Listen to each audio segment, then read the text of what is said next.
On October 29th, 2016, at the Staples Center in Los Angeles on the West Coast, the League of Legends World Championship unfolded, featuring a match between EDG and SKT. Congratulations to SKT for securing this game, the commentators remarked. One must acknowledge the formidable prowess of the great champion. They have exhibited remarkable dominance throughout these two matches. With such a mid laner at the helm, the jungler certainly enjoys a comfortable playstyle. The commentators, Doimb and Miller, maintained a serious demeanor while diligently fulfilling their commentary duties. As the second match concluded, the scoreboard displayed a 20 lead for SKT, prompting the audience to express their sentiments about their players. Even those in the bronze and silver ranks could discern that SKT had played effortlessly in both games. EDG, the last hope for LPL, appeared poised to falter yet again before SKT. Meanwhile, in the EDG players' lounge, the atmosphere was heavily laden with tension. Everyone was acutely aware that the next match would be their final opportunity. It's all right, everyone. Reaching the finals is already quite an achievement. The oldest member of the team, the jungler Clear Love, offered words of comfort, observing the somber expressions around him. We've been fortunate to have avoided the stronger teams on our path to the finals. All we can do is give our best. Let's just focus on playing while being the runner-up is still an impressive feat. Clear Love's sentiments rang true. Their journey to the finals had indeed been replete with fortuitous circumstances, having skirted around formidable teams like ROX and SSG. In truth, the outcome of the finals was already apparent to everyone. They simply hadn't anticipated such a crushing defeat. Initially, they had hoped to secure at least a single victory, but after witnessing the two matches, both players and coaches were bereft of any hope for success. Whether in terms of draft strategy or tactical execution, they found themselves comprehensively outmatched. Once the game commenced, the overwhelming pressure exerted by the opposing team left them gasping for breath. Should they suffer a clean sweep, the online backlash would undoubtedly mirror the infamous "after all, it's 3-0, I could do it too" refrain from previous years. Even Clear Love, who sought to uplift morale, resolved that after the match, he would abstain from online interactions for 3 months, no, perhaps half a year. Among the team, the one who seemed relatively untroubled was their top laner, Lu Yao. In a previous life, he had ascended to the pinnacle of the rift, only to succumb to exhaustion and excitement, falling asleep immediately after achieving his goal. Little did he know that slumber would transport him back to the S6 era time, celebrated for its remarkable plays, such as the blind monk's flash and kick maneuvers that captivated audiences. With his profound understanding of the game from his past experiences, Lu Yao quickly rose to become the highest-ranked top laner in the Korean server. After receiving an invitation from EDG, he deliberated extensively, but ultimately decided to join the team he once idolized. However, the treatment of the top laner in EDG was well understood among those in the know. The coach's focus could be directed towards the bot lane, the mid lane, or even the jungle, but it would never be on the top lane position. As a casual observer once jested, EDG recruits a large tree, the top laner is merely a placeholder.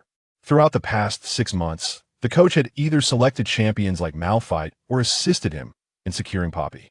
There was no expectation for solo kills or exceptional mechanics as an EDG top laner. The primary requirement was to maintain stability. Lu Yao found himself unable to showcase his exceptional landing skills and game comprehension, especially against SKT. Even if he wielded champions like Fiora or Jace, victory was not guaranteed. Though his demeanor appeared more relaxed, the pressure of the championship trophy loomed large. Who wouldn't wish to hoist that coveted prize? Coach, EDG's mid laner, Lu Ying, hesitated, his expression betraying his unease. Perhaps due to his affiliation with EDG, this incarnation of the mid laner was neither the renowned pawn nor the prodigious scout, but rather Lu Ying, a domestic prodigy known as Shadow. Could we switch lanes for the next match? I'd like to attempt playing in the top lane, allowing Lu Yao to handle the mid lane pressure. Upon hearing Lu Ying's proposal, the others quickly grasped his intention. After facing Faker in 2 consecutive matches, the young player had finally shown signs of apprehension. He was intimidated. He could no longer face Faker in a head-to-head matchup, as the weight of the great champion's presence left him nearly breathless. His hands trembled even after stepping away from the keyboard at the end of the last game. Thus, he sought to switch lanes, opting for a utility role in the top lane rather than facing Faker directly. Lu Yao's expression darkened immediately. How dare you suggest that? I've been your utility top laner, and now you want to take the blame. Are you seriously asking me to cover for you because you can't hold your ground? The tension escalated as Lu Ying retorted. Regardless, I'm not backing down. We must switch lanes for the next match. Lu Ying glared at Lu Yao before turning his gaze to the coach. His rapport with the coach was typically solid, and given the dire circumstances of the game, a simple lane swap should not pose a significant issue. He had already formulated a plan if he could secure an advantage in the top lane. He could later assert that the lane swap was a tactical decision made for the team's benefit, deflecting criticism towards Lu Yao, who had been soundly defeated by Faker in the mid lane. Coach Aaron generally maintained a good relationship with Lu Ying. However, that camaraderie did not warrant an immediate agreement to such a significant decision as a lane swap. Ultimately, the compelling factor that swayed his decision was Lu Ying's popularity. As a rising star among domestic mid laners, Lu Ying may not have been on par with his LCK counterparts, but he had made quite a name for himself in the domestic scene. With his boyish good looks, he was adored by female fans, earning him titles such as Shadow Gidge and Genius Mid Laner. His individual fan base nearly surpassed that of the entire EDG team, leaving even Clear Love feeling overshadowed. The coach could not afford to offend such a star player. Conversely, while Lu Yao had consistently performed well in the top lane, his role primarily revolved around utility, leading to a less aggressive playstyle and fewer standout moments. Unlike the captivating performances of Ishai in S8 or Bin in S10, Lu Yao's gameplay failed to capture the audience's attention. Additionally, while he enjoyed weightlifting and embodied the physique of an esports muscle-bound athlete, the S6 era favored the youthful and charming over the brawn. Crucially, during the S6 era, coaches held little authority. The board of directors prioritized the star players, often retaining them as coaches post-retirement. To offend Lu Ying was to offend the powers that be. Weighing these factors, Aaron knew which side he had to support. Young folks, a little bit of temper is completely normal. Aaron thought himself quite an adept coach, noting that many of his peers merely ordered takeout while working. Unlike them, he actively considered the players' emotions. He chuckled with pride and spoke. The match is far from over. Perhaps we still have a chance in the next round? Big Yo, why not try a lane swap? There might just be a way to break the deadlock. Lu Yao, currently known in the gaming realm as EDG. Yo had earned the nickname Big Yo due to his long-standing association with the seemingly cumbersome champion, Tree. Aaron's words were laced with an unmistakable bias towards Lu Ying. After all, Lu Yao was no star player and did not warrant excessive respect. Lu Yao's temper flared at this. Are you really so foolish? Coach, is Lu Ying your father? What he says goes, so what purpose do you serve as a coach? I've long harbored disdain for this coach. During the draft phase, he only considered Lu Ying's comfort rather than the opposing team's composition, consistently opting for a lackluster champion to enable the mid laner to deal damage. After half a year of competitive play, he felt he had learned nothing while bearing the pressure daily. Damn it, if I wanted practice under pressure, I could just solo queue as Angel or Doghead. Coach, I believe it would be better too. The more he pondered, the angrier he became. Just as he was about to resolutely refuse, a mechanical voice echoed in his mind. Beep. Host detected a compulsory lane swap in a formal match. Agreeing to the swap will activate the system. What the heck? Is it really happening? Once he confirmed it was not a figment of his frustration, Lu Yao broke into a wide grin. Under the astonished gazes of those around him, he declared, "It's just a lane swap watch as I obliterate Faker this match." Chapter 2. Hold on, let me change lanes first. These are the S6 championships of the Great Demon King. The era of Faker has yet to conclude. As Lu Yao and Appo's confident declaration echoed in the lounge, the others turned to him in utter astonishment. Lu, have you lost your mind? You, a mere top laner, think you can outshine Faker? The captain rubbed his forehead, at a loss for words, unsure where to begin his critique. Had this fellow's pressure tolerance caused a mental breakdown? He knew Lu Yu was usually straightforward and reliable, not the type to rely solely on verbal bravado. What had happened today? It was well known that every challenger who dared to face Faker had been mercilessly crushed beneath his feet. The throne of the S Championship had seen many contenders. Yet the title of the unrivaled mid laner in League of Legends belonged unequivocally to Faker. In the S6 era, this was the reality. As for the era of Dafei, that remained a distant dream. The last person who claimed they could match Faker's skill had long since retired. Lu Ying glared at him fiercely. Are you sharing your brain with Malphite? I can barely scrape by against Faker, clinging to the tower for experience, and you think you can obliterate him? The more confident Liu Yao became, the more Liu Ying resembled a timid lizard. Call me and Appos, Dad and Appos? Then who will you call and Appos, Mom and Appos? Zhou Shi? Liu Yao grinned. He was aware that Liu Ying harbored a secret admiration for the female streamer, Zhou Jia. He also knew that Zhou Jia privately considered Liu Ying too effeminate, always coveting her 8-pack abs. This comment infuriated Liu Ying. His fist clenched tightly, trembling with the urge to shatter Liu Yao. Yet, recalling Liu Yao's impressive physique, he realized that if a confrontation ensued, it would only be he who would be vanquished. Bursting with anger, with nowhere to vent, his face flushed with heat. Oh, come on, Liu, this is getting ridiculous. It and Appos, fine to withstand some pressure. You do it all the time in top lane. What and Appos, the harm in facing it in mid lane just once? The coach, noticing Liu Ying and Appos' growing agitation, quickly interjected to diffuse the tension. This was one of the few merciful acts he could muster. He genuinely liked this steadfast and honest top laner. If Liu Yao were to offend Liu Ying, rumors of discord between the mid and top lanes could emerge, leading to poor performances and inevitable losses. Liu Ying's legion of fervent female fans was not to be trifled with. If rumors took flight on Weibo or forums, no amount of refutation would suffice. And Liu Yao and Appos' professional career in EDG would effectively be over. In contrast, Liu Yao appeared unfazed by the captain and Appos' skepticism and Liu Ying and Appos' disdain. He was still immersed in the exhilaration of his newly activated system. This system is a lane-switching system, officially activated. The host must leave their original position in any official match and switch to a different role. Upon successfully switching lanes, the host can choose and acquire one of 3 special talents. This system sounded quite promising. Leo pondered what these special talents might be. If any could significantly enhance his landing prowess, he would surely dominate even against the peak god, Faker. Yet, Liu Yao had no inkling that this was not even the system and Appos' most remarkable feature. Furthermore, upon winning a match, the host can permanently retain the talent acquired in that game. Now, this was truly extraordinary.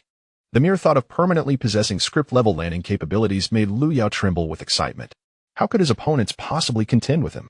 He would never lose in lane again. At that moment, the system presented him with 3 special talents to choose from.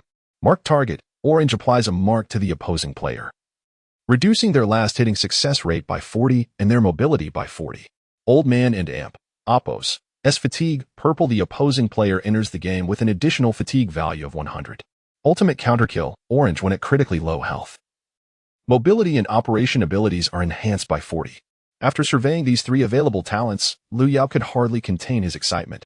No matter how formidable Faker might be, he was merely a person. With the system and Appos' support, Liu Yao was confident he could reach unparalleled heights. Without hesitation, he chose talent Mark target to face Faker. Top-tier mid laners had all faced Faker and felt the immense pressure he exerted. Securing a solo kill against Faker was an achievement every player aspired to. Today, Liu Yu was determined to see if the Faker he had marked could withstand the pressure he would impose. No worries, Captain. I'm perfectly fine, Liu Yao reassured, patting the captain and Appos' shoulder to signify that he had not connected to a global Malphite-sharing brain. He then turned to the coach and stated, I am willing to switch lanes. But I have one condition. I want to select my own champion. It was imperative that he chose his own hero, should the coach assign him a champion like Karma. Relegating him to a mere support role, it would be futile regardless of how well he performed on the lane. If he did not win the match, he would miss the opportunity to permanently acquire new talents, so selecting his champion was non-negotiable. After contemplating Liu Yao and Appos' request, the coach ultimately acquiesced, recognizing that this was Liu Yao's risk. Besides, if they were destined to lose, it was better to let him play a champion he relished. Following the break, both teams returned to the arena. Ladies and gentlemen, welcome back to the venue. We are now witnessing the 3rd match of the 2016 League of Legends World Championship, featuring EDG against SKT. Can EDG withstand the pressure and sound the horn for a counterattack in this critical game? Let us wait and see. The commentator and Appos' voice rang out once more as the match officially commenced with the ban pick phase. EDG banned the popular Ryze, Ezreal, and Syndra, while SKT opted to ban Nidalee, Aurelion Sol, and Orianna. Both teams adhered to conventional strategies in the bans, not targeting each other and Appos' champions. SKT first picked Caitlyn, while EDG chose Janna and Olaf. The drafting continued with both sides making standard selections until it reached the final pick. In accordance with Liu Yao's request, the coach reserved this counter role for him. EDG ultimately decided to assign this counter position to their mid laner, Shadow. It is well known that the absolute core of EDG is their mid laner. Although Shadow is a rookie, he possesses undeniable dominance in the LPL. The question remained, what champion would he select to counter Faker's Victor? Personally, I believe choosing Orianna to trade blows with Faker would be a wise decision. Huh, what is this? The commentator's words abruptly halted as EDG revealed a champion in the last slot of the band pick interface. On the day the broken sword is reforged, the knight returns. Chapter 3. Top lane Riven, mid lane Riven, exile Blade, Riven.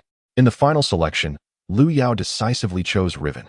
Against a fragile mage like Victor, devoid of hard crowd control, Riven undoubtedly presents an excellent choice, provided the opponent is not Faker.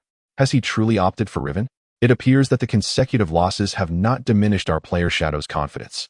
He boldly brandishes his sword against Faker in this critical match point. Such is the audacity characteristic of youth. The moment EDG locked in Riven, the entire venue erupted in a fervor. Among the audience were countless fans who had traveled great distances to Los Angeles to witness Luing and Amp, Oppo's gameplay. Upon seeing EDG select Riven for the mid lane, they erupted into ecstatic screams. For them, witnessing Luing battle Faker with mid Riven in the finals rendered the outcome of the match inconsequential. Their sole desire was to watch their charming brother wield the striking Riven. Meanwhile, the official live stream and Oppo's barrage of comments exploded. After 2 consecutive defeats, the barrage bombarded EDG with relentless criticism. Viewers, well aware that a team of mediocre strength had lucked their way into the finals, recognized their slim chances of overcoming SKT. Yet, amidst the disillusionment, a flicker of hope persisted, a yearning for a miracle to unfold. After 2 matches, all hope for EDG was mercilessly crushed by SKT, who obliterated them with an invincible presence, shattering the hearts of all LPL fans in the process. However, the instant Riven was locked in, that extinguished hope rekindled. Riven, with her extraordinary burst damage, her unparalleled ability to dive the back line, an emblematic hero capable of single-handedly taking down 5 opponents in a casual match while remaining at full health. Among all champions in League of Legends, Riven ranks among the top 10 in popularity. Witnessing Liu Ying select such a formidable hero for a desperate gambit filled them with anticipation for an extraordinary outcome. At the very least, EDG would die standing. EDG is amazing. Shadow is amazing. What courage it takes to play Riven in front of Korea's top 3 Riven players. Even in defeat, they would have no regrets. They would die on their feet. They must win. They must win. EDG go? The barrage of comments shifted from one-sided insults to a significant portion rallying in support of EDG. The commentator, Wawa, glanced at the barrage and felt a wave of emotion wash over him. It has truly been a remarkable journey for EDG to reach this point. All right. Both teams have finalized their compositions. Let us now anticipate the players and Amp, Oppo's splendid performances. The rosters are set. Blue side SKT versus red side EDG. Top, King of Trolls versus Future Guardian. Jungle, Spider Queen versus Berserker. Mid, Mechanical Prodigy versus Exiled Blade. ADC, Piltover Enforcer versus Frost Archer. Support, Harbinger versus Thorned One. It was indeed unexpected that Shadow would be so audacious as to select Riven in the presence of Faker. If Riven develops alongside Olaf and Amp, Oppo's entrance, SKT may find it difficult to withstand. The 2 commentators analyzed the strengths and weaknesses of both rosters, confirming that EDG's choice of Riven was quite sound. The only concern lay in whether Liu Ying and Oppo's Riven could thrive against Faker and Oppo's Victor. However, as the game commenced, Miller noticed something amiss on EDG and Oppo's side. Wait a moment. The Riven picked by EDG is not Shadow. Shadow is on Jace. Wawa also scrutinized closely, realizing that the ID above Riven's icon is EDG. Yo. While Jace's icon bears the ID EDG. Shadow. This leaves us pondering whether it was a player and Amp, Oppo's oversight or a new tactical arrangement from the coach. Our player Shadow is not using Riven. Will Jace be able to exert some pressure on Faker's Victor in the mid lane? Upon hearing the commentators, Liu Ying's female fans grew anxious. What level does Liu think he is? Does he dare to play the same hero as my brother? Do you believe that we, dear fans, could unleash a torrent of criticism on Weibo with a single command? Some fans even began to boo, as the long-awaited Riven was instead a top lane selection. The build for top lane Riven leans towards team utility, and facing a robust opponent in the top lane, it would be challenging to snowball the game. Although with Faker in the mid lane, snowballing would be difficult as well. Yet, Lu Ying and Appos, as female fans remained unfazed. They felt that Lu Yao was merely there to sabotage their beloved brother. As the game loaded, support Wolf chuckled, Xiang He. The opposing team selected a mid-Riven to face you. Be cautious not to get obliterated. He bore no concern for Faker's potential to dominate the lane. He was merely teasing the fourth member of Korea's top 3 Riven players. No, the opposing Riven is played by the top laner. Duke is the one to be cautious. Faker adjusted his glasses and turned to Duke. A hero like Riven cannot perform effectively in the top lane during professional matches. If she builds a cloth armor boot, she will no longer be able to eliminate anyone. Duke, with his signature squint, wore a smirk. I thought the opposing Riven would challenge you in the mid lane. But instead, she and Appos, going to top lane. How boring. Upon noticing that the opposing Riven and Appos' icon indeed belonged to the top lane, Wolf disdainfully shook his head. Should mid-Riven achieve a snowball in the mid lane, their composition would pose a considerable challenge. However, there was no need to fear top Riven. Duke would have no trouble dealing with her as King of Trolls. The atmosphere among SKT appeared relaxed, except for Bang, who wore a stoic expression. In contrast, on EDG and Appos' side, aside from Lu Yao and Appos' confident demeanor, the other 4 players exhibited signs of anxiety, particularly Lu Ying, whose gaze fixated on Faker and Appos' ID on the screen.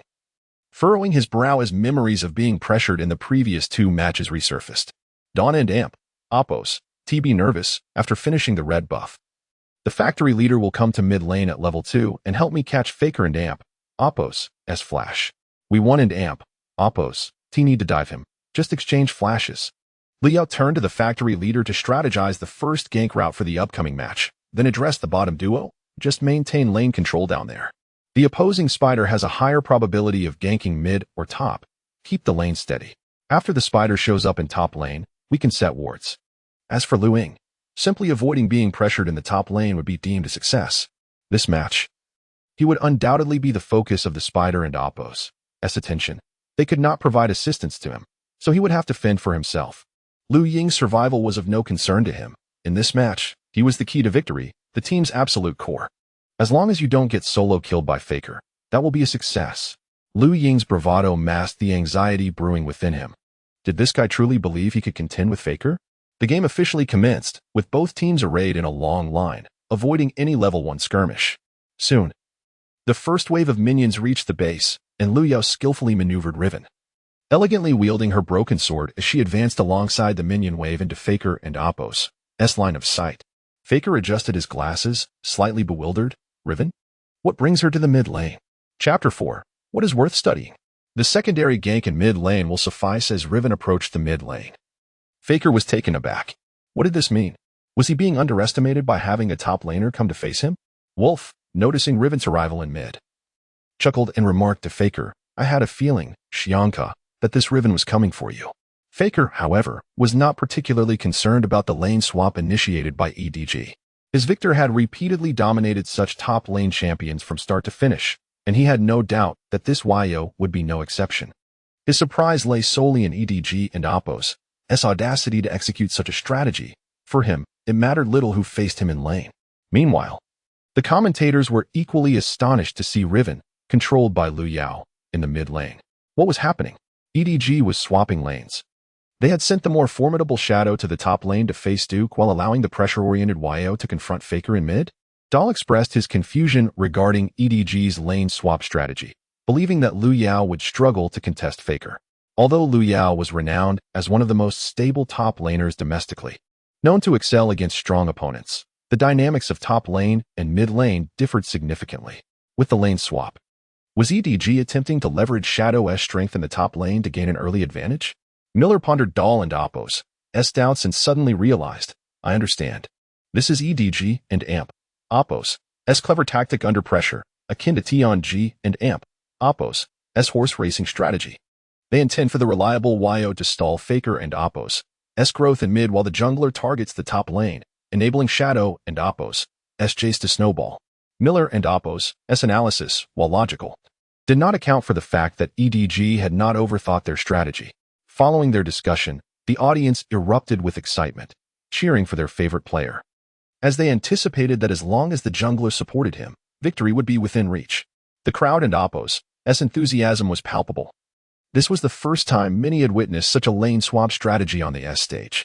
The live chat exploded with fervent comments, expressing awe at EDG and Oppos' tactical ingenuity. Wow, the coach has such brilliant ideas. I told you the ancestral strategies are truly remarkable. Tion G's horse racing is too cool. Go Shadow. Crush Duke, you slacker. Yo. Hold your ground. You and Oppos, re the most reliable. Dawn and Oppos, T let Faker eliminate you. Yet, some questioned the choice of Riven for mid lane, wondering why not select a champion like Lysandra. Capable of surviving against Victor? You don't understand. The coach has his reasons. In the break room, Aaron sneezed and glanced at the mid lane matchup. His eyes filled with concern. Hiding behind the minion wave, Liu Yao began to meticulously observe Faker's positioning and skill usage. Despite being primarily a top lane player, no one in League of Legends could be oblivious to Faker and Oppos' prowess. Liu Yao had watched every recorded match of Faker and Oppos' career, even during his rise to prominence when highlights of Faker were showcased backstage. Although not an ardent fan, Liu Yao was more knowledgeable about Faker than many devoted followers. To face Faker in a match and potentially eliminate him was a coveted achievement for every mid-lane professional, a dream for all competitive players. And today, that opportunity lay before Liu Yao, who was fully prepared. Now, the first wave of minions had been exchanged, and Shadow in the top lane was pushing aggressively. Indeed, Jace, with his extended range, could easily pressure the Trundle. The commentators nodded in agreement, acknowledging that Jace needed to establish dominance early on. As Liu Ying felt a surge of frustration, he yearned to push Duke out of the experience zone entirely. However, with the Trundle lurking in the brush, he could not afford to risk his first trinket ward just to secure experience, knowing the spider could easily gank him. Conversely, in the mid lane, Waya was playing cautiously. Knowing that Riven needed to reach at least level 3 to be effective, he skillfully positioned himself behind the ranged minions, ensuring that Victor could not harass him without pushing the wave. This was a common tactic among high-level players, maintaining distance from the minions to avoid being harassed, while also preventing the opponent from pushing the lane.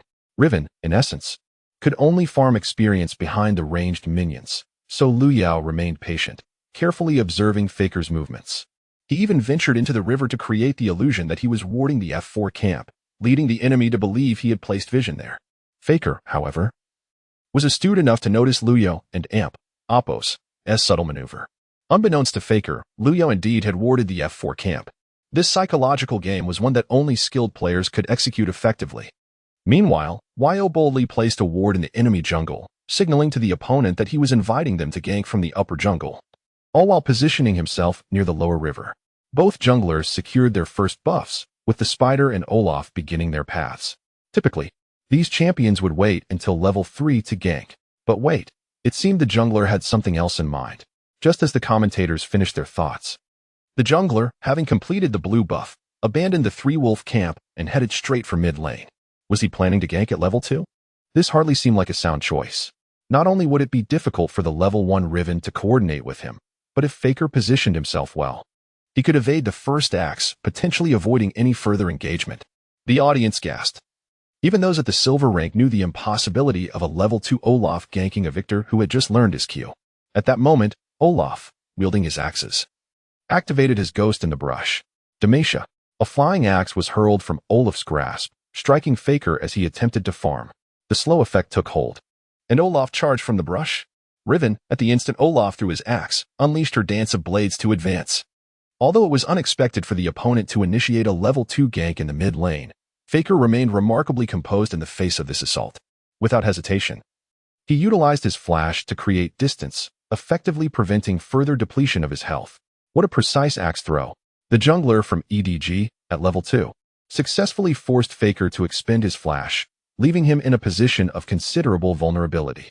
Consequently, Benji's jungle route for SKT will likely be affected, as he must now safeguard the flashless Faker. The current situation is decidedly advantageous for EDG. Chapter 5, Faker? I often single-handedly eliminated his Faker, who furrowed his brow. His frown was not due to being caught at level 2 and forced to use his flash, but rather because of the magnitude of his own blunder. He had realized his mistake the moment he threw his axe. However, A significant misstep in his positioning led him to be momentarily obstructed by a minion, preventing him from evading the axe. The opposing jungler had no ghost and had cleared only a single camp. Calmly, he informed his teammates about the enemy jungler's summoner spells and jungle situation, while sweat continuously beaded on his palms. He sensed that his competitive state was not quite on point. Something was amiss. From the very beginning of this match, everything felt off. At this moment, the viewers in the live stream chat became electrified. The factory was impressive, ganking RNG at level 2, ganking SKD at level 2. They had mastered the art of level 2 ganks. It was no wonder they were once the premier team in the nation. How astonishing it was that they even executed a level 2 gank with Olaf. Who would have expected that? It seemed that Faker had been momentarily hindered by a minion, and the world's #1 mid laner was faltering? Such careless positioning, losing his flash at level 2. He was in for a rough time. Without flash, Victor would face a Riven with flash. I couldn't fathom how he would navigate the game after level 3. EDG was remarkable, making a comeback from 2 to 3. A thrilling climax at the start invigorated both the commentators and the chat. However, everyone knew that Faker would not easily reveal a flaw. Furthermore, the mid lane was renowned for its stability, making it exceedingly difficult for Liu Yao to secure a kill on Faker. If Leo could hear the audience's thoughts, he would probably unleash a stream of expletives. Damn it, what do you mean by stability? If I keep picking champions like Alistar, Trundle, and Poppy, can I not be stable? I wish to play aggressively, but how can I do so against a Trundle with Alistar? The two of them could stand there all day and hardly lose any health. With all due respect, I, Liu, have risen to the pinnacle of the rift thanks to the formidable top lane quartet and the tanky warriors. Today, I shall show you the true worth of being the #1 in the rift. Nevertheless, before level 3, it was still challenging to engage Faker, especially since the F4 vision had already revealed the enemy's Elise. It appeared that his deception tactics had paid off. Faker truly believed he hadn't placed a ward in the river. The mid lane matchup continued, but dire news emerged from the bot lane. Bang's Caitlyn, alongside Karma, frequently sought to trade blows with EDG, while EDG's support, Janna, consistently had her abilities thwarted by Karma's shield. After several exchanges, both bot lane champions were left with barely half health, and a massive wave of minions was approaching the tower. The Spider Queen was likely already making her way down.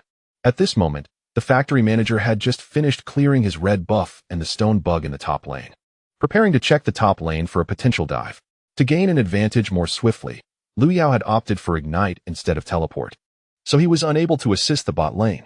Be cautious down there. If it becomes too dangerous, just use your abilities to farm the minions.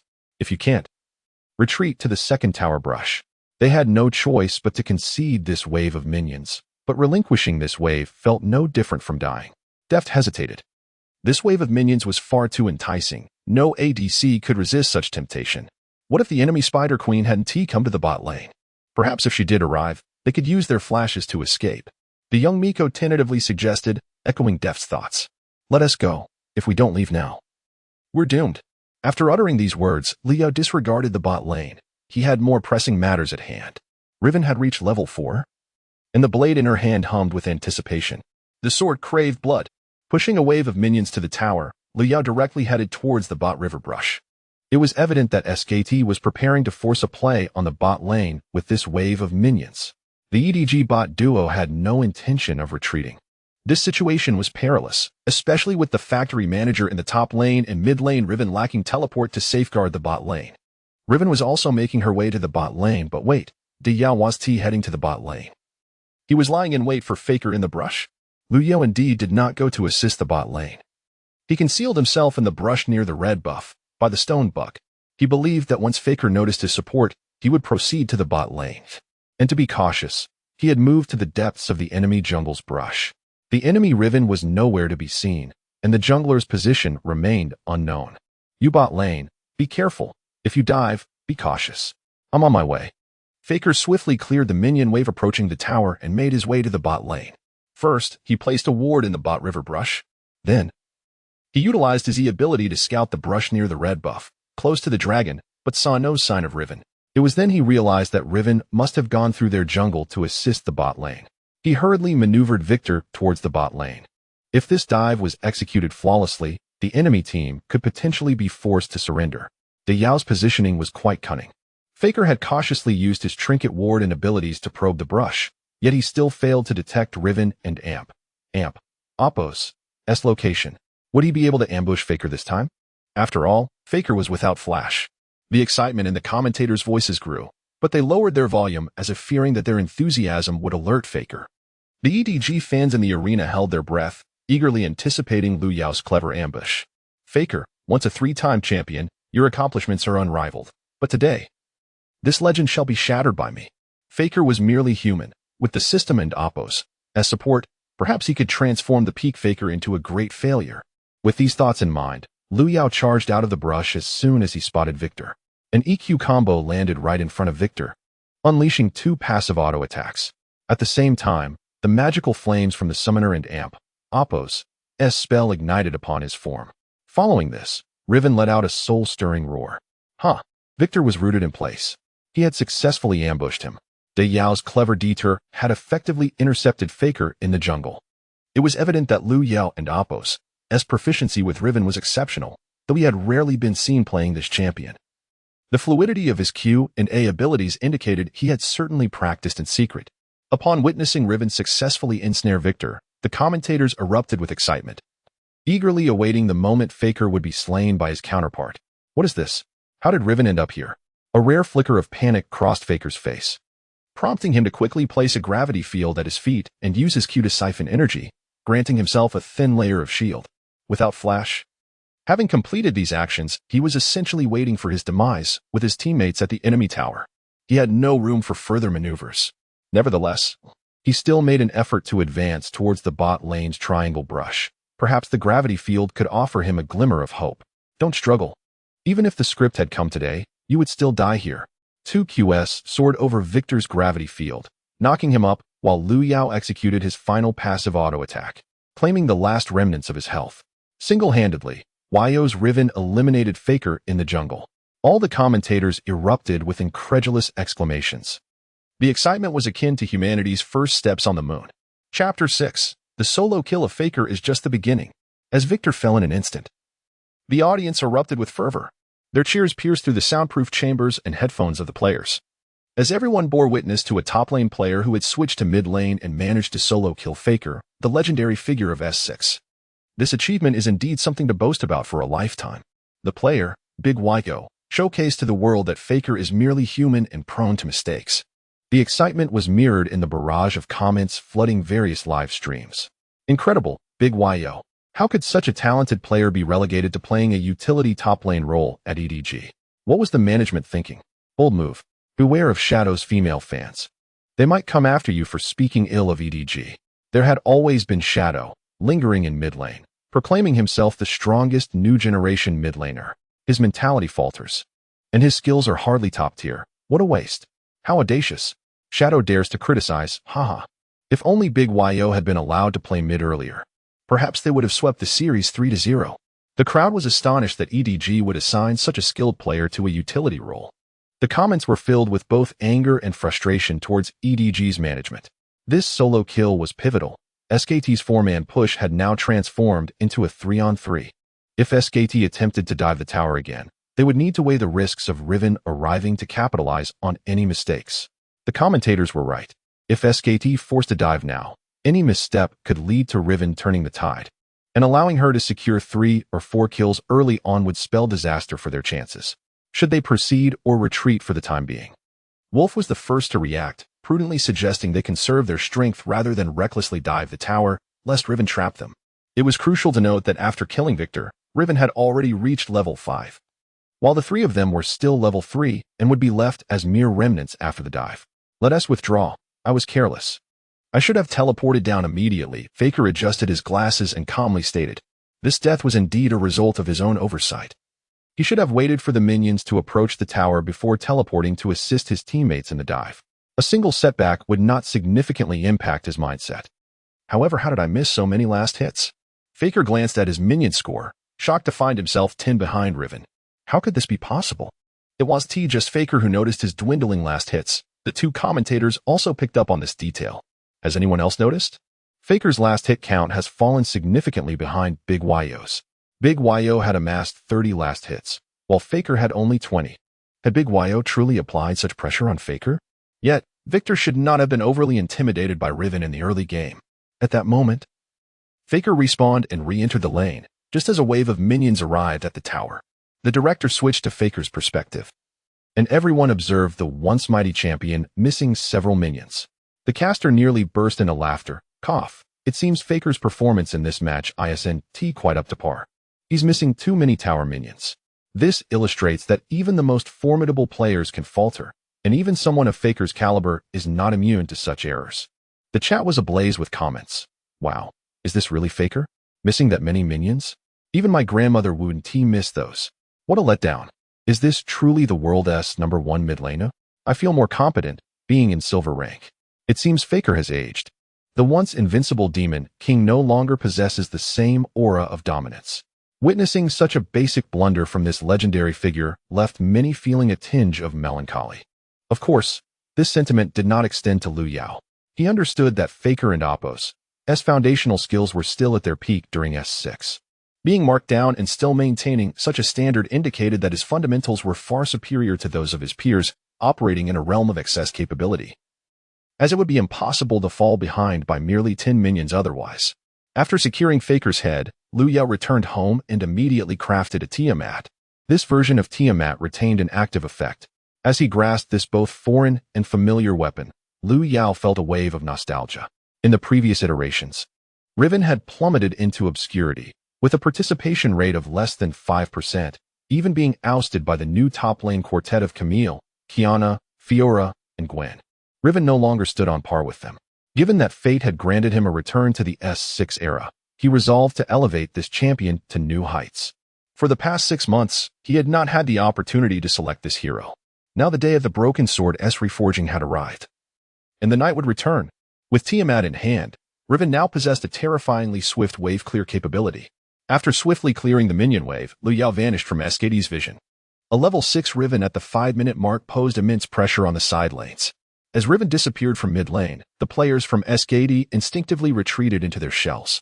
This alleviated a significant amount of pressure on EDG's side. As long as I clear the mid lane, you all can afford to be a bit more aggressive.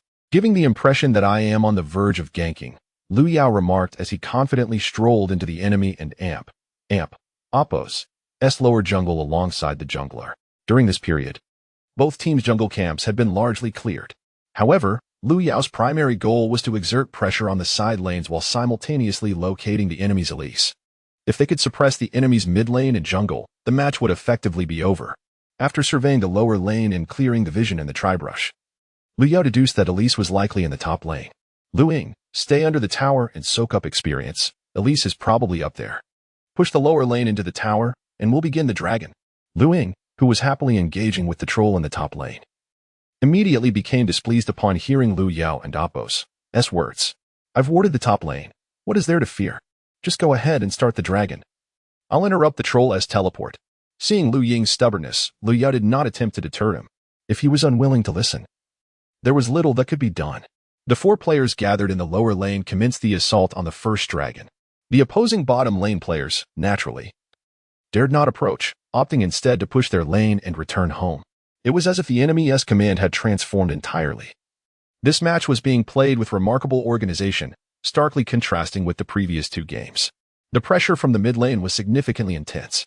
Observing the enemy's newfound coherence, Wolf felt a sense of confusion.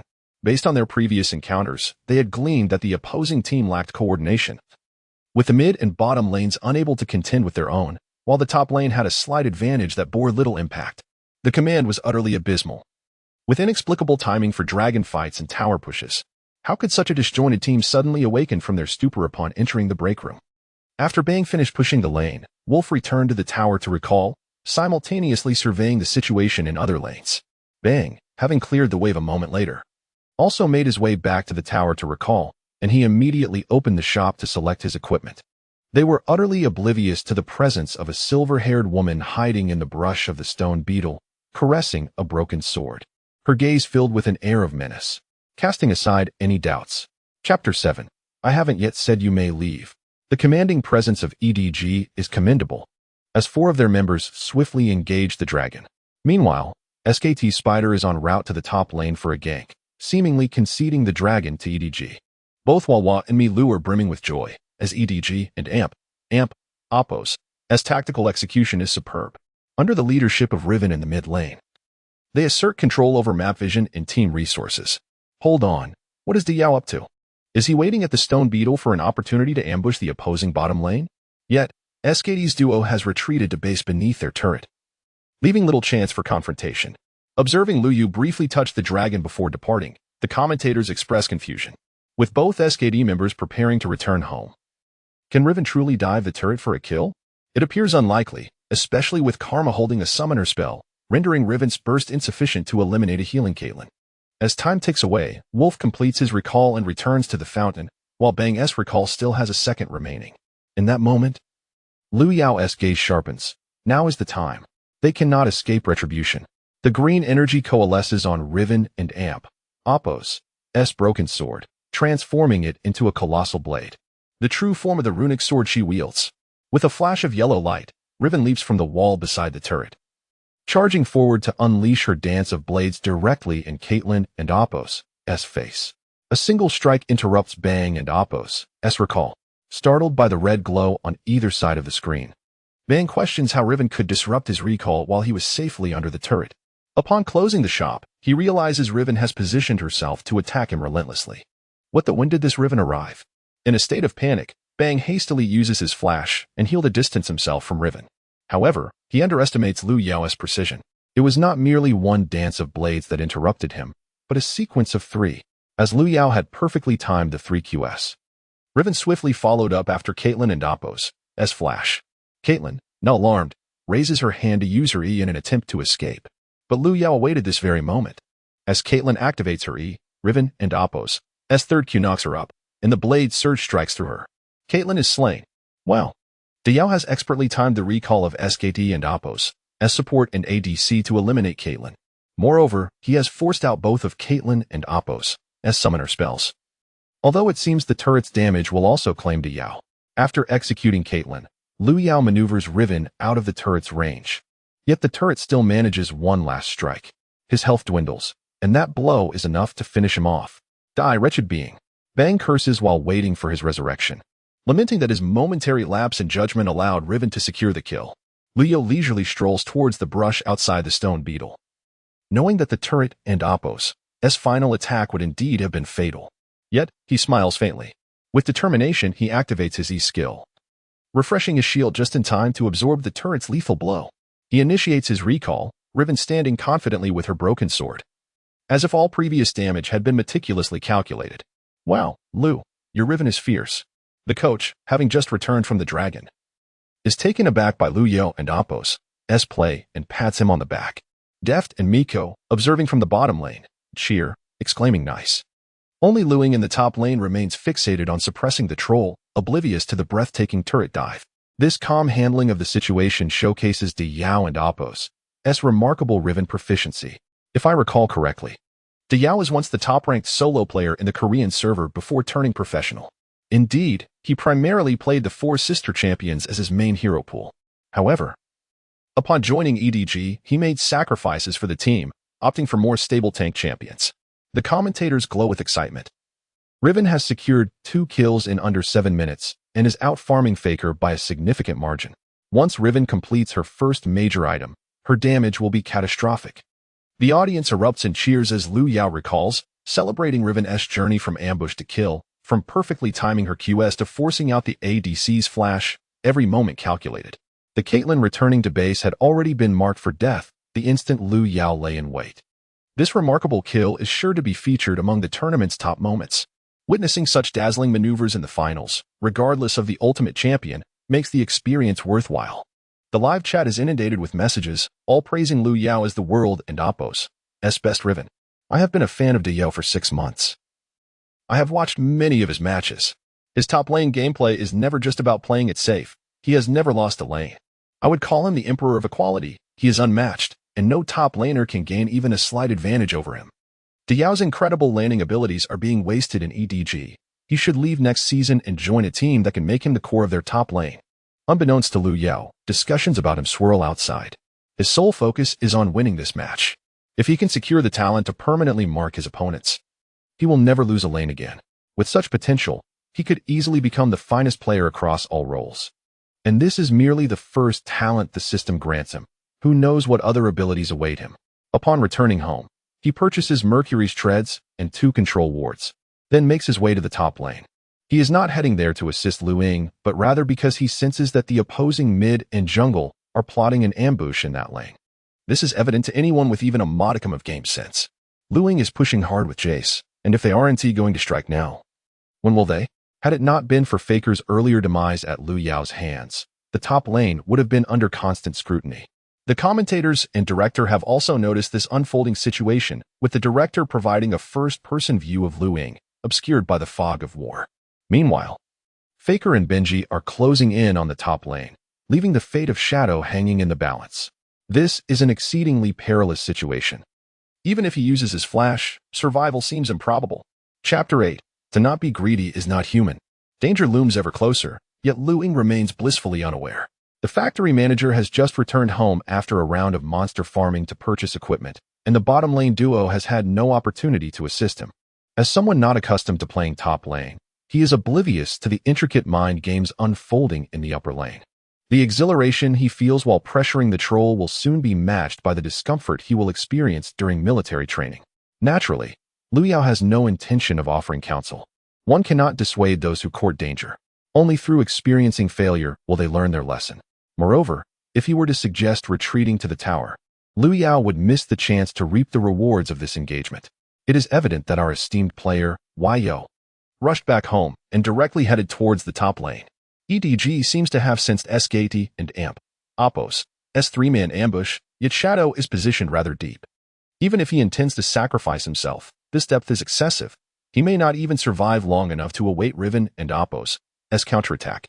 Victor has already navigated to the river and Oppo's S brush, while the Spider Queen stealthily circles around the turret from the tri-brush. Fortunately, Lu Ying has placed a ward in the river brush, which reveals Faker's approach. The factory manager, while farming, closely monitors the mini-app and promptly relays this critical information to Lu Ying. Faker is coming for you. Retreat Shadow. Only then does Lu Ying notice Victor's icon drawing ever closer on the mini-map. In a panic, he hastily deploys a teleport portal beneath his feet, simultaneously switching to cannon form to hasten his retreat towards the turret. However, the troll will not allow him to escape so easily. It is time to unleash the Ice Age. Accompanied by the troll and Oppo's S furious roar, a colossal pillar of ice suddenly erupts beneath Jace and Oppo's S feet. The scientist, tasked with safeguarding the future, feels an icy chill emanating from below, rendering him nearly immobile and forcing him to struggle for movement. At this moment, Victor, an old acquaintance of Jace, emerges from the river brush. Bow before my design. The death ray is unleashed from the tendrils on his back, striking the slowed Jace. Victor raises his hand, and a gravitational field envelopes Jace, obstructing his path. But that is not the end. A singularity is launched from Victor's hand, conjuring a chaotic tempest within the gravitational field. This is true power. Following this barrage of abilities, Jace's health is at. Lu Ying and the troll have not equipped magic resistance runes for their lane matchup. Had Faker not experienced a subpar development and failed to upgrade his wisdom core, he might have been able to eliminate Jace in one fell swoop. Damn it, why didn't anyone say there were enemies coming? Won't the mid lane report a miss? Lu Ying spat out this harsh remark, hastily using flash to barely return to the tower. Yet, the Spider Queen had long been lying in wait, her web ensnaring him. Benji did not aim for the turret but rather anticipated Lu Ying's retreat. However, after facing Faker twice, Lu Ying's gameplay had transformed. He dashed straight towards the turret, narrowly evading Benji's cocoon. Such a calm and composed response. Shadow did not choose to retreat but instead sprinted directly towards the turret. As the saying goes, not moving is the best form of movement. When your opponent can predict your actions, adopting a bronze-level movement style may just allow you to evade their skills. Upon witnessing Jace successfully retreat to the turret, the commentators exhaled in relief. Jace's escape was entirely due to the preceding chain of events. Riven and Oppo's S actions in the mid and bottom lanes had drawn Victor and Oppo's S focus, causing his development to lag significantly. Additionally, the top lane's unrelenting pressure on the troll had left him underleveled, with the ice pillar only at level 1. Thus, Jace managed to narrowly evade this gank. Now, our player Shadow merely needs to return home or retreat to the second turret. Meanwhile, Our esteemed YO player has already led Riven to the upper lane's secluded brush. The forthcoming wave of minions will not be wasted. Riven can feast upon them while Jace teleports to the mid lane to farm. An impeccably coordinated strategy. The commentators were correct. As long as Riven is allowed to farm, the opposing team will not dare to make a move against her. They must even consider the ramifications of provoking Riven. The audience and the viewers in the live stream all comprehend this logic. Only one person remains oblivious, or perhaps unwilling to accept it, Luing. Upon returning to the turret with half health, he believes he can still operate beneath it. At the very least, he can utilize the cannon form to secure some minions. As the sole core of his team, his playstyle is inherently greedy. After all, the factory manager has typically resided in the mid lane during previous matches. To not be greedy is simply not human. Moreover, he does not anticipate the enemy's audacity in diving the turret, especially since Riven is still by his side. He hasn't gone home yet. Seeing the gank fail, Benji farms the red side jungle, clearing the stone beetle. Observing that Jace has yet to return to base, he immediately informs Faker to prepare for a turret dive. Upon receiving this intel, Faker promptly returns from the river. If Jace seeks his own demise, then let it be so. The troll activates his frozen domain and begins to push the lane vigorously. Victor first places a control ward to clear vision in the river, then feigns movement towards the mid lane. Yet, he secretly retraces his steps and sneaks back to the Spider and Amp, Oppo's, S side. Faker executes a subtle maneuver, successfully deceiving the opponent. The last moments of the ward's vision will leave a trace, and by pretending to head towards the mid lane, he misleads EDG, then returns to dive Jace. Whether EDG has noticed this information remains uncertain. However, judging by Shadow's refusal to return to base, could they be contemplating an engagement? The factory manager is racing towards the top lane, while YO has long since positioned himself in the brush. SKT may soon face dire consequences from this turret dive. Liu Yao has been lying in wait in the brush for nearly 10 seconds, anticipating the enemy's dive. With both the spider and the troll present, there is no reason for them not to dive the turret. Whether it be the spider or the troll tanking the turret, overwhelming a half-health Jace would be rather effortless. Yet, they could never predict that an ambush would spring forth halfway through. Securing these 3 kills would render the outcome of this match inevitable. Time ticks away, and the minion wave successfully enters the turret's attack range. Luing, controlling Jace, greedily prepares to enjoy the bounty of minions, when suddenly, Victor and the troll emerge from the front. The spider appears at the back of the turret to prevent his escape. What the hell? Why Haven and Oppos? TI left. Is the enemy insane? I made it to the top lane, and they still come after me? Lu Ying and Oppos. S expression swiftly darkens. Without flash. Facing the spider and Amp, Oppos, S turret dive is tantamount to certain death. What is the factory manager doing? There are 3 enemies in the top lane. Why hasn't Amp, Oppos, he come to assist me? And that idiotic Riven in the mid lane, how long must she remain hidden? Damn it, Liu Yao, hurry up and help me. Or you and Oppos. LL have a rough time after the match. Chapter 9. Is this all Faker has? Lu Ying was increasingly anxious, and so was the coach. He hurriedly made his way to the top lane, even breaking into a sprint. The strategy of EDG revolved around Lu Ying as the core. Occasionally, the two would duo Q, often provoking the opposing mid laner with taunts. Is the mid lane your father? Why are you protecting him so much?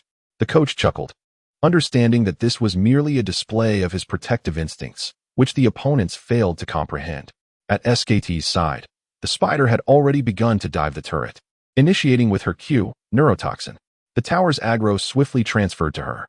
A self-destructing spider was unleashed, transforming the Spider Queen into her arachnid form, charging forward alongside the troll. They flanked Jace, sinking their fangs into him, instantly draining a portion of his health. Following that, a death ray from Victor would surely seal Jace's fate. However, I have awakened. A silver-haired woman emerged from behind the wall, wielding a colossal green rune sword, and knocked Victor back. With a fluid sequence of auto-attacks, she followed up with a powerful soul shackle. The Tiamat interrupted the recovery of the soul shackle. 2 swift QS later, Victor's health plummeted. Liu Yao's Riven reappeared in an unexpected position for SKT, targeting none other than Faker. Lu Ying quickly reacted, unleashing all his available skills, enhancing his cannon before transforming and leaping onto the troll. A thunderous AEA strike sent the troll flying. The troll, now indifferent to Jace, hastily unleashed his ultimate upon Riven. Realizing that if he didn't end Oppos, to eliminate her soon, the game would become perilously dangerous. At this moment, The spider had endured 2 hits from the turret and, with her health half gone, managed to secure Jace's life before reluctantly using her E-skill, Spider's Web. Riven executed a passive enhanced auto attack, claiming Victor's life, then swiftly returned to the turret. A second activation of her ultimate, Blade of the Wind, targeted the landing spot of the spider and amp, Oppos, SE. Blade of the Wind struck the spider with pinpoint precision, allowing Riven to secure both kills. Seeing this, the troll could do nothing but retreat. However, against Riven, now equipped with cooldown-reducing boots, escape was futile. She pursued him relentlessly from their own turret to the opposing one, ultimately claiming the troll's life before the turret. Triple kill. Amazing. The coach, arriving late after a long trek, chuckled at the sight of 3 corpses beneath the turret, having done his utmost to reach the scene, yet still arriving too late. What a splendid countergank. Player De Yao handled SKT and Oppos' dive with remarkable composure. As we previously mentioned, if SKT failed to manage this dive properly, they would be easily exploited by EDG. With that triple kill secured, the audience and commentators erupted in cheers. How could such a situation lead to defeat? How could a Dragon Rider lose? This game was likely in EDG's favor.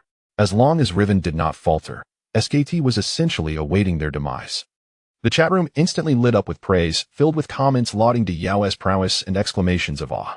Some even suggested that EDG should replace Lu Ying with Lu Yao in the mid lane, provoking a lively debate among fans, particularly among Lu Yao and Oppos' admirers who were unwilling to entertain such notions. In my opinion, Shadow pales in comparison to De Yao. Shadow struggled in lane, while De Yao excelled. If EDG had switched De Yao to mid earlier, they would have already clinched the championship. As for relying solely on luck in matches, nonsense. Didn't De Yao dominate the top lane? The mid lane was merely fortunate to catch a wave.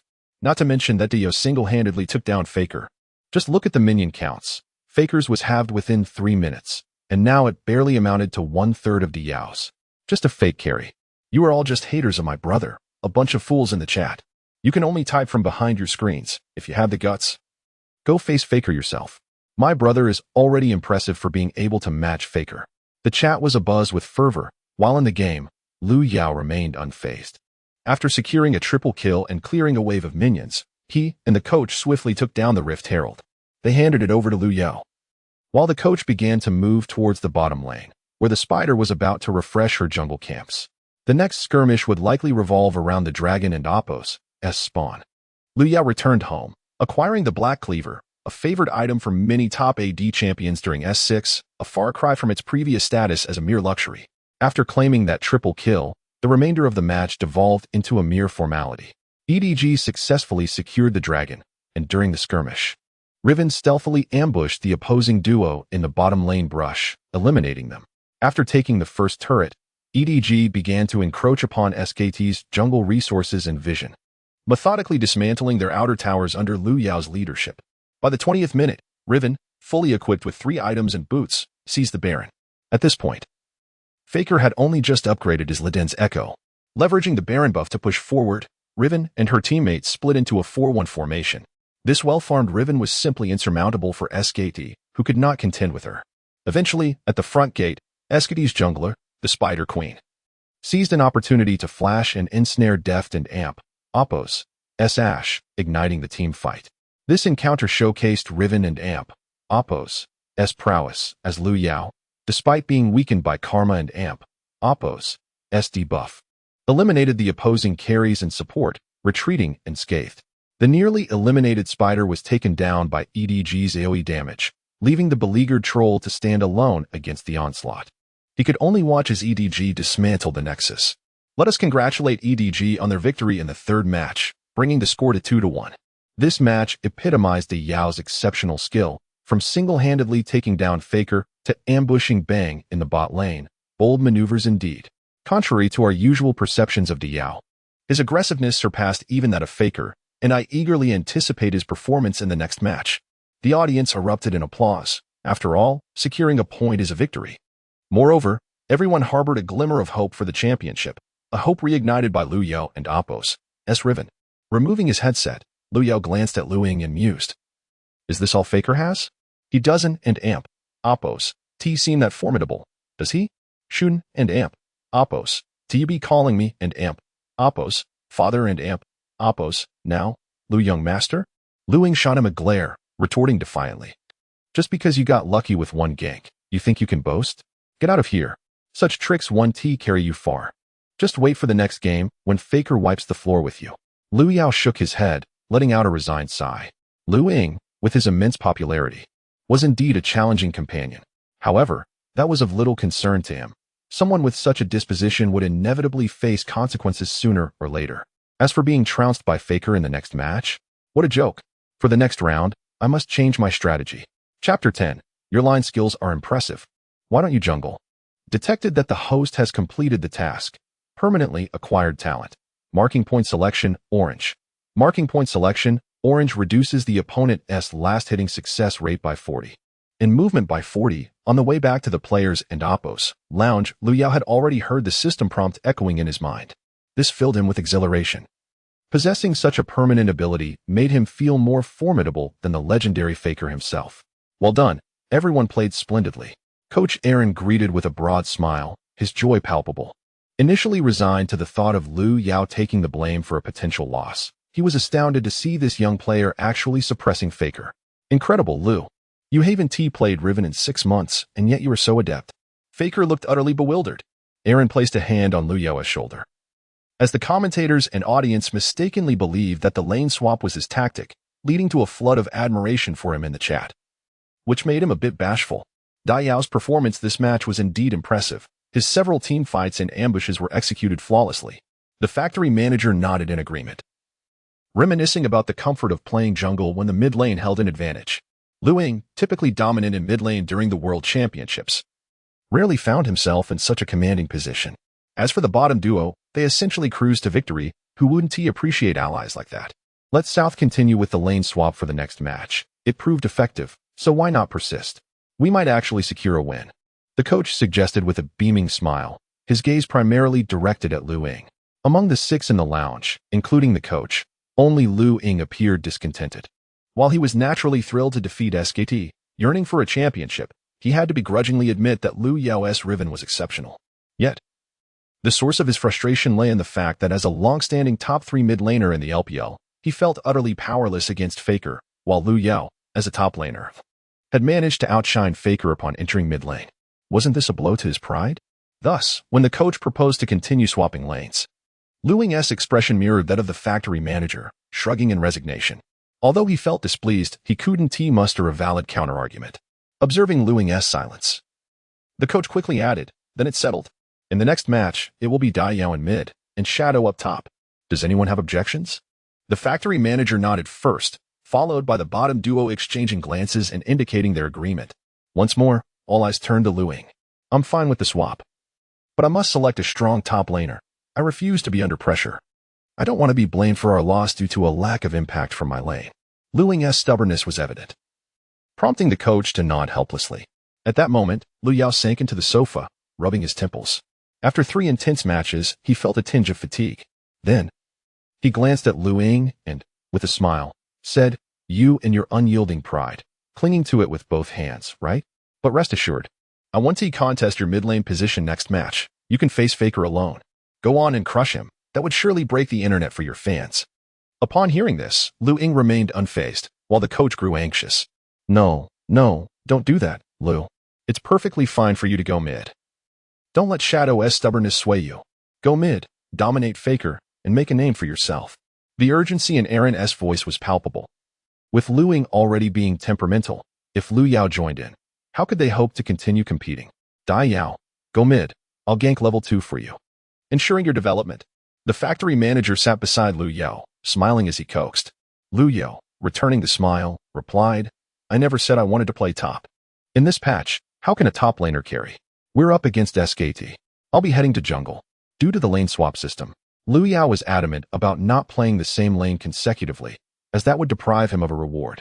However, his teammates were oblivious to this fact, and the factory manager and coach exchanged puzzled glances at Liu Yao's insistence. Your prowess in top lane is undeniable. You can easily outplay Duke. It's only natural.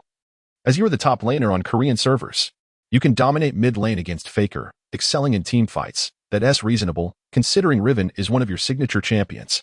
But now, you wish to jungle? Are you jesting? Jungle requires more than mere mechanics. Can someone who has primarily played top lane truly grasp the rhythm of the game? The art of ambushing and counter-ambushing? Even if you perform decently in jungle, who will handle Faker in mid? Shadow? He is already intimidated by Faker. Can we truly rely on him? Lu, at this point, let us be serious. Jungle and lane play are entirely different games. You've excelled mid. Don't take this risk. The factory manager and coach earnestly implored Lu Yao, believing he was merely rebelling against Lu Ying. Yet, Lu Yao was resolute. He was determined to jungle. Shadow, perhaps. You could yield a little to Dai Yao? The coach, seeing Lu Yao's unwavering stance, tentatively suggested to Lu Ying.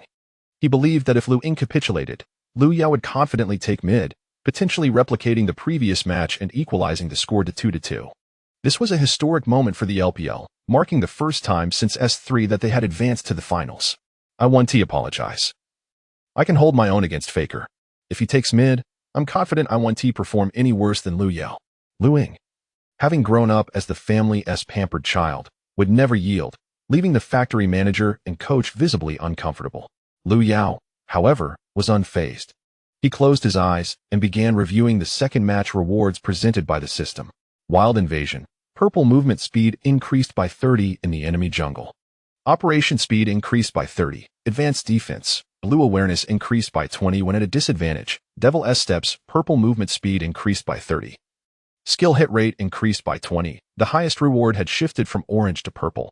Did this imply that the reward level was correlated with the significance of the match? Chapter 11. Am I seeing things? Luo Yao in the jungle. Welcome back to the 2016 League of Legends World Championship. We are currently witnessing the fourth match between EDG and SKD. In the previous game, EDG expertly utilized lane swaps to completely suppress SKT's mid laner, Faker. One wonders if SKT will once again allow the formidable player, De Yao, to unleash his Riven this time. Can EDG withstand the pressure and turn the tide? Let us wait and see. As a fan of the LPL, if you share my sentiments, let us rally together to support EDG.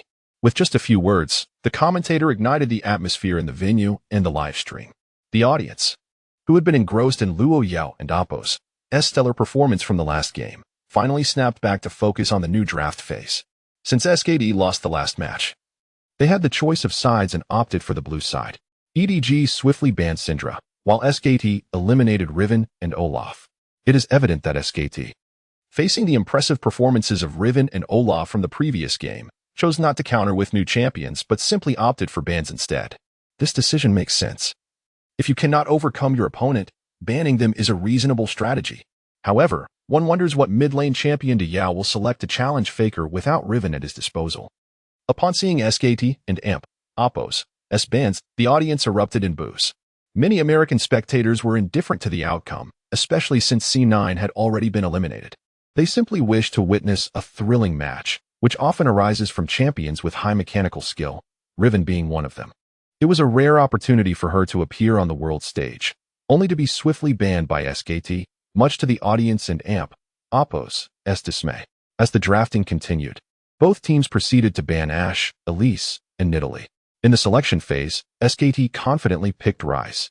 The sight of this championess icon ignited the crowd. Wow. SKT boldly chose Ryze, a champion synonymous with Faker's fame. Regardless of the version, Ryze in Faker's hands is a terrifying force. It is apparent that Faker left the last game feeling a bit aggrieved, having been pressured by De Yao for the entire match. Thus, he aims to reclaim his dignity with Ryze this time around. The commentators, well-versed in the game and Oppo's dynamics, noted that Faker's win rate with Ryze is nothing short of extraordinary, with a ban pick rate exceeding 50 this season, a testament to the champion's potency. Simultaneously, they speculated on how EDG would respond to SKT's bold challenge. Would De Yao once again deliver a miraculous performance? From the current meta perspective, Cassiopeia is an excellent champion to contest Ryze, as both are formidable spellcasters who excel in the late game. Meanwhile, sweat began to bead on Lu Ying's forehead. Faker's swift Ryze selection was intimidating. Luo Yao, why don't you match up with him? He jested, unfazed by Lu Ying's anxiousness. Luo Yao turned to the team's leader, the factory manager, and asked, "Do you have any AP champions you can play in the top lane? You should avoid playing tanky champions this time." The factory manager scratched his head, contemplating, among the popular top lane champions this patch, "I suppose I can play Kinnan reasonably well. All right, Then you shall take Kennen. Seeing that Luo Yao was ignoring him, Luing raised his voice. I'm asking you, do you want to come mid? I can also play Kennen top, who can go toe-to-toe with Faker and Oppos. S-Rise? I certainly cannot. Luo Yao sighed. Faker is indeed Faker. He doesn't even need to do anything. Just standing in the mid lane is enough to instill fear in all aspiring mid laners. The young player beside him was already shaken. As netizens joke, Faker, please welcome the next genius mid laner. What in Oppos? What's wrong with Faker? Are you afraid? You've made it to the finals, and now you're trembling? What a disgrace. Luing's expression was undeniably fearful, prompting Luo Yao to unleash a torrent of harsh words. He feared that if he did not inspire some courage in the young player, he would be utterly overwhelmed in lane. If the mid lane collapses, even if he performs exceptionally elsewhere, victory would be unattainable, a notion Luo Yao simply could not accept. Thus, he resolved to do something unprecedented and rather extreme. He would rouse him with a scolding. If you don't want to play, take off your headset and step aside. We can still manage without you. If you have any shred of pride, then select Cassiopeia and confront Faker directly. EDG proceeded to select Caitlyn and Karma, establishing a strong bot lane combination. It appears that EDG is determined not to be at a disadvantage in this lane matchup, especially since SKD's South bot lane typically outshines theirs. Thus, this draft seems quite reasonable. The drafting continued, with EDG selecting Cassiopeia and Kennen for their mid and top roles. SKD countered with Kindred and a bot lane duo of Jhin and Nami. The draft returned to EDG for their final counter pick.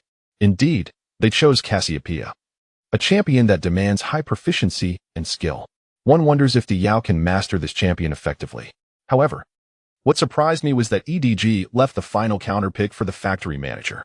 What champion would he choose to counter Benji's Kindred?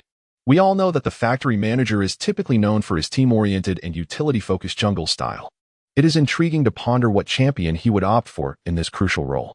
As time dwindled, the draft clock reached its final 10 seconds. Miko looked at Luo Yao with a puzzled expression. Brother Luo, what are you selecting? Time is running out. Speak quickly, or you want to find a champion. Rubbing his temples, Luo Yao replied, I think I'll go with Lee Sin. This game, I aim to invade Kindred's jungle and deny him his marks. Otherwise, we may struggle. After careful consideration, he ultimately selected the first talent, Wild Invasion. This choice is pivotal. If they secure victory in this game, SKT's morale will significantly falter. And by the fifth decisive match, their momentum would be tremendously high, greatly enhancing their chances of winning. In these critical moments, one must not waver. Today, we shall make Benji play like a fool. How dare you first pick Kindred? With a resolute spirit, he declared, with my hands, I shall fulfill your dreams. The final selection of Lee Sin was made, and thus, the compositions of both teams became clear. Blue side SKT versus red side EDG top. Trundle versus Kennen jungle. Kindred versus Lee Sin mid. Rise versus Cassiopeia ADC. Jhin versus Caitlyn support. Nami versus Karma Lee Sin. Indeed, it seems that the Factory Chiefs games with Lee Sin are relatively few, isn't it? The champion Lee Sin indeed has a particular advantage against Qiyana. He can swiftly kick her out of her ultimate, the Divine Judgment, eliminating her in an instant. Wait a moment, it appears that EDG has not altered their champion selection. Why is the Factory Chief wielding Kennen? Am I mistaken? Did Dio truly acquire Lee Sin? Chapter 12. Yo's Iron-Blooded Invasion. Is this yet another innovative strategy from EDG? Or merely a communication mishap where they failed to switch champions in time? Such elementary errors should be inconceivable on the grand stage of the World Championship. Personally, I lean towards the belief that EDG has once again chosen to swap lanes. It is quite astonishing. Our esteemed player Yo not only excels in the top and mid lanes, but can also venture into the jungle. The jungle and the lanes are fundamentally distinct realms within the game. What kind of surprises might Yo unveil this time? Let us wait and see. After the lane swap in the previous match, the commentators no longer expressed the same astonishment upon witnessing EDG's lane change again. Typically, the consensus regarding EDG is one of stability, yet this team has managed to conjure such unexpected antics on the World Championship stage. It rivals the entertainment value of G2. The audience in the live stream brimmed with anticipation. What position could Yo possibly be incapable of mastering? If they win this match, will he not pull out a Vayne for ADC in the next? How audacious. Has he pinned a request to play Vayne? However, I believe that with his formidable landing prowess, Yo will undoubtedly excel as an ADC. I am so eager. I yearn to witness the prowess of such a skilled player on Lee Sin. My own attempts at playing Lee Sin have been utterly disastrous. And today I wish to learn from the best. Are you all overthinking this? The jungle position is not merely about skill. It requires awareness and a comprehensive understanding of the game. Is Yo's game sense lacking? One only needs to recall his ambushes on Faker and Bang to realize the depth of his cunning. Unbeknownst to Liu Yao, the discussions of the commentators and the audience are irrelevant to him. His sole focus is how to invade the enemy's jungle with this Qiyana. The jungler should merely apply pressure in the top lane, allowing the opponent to push the wave. After all, Nar holds no significant advantage over Kennen. Lu Ying. Do not fear the mid lane. Let me read out the opponent's mid laner stats for you. SKT's Lee Sang Hyok, Silver 2 in Bilgewater, unable to afford even a skin. With a 23 win rate in Aram. Just ensure you don't get caught. I will be quite prosperous this match. If we are to emerge victorious, you must heed my words. Do you understand? After cheerfully sharing his lane strategy with the jungler, Liu Yao commenced to provoke Lu Ying. To deal with such a proud young master, a little provocation is necessary, and the rest is left to him. What nonsense! Am I afraid of Faker? I intend to outplay him this match. Though he felt a twinge of apprehension, Lu Ying and Oppo's bravado remained unshaken. His defiance is akin to a force that even Thanos' snap could not erase. Nevertheless, hearing Lu Ying's declaration brought Liu Yao some comfort.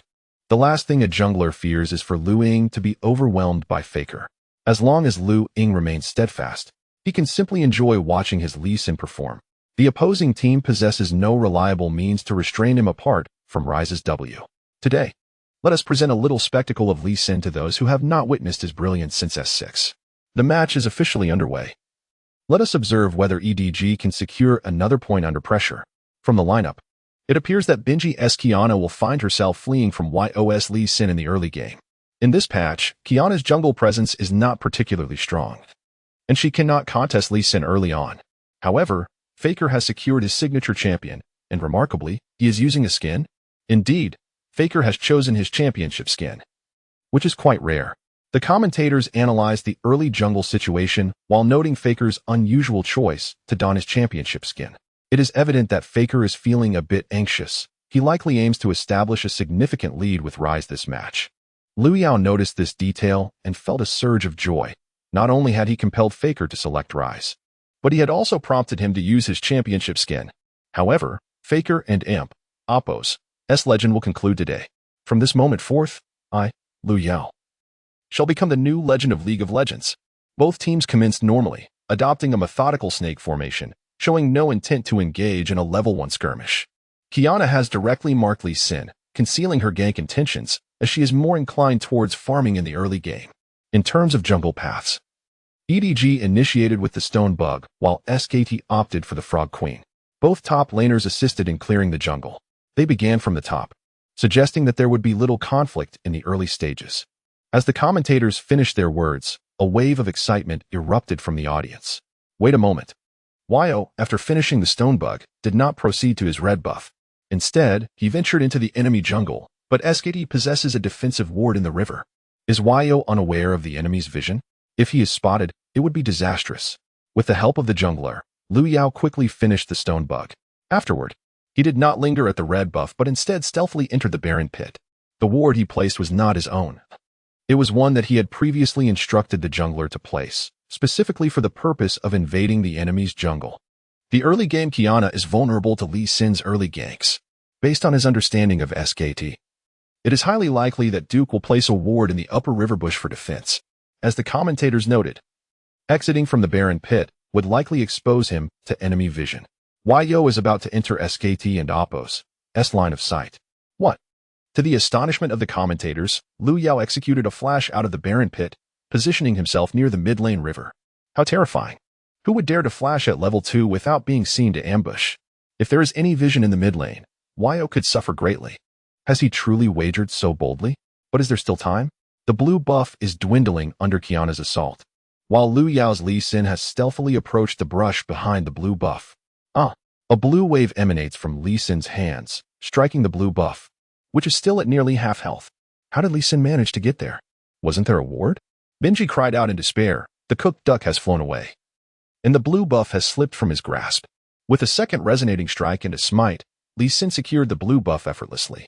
Kiana had just used her abilities and found herself devoid of options. With Faker and Duke unable to assist her, she had no choice but to retreat. Is she leaving? Can she really tolerate having her buff stolen? Liu Yao chuckled, relentless in his pursuit. Kiana's hesitation to retaliate indicates she has no abilities at her disposal. So he naturally pressed the advantage.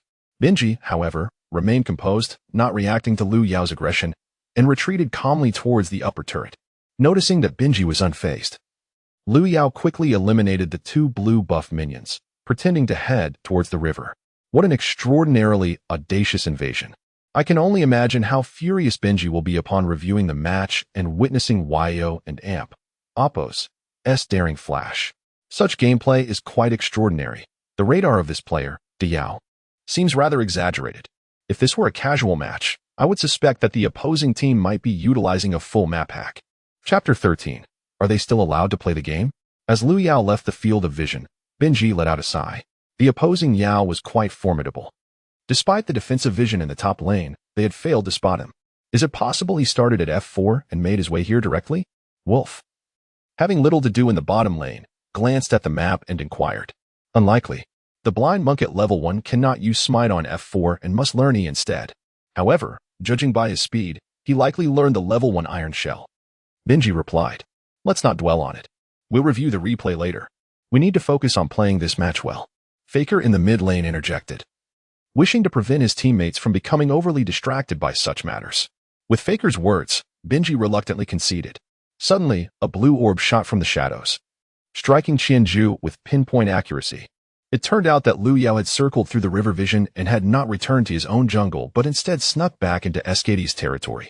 What kind of strategy is this? After years of commentary, I had never witnessed such an outrageous play. A swift kick sent Qianju's health plummeting below half. Having already lost substantial health to the jungle, this was a devastating blow. Can Xiang he come to help? I'm struggling against him. Benji, controlling Qianju, pleaded for assistance from Faker. But just as Faker prepared to head towards the jungle, Lu Ying, hold him up. If you can and Amp, Oppos, to even stall Rise. You might as well retire and become a mere decorative figure. The timely words ignited Lu Ying's determination. Initially hesitant, he charged directly at Rise, casting W to drop a toxic mist at Rise's feet. The ancient mage immediately felt a toxic buildup around his legs. The 40 slow effect forced Rise to retreat to counterattack. Otherwise, he would be vulnerable to the Serpent Woman's output, jeopardizing the mid lane. I'm being blocked by the Serpent Woman. You should retreat and farm the lower jungle. In this critical moment, Faker calmly directed Benji to withdraw, and Benji reluctantly abandoned the three wolves. A Q spell created distance between him and the blind monk as Qianju reached the entrance to the top lane's second tower. The blind monk pursued relentlessly. As a top-tier jungler, Benji knew blind monk and Oppo's SQ cooldown had reset. He had to dodge this Q, or he risked being killed in the jungle. Benji began to weave and dodge, feeling a modicum of confidence in his movements. However, Leo smirked. Such evasive maneuvers were futile against him. After all, this was the enemy and Amp, Oppo's jungle. The ensuing play left all viewers in astonishment, as if witnessing an inexplicable magic. To put it in context, this was during the S6 era. As the Q shot out, it appeared to veer off course. Commentators were about to criticize Liu Yao for such an absurd miss. The direction of the Q was worlds apart from Qianju. Yet, in the next instant, all commentators and streamers fell silent. For with the enhancements of the wild invasion and marked target talents, he perfectly predicted Qianju and Amp, Oppo's flash position. With a triumphant shout, the sound wave hit without hesitation, striking the Qianju who had flashed back under the tower. A second Q followed up with a basic attack, securing the kill. He then used W to escape the tower's attack range. A first blood. The Yao player's blind monk had secured first blood against Qianju at the enemy and Oppo's top lane second tower. This predictive Q was nothing short of extraordinary. Had Qianju not flashed, he might have retaliated. But Liu Yao had foreseen it. What divine maneuvering is this? At the moment the blind monk launched his Q, the majority, including several professional players watching the stream, believed he had missed. Yet, this Q had indeed accurately predicted Qianju's flash. Such an outrageous angle could only be the result of foresight, not mere luck. The crowd erupted in cheers. The live chat was flooded with praise. Nice, Yao. You truly can do it all. Incredible, Yao. That Q was remarkably bold. It was a prediction that could define a professional career. The bottom lane duo sent their congratulations, particularly Miko, who had been diligently monitoring the situation on the minimap. He was the first to notice the blind monk snatching Qianju and Amp, Oppo's buff, but he was astounded that he could subsequently kill the already flashing Qianju. My word. He actually predicted it. Benji's tone was tinged with self-reproach. He had indeed hesitated during that exchange. The opposing Yao played with reckless abandon, and he had lost the psychological battle. EDG executed a brilliant invasion, while Liu Yao invaded the jungle. Both the top and mid lanes had expended their abilities to stall the enemy champions. Thus, in the one-on-one situation in the jungle, Qianju dared not engage the blind monk. After finishing the 3 wolves, Liu Yao smoothly reached level 3, while Benji could only return home to farm his lower jungle. What a splendid early invasion. Liu Yao orchestrated this sequence beautifully. The surprises he delivered were simply overwhelming. After finishing the 3 wolves and reaching level 3, Liu Yao returned to the river in the top lane, awaiting the refresh of the river crab. The first passive mark of Qianju would undoubtedly land on the river crab, and today, Lady Luck smiled upon Liu Yao. As he approached the center of the river, the crab bearing Qianju's mark appeared. Liu Yao, of course, did not hesitate to claim the river crab, now boasting a level advantage of 1.5 over Qianju. Liu Yao and Oppo's level and jungle farm far surpassed Benji and Oppo's in just 3 minutes. He had established dominance over his counterpart in the jungle. All he needed was to return to his jungle and secure his double buffs for an enormous advantage. But what was Liu Yao's next move? After consuming the river crab, the blind monk did not return to his jungle but instead proceeded down the river from the mid lane, with the minion wave having pushed to the enemy tower. Liu Yao remained unseen by SKT. His path led him to the very brush where he had ambushed Victor in the previous match. Are we still playing? Liu Yao, Don and Oppo's, do you have your own jungle? How did you sneak into the enemy and Oppo's jungle again? The familiar brush, where he had previously eliminated Faker, was now the stage for a potential repeat performance against the jungler. As Liu Yao boldly ventured into SKT's jungle once more, the commentators and spectators couldn't help but chuckle. They eagerly anticipated whether Liu Yao would successfully eliminate Benji this time. For LPL fans, another kill on Qianju would spell disaster, leaving him utterly powerless in subsequent jungle skirmishes. Meanwhile, the European and American viewers were less concerned with the match's outcome. They craved nothing less than a spectacle of bloodshed. Let us momentarily relinquish the bottom lane, as I await the completion of my red buff before embarking on a gank. Upon entering the F4 bush, Benji and the duo in the bottom lane conspired over their next ambush, blissfully unaware of the lurking danger within the red buff brush. Eschewing the F4, Qiyana directly engaged the red buff, her smite still unused, and thus she executed it upon encountering the red, concealed in the bush. Liu Yao was elated to witness Qiyana's hasty expenditure of her smite. What audacity! A jungler who dares to smite first. It seems you are not accustomed to invasions in the World Championship. Allow me to impart a lesson today. With this thought, as the red buff approached the threshold of smite execution, Liu Yao unleashed his Tianyin wave, striking Qiyana. He smote the red buff, advanced to auto-attack, and followed up with the E ability, Thunderbreak, ensnaring Qiyana. Bereft of flash and Q, Qiyana stood defenseless, meeting her demise on the spot. Splendid. Liu Yao executed a solo kill on Benji and Oppo's Qiyana within the jungle. This setback was grievous for Qiyana, who now faced a dire situation at 4 minutes with only level 2. For a jungler who typically thrives on early development, such a commencement is akin to traversing a hellish gauntlet. I have encountered many junglers, some adept at securing lanes, others proficient in controlling team resources. Yet I have never witnessed someone treat the enemy jungle as if it were their own backyard. Having secured this kill, Liu Yao unceremoniously claimed the F4 as well before returning to base. Upon his return, Liu Yao opted not to purchase a jungling knife, but instead, he fully invested in a Tiamat. This match is devoid of farming. It is solely about invasion. If I do not bring Benji to the point of substitution, I shall not bear the surname Liu. Chapter 14. Is this really the finals? I'm a bit overwhelmed and unable to assist you. I can only focus on leveling up. Sitting in the SKD player's seat, Benji shook his head in frustration, realizing that his carelessness had led to being counter-jungled by the opposition. Throughout the World Championship, no jungler had ever dared to invade SKT and AMP, Oppo's jungle. Not to mention SKT. Even other teams lacked players as audacious as Yao, who would recklessly invade. This Yao, who does not even play jungle, is he truly gambling with such aggression? Can a championship match be treated like a ranked game? Despite voicing such thoughts, Benji felt a rising agitation within.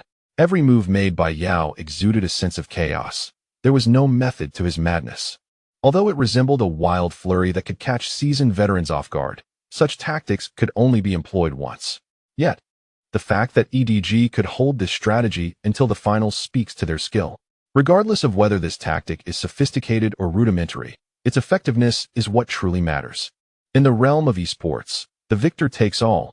As long as one can win, the means employed are of little consequence. The audience is indifferent to the longevity of such tactics. They only care about who lifts the championship trophy. Due to the jungler and Oppo's failure, SKD's 3 lanes adopted a more conservative approach, abandoning their aggressive forward pressure. The mid lane was somewhat manageable, as the distance was relatively short. Champions like Ryze could push lanes without much difficulty once they leveled up. However, the top and bottom lanes began to falter.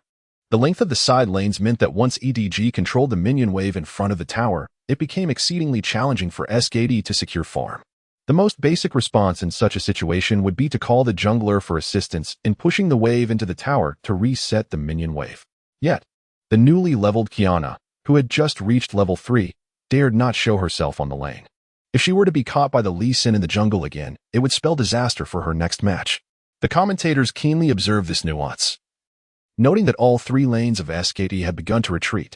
It seems that the pressure from the formidable Yao in the jungle was indeed significant. Now, ensuring Benji's development was of utmost importance.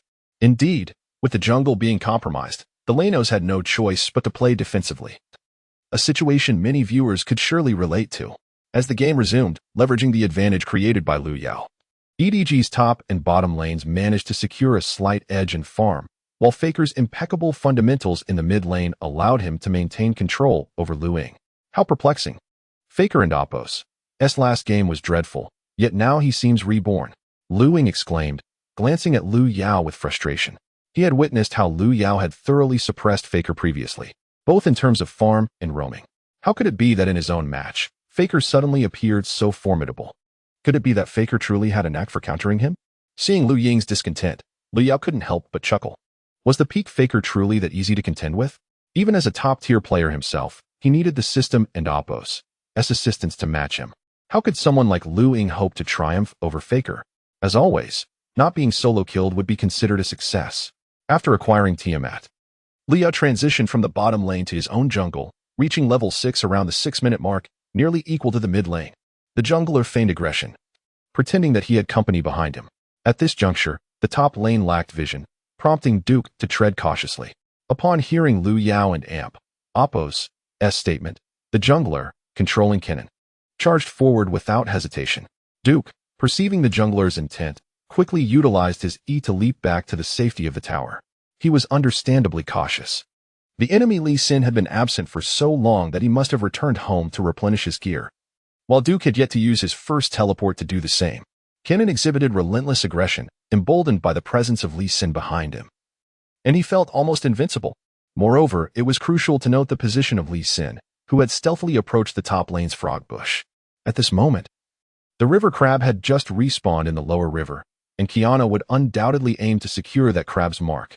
After pushing the mid lane wave, Faker accompanied Benji to the river to claim the crab, leaving Duke utterly defenseless in the top lane. The jungler pushed the top lane minion wave to the tower, while Gnar, standing beneath it, was only half charged with rage and unable to transform in the short term. The Lee Sin in the bush was poised and ready, waiting for the opportune moment. As Gnar reached to secure the cannon minion, Lee Sin executed a flash over the wall, placing a ward behind Gnar with a swift motion. He unleashed the dragon kick. Gnar, engrossed in his farming, had no time to react and was sent crashing into Kennen. Ready for the opportunity, Kennen erupted with purple lightning. Secret art, thunderous prison. The lightning surrounded Kennen, and Gnar, having just landed, was stunned in place by Kennen's passive ability. Liu Yao, positioned beneath the tower, followed up with a precise sonic wave that struck Gnar. The resonating strike secured the final sliver of Gnar's health. Nice kick, great yell. That ward placement was incredibly swift. I nearly missed it. The jungler exclaimed with delight, fully aware of Liu Yao's intention to kick Gnar out from beneath the tower. However, he was astonished that Liu Yao had chosen to flash over the wall to place the ward first.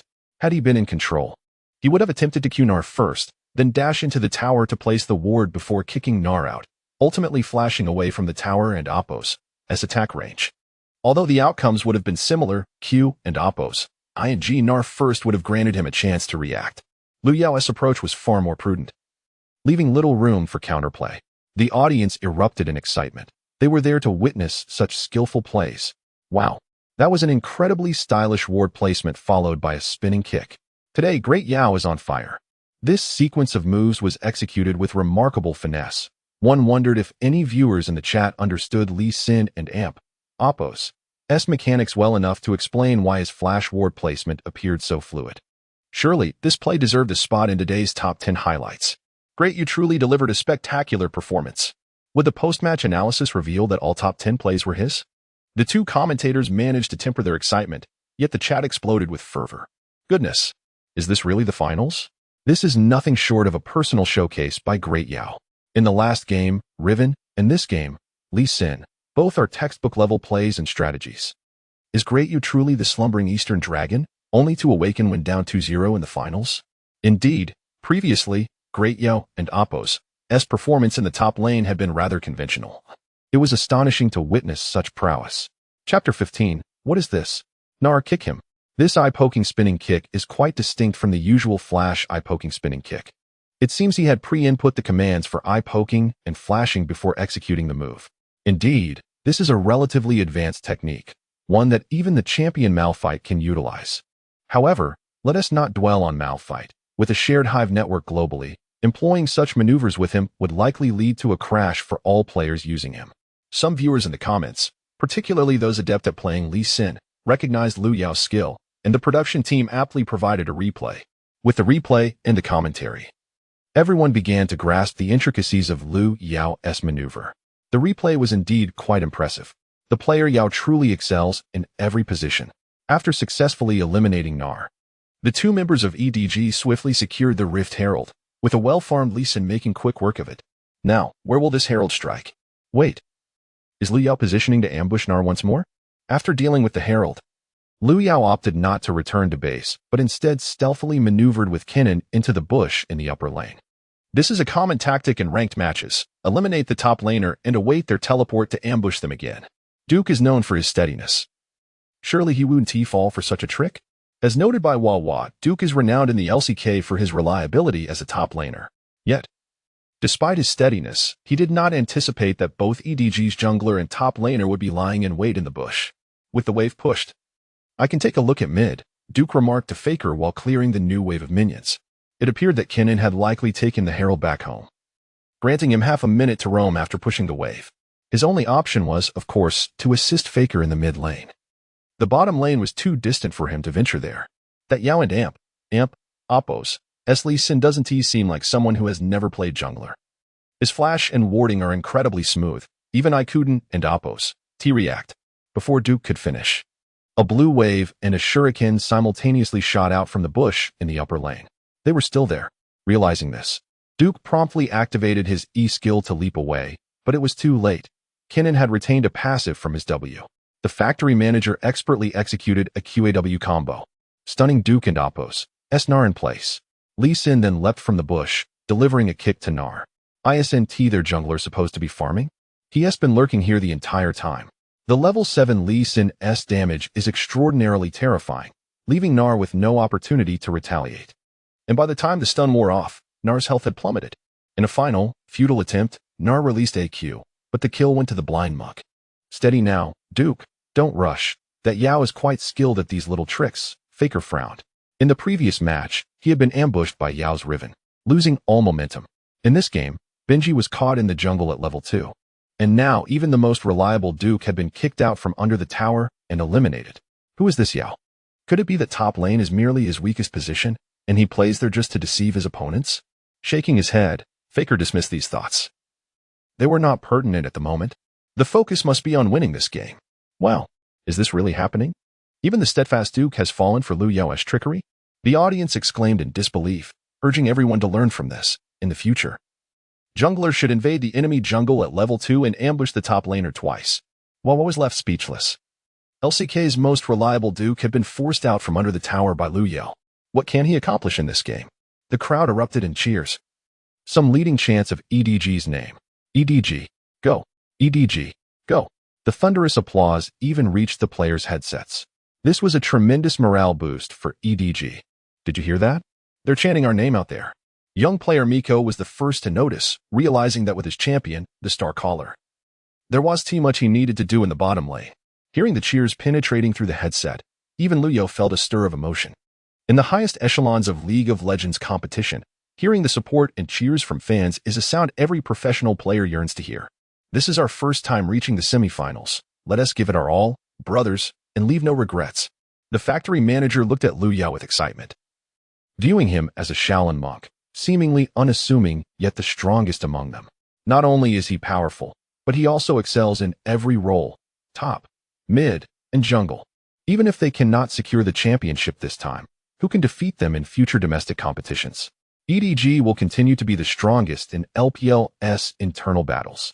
However, the good times were short-lived, as news from the bottom lane was grim. While Luyo and the factory manager eliminated Gnar, Faker, after pushing his wave, teamed up with Qiyana to execute a 4-man ambush in the bottom lane. In this skirmish, SKT executed a perfect tower dive, with Qiyana having gained experience from the wave, using her ultimate without any casualties. Lu Ying's Cassiopeia arrived late, using her flash to trade with the enemy's support and Qiyana, but she herself was taken down by Faker. This was not good news. Faker securing 2 kills posed a significant threat to EDG. They could not afford to be careless. The current situation was not optimistic. The kill for EDG was claimed by the jungler, Lee Sin, whose ability to take over the game pales in comparison to Ryze. The commentators' concerns were not unfounded. Ryze in the late game could take on 3 or even 5 enemies, while Lee Sin typically serves as a utility champion, only making an impact with a well-placed spinning kick. Anyone with a modicum of understanding of the game would not consider Lee Sin to be a primary carry. However, Liu held a different perspective. Most Lee Sin players build tanky items, leading to a more functional playstyle. However, he intended to build damage items, believing that if they could eliminate 1 or 2 opponents in team fights, the subsequent skirmishes would be easily secured. No worries. If you feel too much pressure in the bottom lane, you can relinquish the outer tower and let the factory manager take the lead. Jin and Karma will chip away at the mid lane tower's health. Lu Ying, you should pressure Gnar in the upper lane. He has lost several waves and will surely struggle against you. Our current focus is to take down the enemy's mid lane outer tower and exploit the vision blind spots in the enemy's territory. Chapter 16. The division of forces. It is evident that EDG has been persistently exerting vision control around the mid lane. Indeed, the strategic significance of the mid lane turret is immense. Whichever team can first dismantle it will gain a decisive advantage. Naturally, SKT is reluctant to relinquish this tower easily, leading to a tense stalemate between the two sides. Deft and Miko have moved to the mid lane, attempting to chip away at the turret and Oppo's health. Meanwhile, Lu Ying in the top lane is playing aggressively. Once his Cassiopeia reaches a sufficient level, he pushes the wave rapidly, keeping the minion wave consistently under Nar and Oppo's turret. Duke, under relentless pressure, finds himself in a frustrating position, unable to assist his mid laner who is preoccupied with the duo in the bot lane, while the jungler is busy farming in the jungle. Unfortunately, the top laner's role is to withstand pressure, and he can only smile faintly as he consumes the minions beneath his turret. During this time, Leo can only clear his jungle and meander around the upper river in search of opportunities. After SKT's successful gank in the bot lane, Jean and Ryze managed to secure the first dragon.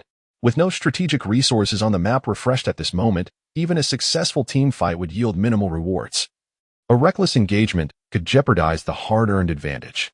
Thus, time progresses to the respawn of the second dragon. Deft, leveraging the extended range of misfortune, successfully destroys SKT and Oppo's mid lane turret, while EDG establishes vision control around the dragon. Faced with a shrouded map, SKT reluctantly concedes the second dragon. Having secured the first dragon, they are not overly concerned about losing this one. Their priority is to catch up and farm. In this unfavorable situation, Qiyana is left in an awkward position, unable to stack her passive.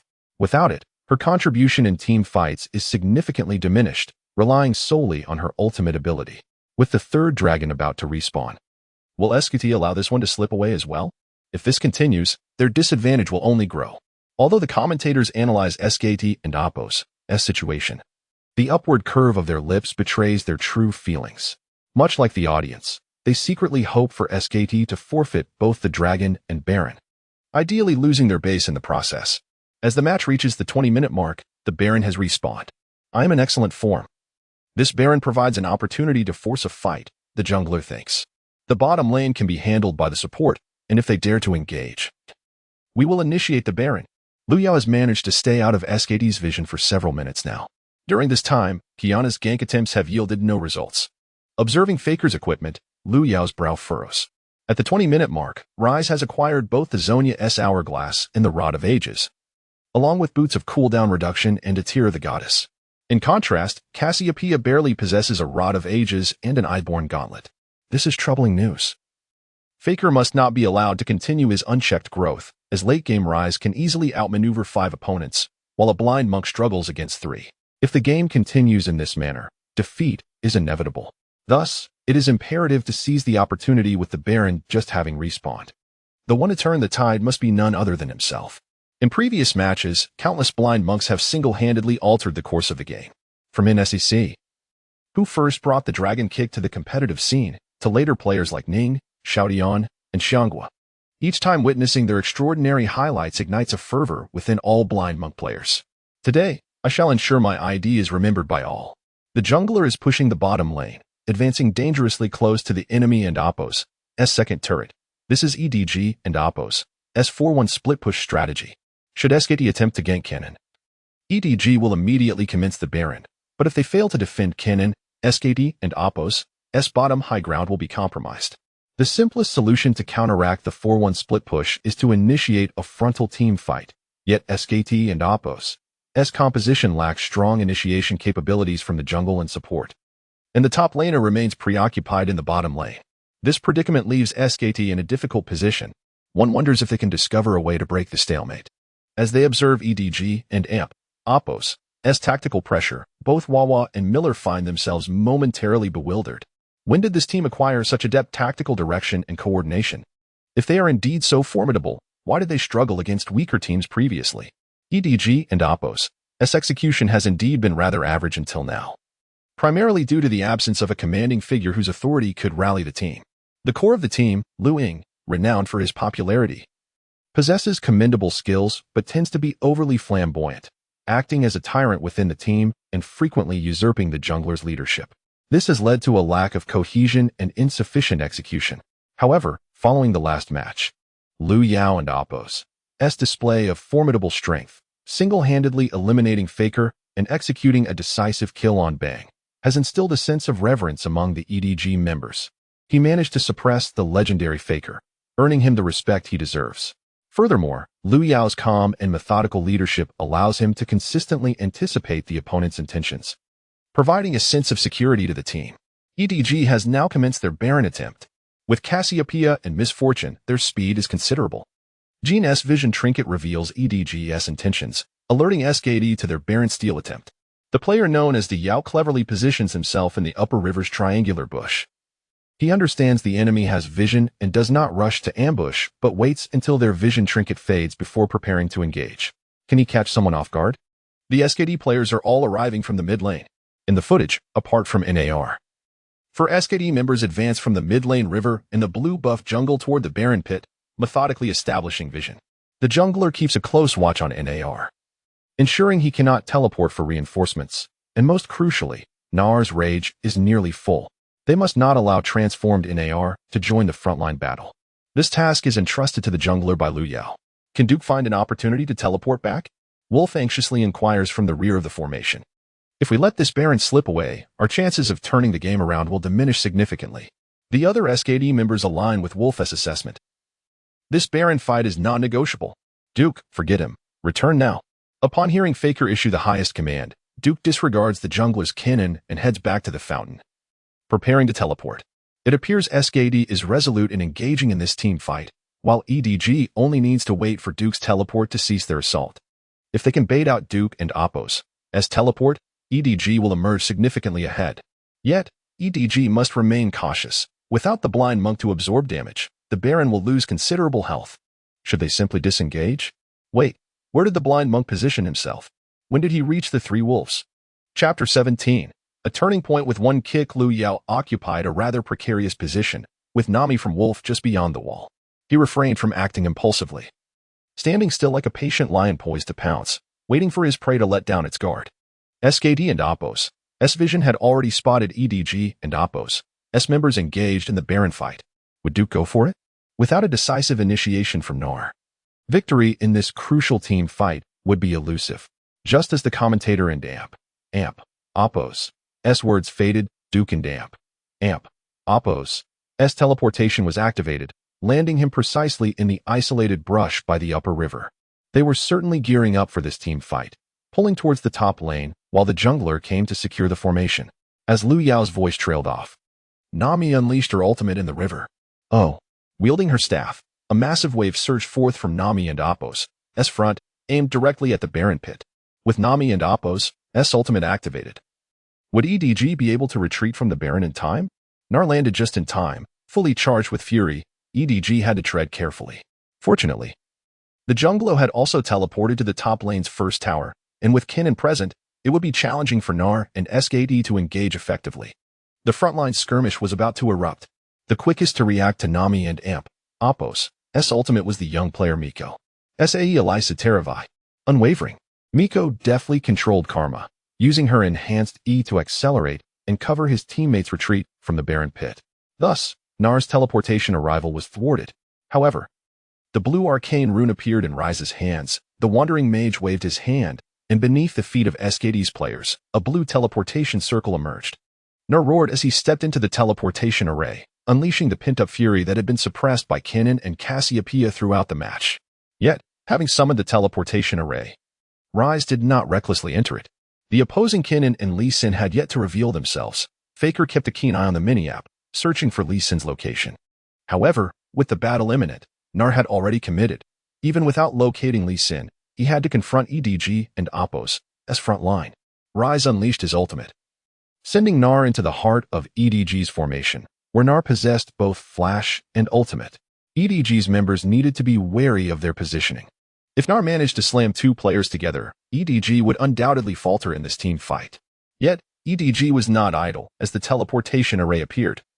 Liu Ying controlled Cassiopeia to release her miasma upon it. Nar, upon landing, was engulfed by the poison, slowing his advance.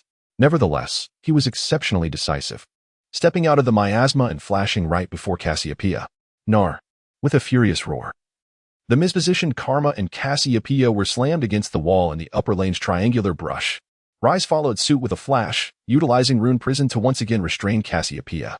Fortunately, Cassiopeia released her ultimate just as Ryze initiated his control, petrifying both Nar and Ryze in place. Meanwhile, Miss Fortune provided a healing boost to Cassiopeia and set two traps, immobilizing the petrified Ryze and Nar. Yet, the crisis was far from over. Kiana had arrived to output damage, and from the river, Jin's deadly flourish struck Cassiopeia from an extraordinary distance, ensnaring her. He then halted, drawing his sniper rifle and fixing his aim. Your final chapter is approaching. Whispering softly, Jin and Oppo's S bullets locked onto Cassiopeia. From afar, Jin activated his ultimate. Those 4 bullets were lethal. Was this the moment EDG would falter in the team fight? Everyone's hearts raced. Even the director granted Jin a first-person perspective. However, not everyone shared this sentiment. From the shadows of the blue buff, a figure leapt forth with a sonic wave. Before Jin could fire his first shot, Lee Sin had already appeared before him. A swift kick. His right foot rose sharply, scattering Jin's sniper rifle while simultaneously knocking him back. It was the Great Yell. Great Yell had awaited the perfect opportunity to counter Jin's ultimate. A pivotal kick. This maneuver not only repelled Jin but also sent Nami flying alongside him. The fragile Nami took a massive hit, her health halved in an instant. But the onslaught did not cease. The sonic wave still clung to Jin. Lee Sin executed another kick, propelling himself towards Jin, and with a ground slam complemented by the Hydra splash damage. Nami could only manage a feeble exhaust before being forced back to the fountain. Jin, upon landing, hastily flashed away to create distance, retreating towards his turret. You have taken a wrong turn. With a subtle smile, Liu Yao did not rush to flash and eliminate Jin. Instead, he pursued him closely, awaiting the cooldown of his W. With 3 items, Lee Sin and Oppo's S cooldowns were remarkably swift, allowing Lu Yao to catch up just as Jin took a few steps. A punch and a kick, he claimed the kill. The Great Yu single-handedly dismantled SKT's backline. Meanwhile, the jungler had arrived. Rise and Nar focused their fire, quickly dispatching Cassiopeia and Karma, while the jungler rushed in from the first tower, activating his E to join the fray. With a flash and a thunder prison, he ensnared the skill-less Nar in place. Had Qiyana not activated her ultimate in time, Nar would have surely perished. Rise maneuvered with a burst of speed, narrowly evading the deadly ultimate. Fall back, fall back. We cannot engage head-on, we are outnumbered. Faker, controlling Rise, spoke with a hint of urgency. Their backline had suffered tremendously in this skirmish. Retreat was imperative, yet as long as he remained alive, the battle was not over. Should they manage to reposition effectively, a comeback remained a possibility. Under the cover of Qiyana's ultimate, Nar withstood Kinan's initial burst. As his rage dissipated, he transformed back into Mini Nar, the sudden increase in movement speed enabling him to retreat alongside Rise. EDG had executed a 2-for-2 exchange in this skirmish, trading their mid laner and support for the enemy bot lane duo, which could hardly be deemed a favorable trade. In an advantageous scenario, exchanging kills with the opponent was indeed a losing approach, and subsequently, they would likely be unable to contest the Baron. This turn of events was primarily thanks to Great Yao and Apos' impeccable entry. Had they failed this skirmish, EDG might have lost the Baron and at least one lane and Apos' inhibitor. The commentators and Apos' heart rate soared to 120. This team fight was perilously intense. The decision to engage Baron itself posed no significant issues. Securing Nar and Apos' teleport was already a considerable gain. However, they had not anticipated SKT and Apos' audacity to directly initiate a team fight by teleporting Nar in. The live chat was filled with expressions of relief. Had it not been for Great Yao, EDG might have already succumbed. SKT and Apos' decisiveness was striking. At that moment, they had not spotted Lee Sin at the forefront, and with Kinan pushing the bottom lane, Nar and Apos' entry was unlikely to result in an instant elimination. Great Yao, forever the deity, EDG's savior. Hurry and switch teams next season to become the core player, rather than languishing as a tool in this team. However, at this moment, the director noticed that EDG seemed unwilling to accept the 2-for-2 outcome. The camera swiftly focused on Lu Yao, who was intercepting 3 SKT members from the blue buff brush. Chapter 18. Attempting to escape? The primary reason Lu Yao refused to accept the outcome of the 2-for-2 trade was that Faker and Apos' Rise had yet to fall. While Rise may not be classified as a T0 hero of the current meta, Faker's rise is an entirely different matter. Numerous players possess their signature champions. Uzi has his Vayne, Imp his Twitch, Insec his Lee Sin, Frogjin his Anivia, and Madlife his Thresh. As the most esteemed player in League of Legends, Faker undoubtedly has his own iconic champions, one being LeBlanc and the other Rise. In the world, there exist only 2 kinds of Rise, Faker's Rise and everyone else's. Thus, if they cannot eliminate Rise at least once to disrupt his developmental rhythm, even the most significant advantages in this match cannot guarantee victory. Do not let them escape. Pursue. After a brief exchange, Lu Yao's focus was entirely directed towards the next maneuver. SKT had a general idea of his position and were on guard, making the forthcoming first Q all the more crucial. If he could land a Q on either Nar or Qiyana, he could swiftly diminish their health. Lu Yao and Apos' Lee Sin had effectively blocked SKT and Apos' path. Were SKT aware of this information? The potential for maneuvering in this instance was immense. Yet, the Lee Sin lacked any magic resistance, and should Faker manage to immobilize him, he could easily be eliminated. The audience and commentators nervously watched Lu Yao, whose Lee Sin was built entirely for damage, with his first item being the Greed Hydra. This build rendered Lee Sin both explosive in damage, yet extraordinarily fragile, especially against a 2-item Rise, which posed a certain degree of danger. Lee Sin may be lurking nearby. You all proceed behind me, and be cautious of his Q.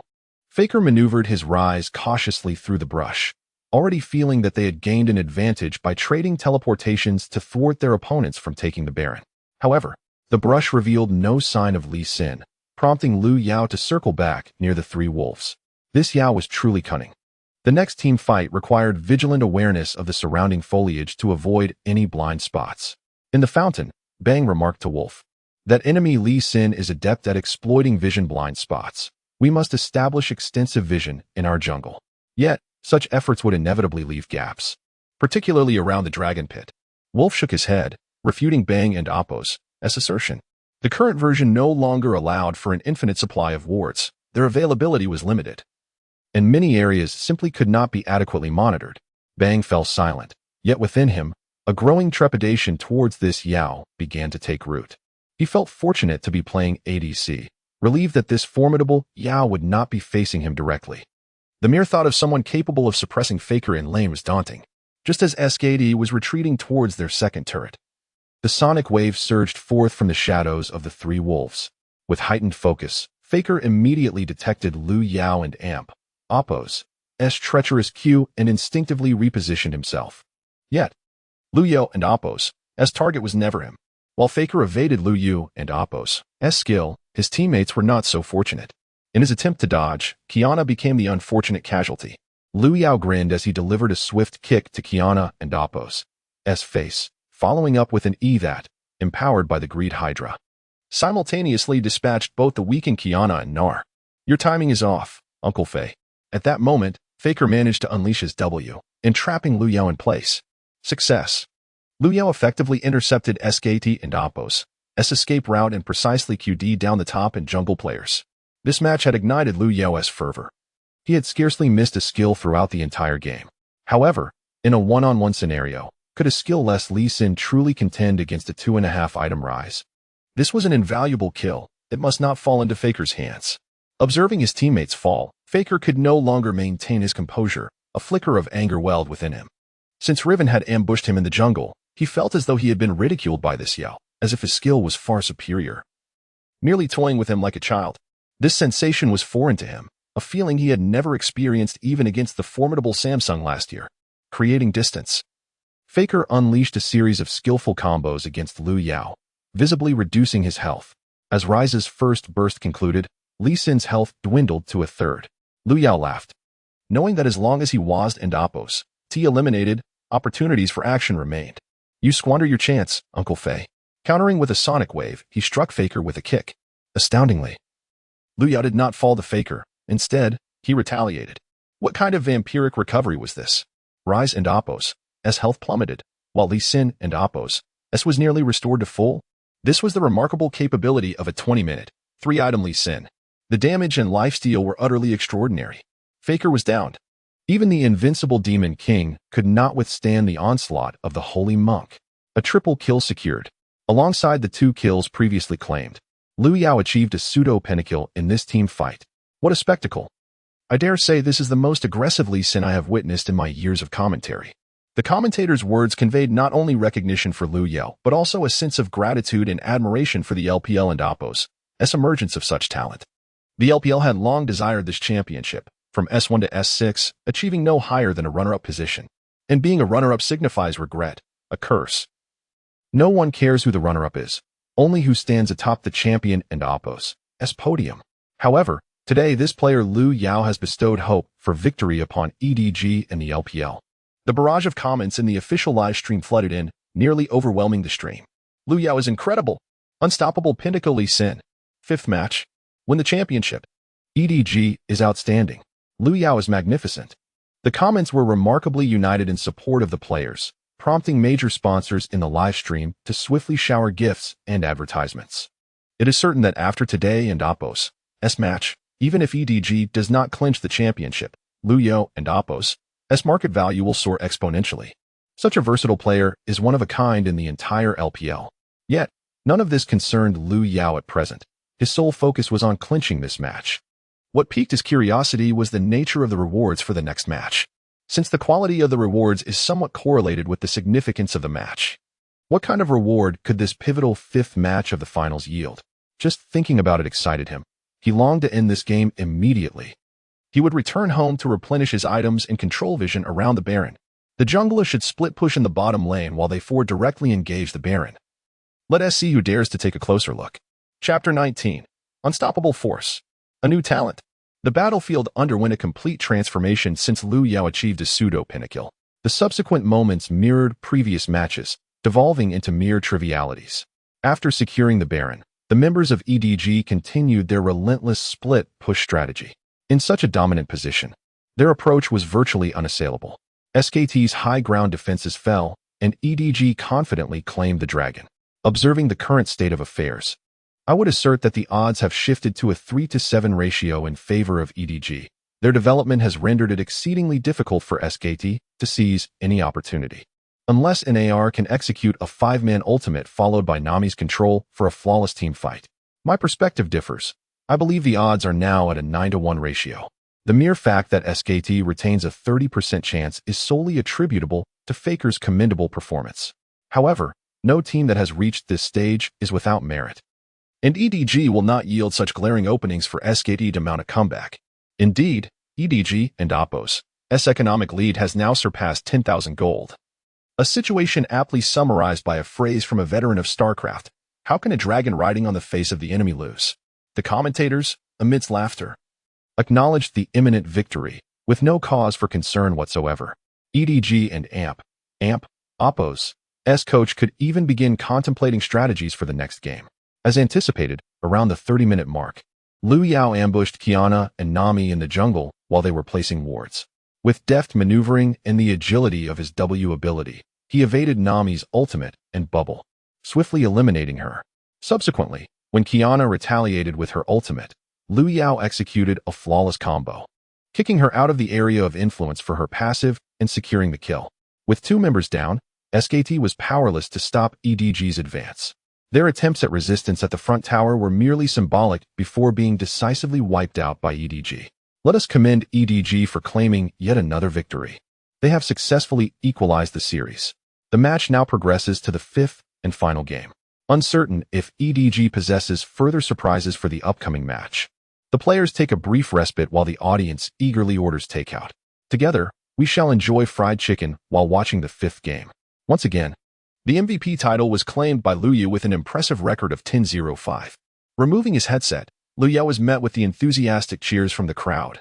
And the EDG players were visibly elated, not just for leveling the score, but also due to the resounding support from the audience chanting their team's name. Concurrently, dormitories across universities nationwide erupted in fervent cheers. Let us turn this around. EDG is phenomenal. Stop jinxing it.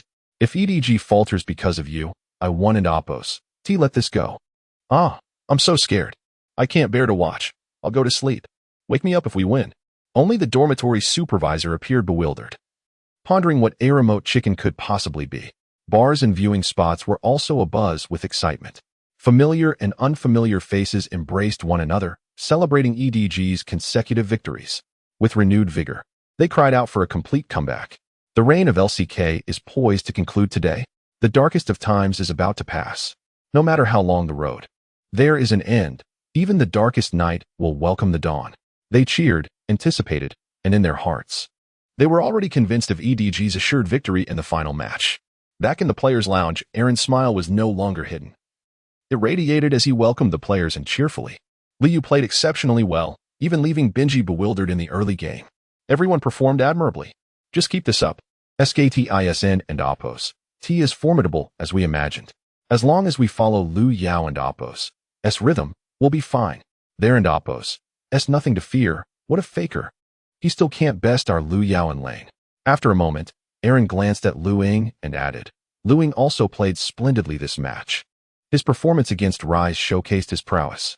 Truly one of our nation's finest mid laners.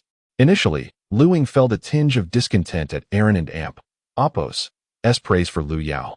But his mood brightened upon hearing Aaron commend him as well.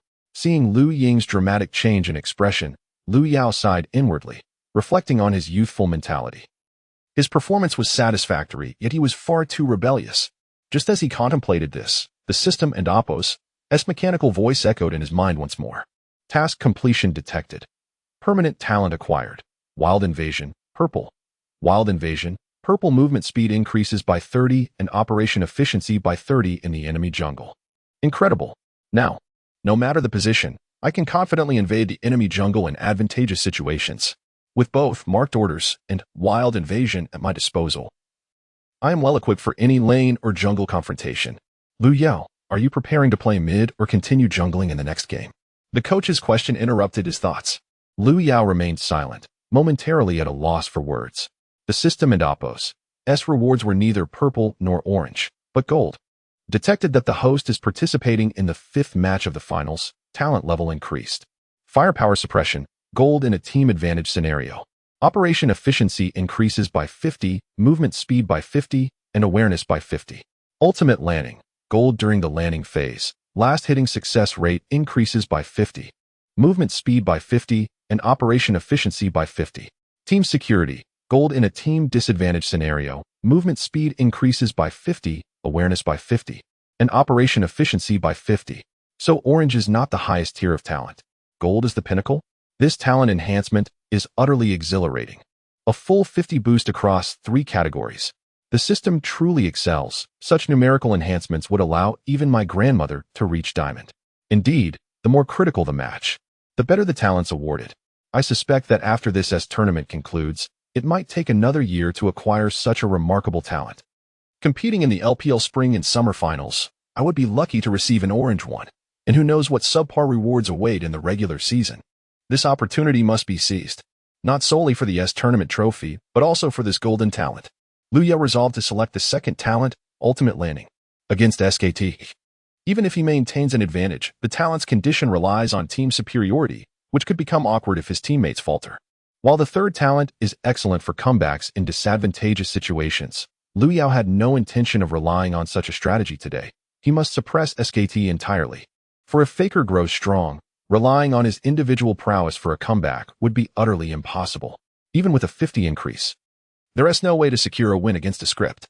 Overall, while the second talent's enhancement is limited to the landing phase, achieving a substantial advantage during this period would alleviate concerns for the mid to late game, especially with marked orders as an additional asset.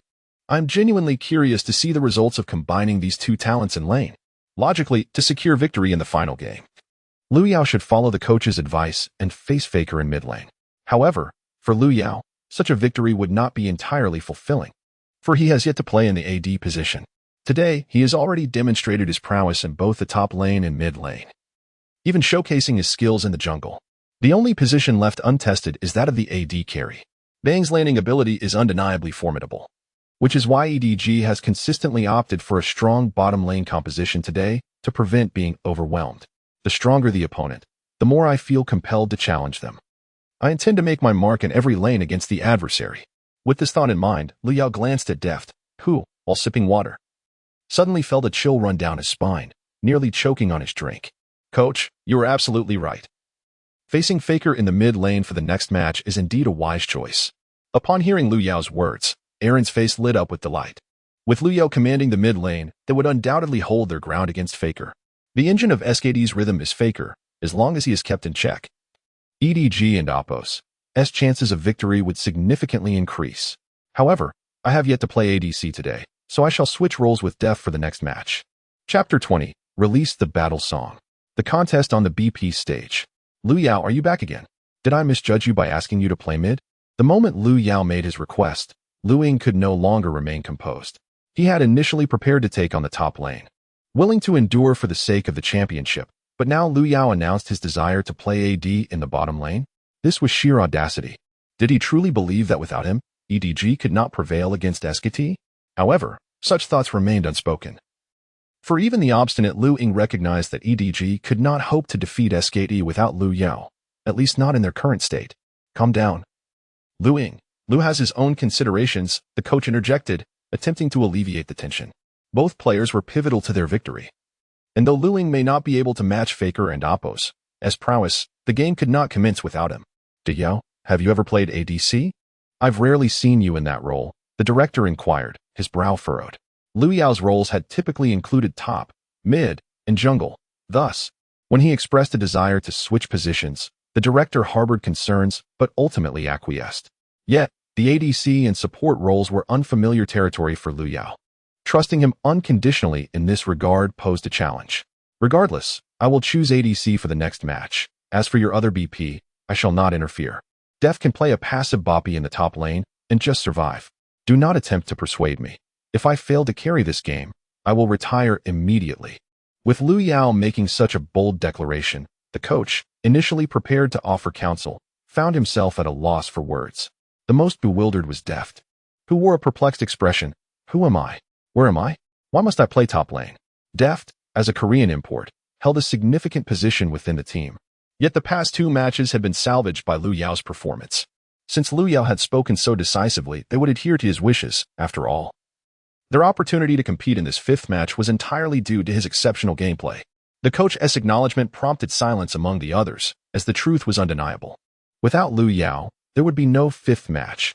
EDG would have long departed this stage, burdened by the shame of a 3-0 defeat. As the one who had rescued EDG from the abyss, Lu Yao had every right to act upon his whims. Even if he were to falter in this match, it was his merit that had earned him this chance. Any doubts or grievances from others could only be accepted as fate, for their strength was simply insufficient. Welcome back to the final match of the 2016 World Championship BO5. It is SKT facing off against EDG. Although SKT initially secured 2 points, EDG swiftly countered with an unexpected lane swap strategy, leveling the score. I must commend our player Lu Yao once again, as he has excelled in both mid lane Riven and jungle Lee Sin. After witnessing these 2 matches, I am particularly eager to see what champion Lu Yao will select this time. In the commentary booth, the hosts, Dada and Miller, wore broad smiles. They had not anticipated that EDG would push the series to 5 games. Regardless of the outcome of this match, the players from both teams deserve our utmost respect. Meanwhile, the familiar battle anthem of BO5 resonated throughout the arena. Whether fans of EDG or SKT, let us rally together in support of these 2 teams. The audience erupted into a fervent cheer, their presence here to witness all 5 matches already deemed a worthwhile experience. In this match, SKT had chosen the red side. We await to see if they can execute their desired strategy. The band phase commenced, with EDG eliminating Syndra, Rise, and Karma, while SKT removed Riven, Nidalee, and the Dragon King. Remarkably, EDG banned 3 mid-lane champions, showing considerable respect for Faker. Meanwhile, SKT persistently banned Lu Yao's Riven, indicating the significant pressure Lu Yao imposed on them, as even a player as formidable as Faker struggled to devise a counter-strategy within such a short time. However, Lu Yao retained the option of selecting Lee Sin. As the commentary concluded, EDG locked in Victor.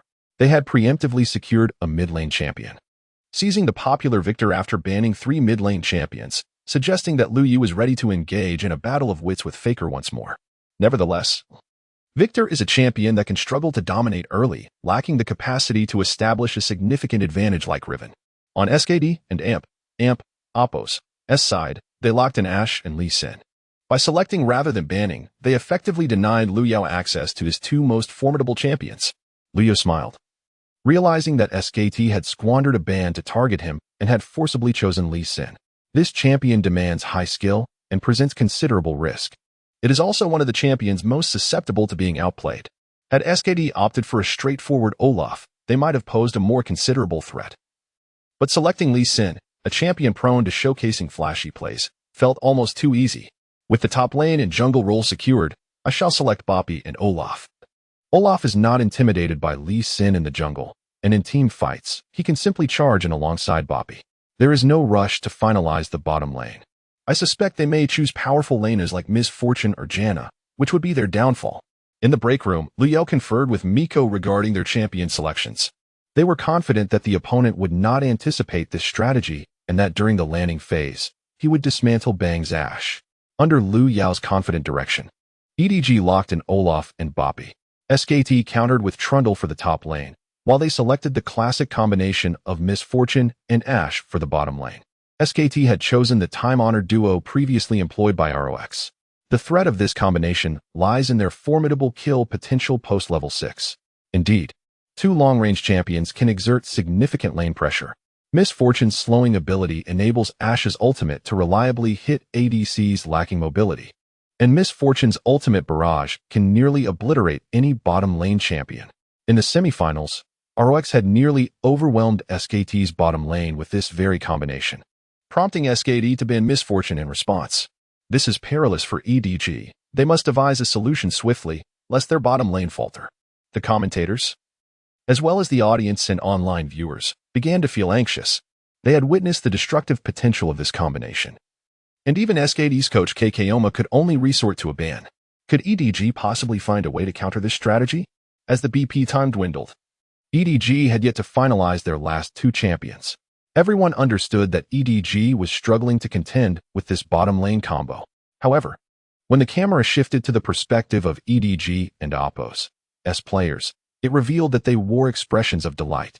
The young Miko even burst into laughter. The EDG players appeared remarkably relaxed. Had they truly discovered a means to dismantle this tactic? Chapter 21. The Demon and the Whisper. As the time for the final 20 seconds approached, Liu Yao and Miko exchanged a glance and nodded. With deliberate precision, he moved the mouse to select his desired champion and clicked confirm. I flourish amidst the carnage, like a flower in the dawn.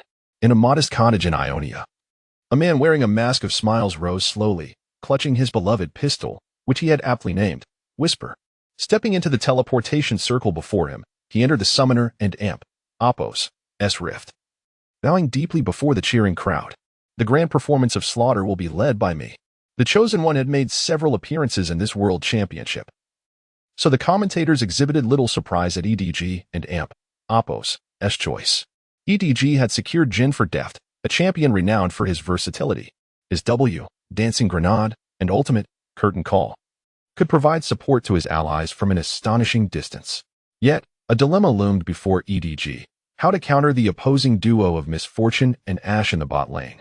The live chat expressed satisfaction with the selection of Jin, believing that EDG would focus on Liu Yao's mid lane victor.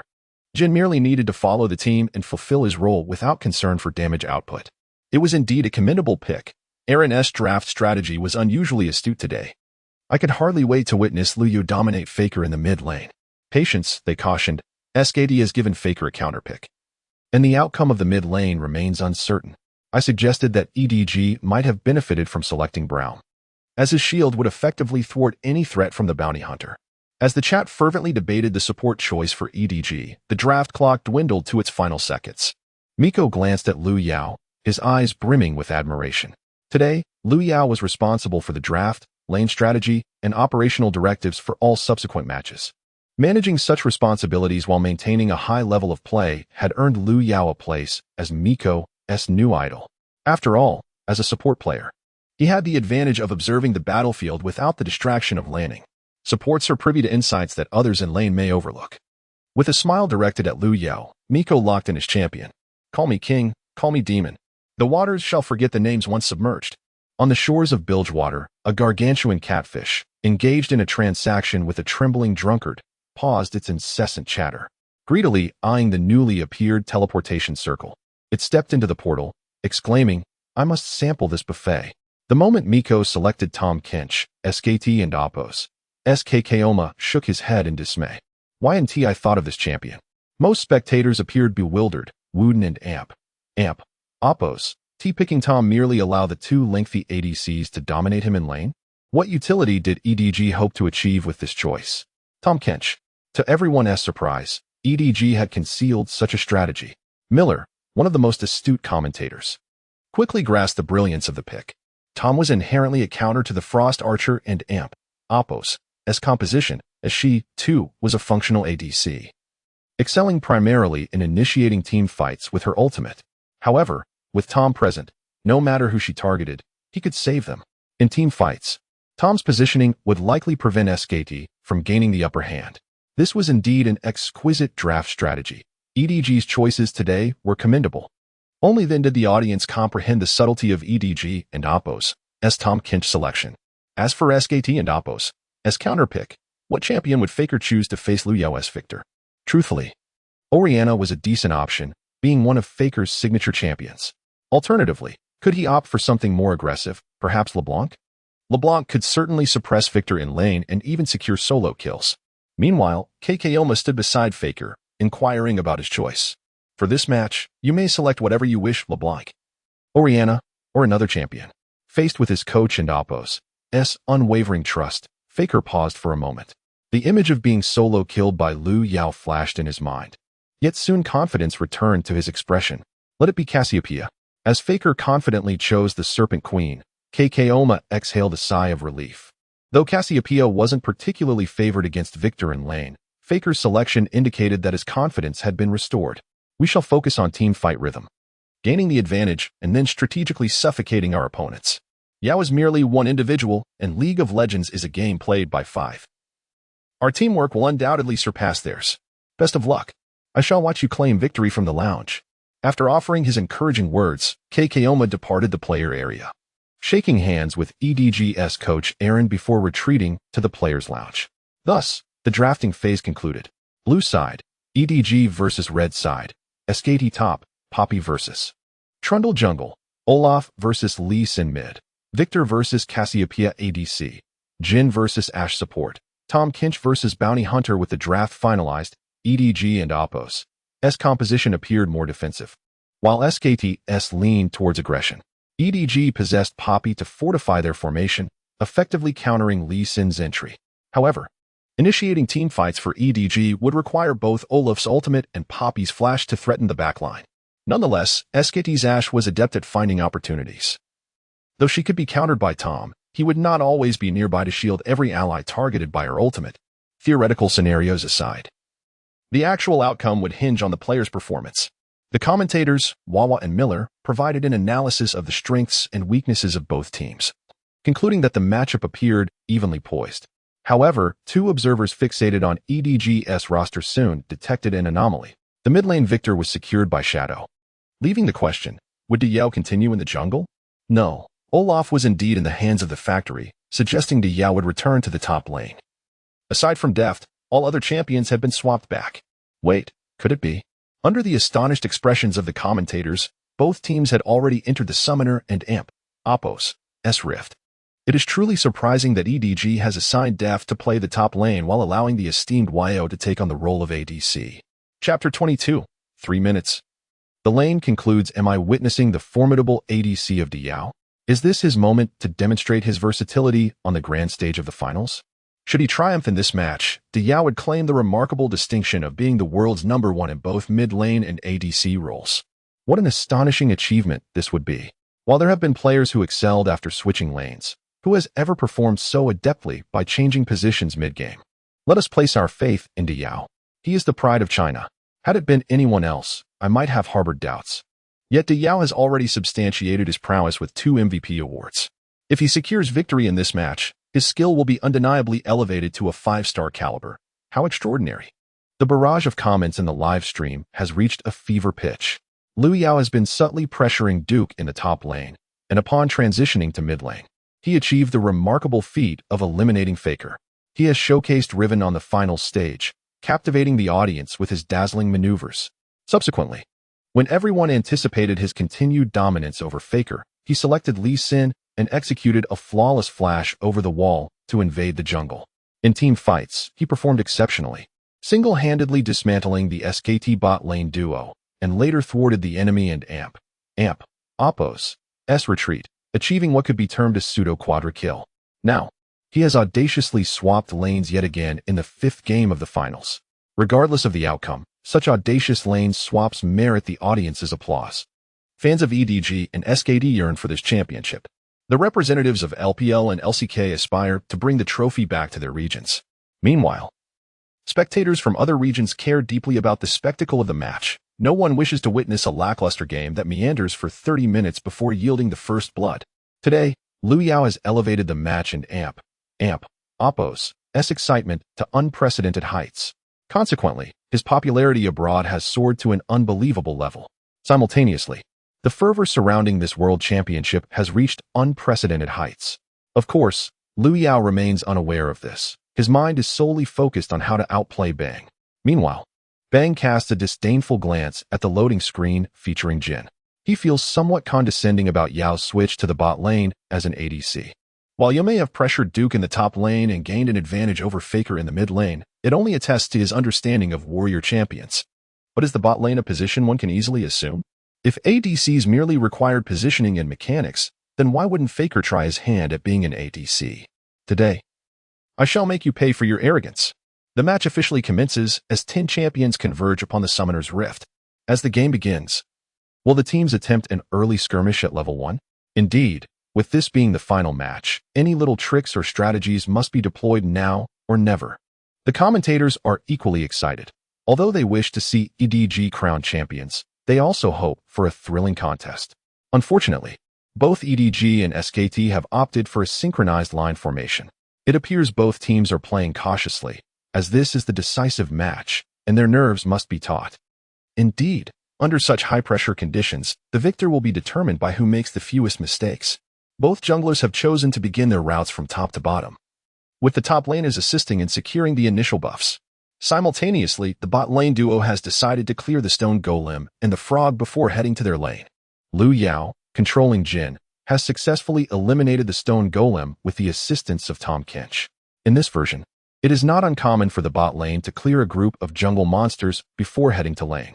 Having observed the S6 finals, Liu Yao is well aware that SKT's bot lane will clear the frog before stepping onto the lane. Hence he promptly signaled Miko to assist in taking down the stone golem. EDG's arrival in lane is slightly faster than SKT's, and they have secured control over the bot lane. Upon reaching the lane, Liu Yao immediately begins to push, eliminating 2 melee minions and reaching level 2. At this moment, Ashe and Miss Fortune also arrive in the lane.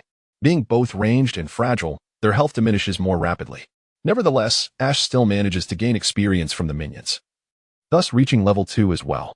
Recalling Liu Yao's earlier words, Miko advances to secure a ranged minion, using his W to spit it onto Ashe's face. Just as the minion ejected by Tahm Kench has yet to strike Ashe, Jin's W, Deadly Flourish, is already unleashed. The effect appears as though Tahm Kench's W has directly entrapped Ashe. Simultaneously, the Dance of Death grenade is thrown, eliminating 3 ranged minions, with the most powerful 4th shot striking Ashe directly.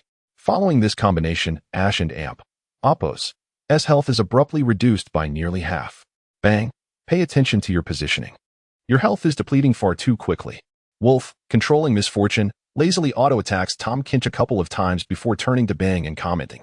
Under the immense pressure of the finals, Wolf is already feeling a bit irritable, and upon seeing his ADC enter the lane only to lose half of his health without a fight, even the usually mild-mannered Wolf cannot help but express his frustration. At this moment, Bang has begun to sweat. The initial disdain and condescension have completely evaporated. He now understands why Faker was pressured. He cannot fathom why. When facing Liu Yao, an overwhelming sense of pressure washes over him. His positioning feels off, his last hitting is poor, and his damage control is entirely inadequate. Truly, a fearsome opponent.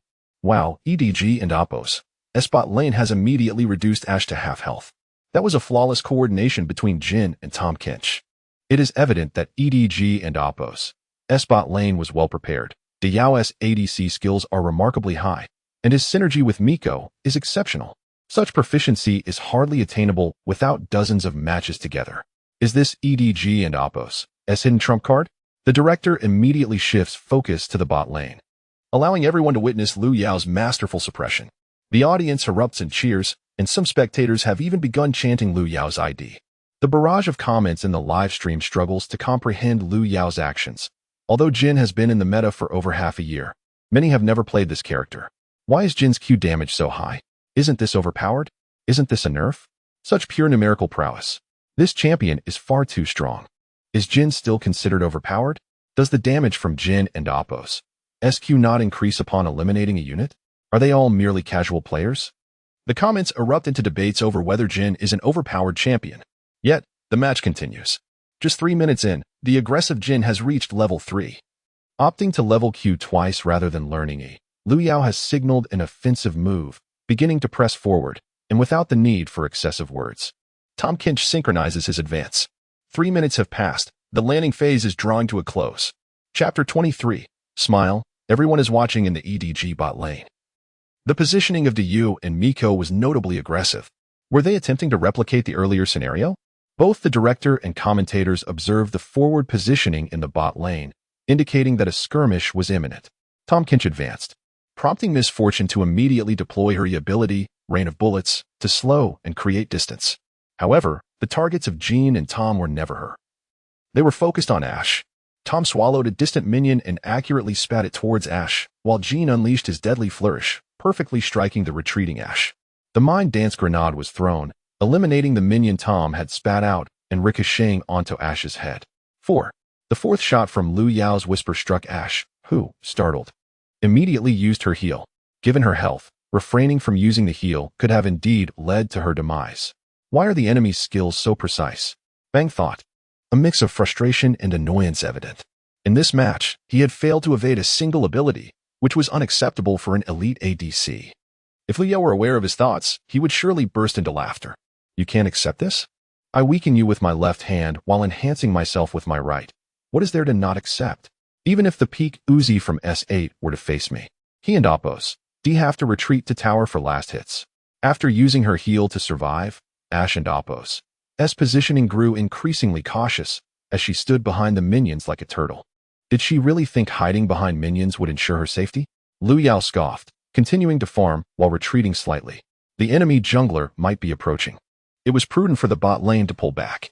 At this moment, the jungler had already arrived in the bot lane, likely synchronizing with Liu Yao's movements. His objective was to safeguard both the mid and bot lane duo, allowing Def's Poppy in the top lane to fend for herself. After all, two tanky top laners would merely secure some last hits. Achieving a solo kill would be quite challenging. Let the blind monk come, Liu boldly declared. Now left with only one bullet in his whisper. Still not heading back? Seeking death, are we? Observing Ashe lurking behind, relentlessly farming, Liu Yao was left speechless. Bang clearly underestimated himself, remaining behind to farm with such low health. Quite an audacious move. Greed would come at a price. Smile, everyone is watching. A deep voice resonated from beneath the mask as he prepared to fire his last bullet. This shot was aimed at the weakened cannon minion. He raised his hand, turned, and fired. Just as Jean prepared to unleash his final bullet, Ashe stepped forward, perfectly within his range. The Mind Dance grenade was thrown, and his final auto attack was released, the bullet heading straight for Ashe's heart. Simultaneously, Jean elegantly turned, claiming the cannon minion. Both the kill and the cannon are mine, he exclaimed. You fell for it. Ah, that wretched pup. In that instant, as Jean flashed forward, Bang instinctively used his own flash. Yet, he was still a fraction too late. The Mind Dance grenade leisurely approached him, claiming the last sliver of his health. First blood. The bot lane secured the first kill, and it was a solo kill by De Yao. What was happening? De Yao had managed to solo kill Bang's Ashe in just 3 minutes. This was Ashe, the champion with range second only to Misfortune. She shouldn't have been pressured in the lane. The director quickly replayed the moment to reveal how the solo kill transpired. Well, the details in De Yao's play debate the positioning. He feigned that his last bullet was meant for the cannon. But since Jean and Oppos' fourth shot had a somewhat lengthy wind-up, he could hold off until the auto-attack was ready. Many viewers might not realize that the S key in League of Legends holds significance. It allows players to cancel an auto-attack that has been executed and causes the champion to halt in place. In high-level play, numerous players prefer to incorporate the S key while maneuvering, making it more difficult for opponents to predict their movements and land hits. Through this psychological maneuvering, Liu Yao completely outsmarted Bang. From Bang and Oppos' perspective, taking such a risk was unnecessary. Had he been Jean, he would have prioritized last hitting the cannon first. This reflected the inherent greed of ADCs. There are only greedy ADCs, not those who refrain from greed. Unbeknownst to him, Liu Yao's audacity in flashing forward stemmed from knowing, thanks to the system's assistance, that Ashe's health was perilously close to the execution threshold. If Ashe had regained a bit more health from her Doran's blade, she would have been out of reach for a kill, making this the perfect opportunity. Calm down, Bang. A single kill doesn't signify much. Seeing Bang's frustration, Wolf quickly offered reassurance. Once you respawn, I'll assist you. Don't rush, Bang. You're the world's best ADC. Meanwhile, Benji, who was busy with the blue buff, also sought to soothe his teammate and Oppos' spirits. It's only been 3 minutes. One kill is inconsequential. The first blood, igniting Bang and Oppos' fury, simultaneously stirred the excitement of the audience. Once again, they were captivated by Liu Yao's impressive individual prowess, with many fans even changing their support team IDs to Liu Yao's. Who wouldn't admire a versatile and formidable professional player, particularly one who stood at 6 feet tall with a muscular physique? It wasn't just the women who were captivated. Even the men found it hard to resist. He possessed both skill and physique. Truly an esports heartthrob. Meanwhile, Liu Yu and Miko returned to base after pushing the wave. Having secured the first blood and not missing a single last hit, Liu Yu is now quite affluent, having bought boots and 2 longswords, along with 2 control wards. With the added movement speed from the boots, outmaneuvering Ashe would be even simpler. Moreover, the enemy jungler was likely to make an attempt to gank the bot lane. That and Oppos' obvious. If I and Oppos am exerting this much pressure in the lane, the jungler should come. If not, he might as well retire. With the advantage gained through personal skill, It was time to press the advantage. Go give Faker some pressure in the mid lane. I want to need your help in the bot lane for now. Noticing Liu Ying and Appos. S last hits lagged behind Faker and Appos. S by several. Liu Yao turned to the jungler. The enemy Lee Sin will definitely make a move in the bot lane next. I'll just set up a counter ambush. No worries. You can go ahead. Lee Sin won't be able to reach me. Liu Yao smiled confidently. Huh, the blind monk. I'll ensure he comes and goes without reward. Chapter 24. Unable to compete? Then call for the jungler. Isn't Yao's Jin exceptional? Within merely 3 minutes, he secured a solo kill without any assistance from his support. Could it be that Yao is truly an ADC player at heart, with his other roles merely being pastimes? Bang is merely a colorful pencil, yet some still proclaim him the world's #1 ADC. The title of the world and Amp, Appos, as premier player is laughable. He cannot even best a top laner, yet he holds such a lofty title? It seems he pales in comparison to Uzi. After all, in this decisive match, Bang essentially rendered himself invisible, coasting when ahead and faltering when behind, his contributions negligible. My curiosity about Yao's prowess as a support has begun to peak. If he were to play Thresh or Blitzcrank, I can only imagine how impressive he would be. Alas, there are no more matches left to witness Yao's support Thresh. In the livestream, the barrage of comments is filled with a facade of ease, as if they need not even watch an EDG match. Upon awakening, another victory awaits.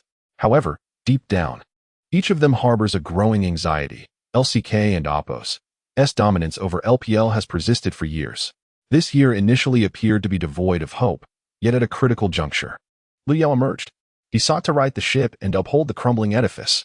Nevertheless, with great hope comes great disappointment if EDG's performance today fails to secure the championship. The overwhelming majority of domestic viewers may lose faith in LPL. The match continues. The jungler approaches mid lane, attempting to engage Faker. However, the opportunity seems limited. Since being caught in the second-level ambush during the third game, Faker has maintained a cautious stance. Indeed, after waiting for a while, the jungler perceives no openings and retreats to his jungle to continue farming. Moreover, should he act recklessly now, it could prove perilous. Wolf is already lurking near the 3 wolves. Following the demise of the Ice Archer in the bot lane, Wolf consumed a minion wave before proceeding to mid lane. Deft has performed better in his lane than anticipated, demonstrating that ADC players can excel regardless of their lane. Meanwhile, Jin in the bot lane has returned alongside Tom Kench, achieving a significant advantage in terms of equipment. As they return to the bot lane, Bang's positioning is becoming increasingly rigid. Although he initially suffered a solo kill, it was tolerable until he realized, while purchasing items at the fountain, that he had amassed a mere 10 minions. He could not even afford a longsword. Glancing over, he sees Liu Yao equipped with 2 longswords and boots. Bang and Appos' mentality begins to shift.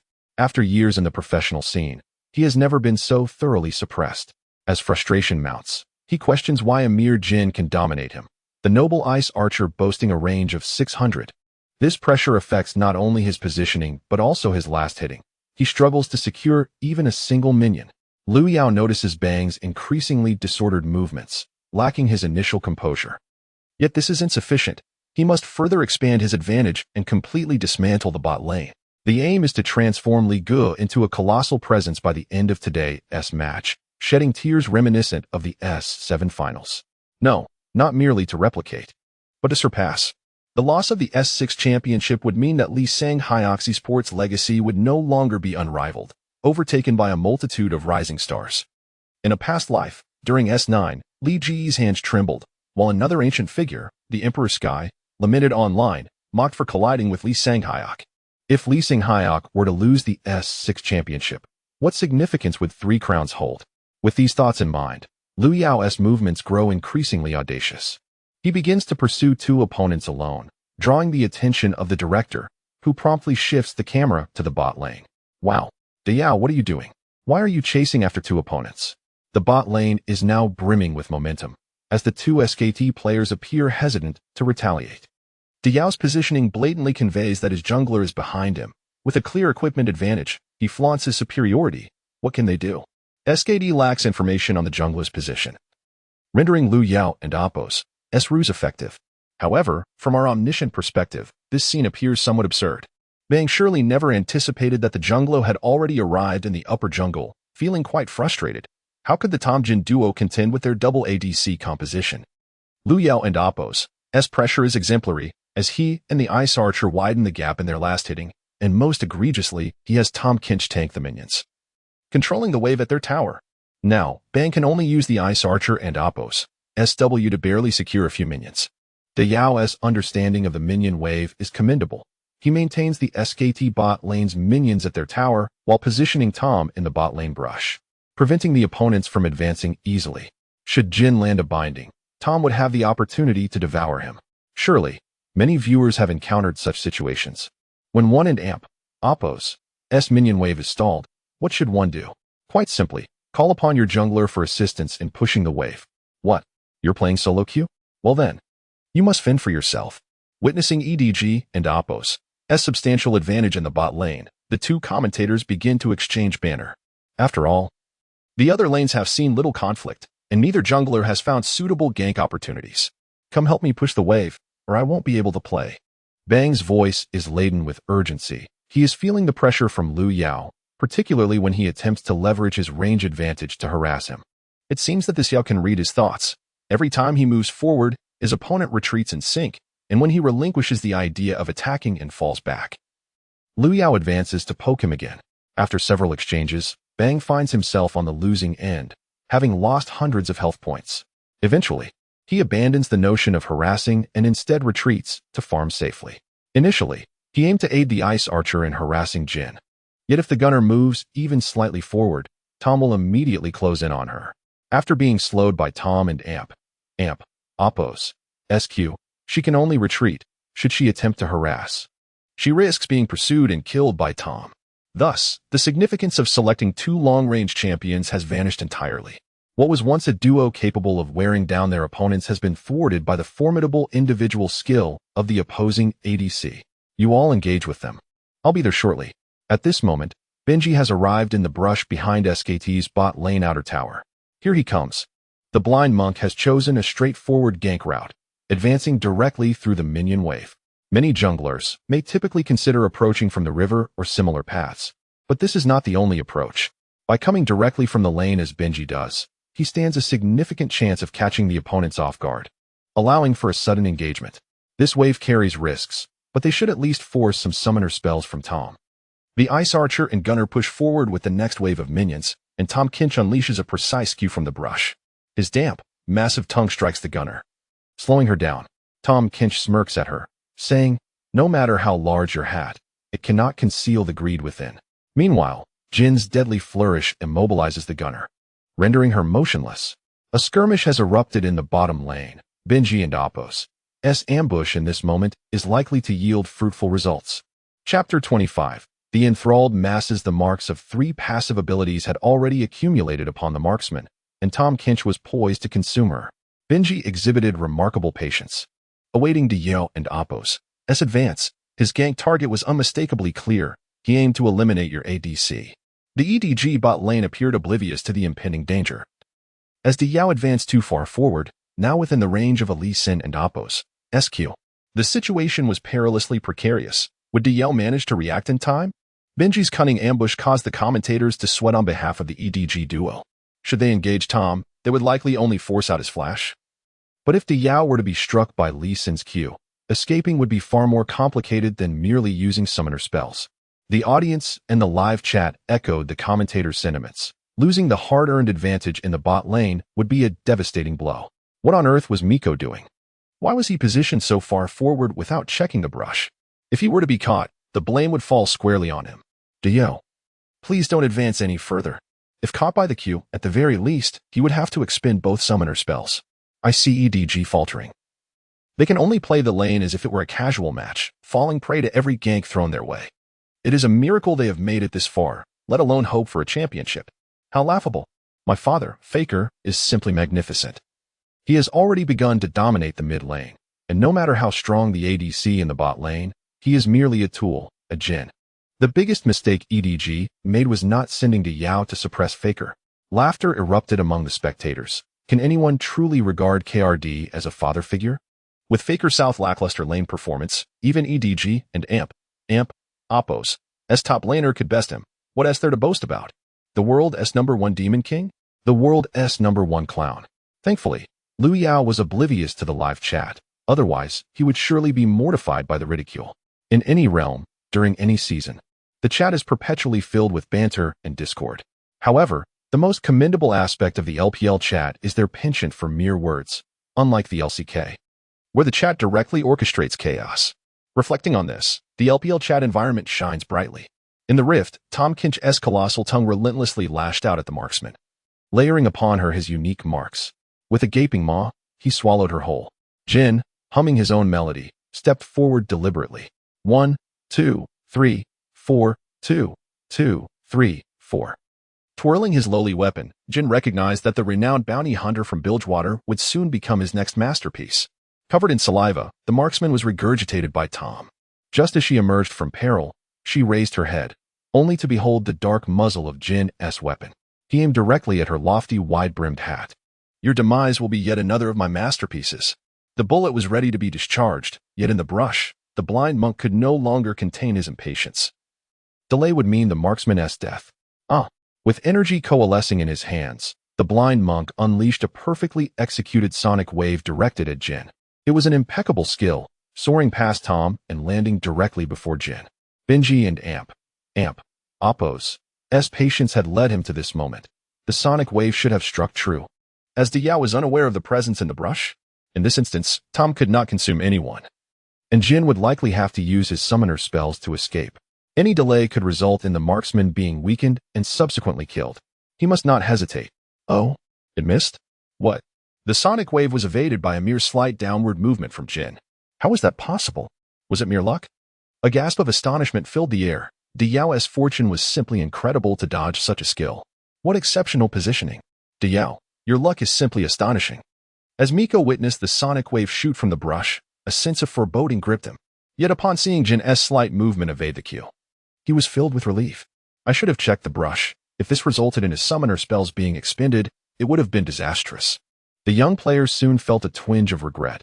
He had approached too carelessly, entirely neglecting the possibility of an enemy ambush. Liu Yao smiled knowingly. Only he understood that it was not luck, but rather a product of keen reflexes and positioning that allowed him to evade the sonic wave. As the frost archer and the marksman began to advance forward unusually, he sensed the brewing danger. Despite the pressure seeming minimal, Benji had the audacity to proceed forward. Who granted him such courage? It was certainly not Liang Jingru. The mid and top lanes were still engaged. Hence, the only source of his bravery was the blind monk. So, as Tahm consumed the marksman, he moved up, positioning himself cleverly just above Tahm, creating an illusion of a possible Q target for the blind monk. However, he merely needed to take a single step down to evade the lethal sonic wave. Empowered by the system talent, ultimate lane control, Liu Yao effortlessly maneuvered past the skill. Why did it miss? Was there a ward in the brush? Impossible. Tahm had no opportunity to place a ward. It was not only the commentators and spectators who were astonished. The SKT players, currently facing Liu Yao, were equally astounded. Benji's first reaction was to assume there must be a ward in the brush. He had been outplayed. Yet Wolf firmly reassured him that there was no ward present. Was Dio simply scripting this? Or was it merely fortuitous? No, he had anticipated the gank. He was well prepared. In response to Benji's doubts, Bang resolutely replied. As an ADC, he understood the difficulty of evading such a Q. Initially, he believed it was merely a stroke of luck. However, he noted a detail that others had overlooked. If one were to dodge a skill purely by chance, they would instinctively retreat afterward. Yet, upon evading the Q, Dia showed no inclination to withdraw. Instead, he advanced a step to continue his assault on the marksman.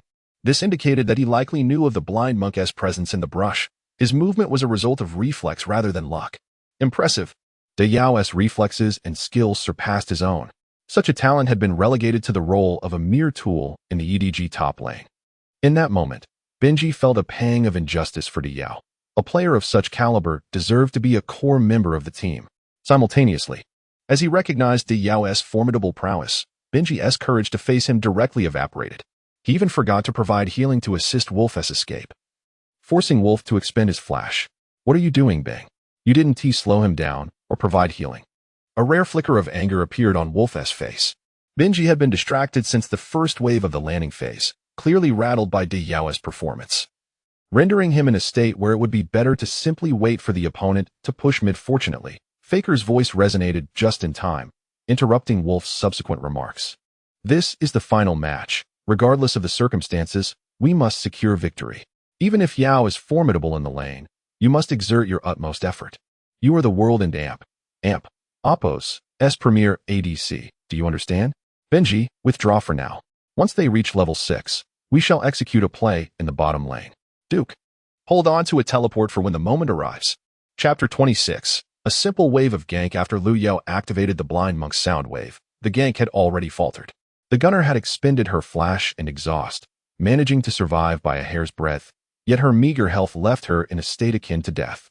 Reluctantly, Wolf retreated to the tower to recall, while Benji found himself unable to leave. If he did, EDG would undoubtedly force a dive and secure a 1-for-1 exchange with the Frost Archer. With such a wave of minions approaching the tower, failing to capitalize on it would bring them perilously close to defeat.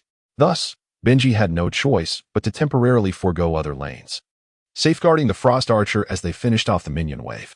Yao, are you not recalling? After pushing the wave, Miko, hiding in the brush and preparing to return, observed Lu Yao heading towards the river, his brow furrowed in confusion. Lu Yao glanced at the mini-map and replied with a smile, "Let us take a chance." In the scene, Jean approached the river and Oppo's brush, raising his long gun and aiming at a location shrouded in the fog of war. He pivoted and fired. The bullet soared from the gun. Meanwhile, Wolf, lost in contemplation of returning home to purchase equipment and pondering vision placements, was suddenly startled by a flash of red light beneath his feet, followed by a black screen. "You have been slain." The cold, unfeeling system voice announced his demise. The assailant was none other than Lu Yao's Jean. Wow. A shot from Blind Monk and Oppo's SW has slain the gunner.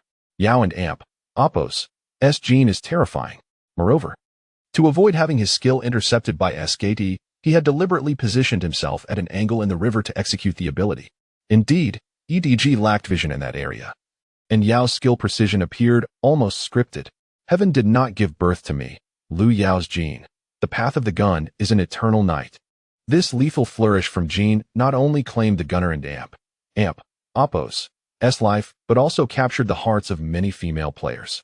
The audience, as always, was fervent, their enthusiastic cheers and applause resonating throughout the venue. In the live stream, the barrage of comments even momentarily ceased its bickering. "Whoa, we need to investigate whether Yao is hacking. Isn't that auto-aim? SKT is surely going to lose sleep after reviewing the replay. Will they think there's a ward behind the tower? If this were a solo queue game, I would have reported it. How could such a skill possibly hit? In my ranked games, I barely dare to use Jean and Oppo's SW without teammate control. Indeed, yesterday in ranked, I missed my ultimate entirely, and my W too. I was mocked by my duo partners all night. This champion has a high skill ceiling but a low floor. Those who are precise hit every skill, while those who are not miss entirely. I refer to it as AD Zaraf. As Lu Yao executed his skill with precision, he pressed B to return home, showcasing his prowess from the audience's perspective. In reality, he and his teammates were nearly in fits of laughter over the voice chat. Wow, Wolf is truly bold. Daring to recall there.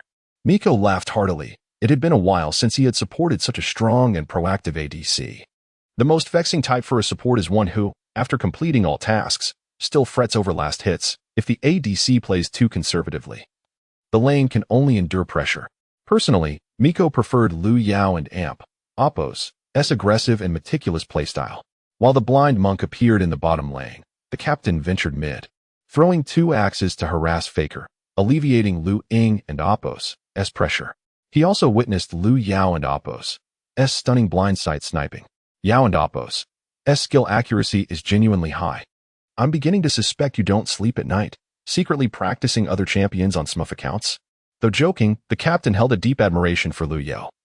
Mastering a champion is easy, and excelling at a position is not particularly difficult, but achieving versatility truly requires exceptional talent and dedication. Lu Yao's accomplishments indicated his formidable talent, and it was an honor to compete alongside such teammates and even secure LPL's first championship trophy. I've activated auto-aim, so my skills one team miss. Lu Yao chuckled, knowing that as long as he kept the system matters to himself, no one would be the wiser. The talent acquired from the system is still a form of talent. If you disagree, keep it to yourself. The game continued, and time gradually approached the 10-minute mark. During this period, Liu Yao had scarcely missed any last hits, and with the economic advantage from 2 kills. He returned home to purchase the spirit of the Spectral Wraith. Meanwhile, both the mid and bot lanes maintained a steady pace, although the Frost Archer missed many last hits.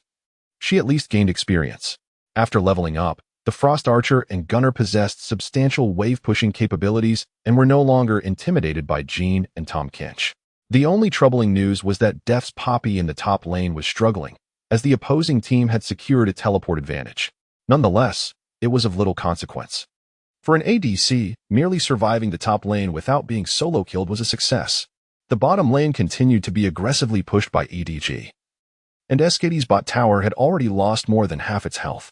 Should EDG manage to destroy the bottom tower promptly, they would gain a significant advantage in the Dragon skirmish. However, it seemed that SKT was once again setting their sights on the bottom lane. The blind monk had reached the position of the magic frog, and Faker had cleared his lane and started to vanish from EDG's vision. How would Yao respond to this 4-man dive onto the bottom tower? If he could react quickly, he could use his ultimate to clear the minions. The director and commentators had caught on to SKT's next strategy. They were preparing for a 4-man dive onto the bottom lane tower, intending to take it down and subsequently secure the dragon. On EDG and Oppo's side, neither the top nor mid lanes had teleport available, and the captain seemed to have realized this as he hurried towards the bottom lane. As the Frost Archer and Gunner began to push the wave furiously, Liu Yao glanced at the minimap, noticing that Faker had vanished from the mid lane.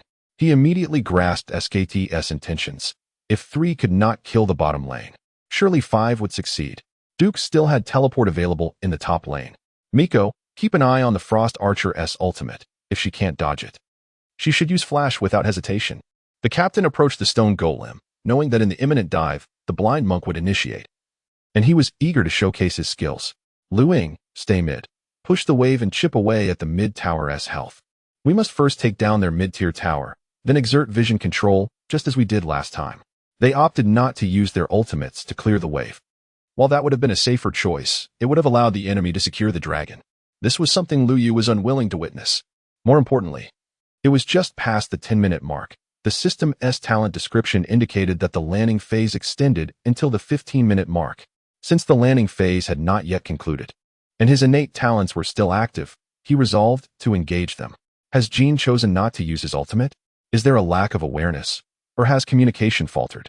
The commentators and audience were perplexed. This was clearly a moment where using the ultimate to clear the wave was ideal, or at the very least, conceding the tower to secure the dragon would suffice. Jean stood beneath the tower, appearing to resign himself like a lamb awaiting slaughter, his smiling mask concealing his true intentions. He rotated the pistol in his left hand, caressing the long rifle resting against his right leg. While the gaze emanating from behind the mask was imbued with a chilling intent to kill, the bullets were chambered, the trigger whispered softly. And it was time for us to take the stage. Chapter 27. Can 5 packages and 2 still run? Wait, let us first eliminate Tom. With him around, it's nearly impossible to take down Jin. Once the minions reach the tower, Bang can unleash his ultimate directly on Tom, adjusting his glasses. Faker provided some insights on the intricacies of diving the tower. This time, victory was imperative. They had to suppress Jin's development at all costs. As SKT's minions advanced toward the tower, Jin and Tom showed no intention of retreating. There was no turning back now, even if they wanted to escape. It was too late. Minji's Lee Sin had already flanked behind the tower. They could only engage now. The Ice Archer and Oppo's ultimate was unleashed, targeting Tom. The Ice Archer lingered at the back of her team, channeling the frosty might from Freljord into her Avalorn bow. With a colossal magical crystal arrow fully formed, it shot forth, aimed directly at Tom. The bounty hunter's bullets rained down from above, striking Tom and hindering the River King's movement. Miko skillfully maneuvered Tom to the corner between the bottom tower and the wall. At this angle, dodging the Ice Archer's ultimate through positioning was impossible. The barrage from misfortune was already unleashed upon Tom. Recalling what Liu Yao had just said, Miko swiftly used flash to evade the crossfire from the Ice Archer and misfortune. A splendid flash. Miko's decision-making was impeccable had he not used flash. Faker would have surely followed up with damage and eliminated him. Did SKT intend to continue diving the tower? After the Ice Archer's ultimate missed, they could only rely on Lee Sin to initiate a team fight. But could Lee Sin land a Q on Jin? The commentator's words resonated deeply with Benji. The reason he had yet to strike was due to his lack of confidence in hitting Jin with Q. In the previous skirmish, when ambushed in the brush, the enemy had evaded because they lacked vision. Now, could he hit a skill right before Jin's eyes? However, as a top-tier jungler, such hesitation lasted only a few seconds. Benji recalled a particular moment from the last match and suddenly had an idea. I can kick him back. You all restrain Tom, preventing him from swallowing Jin. The moment he finished speaking, Benji maneuvered Lee Sin into action. A flash of golden light darted through the brush, and in the next instant, Lee Sin had positioned himself behind Jin. The power of the dragon coalesced, and the dragon and Oppo's tail struck Jin beneath the tower. Lee Sin made his entrance, choosing the safest route with a flash to ward, and then a tornado kick. At that moment, the audience collectively held their breath, envisioning Jin being kicked into the face of the snake woman only to be petrified and eliminated. But the instant Lee Sin flashed out of the brush, Liu Yao chuckled. You dare use the same tactics against me? Calmly, he pressed flash, repositioning Jin behind Lee Sin, altering the angle of the dragon and Oppo's tail. Jin did not fly towards Faker's snake woman, but instead towards his own second tower. Big U. The flash was used. Lee Sin's quick maneuver didn't he manage to kick him back. Now, Lee Sin was trapped, unable to escape as Tom clung to him. As Liu Yao used flash to evade, the crowd exhaled a sigh of relief, then began chanting Liu Yao's ID. Big U. Big U. Big U. The cheers resonated in Liu Yao and Oppo's ears, yet at that moment, he heard none of it. His focus was entirely on the impending team fight. The factory manager had reached the red buff brush, while Liu Ying had pushed the mid lane and began moving towards the bottom lane. Lee Sin was initially destined to perish while tanking the tower, but at the moment Benji engaged to kick Liu Yao, top laner Duke's teleport was already in motion.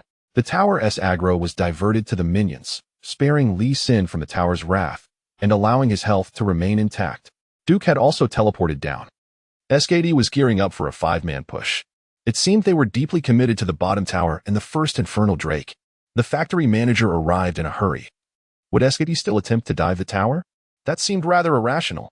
With all 5 gathered, Duke's troll immediately unleashed his ultimate on Tom. After Tom's defenses were siphoned, his tankiness plummeted, and Lee Sin swiftly turned to join Duke in assaulting Tom. The Snake Woman, Ice Archer, and Misfortune outside the tower followed suit, and Tom's health rapidly dwindled. At that moment, Jin had returned, firing a bullet that struck the tanking troll, subsequently immobilizing him with his ultimate. The Dance of Death was unleashed from his right arm, followed by Olaf's flying axe, compounded by the tower's increasing damage. Even with his ultimate active, the troll's health plummeted. Unable to withstand the onslaught, Duke had to flash away from the tower's attack range, while Bang used his heal to sustain him just enough to survive.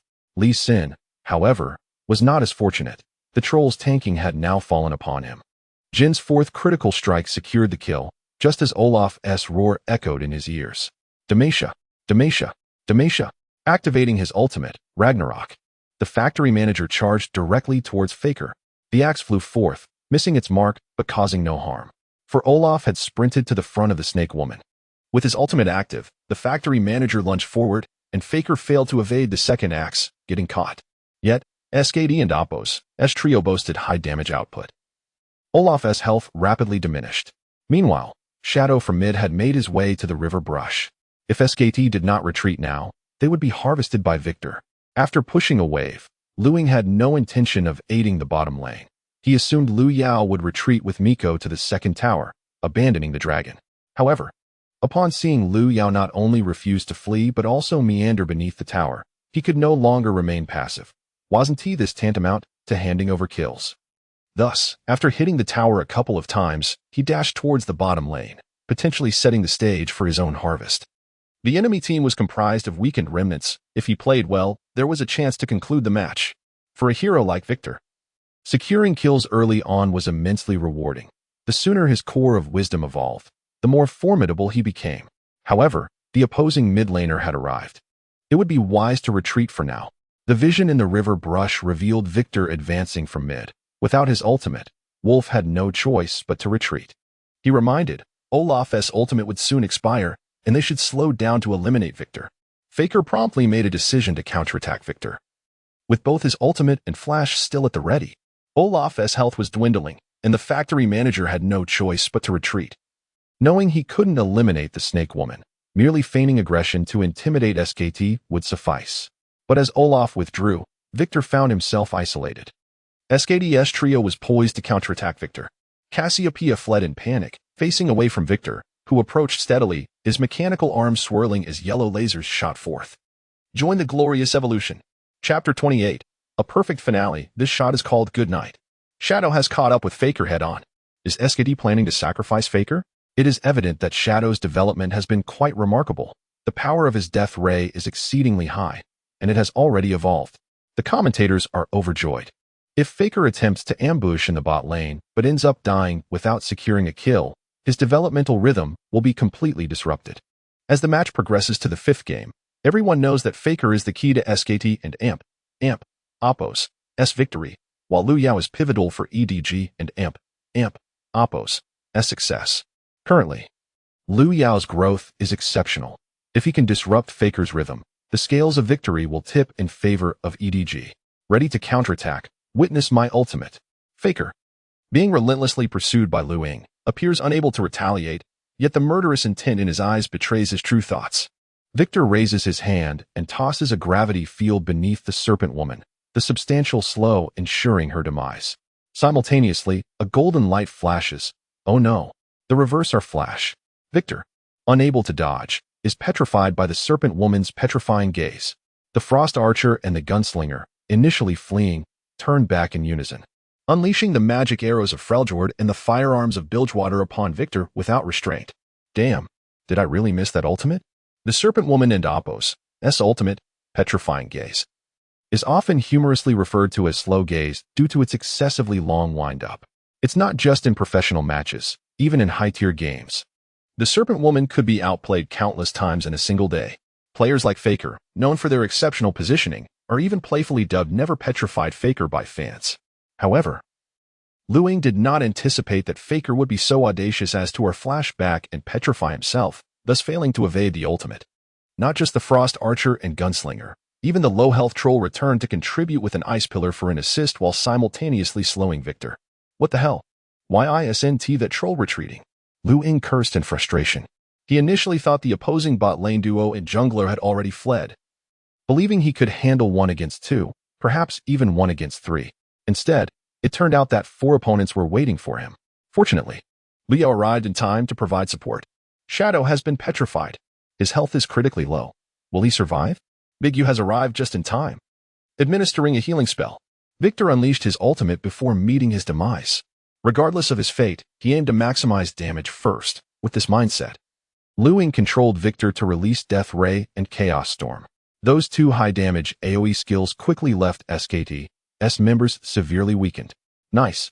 Big Yao can claim them all. The factory manager, witnessing Lu Ying's explosive AoE, exclaimed in excitement, knowing these 4 low-health champions would surely fall to Lu Yao. A shot of Whisper was fired, followed by a man-dance grenade. The low-health serpent woman could not withstand Jin and Oppo's output, dying on the spot. Next was the troll, who, despite having built Ninja Tabi 10 minutes into the game, fell short against the armor penetration of the Duskblade. 2 bullets coupled with a fatal flourish claimed the troll's life. At this moment, the Frost Archer and Gunslinger had returned beneath the first tower. Jin touched the long rifle strap to his right leg, murmuring, "Your finale is drawing near." Drawing forth the rifle, he steadied it, loading 4 bullets. His scope capturing the astonished expression of Ash as Jin secured 2 kills. SKT paid a heavy price for this tower dive. Moreover, Jin still possessed his ultimate. The perfect finale begins. Can the Frost Archer and Gunslinger evade these 4 bullets? After this team fight, EDG has gained a comprehensive advantage. If they could secure these 2 additional kills, EDG could declare the game over. Meanwhile, Lu Yao was still benefiting from the talents, marked order, and ultimate lane mastery. 1 bullet flew forth, precisely hitting the half-health Ash, inflicting an 80 massive slow. The slowed Ash could not evade the second bullet, immediately being ensnared in a flower trap. The third bullet turned to target the fleeing Gunslinger, who naturally could not dodge this shot. The final bullet was released, and the Gunslinger attempted a side flash. What is happening? Big Yo's 4th bullet predicted the Gunslinger's flash. Having used her flash, the Gunslinger still could not escape this lethal 4th bullet. How did Big Yao anticipate this? Even a script could not achieve such precision. 4 bullets were fired, 2 kills acquired. Pin a kill. The game system coldly announced Liu Yao's 5 kills. At this moment, everyone realized that all 5 members of SKT had been eliminated by Jin. A 5 kill. This marks the first ever pentakill in the history of League of Legends finals, and it was accomplished by LPL's player Yao. Regardless of the outcome of this match, it will be inscribed in the annals of history. Big Yao's calm handling of SKT's 5-man tower dive, along with the precise execution of subsequent skills, was nothing short of perfection. At this moment, he and Jin seemed to dance like an artist of death in the Summoner's Rift. Just as the name of Jin and Apos' ultimate suggests, this pentakill is the perfect finale to this team fight. The audience once again chanted Liu Yao's ID. For everyone knew that this match held little suspense. The era of Faker's dominance in League of Legends was drawing to a close, and a new legend, a new dynasty, was about to emerge. The age of Yao was imminent. The chat in the live stream was filled with praises, all exclaiming Big Yao's brilliance and overwhelming strength. Big Yao, incredible! Your handling of this situation was invincible. Big Yao, you are truly remarkable. After years of professional play, you are the strongest player I have ever seen. And yet, you are so humble. If you had revealed your prowess in other positions earlier, would we have had to play so nervously in the group stage? Yao's Jin truly outperformed mine. Did I not contribute significantly to this pentakill? If I hadn't weakened the opponents, he wouldn't have been able to claim those kills. Aside from Lu Ying, who was still seeking credit, the teammates were all expressions of astonishment and admiration. It had only been a little over 10 minutes, and they were already leading in kills by such a margin. Are we truly on the verge of winning the championship? Not only the players on the field but also the audience, the commentators, and the chat in the live stream all shared this belief. EDG was about to win this match. LPL was about to claim its first championship. However, one person did not share this sentiment, Liu Yao. Don't rejoice too soon, stay focused, and do not give the opponents a chance to turn the tide. Suppressing his inner elation, Liu Yao calmly stated, the memory of EDG once leading SKT by 10,000 gold only to be overturned loomed before him, as he had watched that match from offline. After witnessing it, he could not calm his emotions for a long time. At that time, Faker had already passed his peak, yet he was still able to withstand immense pressure and turn the game around. Now, he was facing the era of the Demon King. And this final match allowed for no mistakes. Chapter 29, Decisions and Desperation. SKT's counterattack. Can this situation still be turned around? What nonsense are you saying? In such a scenario, even a diamond player could secure victory effortlessly. In response to Liu Yao's cautious remarks, Lu Ying was the first to voice his dissent. After all the hard work to build such a significant advantage, you suggest a slow and steady approach? In this situation, there and Apos' no need for such tactics. A straightforward push would lead to victory. With 7 kills in 10 minutes, Jin can eliminate anyone during team fights. Don't say that. After all, we are up against SKT. What Big Yao said is reasonable. We should just play normally. The ever-optimistic coach quickly interjected to ease the tension, although he too felt that such a commanding lead was indeed difficult to squander. However, it was essential to show some respect to this old rival, especially since EDG had not won a single game in a best-of-5 against SKT apart from last year and Apos' MSI. After that team fight, EDG chose to return to base to purchase items, while SKT and Apos' players revived first and managed to secure the first Infernal Dragon. Although they were aced, their objective of controlling the dragon was still achieved. SKT came out unscathed. As he spoke, the smile on Wawat and Apos' face could hardly be contained. They were aced by EDG while trying to secure the dragon, gifting 5 kills to the ADC. What a profitable exchange.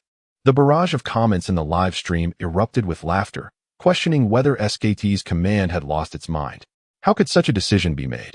In reality, SKT's decision-making was sound. It was merely that EDG's bottom lane executed their strategy flawlessly, particularly Big Yao's evasive maneuver against Zed's flash and spinning kick, truly magnificent. With an ADC boasting 2 items in 10 minutes, could SKT's south bottom lane withstand the pressure? In a solo queue match, they would have been reported long ago. What do you mean report? They'd have to wait until 20 minutes for that. If I were Faker, I would be in tears right now. One god carrying 4 liabilities. Those who claim SKT relies solely on Faker clearly do not watch the matches. All 5 players are performing admirably. As the viewership grew, so did the number of jesters in the comments. With some stirring the pot, the comments returned to their familiar squabbles. Back to the match. After securing 5 kills, Liu Yao returned home to purchase the Duskblade and Boots of Swiftness. Within 15 minutes, such growth was nearly unattainable, even in a game designed for easy victories. The dynamics of the bottom lane had shifted dramatically, morphing into Liu Yao mindlessly pushing the wave into the tower and chipping away at its health. Ashe and Miss Fortune could only rely on their range to clear minion waves. These two fragile champions dared not step forward if Jean SW ensnared them. They would be forced back to the fountain in no time. As the time approached for the second dragon to spawn, SKT decisively opted to forego this dragon and Oppo's contest. However, under the cover of Faker and Duke, they managed to secure the Rift Herald, slightly alleviating their economic deficit. Remarkably, before the 20-minute mark, EDG had already established a 3,000 gold lead over SKT. Most of this gold was concentrated in EDG and Oppo's mid laner and ADC. Victor, who desperately needed funds for his core item upgrades, was now significantly empowered, excelling in wave clearing and team fights. Moreover, the Jean and Oppo's equipment was alarming. If I were Bang, I would have called the authorities. With a Stormblade and Duskblade, how could they contend? The SKT bottom duo was hesitant to advance. Jean standing there felt like a ticking time bomb. However, the sole silver lining for SKT was that Faker had managed to defend the mid-tier tower. As previously discussed in earlier matches, the mid-tier tower holds immense strategic value for the team. As long as it remains intact, EDG would find it challenging to invade SKT and Oppo's jungle. As Miller stated, while EDG could soon dismantle the bottom-tier tower, pushing the mid-tier tower proved exceedingly difficult. On SKT and Oppo's side, aside from the wave-clear capabilities of Cassiopeia and Ashe, Miss Fortune's ultimate could also be utilized for clearing waves, especially since the support was equipped with cooldown reduction items. Thus, EDG and Oppo's attempts to push mid were thwarted by SKT on multiple occasions. The game dragged on until around the 20-minute mark. With the third dragon about to spawn, Liu Yao directed Miko and the coach to establish vision in the lower dragon area.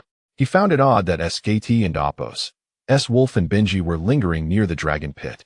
Did they intend to engage in a team fight over this dragon? Were they insane? Miko, placing wards in the jungle, felt perplexed. From his perspective, allowing this dragon to go uncontested was inconsequential. Be cautious, they might have other plans. The coach, having faced SKT numerous times, knew that this team often executed unpredictable strategies in dire situations, akin to gambling. When in a significant deficit, SKT might take a monumental risk. More often than not, they emerge victorious from such gambles. Is this really necessary? Wolf pondered, feeling that Faker and Oppo's decision was rather precarious. How could they turn the tide? Who could withstand this Jean? Engaging in a direct confrontation would be futile. They could only outmaneuver them.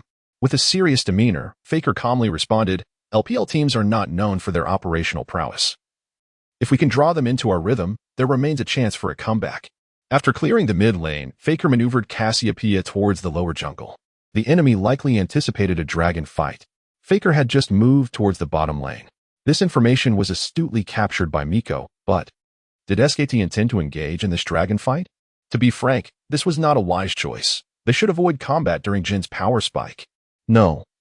Faker feigned a move to the bottom lane but then turned back. Their objective, they aimed to sneak the Baron. With 2 ADCs and Cassiopeia, SKT could take the Baron down swiftly. EDG seemed oblivious to this, still establishing vision in SKT and Oppo's lower jungle. The commentators were taken aback.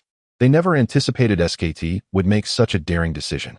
Though the Baron was relatively weak just past the 20-minute mark, SKT possessed the capability to secure it. However, if EDG caught wind of their intentions, this Baron engagement could prove to be the final clash. It was indeed a gamble. Yet, it appeared SKT was on the verge of victory. With the economic boost and Baron buff, SKT could split push and disrupt EDG and Oppo's pace. Should the game progress to the late stages, EDG and Oppo's composition would slightly falter compared to SKT and Oppo's. The commentators and Oppo's tone grew increasingly urgent. Everyone recognized the operational capabilities of LCK teams.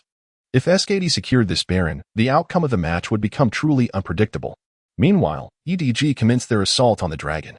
Liu Yao glanced at the minimap. A troubling sensation washing over him.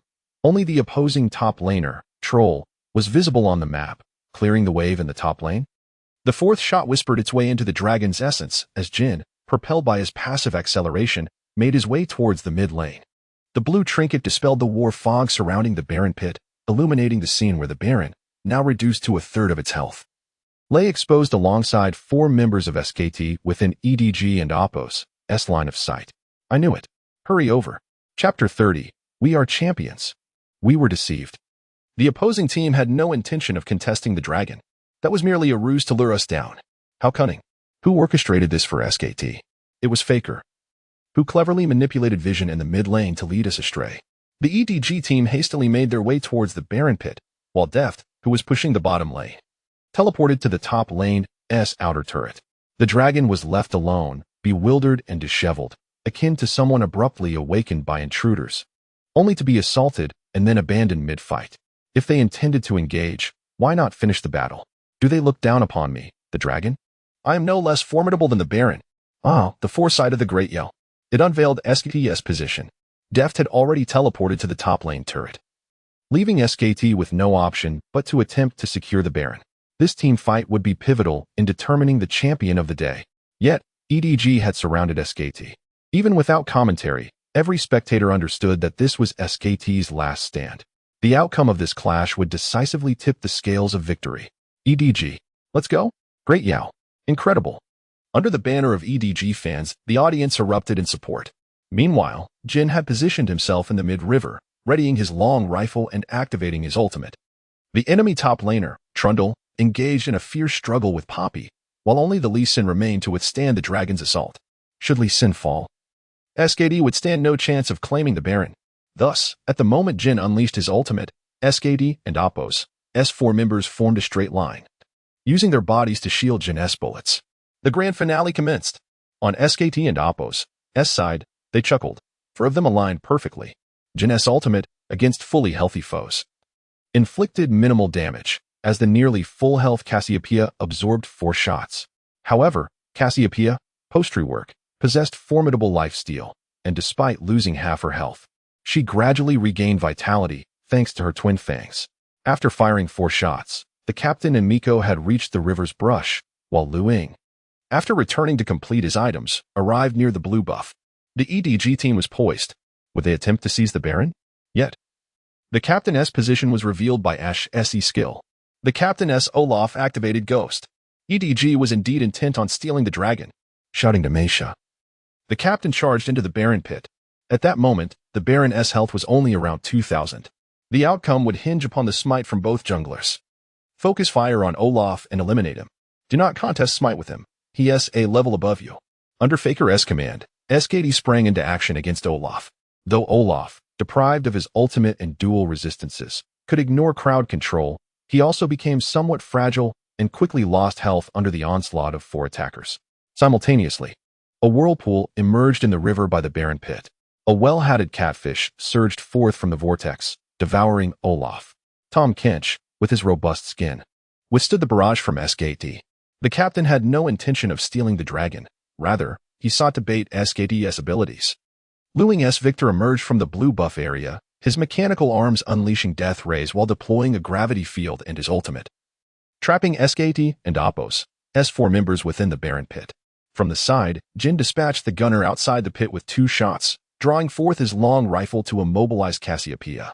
First, eliminate the Baron, then restrain Jin to prevent him from contesting.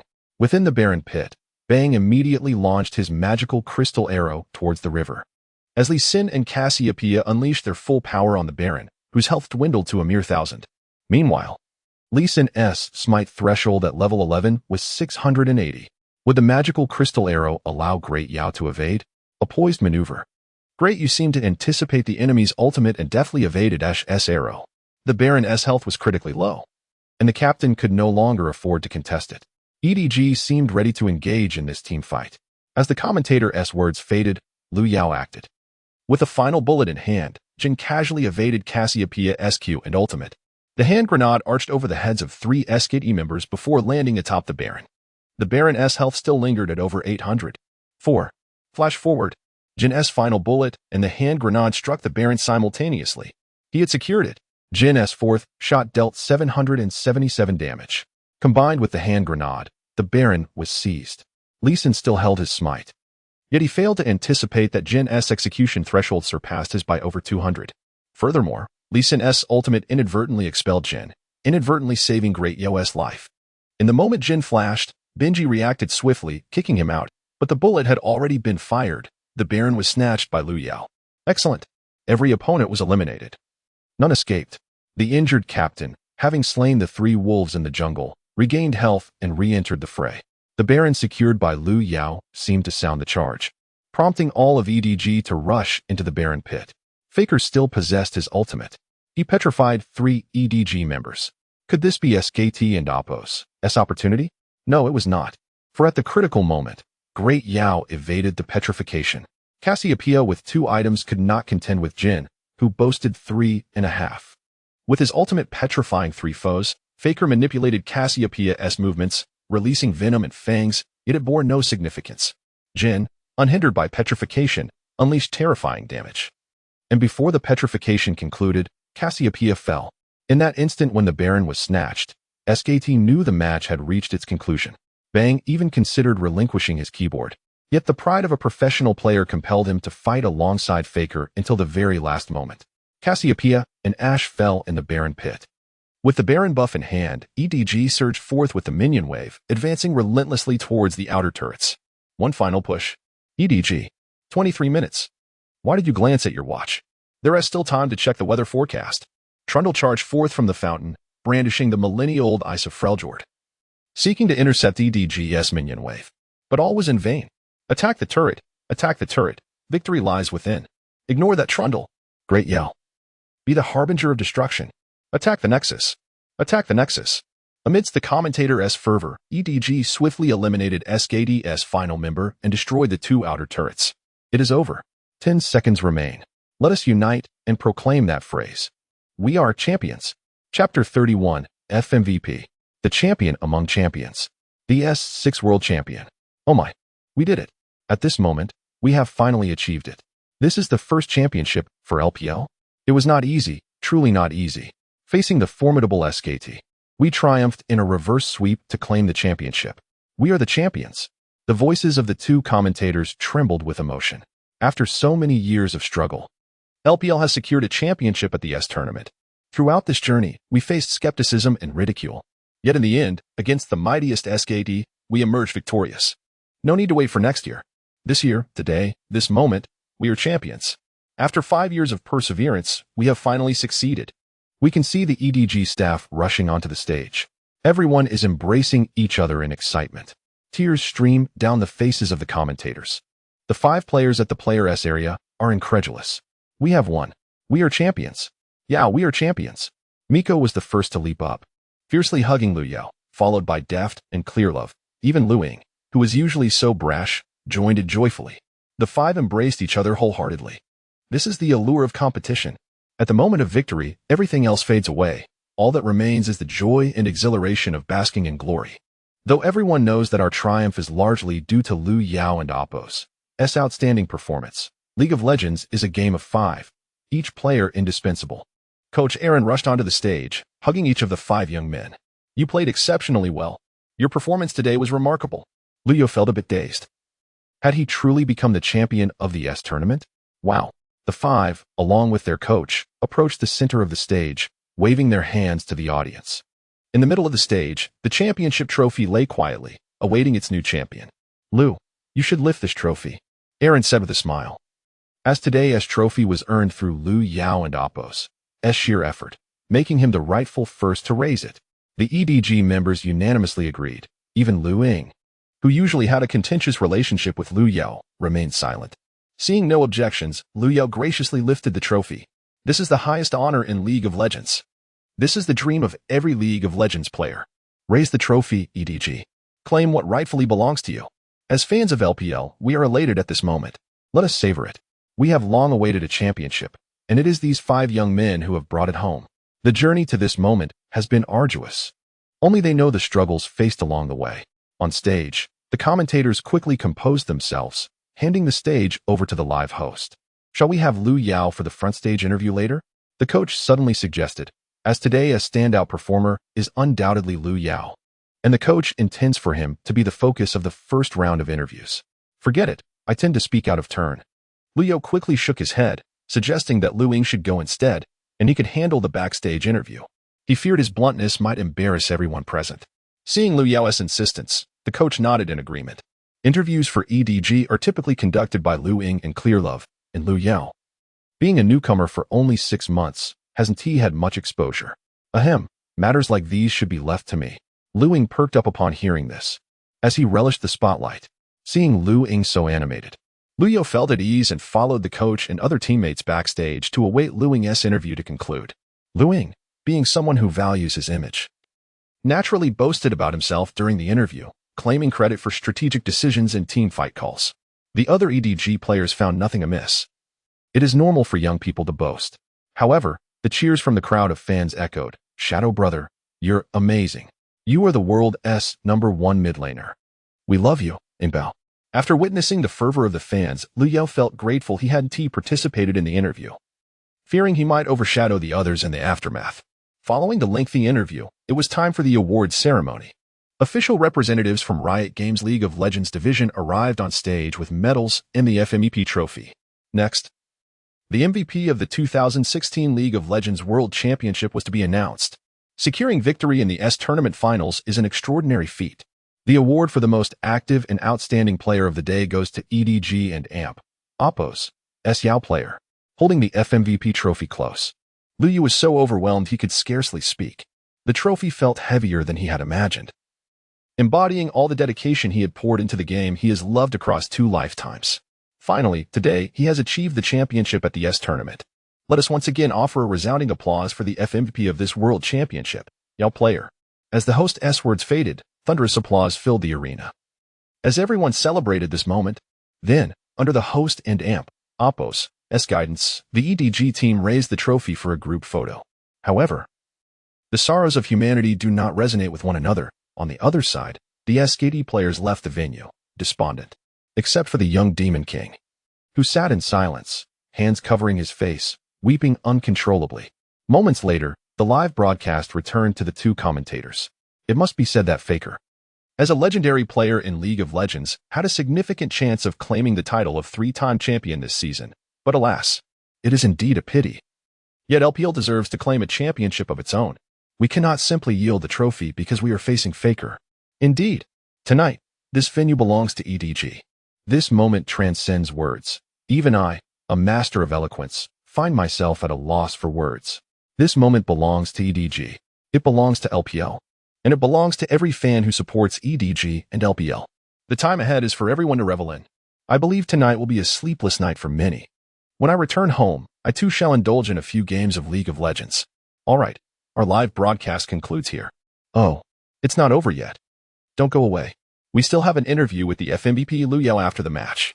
The chat in the live stream had initially waned, as viewers prepared to log off and play League of Legends, but upon hearing about Liu Yao's interview, they paused, reluctant to leave. This is Liu Yao after all. In EDG's previous matches, Liu Yao rarely accepted interviews. The few times he did were brief and to the point, maintaining an image of modesty. Moreover, he is among the few athletes who are passionate about fitness, and his muscular physique instills a sense of reliability. However, this seemingly honest man astonishingly triumphed consecutively in 3 matches, utilizing 3 different heroes to decisively defeat SKT and AMP, Oppo's, as top-tier players. Many spectators have come to realize an undeniable truth. Liu Yao is far from the straightforward individual he appears to be. Honest players typically favor stable heroes. Yet in these 3 matches, Riven, Lee Sin, and Jin are all champions that demand exceptional skill. Thus, everyone eagerly anticipates Liu Yao and Oppo's as post-match interview, eager to unveil the enigma that surrounds him. Chapter 32. So, you are that audacious? Greetings, esteemed audience. Welcome to the post-match interview segment. Today, we have the pleasure of hosting Yo from EDG. The interview will be conducted by the veteran LPL host, Yu Zhu. Now, Yo, please extend your greetings to everyone. Liu Yao chuckled. Hello everyone, I am Yo, the top laner from EDG. As soon as Liu Yao finished speaking, the chat room erupted with question marks. Do you even realize you are a top laner? You've played every role except support. How dare you call yourself a top laner? Seriously, You excel in other positions, yet choose to be a mere tool in the top lane. What is Yo thinking? If I were him, I would demand a king and Oppo's ransom to play ADC or mid, nearly overshadowing Faker and Oppo's prowess. You all misunderstand. He should definitely play jungle. Jungle is all about aggressive invasions and leading the team to victory as effortlessly as sipping soup. Why does Yo insist on playing top lane? Can't we ask him more about this in the interview? The number of viewers in the stream surged post-match, as everyone was eager to hear what insights this enigmatic player would share. However, at that moment, Liu Yao was preoccupied with thoughts of returning home for some much-needed rest after 5 exhausting matches. Glancing at the prompt board, Yu Zhu inquired, "So, Yo?" The first question comes from the viewers. How do you practice champions for other roles? Why are you so proficient in every position? I haven't practiced, Liu Yao admitted. As for why I'm strong, it's not that remarkable. I wouldn't say I'm a master, just competent enough. After a moment and Oppo's serious contemplation, Liu Yao provided this response. Honestly, I haven't and Oppo's practiced. I'm just someone who picks things up quickly. In my previous life, I had a fair grasp of all champions. Right now, I rely on the system's talents to secure victories. If there is any strength to speak of, it's simply that I and Oppo's encountered more than everyone else at this point in time. This includes various champion tactics and little tricks. Essentially, I have a wealth of knowledge. However, in terms of mechanics, I'm not as skilled as Faker is at present. The reason I can hold my own is due to my innate gifts and experiences that surpass this era. Hearing Liu Yao's response, both Yu Zhu and the audience were left incredulous. If that's your idea of being merely competent, then 99 of the viewers might as well uninstall the game, as they can't play at all. It seems our player Liu Yao is rather modest. The second question, Yo, you joined LPL less than half a year ago, and this is your first time on the world stage. What special feelings do you have about entering the World Championship in your first year and winning the Championship? Liu Yao's incorporation into EDG was 6 months prior when they were in dire need of a top laner. However, EDG's top laners were often relegated to the role of mere tools, which deterred many elite players from joining. For Liu Yao, the opportunity to enter LPL was too rare to pass up, so he readily joined EDG. Initially, he wished to offer some standard official responses during the interview. But being a straightforward person, he found pleasantries difficult to muster. Rubbing his chin, Liu Yu replied, I don't have any particular feelings. The opponents at the World Championship aren't much different from those in LPL. It's not particularly thrilling. Yu Zhu paused. Not particularly thrilling? What does Yo consider thrilling then? In the top lane, I find no worthy adversaries, so I switch lanes to face other challengers. Engaging in lanes where I'm less adept, that is what I call thrilling. Yu Zhu was taken aback. Weren't you just being humble? How did you suddenly become so audacious? With fans worldwide watching, do you not fear that such statements might lead to a backlash if your performance declines? The viewers in the chat became animated. They relished this unrestrained bravado from their favorite player. Most competitors, fearing backlash, adopt a polite demeanor during interviews, but the audience craved confrontational exchanges. Yo is amazing. So audacious. I love it.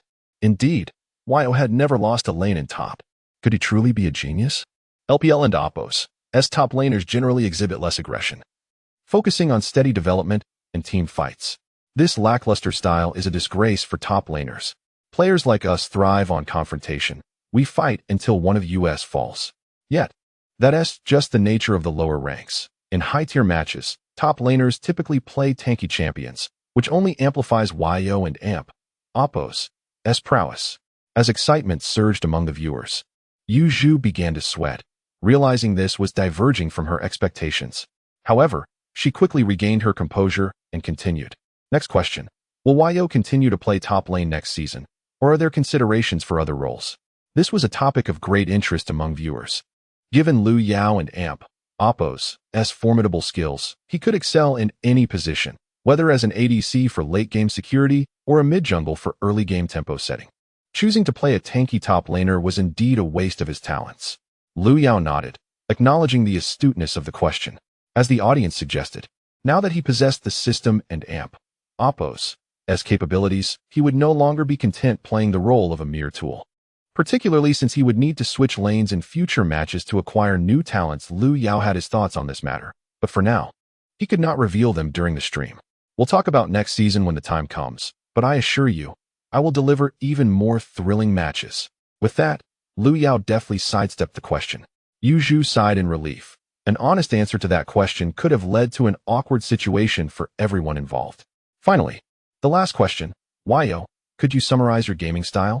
Typically, most players would respond by claiming stability or a focus on farming, offering a few vague remarks to satisfy the question. However, Liao contemplated carefully before responding earnestly. My gaming style is rather fast-paced. I value time greatly. Therefore, I strive to enhance my efficiency in all actions, including winning matches. If possible, I hope to conclude every game within 20 minutes, although it seems we can no longer surrender now.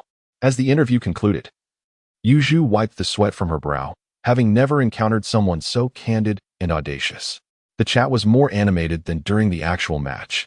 Everyone was captivated by Lu Yao's forthrightness and arrogance, especially when he expressed his desire to crush opponents to the point of surrendering at 20. It evoked a sensation of Lu Yao standing atop the pinnacle, gazing down upon the insignificant beneath him. Chapter 33. Running to achieve professional glory. After the conclusion of the match, the coach treated the entire team to a sumptuous feast. In the evening, someone suggested going to KTV to sing, and everyone joined in. However, Lu Yao left the KTV after a short while, preferring to return to the hotel. He had little inclination for drinking or singing. His only two passions, apart from gaming, were fitness and maintaining a disciplined lifestyle, setting a high standard among professional players. After posting a victory message on Weibo, Lu Yao opened the Douyu live streaming platform, only to discover that the homepage featured his game. It had been far too long since he last watched a live stream, and it was all Overwatch now. The year 2016 marked a time when Blizzard had not yet faced its downfall. During that period, the company maintained a stellar reputation among players, as Blizzard's products were synonymous with excellence. Upon entering Chiesi and Oppo's live streaming room, Lu Yao chuckled upon seeing Maoming Mo Dao Shi skillfully wielding Genji's katana. The World Championship had concluded, and the upcoming event was likely to be the All-Star Game organized by Riot Games. The All-Star event showcases star players selected by fan votes from various regions, featuring traditional competition formats as well as thrilling variants like Clone Wars, Aram, duo play, and solo matches. Last year's All-Star event included players like the Factory Director and Uzi. This year, Liu Ying would surely be selected given his plethora of devoted fans, who would undoubtedly orchestrate some extravagant voting campaign. Leo contemplated whether he should participate in this year's All-Star event. It could significantly boost his popularity, as a rookie who had only debuted 6 months prior. Despite clinching the championship title, his fame was not exceptionally high. Votes would likely favor established players like Factory Director and Uzi. Moreover, a lingering question remained. Did the All-Star event count as an official competition? The All-Star event is predominantly a display match. Therefore, the system determines that the All-Star event is not an official competition. Thus, no new talents can be acquired. Oh, it doesn't count? Then there and Oppos. No need. I shall forego this All-Star event and instead enjoy a well-deserved rest at home. Following the All-Star, the winter transfer period would commence, and I must maintain my form.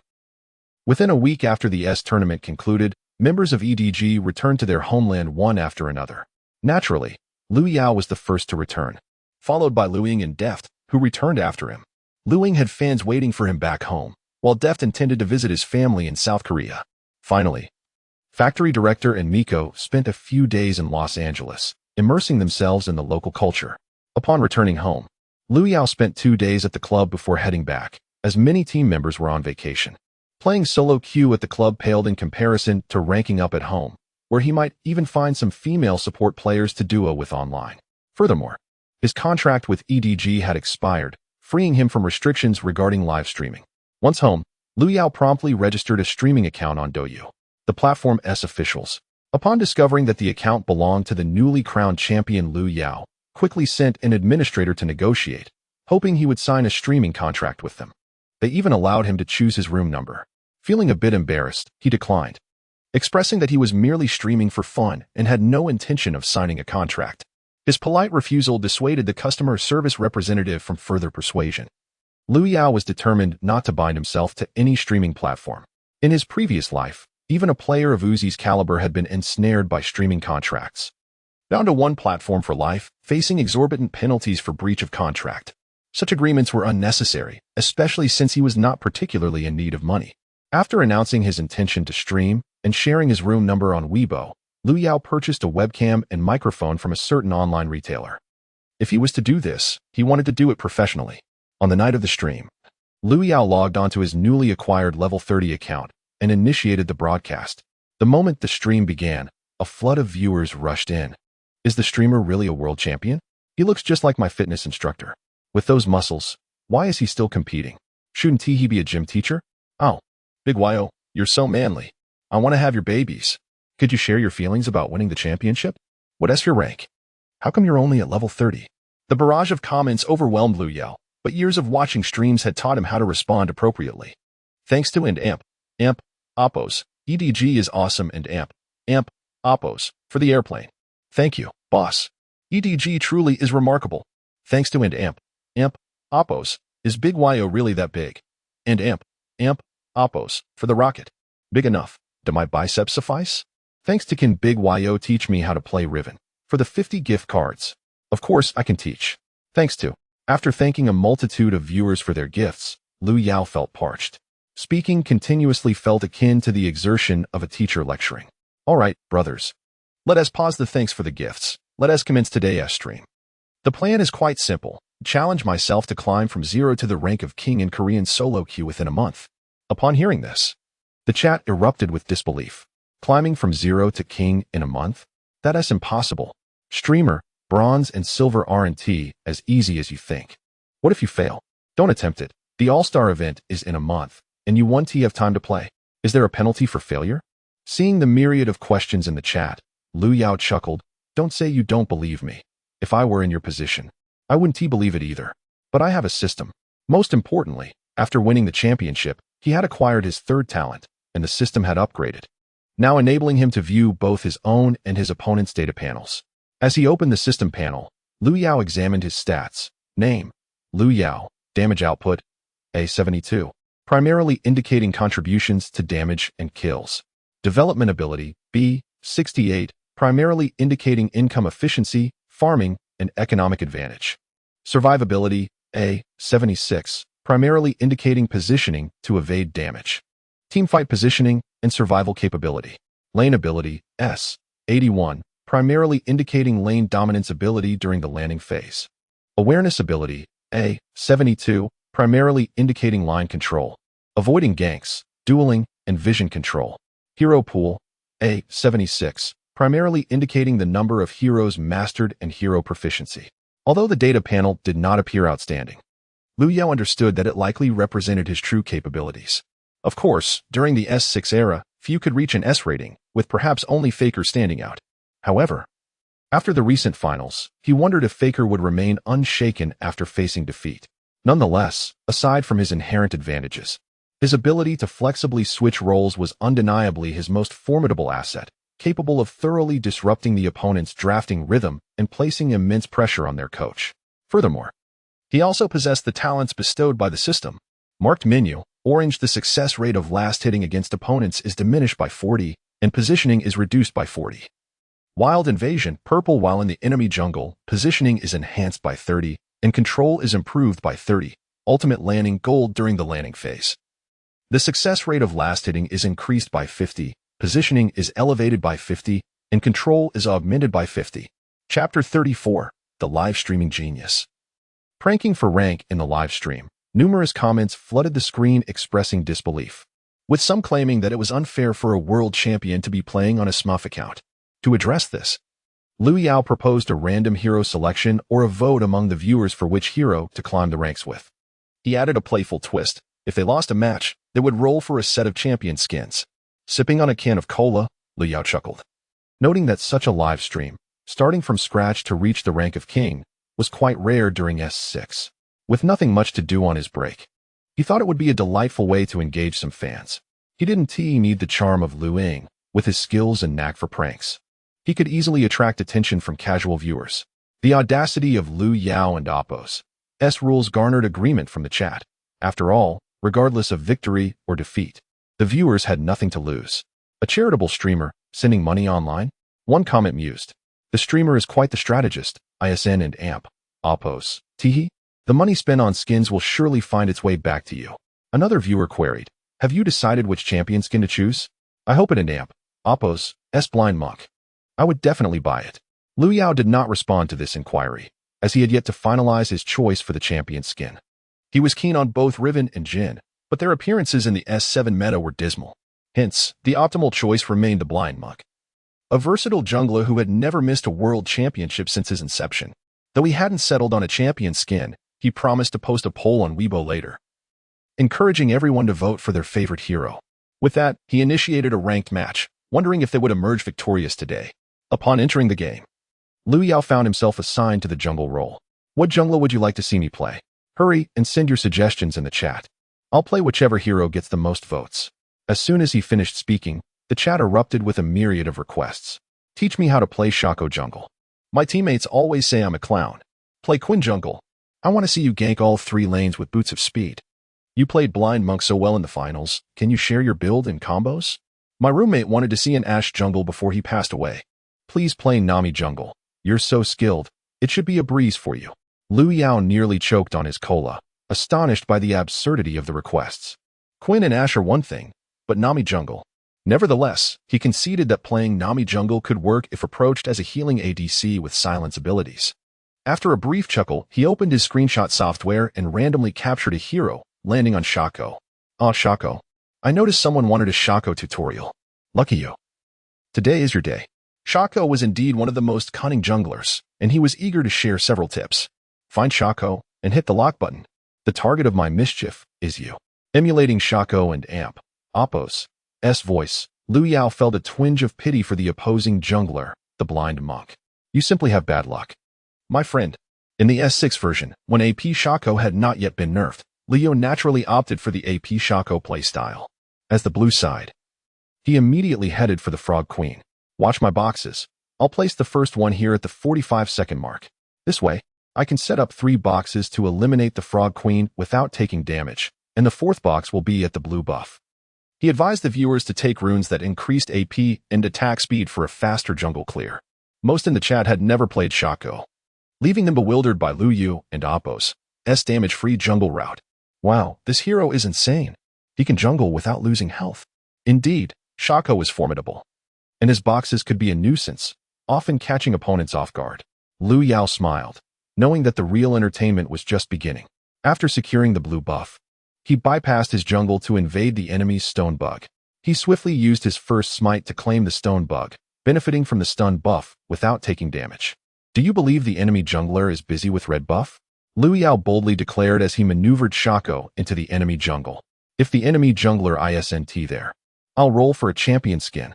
The chat erupted with skepticism, doubting his ability to predict the enemy jungler's location. After claiming the stone bug, Shaco reached level 3. Using his Q to stealthily pass through a wall, he spotted the level 2 Blind Monk leisurely attacking half-health red buff. He placed a jack-in-the-box to block the Blind Monk's escape route and struck him with a backstab while igniting him with the summoner spell. The unsuspecting Blind Monk, startled by Shaco's sudden appearance, panicked and flashed over the wall to escape. However, I knew you would run this way. The Blind Monk collided with the jack-in-the-box Liu Yao had strategically placed, receiving a follow-up auto-attack and E ability that secured Liu Yao the first blood. Wow, he got first blood already. That box is incredible. It forced the Blind Monk to use flash and still resulted in a kill. The chat erupted in disbelief. How can you jungle like that? It's so unfair. If I were the Blind Monk, I'd be cursing the streamer right now. Liu Yao chuckled. Playing Shaco is all about bringing smiles to my opponents. We Shaco players are cheerful, bright boys. But he had even more vibrant tactics up his sleeve. After finishing off the red buff, he harassed the top lane, forcing the enemy top laner, Boppy, to use his flash. Looping back to his jungle, he claimed the respawned Frog Queen and glanced at the minimap, realizing the enemy Blind Monk would likely head for the top river crab. Let us ambush him. Today, we must ensure this Blind Monk quits his addiction. Chapter 35. How could this jester be a fraud? The initial revelation of the Blind Monk's red buff was astute, as it coincided perfectly with the timing of his jungle clearing. The subsequent deduction of the monk's intention to target the river crab stemmed from his earlier visibility in mid lane, where he was spotted by a trinket ward placed by the mid laner. However, many viewers failed to grasp this subtlety and had the streamer misjudge the monk's movements. He would undoubtedly be deemed a clown. Conversely, should he be correct, Accusations of cheating would ensue, claims that he was exploiting map hacks to secure victory, and demands for SKD to reclaim their championship trophy. The comments veered into absurdity. It was evident to anyone that the monk, having revealed himself mid-lane, was headed for the river crab. I believe the streamer merely pays closer attention to the details than most of us. To my surprise, some viewers even noted the appearance of the monk and amp, Oppos, icon on the minimap. Was there a genuine expert among the commentary? Moments later, the blind monk fell once again. Engaging in a 3 versus 4 encounter, the mid-lane S-time mage added damage to the mix. And the unfortunate monk not only missed out on the river crab, but also returned to the fountain in shame. The chat exploded with comments. Is the clown cheating? How do you seem to know my every move? This blind monk is either a fool or an actor. Remember to report him after the match. The commentary continued. Seriously? Is that a real player in bronze and silver tiers? I can't stop laughing. It must be said, players in bronze are a diverse bunch. Their skills may not always be lacking, and some exhibit quite commendable mechanics, yet they simply lack the knowledge of how to win the game. We ought to hasten to end the opponents and oppos. Misery. It's time for me to accelerate. Having cleared the F4, the streamer utilized his smite to claim the opponent's stone beetle, ensuring the upper jungle was thoroughly cleansed before returning to base to upgrade his jungle item and cooldown boots. After assisting in 2 ganks in the top and mid lanes, he reached level 6. Suspecting the enemy might target bot lane, he leisurely maneuvered the jester downwards.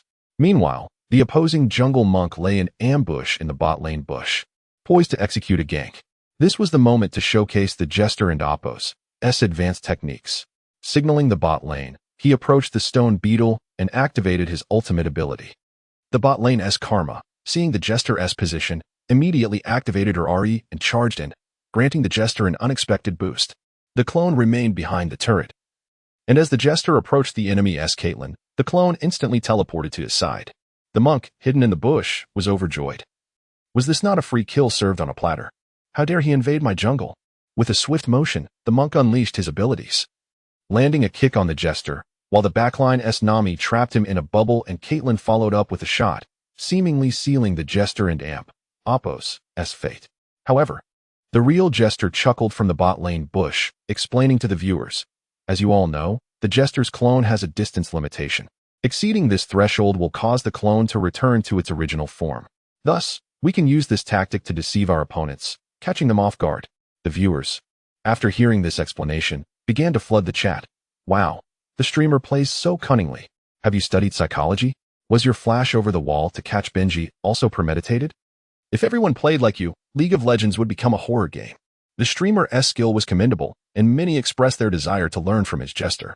As the clone fell, both the monk and Caitlyn were left severely wounded. Meanwhile, in an obscure internet CAF, a middle-aged man controlling the monk set down his keyboard, lit a cigarette, and gazed at the ceiling, utterly perplexed.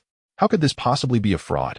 That deceptive maneuver in the bot lane shattered the monk and amp, Oppos' psychological defenses, leading to several minutes of the monk and mid laner trading barbs while the streamer's team coalesced to push mid lane, demolishing the enemy's main crystal in just over 10 minutes.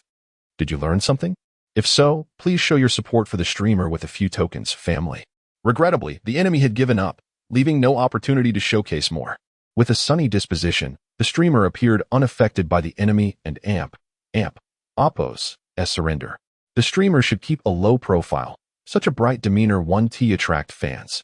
Perhaps stick to champions like Riven or the monk. Too much jester play might drive you mad. The enemy was utterly crushed, leading to their surrender. Prolonged engagement with such champions could lead to unbalanced mental states. Subsequently, the live stream continued with random champion selections, featuring odd combinations like Nurse ADC, mid lane Zhao Xian, and Jungle Caitlyn, each more bizarre than the last, yet under the streamer's guidance, they triumphed. Gratitude was expressed to Yo and amp, Oppos' #1 female fan for her generous gifts. Thank you, esteemed benefactor. Your generosity is overwhelming. This prominent fan had remained in the chat since the streamer began and frequently showered him with rockets. Was I being courted by a wealthy patron? Noticing her fan level had reached 15, the streamer bestowed upon her moderator status. Some comments inquired about fan groups or live stream notification groups. He replied that none existed, but he would announce live streams on Weibo, urging viewers to follow him there. While low-tier matches can be entertaining, they also tend to drag. after achieving a 6-game winning streak. Fatigue set in. Just then, the takeout arrived, prompting the streamer to conclude the stream in a flash, leaving the audience in a state of bewilderment. What kind of streamer ends a broadcast without a word? What are we supposed to watch now? Wow, YO is so unorthodox. No fan groups, no notification groups. And such a swift departure. I wish to know what YO is like in daily life. Why not engage more with fans? Engage? Nonsense. Many professional players have overindulged in fan interactions, leading to disastrous performances in competitions. I have no intention of treading that path. My focus is on professional play. Other matters can wait until after retirement. Glancing at his Weibo messages, most were trivial greetings. But one caught his eye, from YO and AMP, Oppo's #1 female fan. Will YO still be with EDG next season? Why not join our team? Chapter 36. All-Star Voting. Goodness gracious. Whose club is attempting to poach me? Changing a female fan's ID to vex me, as if I were Elbu. Do they think a single beauty like Yao Chan could entice me away? The more Lu Yao thought about it, the angrier he became, promptly responding. At least 2 Jiao Chans would be necessary. To his surprise, the other party was online and replied instantly. Damn it. You were waiting on Weibo right after watching the live stream, Warren and AMP, Oppo's, to you?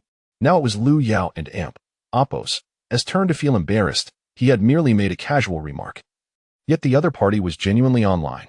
At this point, he could only resort to that tactic, logging off. Shutting down Weibo, Lu Yao opened the Douyu platform, casually entered a League of Legends stream, and prepared to drift off to sleep. At that moment, Coach Aaron sent him a WeChat message. Hey Yao, the All-Star event is set to begin next month. Aren't you planning to solicit votes on Weibo? I've noticed you haven't mentioned it at all. All-Star? Not a chance.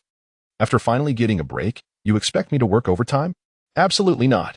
I refuse to participate in an entertainment match that the system doesn't and AMP, Oppo's, to even acknowledge. Coach, I have no intention of attending the All-Star game, hence I will not be seeking votes. After over a month of intense competition, I find the All-Star event meaningless and have no desire to go, so please do not assist me in garnering votes. Even if I were to be voted in, I would not attend. Aaron initially wanted to persuade him further, but upon seeing Lu Yao's resolute stance, he could only sigh. The All-Star event is an excellent opportunity to enhance your popularity and fan base. Why wouldn't you want to attend? I think you should reconsider and not make a hasty decision. Responding with a nonchalant Lu Yao disregarded his coach and AMP, Oppo's, earnest counsel. This month, he focused on live streaming. The number of fans was not of paramount importance. Much like what Wei Shen once remarked, strength is what truly matters. Why bother with fan counts? Strength is sufficient. What need is there for an abundance of fans when they cannot aid in competition? Subsequently, Lu Yao's daily routine consisted of eating, sleeping, exercising, and indulging in single-player games. After dinner, he would take a stroll before returning home to live-stream League of Legends. Although his ranking progress was not particularly rapid, he certainly delivered an entertaining experience, especially during his jungle plays, executing level 3 invasions with Shaco and level 2 invasions with Zhao Xian. Remarkably, he even played Teemo, finishing his own buff before sneaking to the enemy's buff, waiting for their jungler to arrive, snatching the buff, and then relentlessly pursuing and hammering the opposing jungler. In essence, he radiated positivity. The streamer's jungle plays were all about invading, not farming. Even when playing Amumu, a typically passive jungler, he insisted on equipping AP and attack speed runes to chase down the enemy in their jungle. After about a week, Lu Yao achieved Platinum 1. After all, random heroes sometimes led to absurd matchups that were difficult to win. While Lu Yao immersed himself in solo queue, the All-Star voting commenced.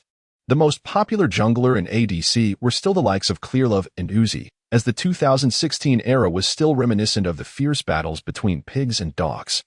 The most popular support was Mata. Naturally, the most fierce competition was in the mid lane, between Lu Ying and Wei Shen. Lu Ying, a newcomer mid laner, garnered such high popularity not only due to his handsome appearance but also his undeniable skill, as EDG was the first LPL team to secure a world championship. Meanwhile, the optimistic mid laner Wei Shen from LGD was also a prodigious talent, his popularity rivaling that of the newcomer Lu Ying. Hence, the competition for the All-Star votes was most intense between these two mid laners.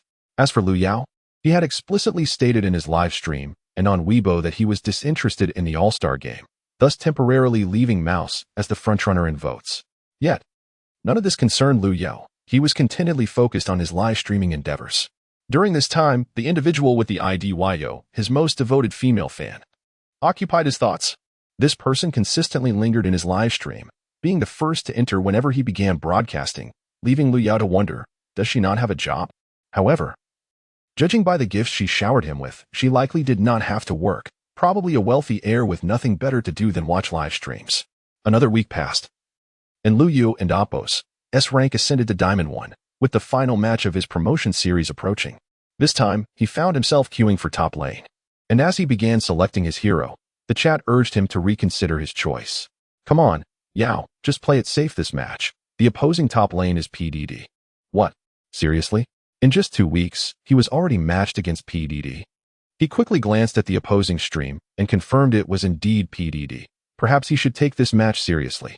Facing off against PDD and Appo's Crocodile. How on earth would he manage with Teemo? Was T that akin to being utterly dominated?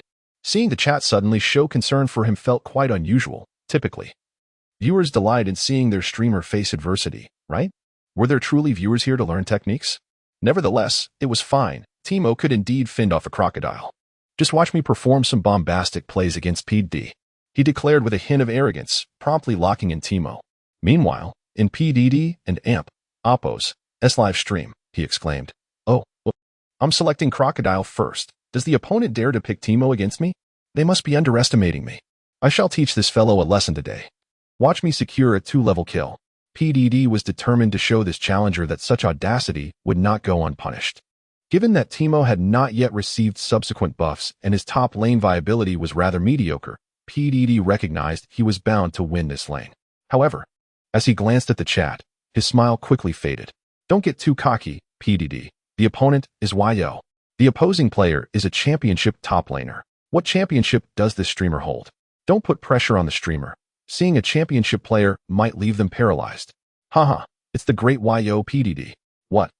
How could YO be ranked in my diamond tier? This doesn't make sense. Isn't YO a king tier player? How could he possibly be matched with me? Are you all pulling my leg?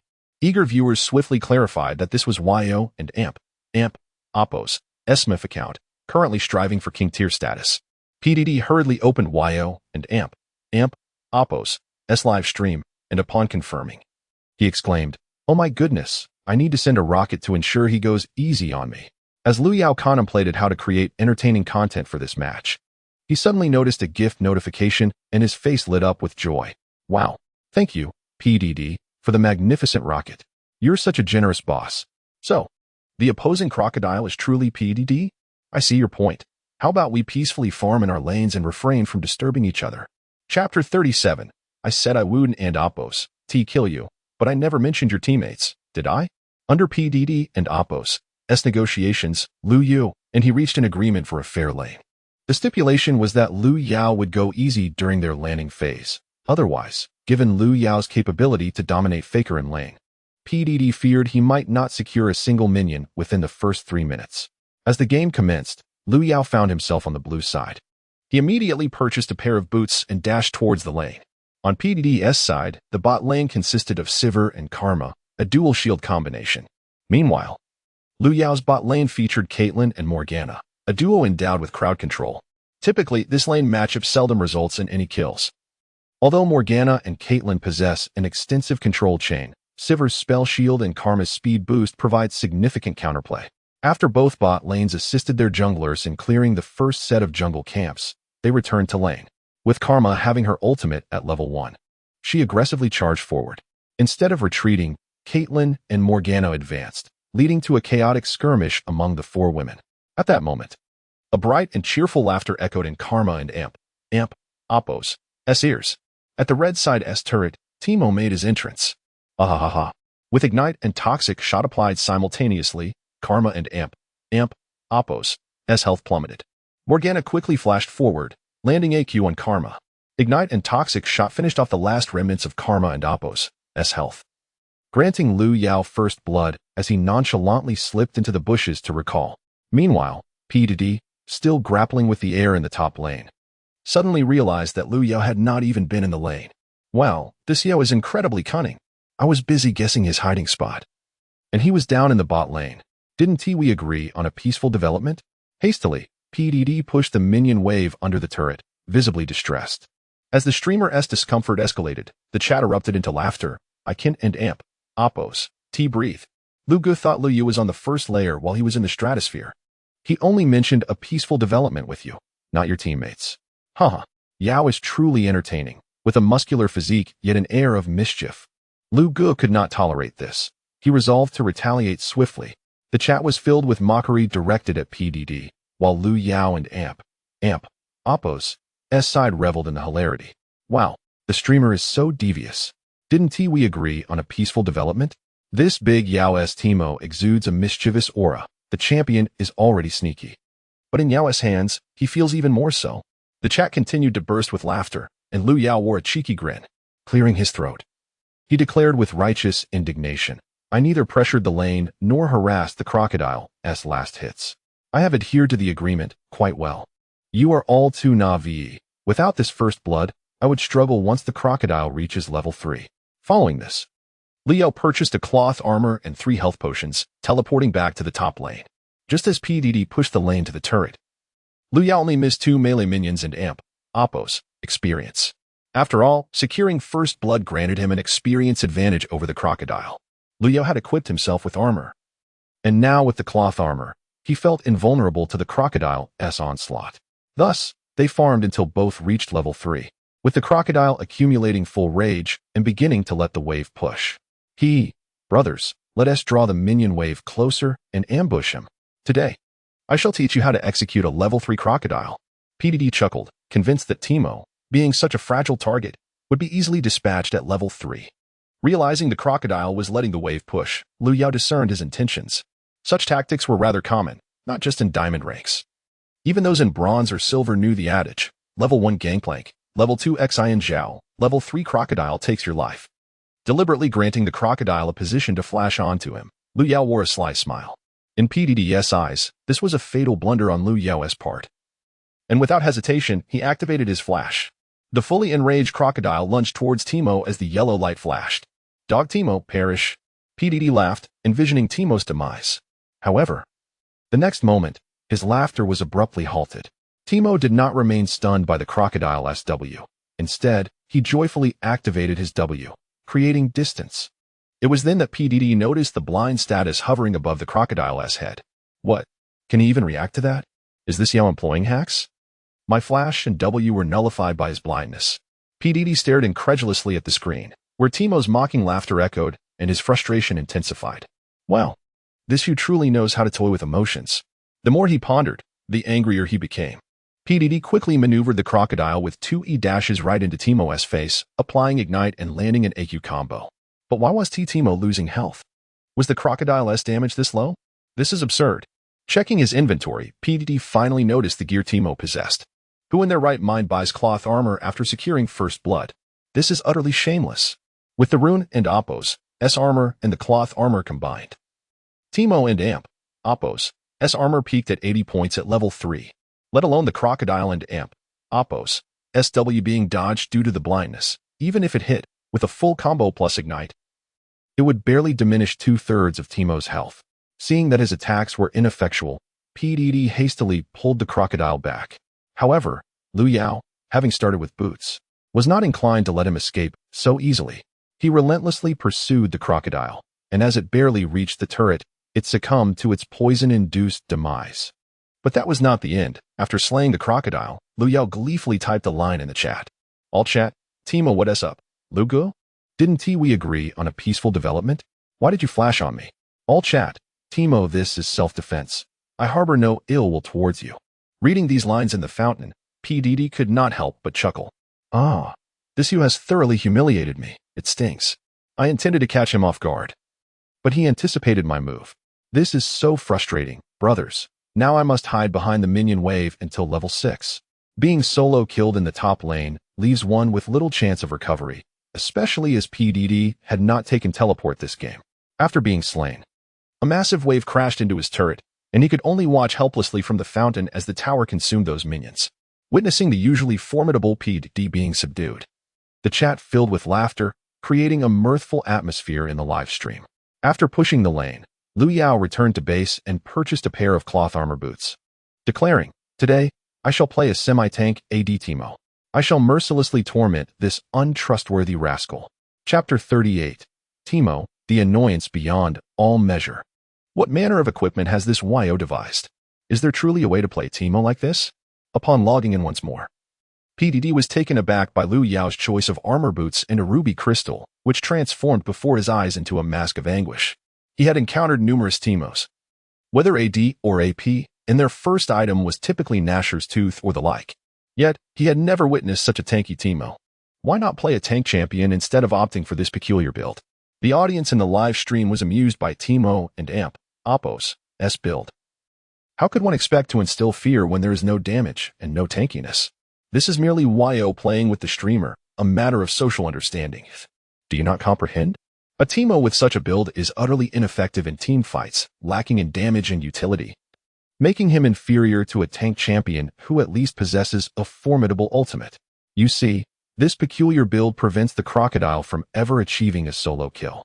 If the crocodile cannot gain an advantage in lane, he is at a disadvantage, ultimately becoming a mere super minion in team fights. Teemo, by nature, belongs to the lower tiers of play. One rarely encounters him in high-level matches. PDD, having seldom encountered a Teemo, had certainly never come across one built so defensively. Thus, he was left bewildered as to Liu Yao and Amp, Oppo's intentions, finding the situation vexing as he was unable to eliminate this Teemo. When he could not finish him off with a full combo, he was left to be harassed by Teemo and Oppo's relentless auto-attacks, rendering his efforts in lane futile and his team fight potential diminished. Moreover, Teemo held a teleport advantage over him. If he committed to split pushing, PDD would be at a loss for how to counter. At this moment, Liu Yao was explaining his unique understanding to the viewers. This particular Teemo build must incorporate the Ice Hammer, and if one finds themselves with a significant lead, one should supplement it with a Blade of the Ruined King.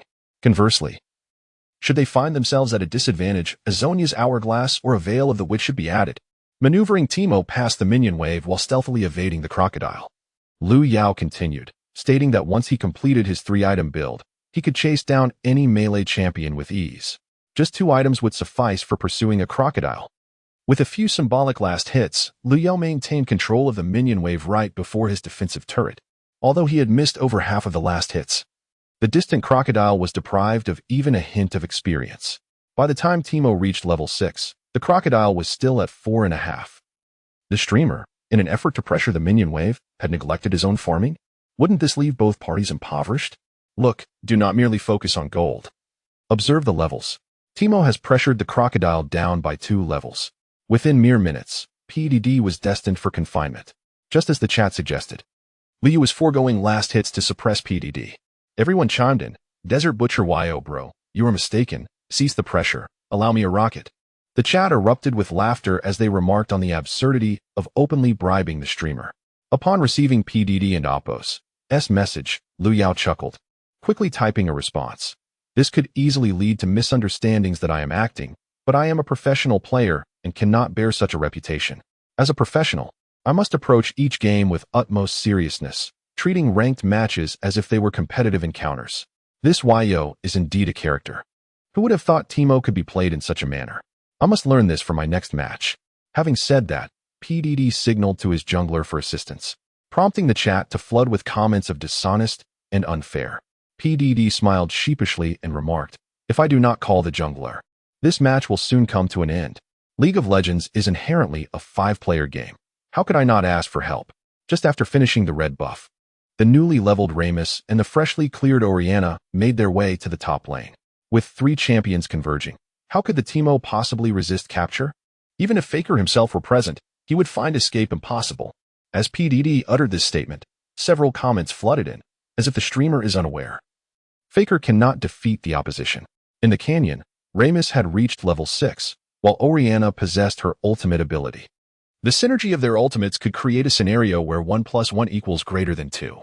With Ramus and Oppo's charge followed by Orianna and Oppo's ultimate capable of swiftly dismantling an ill-positioned team.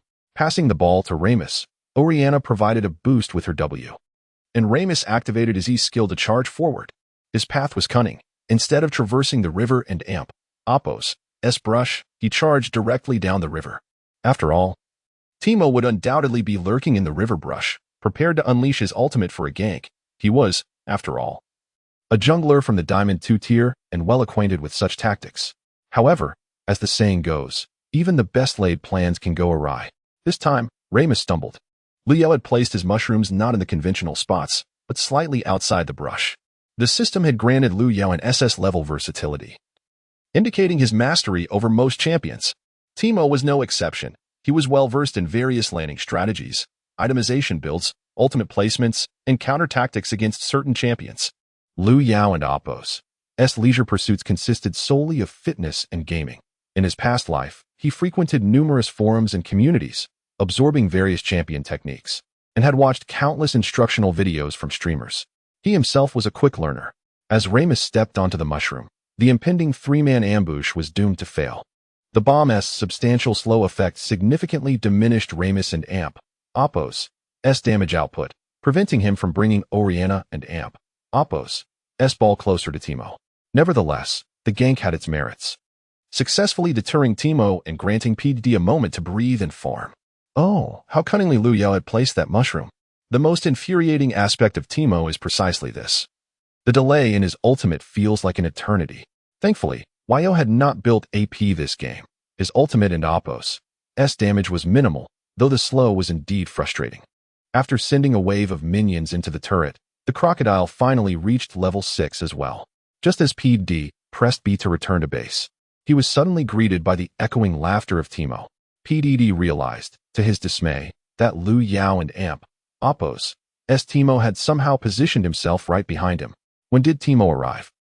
Had he never returned to base? Teemo, cackling, pursued the crocodile with his auto attacks. Although he lacked any offensive items, his damage was not particularly high. However, the low damage was overshadowed by the extreme annoyance. Especially with Teemo's infectious laughter, no one could withstand such psychological torment. Oh, how vexing. This Teemo relentlessly harassed him without dealing significant damage. Is there any other top lane champion more irritating than this? Chapter 39. Team battles may be lost, but Teemo must not live. With great satisfaction, Liu Yao brought the crocodile down to the tower, and after feasting on the newly arrived wave of minions, he returned to base to purchase his first item, the ice hammer. In Liu Yao and Oppo's previous life during the S12 season, this item had long been removed from the game due to its awkward attributes, leading to its neglect among heroes. Its removal was entirely justified. From this moment forth, the game was virtually decided. After declaring his and Oppo's independence and Oppo's, Liu Yao skillfully maneuvered Teemo back to the lane. Meanwhile, PDD had completed his first Tiamat, which provided him with some semblance of damage. However, upon being attacked by Teemo and realizing he was slowed, he immediately expressed his confusion in the chat, questioning how anyone could choose such an item as their first. Was the game even fair anymore? Without boots, the crocodile, once hit by the ice hammer Teemo, could expect to be hit 5 or 6 times without reprieve. Previously, Teemo had merely been an annoying fly buzzing around, a nuisance but no real threat. Now, however, this fly had a needle in its mouth, and each poke was genuinely painful. The viewers in the live stream erupted in laughter at PDD's whimsical comparison. Wasn't the streamer supposed to dominate Teemo? Why did it seem like he was the one being outplayed? The streamer had executed a level 3 combo on Teemo. Yet Teemo still had hundreds of health remaining, while Teemo was nearing level 8 and PDD remained at level 6. Do not belittle the youth and poverty. The viewers jested. Once the streamer completed his 3-item build, he would surely annihilate Teemo. Amidst the jovial banter, PDD grew increasingly frustrated with the relentless taunting from the chat.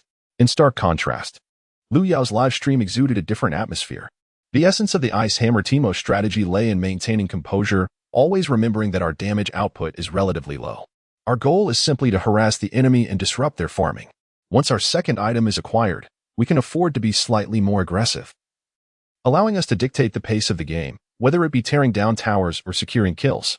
Liu Yao leisurely elaborated on the core principles of the Ice Hammer Teemo playstyle, emphasizing that regardless of whether one builds AD, AP, or tank items, the essence remains guerrilla warfare. Teemo is not a hero known for high burst damage, so one must never let the desire for kills take over.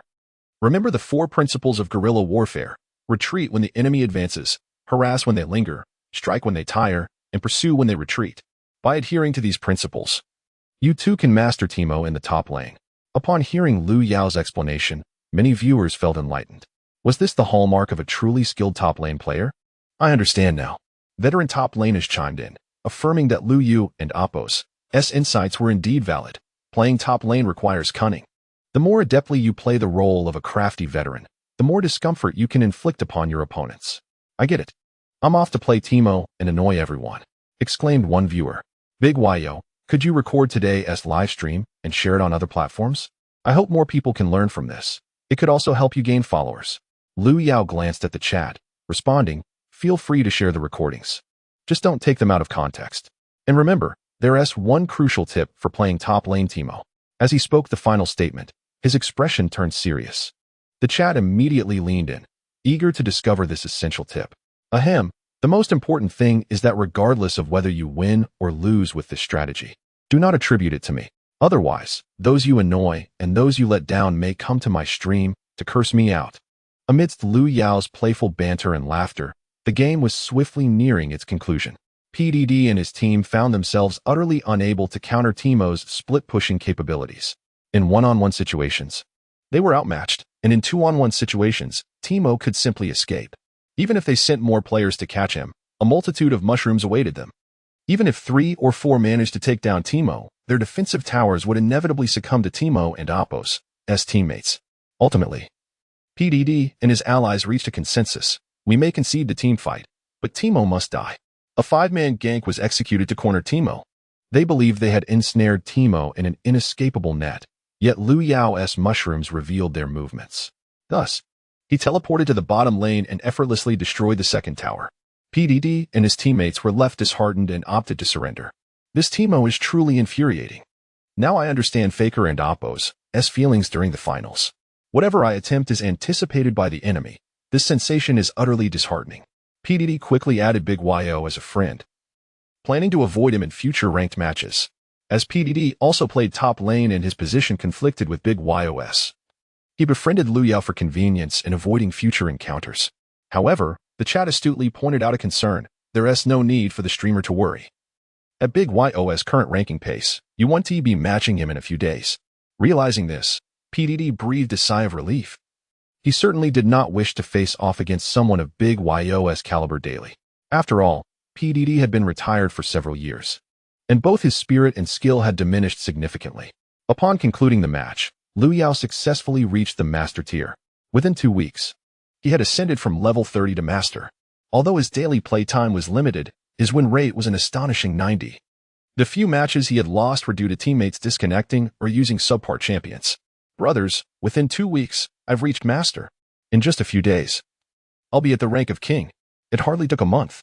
This challenge has proven to be exceedingly simple. Seeing Lu Yao's audacity, the chat was irked. Yet they had little to counter his claims, resorting to muttering phrases like the streamer relies on luck to climb. Lu Yao, accustomed to the chat's defiance, swiftly began a new ranked game. Encounters with prominent streamers like today were relatively rare, as most popular streamers focused on entertainment and played in the mid to low tiers. Lu Yao's hidden rank was too high, preventing him from matching with many streamers, including the likes of Decima. Although numerous professional players were also streaming to climb ranks, they typically played on Korean servers. After all, the Korean server was a version ahead of the domestic server, which explained why Lu Yao had not encountered any professional players in recent days. In truth, he was quite eager to face off against them. As the new game commenced, Lu Yao noticed a viewer in his chat with the IDYO's #1 female fan posting a message. Are you still playing for EDG next season? Are you really not considering other teams? Chapter 40. The final match to ascend to the apex in the last game before reaching the pinnacle. Encountering Mouse led to a flurry of comments from female fans, all echoing the same sentiment. Since its inception, the top lane position in EDG has never been held in high esteem. EDG recruits a tree, demanding a top laner. This widely circulated quip about the EDG top lane is not merely a jest. It poignantly reflects the current state of the position within EDG. From a fan's perspective, if Lu Yao remains with EDG next season, his formidable individual prowess will find no avenue for expression. The prime years of a professional player are fleeting. Lingering in a team like EDG for a year or two could lead to a future laden with regret. Perhaps De Yao should seriously contemplate joining another team. Although the current meta renders it challenging for top laners to shine, at least the top laners in other teams enjoy greater recognition. I propose that he should abandon the top lane altogether. With Yao's skills, he could excel in any role. This female fan articulates a valid point. And Yao must ponder this deeply. During the transfer period, Yao should earnestly consider his options, and we wholeheartedly support his move to other teams. The comments indeed highlight a dilemma that Lu Yao must face. However, his current considerations transcend mere positional concerns. His thoughts are far bolder and more audacious than what the comments suggest. Worry not, my friends.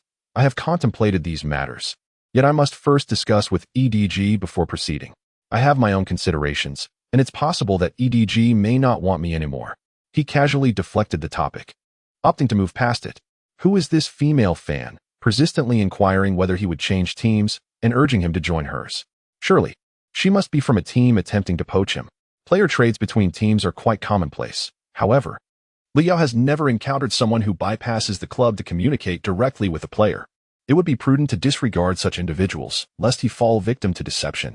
Days passed, and Lu Yao found himself merely a step away from reaching the apex. In approximately 3 weeks, his fanbase had grown to around 400,000. While not an overwhelming number, the activity level in his live stream far surpassed that of others. Here, Leo answered questions vigorously. Inquiries about any hero were likely to receive a response. Many of these questions no longer required Lu Yao's direct input, as some longtime fans could adeptly answer numerous queries themselves. Although most of these viewers were casual players, their theoretical knowledge was extensive. Some even boasted of engaging in heated debates online after watching his streams, armed with theoretical insights that left their opponents flustered. Brothers, this is the final match. If we win, we ascend to the apex. After achieving this milestone, regardless of the outcome, I will reward you all with a set of championship skins. With victory just 1 match away, Lu Yao generously decided to grant his fans a sneak peek at the rewards. Yao, what champion skin are you selecting? It's been nearly a month. Can you give us a hint? Indeed. Yao, what hero have you chosen? I'm so anxious. Others had shared their selections. Why then? Was he keeping his a secret? Most comments were less concerned with the giveaway and more eager to learn which champion skin Lu Yao had chosen. I understand your impatience. But bear with me. Since this is the final match to ascend, let us not screenshot the hero selection this time. I'll choose the champion for the championship skin. All right. The audience, long curious about the skin, readily agreed to this arrangement. High-stakes ranked matches can be lengthy, and after a wait of nearly 10 minutes, Lu Yao finally entered the game. Upon entering, the opposing team immediately selected Poppy, prompting Lu Yao to ponder deeply. What on earth? Selecting Poppy in ranked? How? Team-oriented. He sighed and ultimately chose the champion destined to receive a championship skin, Riven.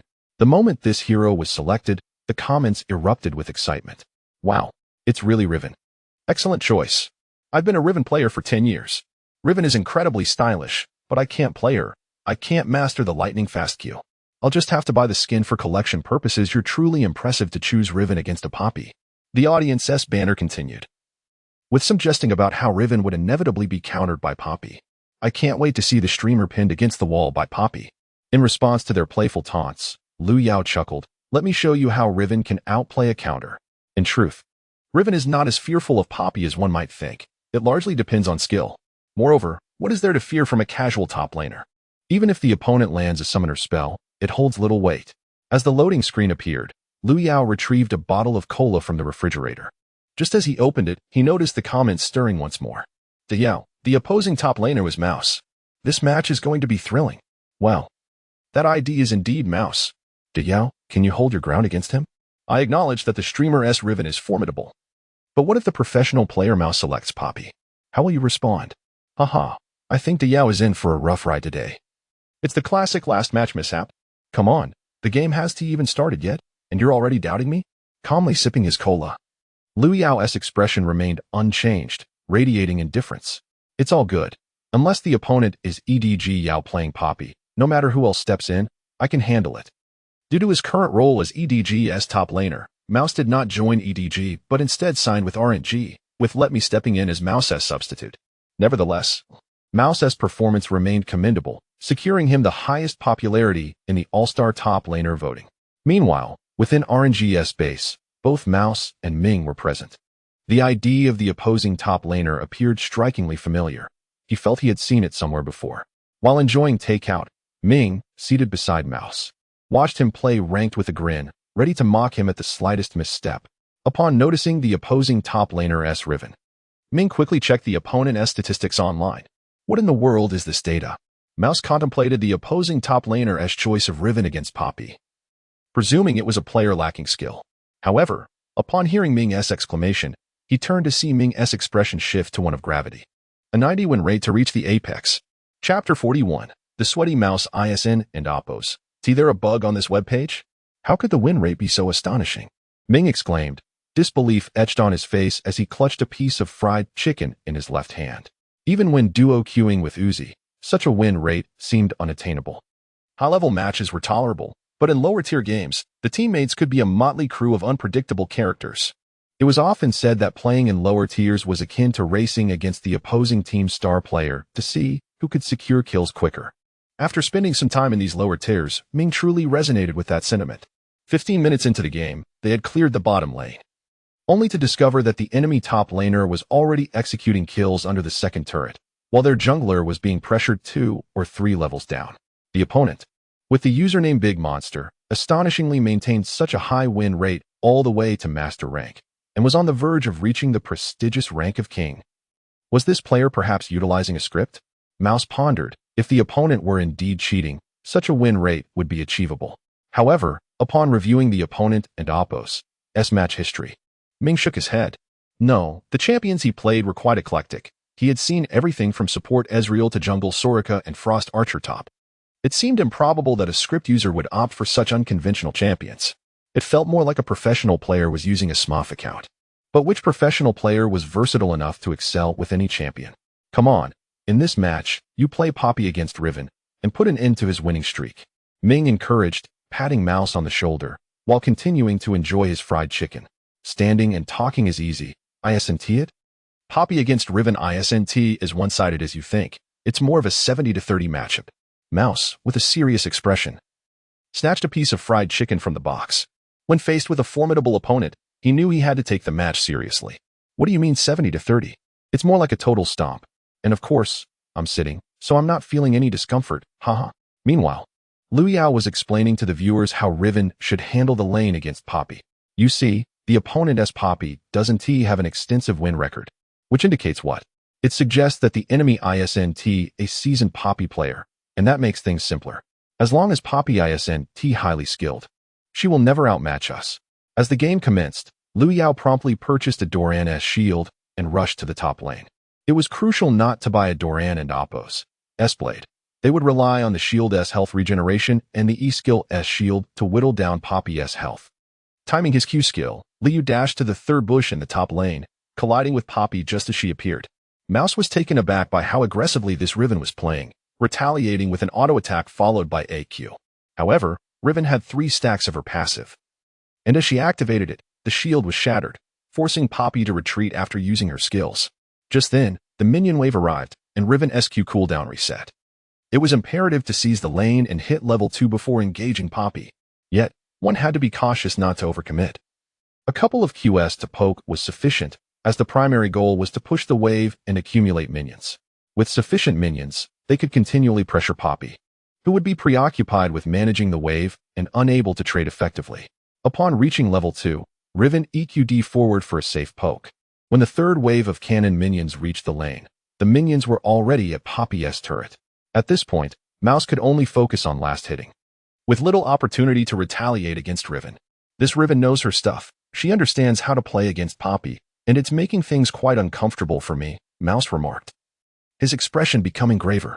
He had never encountered such a detail-oriented Riven in solo queue. Her last hitting and skill execution were impeccable. Poppy was supposed to make Riven break a sweat, yet here he was, drenched in perspiration just 2 or 3 minutes into the lane. The pressure was indeed mounting.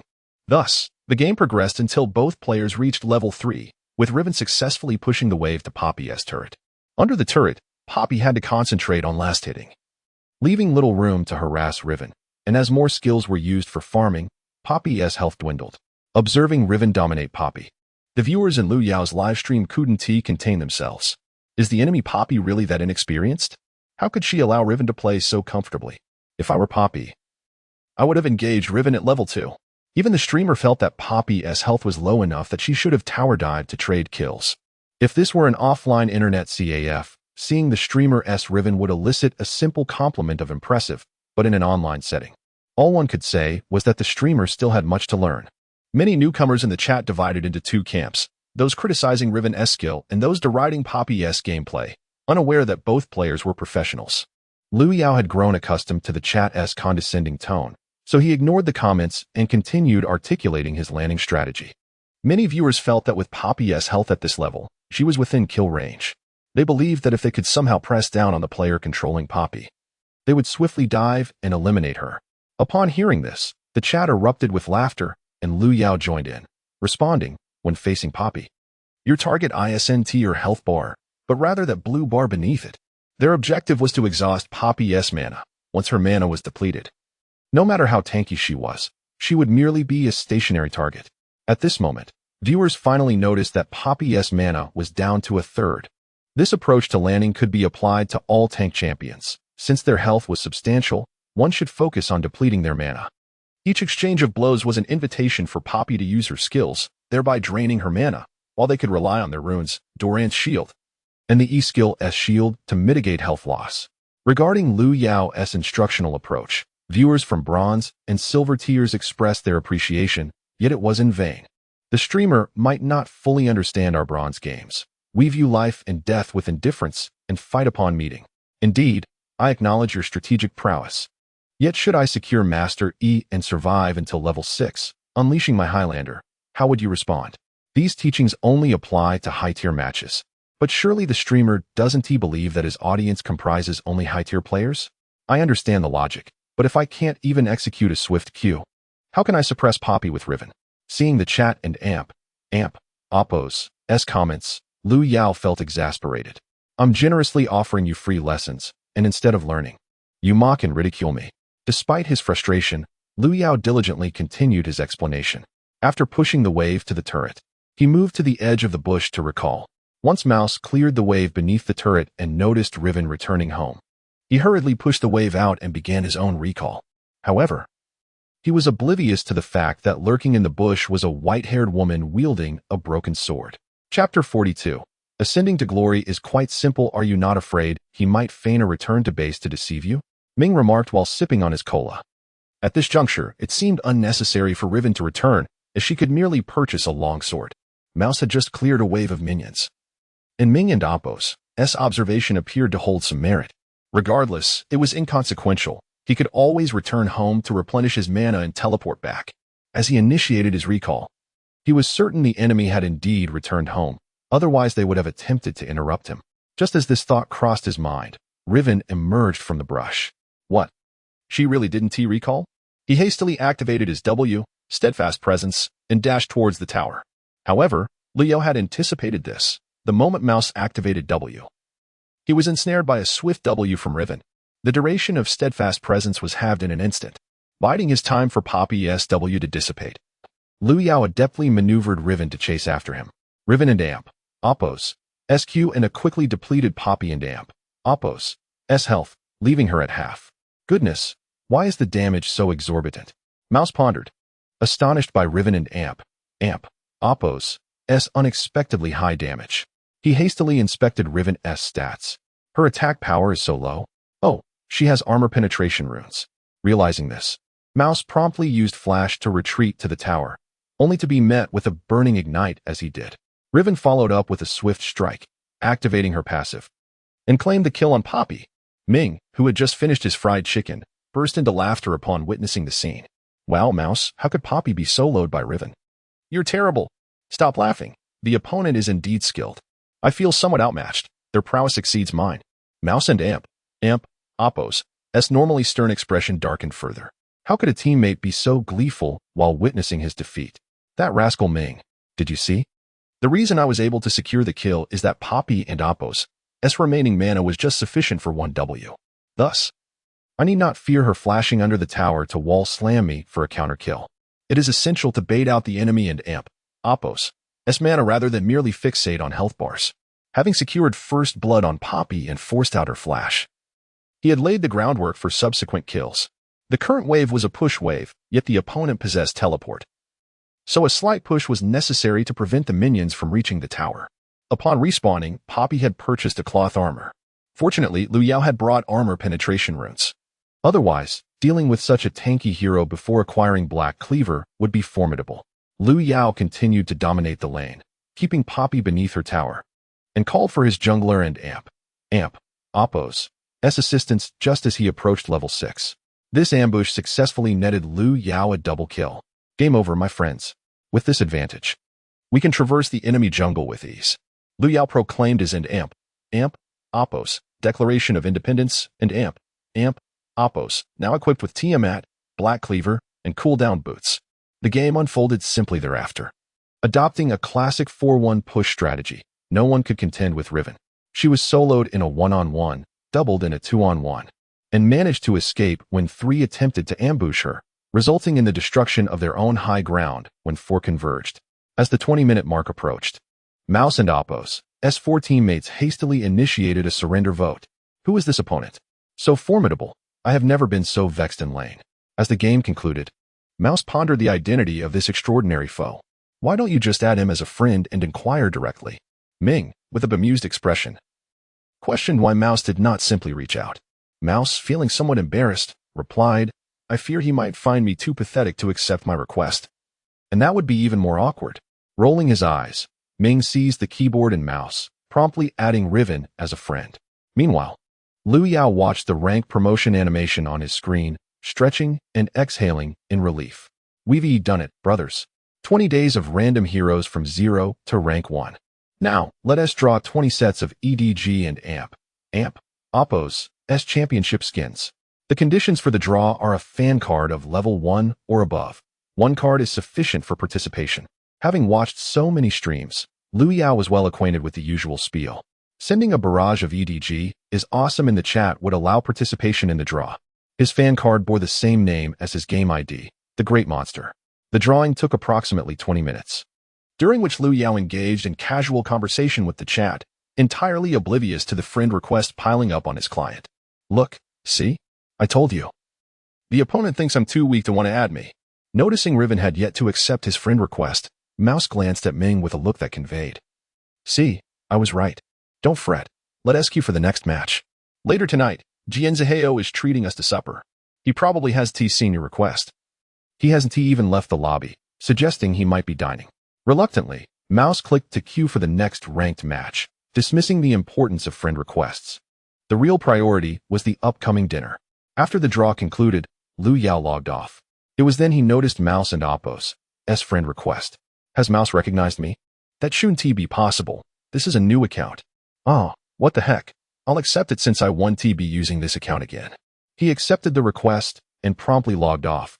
This account would not see further use, so adding friends was of little consequence. Tomorrow, he planned to take a break from streaming for a few days, coinciding with the commencement of the All-Star matches. He was curious whether the current captain, unburdened by the shame of 4,396, would be made a target during the All-Star event, not to mention the championship of the solo competition, and most importantly, what would transpire during the transfer window after the All-Star matches. It seemed unlikely he would remain with EDG. They had only swapped lanes during the finals out of desperation. Initially, it was the lane swap that had placed the blame on him. Contemplating the possibility of a free lane swap next season felt unrealistic. To achieve a free lane swap, he would need to find a new team that regarded him as their absolute core. With a sigh, Liu Yao resolved to head downstairs for a bite to eat. These matters were far too complex to resolve in a day or two. While dining, he checked Weibo for the All-Star player voting results. The jungler spot was filled by the captain, with Uzi and Mata in the bot lane. These players had garnered substantial popularity, overwhelmingly surpassing the second-place votes. To his surprise, Liu Ying had managed to outpace Wei Shen to claim first. It seemed Liu Ying's mother fans had put in considerable effort. Yet, upon glancing at the top lane vote count, Liu Yao was struck with disbelief. How on earth did I end up in first place? Chapter 43, the All-Star Game? I choose to sit it out. Goodness. Didn't I tell Aaron that I wouldn't attend the All-Star event? I was under the impression that I hadn't campaigned for votes on Weibo. So how did I accumulate such a high number of votes?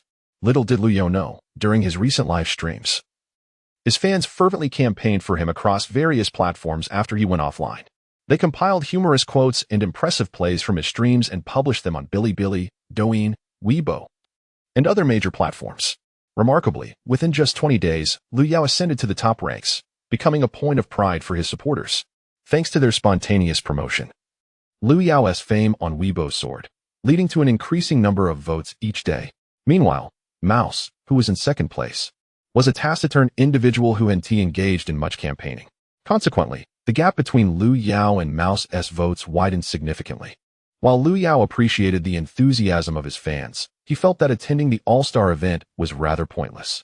It was merely a show match, where everyone was there for entertainment and spectacle rather than serious competition. It would be more beneficial to create a spectacle at home than to endure a long flight to the All-Star event. Coach, did you relay to the officials that I won't be attending the All-Star event? He hastily messaged Aaron, hoping to directly cancel his participation. After a while, Aaron responded with a simple and oppose, okay and oppose, and nothing more. Liu Yao couldn't be bothered to follow up. He was resolute in not attending, so the number of votes didn't matter. The next day, Liu Yao posted on Weibo, subtly indicating that due to personal matters, he would not be participating in the All-Star game. He expressed his hope that fans would cast their valuable votes for Mouse, ensuring his participation in the event. Mouse was indeed an exceptional top laner. Perfect. He first mentioned his unavailability before praising Mouse, wishing him success in the competition. Shortly after this Weibo post, it trended on social media. Many fans speculated in the comments about why Liu Yao chose to forego the All-Star event, with their theories becoming increasingly outrageous. Some claimed that a family member was ill and needed his care. Others suggested he had faced bullying as a newcomer after winning the championship. And some even said he had injured his hand during the final matches and was recuperating. Seeing these rumors, Liu Yao felt a mix of amusement and frustration. He began to understand why celebrities often despised public opinion. These rumors were utterly bewildering. To quell the storm of speculation, Liu Yao posted another Weibo update, clarifying that he was unable to attend due to personal matters, which temporarily calmed the uproar. However, friends continued to bombard him with messages and calls out of concern, leaving him feeling both warm and exasperated. This incident was merely a minor interlude. The voting for the All-Star event continued. After discussions between the coach and officials, they ultimately respected Liu Yao's wishes and canceled his eligibility. All the votes Liu Yao had received were invalidated, leading to less fierce competition among the remaining top laners, with Mouse ultimately securing the spot. Moreover, with Liu Yao as public endorsement, the incident involving the millionaire soldiers never transpired. As December swiftly approached, the All-Star game was on the horizon. Being from the south, Liu Yao found the winter there not only cold but also excessively humid. Even someone like him, who exercised regularly, struggled in thick clothing. After all, wearing more layers merely increased his armor, while the southern winter inflicted a blend of physical and magical damage, complete with a double penetration effect. On the evening of December 8th, the day of the All-Star event, Liu Yao began his live stream. As watching the game alone seemed rather dull, he intended to provide commentary on the All-Star match. Since the stream was not announced in advance, very few viewers joined initially. However, he noticed that a fan with the ID female fan was among the first to enter the stream. How dedicated. Had she been waiting there for 24 hours? Truly deserving of the title of my #1 female fan. The first comment she posted in the stream was, "The All-Star game has begun, and the winter transfer period is approaching. Shouldn't the streamer seriously consider where to go for the next season? EDG cannot keep you, and it's not a suitable fit. I suggest you contemplate other teams." Seeing those vibrant comments on his screen, Liu was taken aback. "Don't ask me. I'm as uncertain about my future with EDG as you are. I can only join another team if they have an opening for me. And what if EDG actually wishes to retain me?" As he uttered those words, even Liu Yao found it hard to believe.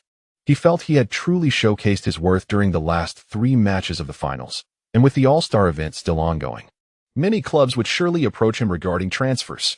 While transfers weren't particularly daunting, finding a suitable team remained a challenge, especially avoiding organizations known for poor management, like the RNG from his previous life that had a history of unpaid salaries. Joining such a team would result in not only financial loss, but also being bound by a contract for life, which would be utterly counterproductive. That aside, the key issue was his current system, which had significant limitations. He needed to switch roles to acquire new talents. Just contemplating the conditions he had devised over the past few days made Liu Yu feel somewhat unreasonable. However, to gain new abilities, such discussions had to be established with the team before signing any contracts. Perhaps the streamer should consider the TT team. They have recently established an LOL division and might be worth a try. As if sensing Liu Yao's concerns, the female fan skillfully sent another comment. TT team? Didn't they establish their LOL division in 2020 after acquiring the DMO team? Have they really formed a division this early in 2016? It seemed that the butterfly effect caused by his transmigration was growing increasingly profound, with numerous teams undergoing significant transformations compared to the past. How did this female fan know so much? Was she perhaps part of TT's recruiting team? In response to Liu Yao's inquiry, the female fan candidly admitted, I am indeed here from TT to scout talent, but I am also the streamer's most devoted fan. Goodness, how impressive. The upper echelons of TT are astute enough to sense that I would likely leave EDG? Could it be that I am destined to become a figure like Elbu? Ensnared by beauty's wiles, after mentally chuckling at his own thoughts, Liu Yao decided to look up TT's basic information online. To his astonishment, he discovered that TT was primarily a club focused on honor of kings, and their LOL division had been formed by merging with a team he had never heard of. They were currently in a phase of needing players, and if he approached them now, they might very well be able to accommodate the conditions he proposed. Chapter 44. Absurd. The conditions set by Liu Yao. The All-Star event spans 4 days. On the first day, LPL faced off against IWC in a single BO1 match. Naturally, there was no suspense in the confrontation with the wildcard region, and LPL decisively obliterated IWC's main nexus with a commanding advantage. Following this was the solo competition, where the champion was expected to be none other than Uzi, just as in the previous life. In 2016, Uzi was still a young prodigy, brimming with talent, yet somewhat arrogant, though his mentality left much to be desired. The first day's matches were unremarkable, and Liu Yao merely streamed casually.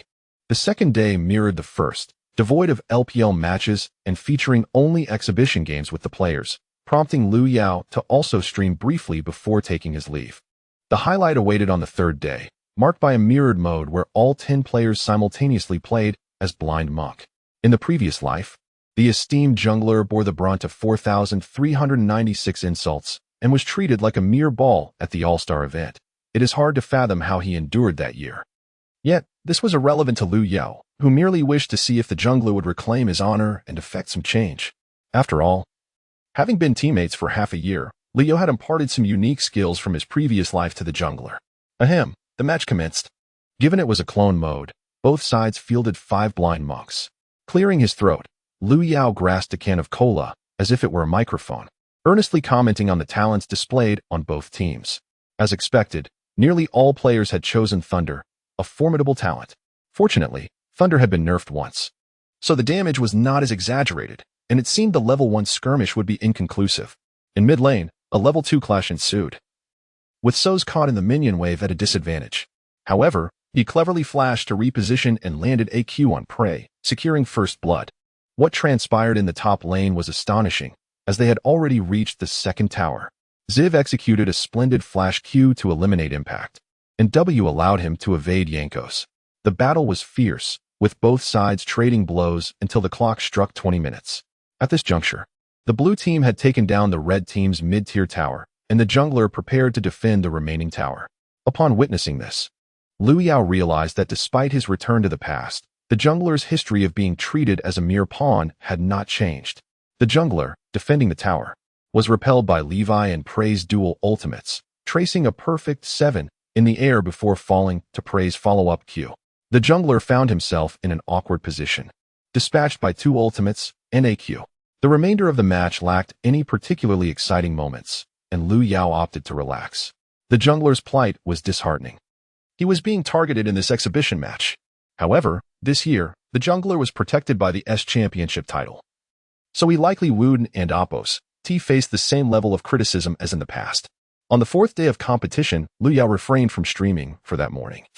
He had received a message from EDG and AMP, Oppos' owner, Aiju. It appeared they were to discuss the renewal of his contract for the upcoming season. In the afternoon, Liu flew to the bustling metropolis, visiting EDG and AMP, Oppos' headquarters. Aiju and AMP, Oppos' intentions were straightforward. He hoped Liu Yao would continue his tenure at EDG, striving to secure another championship this year. Regarding compensation, there was no need for concern. They would offer a salary befitting a world champion. However, he inquired if Liu Yao had any other demands. With a beaming smile, Aiju expressed his admiration for Liu Yao especially for his stellar performance in the finals, which single-handedly salvaged EDG from a dire and Oppos 0-3 and Oppos scenario, leading the team to victory and securing the first S championship for LPL, a feat unparalleled in history. If future champions were to emerge, Aju wished for them to be from EDG. Observing Aju and Amp, Oppos' appreciation and confidence, Liu Yao felt a twinge of embarrassment. After all, he had a system for role swapping. If one S championship sufficed, he could easily remain at EDG without striving further. Yet, he harbored ambitions beyond a solitary S championship. His greatest passion in life was to win everything, given the opportunity bestowed upon him. He intended to leave an indelible mark on the history of League of Legends. If Faker could secure 3 championships, achieving a three-peat should be within reach. However, to surpass the peak IG of S8 and the FPX of S9, relying solely on his current skills would be insufficient. Boss, I genuinely wish to remain at EDG, but the conditions I propose may be unacceptable to you. Faced with such a sincere owner, Liu Yao felt compelled to speak candidly, presenting his own terms. Not a problem. State your conditions freely. Whatever they may be, I should be able to accommodate you. You are a world champion, after all. Wanting a bit more is hardly unreasonable. Aju maintained a cheerful demeanor, perceiving Liu Yao and Imp, Oppos' demands as merely a request for a higher salary. Believing that any monetary concerns could easily be resolved, seeing the owner and Imp, Oppos' unwavering commitment, Liu Yao had no choice but to earnestly articulate his demands. I have no specific requirements regarding my teammates, and I do not seek exorbitant pay. I would even accept my current salary. My sole request is to play the support role. Upon hearing this, Aju could no longer contain himself. He interrupted Liu Yao. Bewildered, why, with such extraordinary talent, would you want to play support? Wouldn't that be a waste of your gifts? However, I can certainly accept this, with your skills. Whether playing support or any other position, you should excel. Please, continue. Realizing the owner's reaction, Liu Yao understood that Aju would not agree to his subsequent conditions, nor would any other club, for that matter. Although I play support, the other 4 positions must be at my discretion. Coaches and players must heed my commands, whether it pertains to drafting or strategy. All must be discussed collaboratively. Furthermore, I require that players in other positions be capable of playing at least 2 lanes, not merely specializing in one. After stating these 2 conditions, Liu Yao felt a hint of embarrassment. However, for the sake of his quest for a three-peat, these stipulations were essential. After hearing Liu Yao and Amp, Oppos' words, Aju was taken aback. Liu, at this point, are you still jesting with me?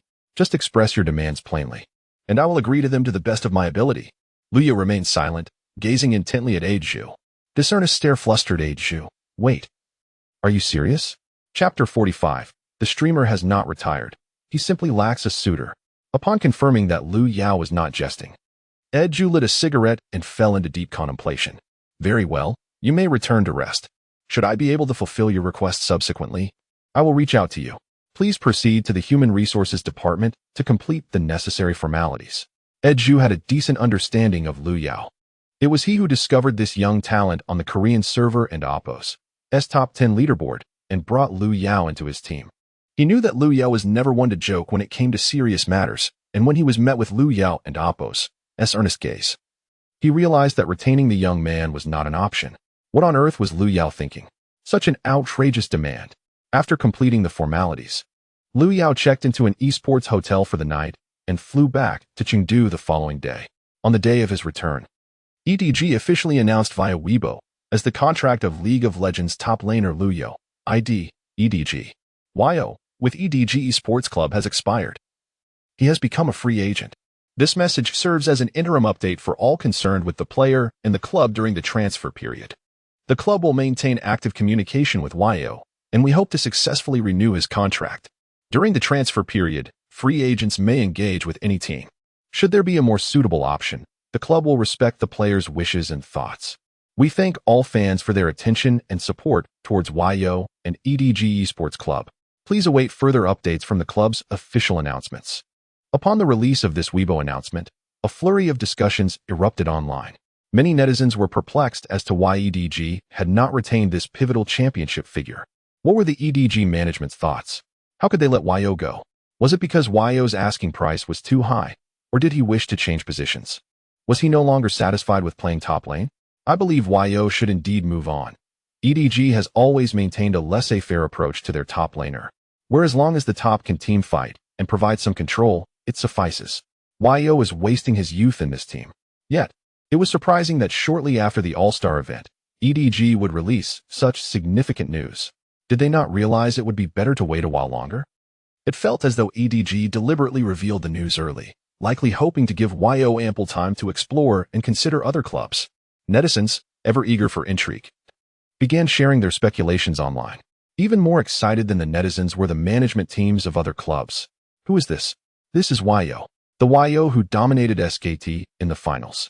If we can recruit him, it wouldn't matter if he played top, mid, jungle, or even ADC. Such a versatile talent should not be left to be claimed by other teams, allowing them to overpower us. Almost all teams' management reached a consensus. Whoever secures Liu Yao would claim victory in the spring split. At home, Liu Yao received numerous invitations from different teams. Initially, these teams approached him with enthusiasm, eager to set up meetings. However, upon hearing the conditions Liu Yao presented, their expressions turned troubled. Days passed, and most teams had approached Liu Yao. He maintained his lofty status as a free agent. This year's transfer window would close on December 29th, yet today was already December 19th. Other teams were steadily announcing their rosters, while Liu Yao continued to stream late into the night, grinding ranks in the Korean server. This time, he challenged himself to reach the highest ranks solely using support champions. Viewers initially tuned in with a mindset for amusement. But upon witnessing Liu Yao's impeccable skills with champions like Thresh and Blitzcrank, they quickly abandoned the notion of watching him embarrass himself. Instead, they opted for a different form of banner. Streamer, have you retired? Streamer, are you not a professional player? Why aren't and Amp, Oppos, to you competing? Which team are you with? I don and Amp, Oppos, TC you on any roster. In response to the barrage of comments, Liu Yao could only reply with a hint of pride. I have not retired. I am merely without offers. I am still a professional player. There are still 10 days left in the transfer window. Do not rush. Surely, there will be teams that wish to recruit me. Though Liu Yao feigned confidence, deep down he felt a twinge of uncertainty. After all, only 10 days remained. And if he failed to secure a team, the entire spring split would be a wasted opportunity. Yet, to compromise and play in a position without flexibility or the system and Amp, Oppos' advantages would hinder his growth. Thus, Liu Yao found himself in a quandary. However, as a member of the new generation of laid-back players, he resolved to wait a little longer. Perhaps someone would recognize his worth. At that moment, a viewer with the ID female fan sent a message. Since you are a free agent, why not consider us? We have been preparing for over half a month. This comment made Liu Yao recall that there would indeed be a new team in the spring split. TT. How could he have forgotten? However, upon reflection, something felt amiss. Why had they not reached out to him directly? Why must he seek them out? The management of their team seemed lacking.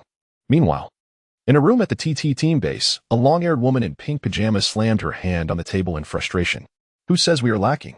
I have been trying to contact you for over half a month. This YO, must he be so blunt? How could I have developed a crush on someone like him? Despite her complaints, she quickly typed a message. Hello, streamer. I hope you can check your Weibo DMs. It dawned on Liu Yao that there had indeed been a message from an ID named YO's #1 female fan in his Weibo DMs.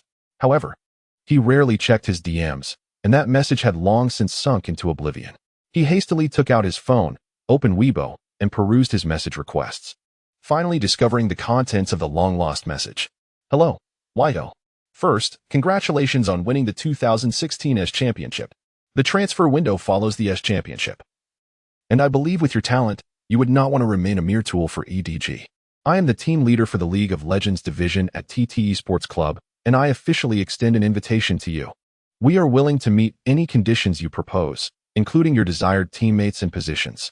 Trust us, you will not receive such treatment in any other team. If you are interested, please respond. Chapter 46: The team that came knocking upon seeing a private message from a female fan. Liu finally comprehended why she hadn't mentioned this matter during the live stream. Such topics are typically discussed privately. And it was indeed his oversight for not checking his messages. Haha, oh my, I truly didn't notice. After ending the broadcast, Liu hastily replied. Noticing the exaggerated tone of the message, what conditions could they possibly agree to? It was evident that this team was genuinely in need of players. The major streamer has finally responded. I thought you had already found a team. In response to the playful teasing from the female fan, Liu Yao sent an awkward emoji. Remaining silent. Let us schedule a time to discuss this in person. Send me the address, and I will come to you. 2 days later, they met at the agreed-upon CAF. Discussing a contract in a CAF feels rather like a date. This seems inappropriate, Liu Yao thought to himself as he arrived early. Other teams either communicated directly through WeChat or met at their training facilities. He had never encountered a team that discussed matters in a CAF. It felt rather hasty. However, there was no alternative, as aside from TT, no other teams were willing to accept his proposed conditions. To secure more formidable talents, he had to give TT a try. Big Yo? A feminine voice called from behind, prompting Liu Yao to turn around swiftly. A long-haired beauty peeked out, and her attire resembled that of a university student rather than a team manager. Wow, you're actually a girl? Liu Yao exclaimed in astonishment. Initially believing that the username female fan was merely a ploy to catch his attention, only to find that she was genuinely female. Surprised that I'm a girl? ISNT it clear from my ID? The girl set her handbag down and took a seat across from Liu Yao. ISNT it typical for female customer service representatives online to be men? I thought your company was the same. Liu Yao replied. Well, now you see. I am indeed a woman. So what you said in your ID is true. You are really my fan? I'm your diehard fan. I've been following you since you joined EDG. Your performance as a top laner is both stable and detailed. There is no other tank top laner in the entire LPL who can match your prowess. Liu Yao felt a bit speechless. It was his top laner skills that were impressive, and there was no need to emphasize the tank prefix. All right, let us discuss business, female fan. I have a name, you know. My name is Li Ling. You can call me Xiao Ling or Ling Air. Li Ling scanned the CAF's menu and ordered a coffee. Her expression serious.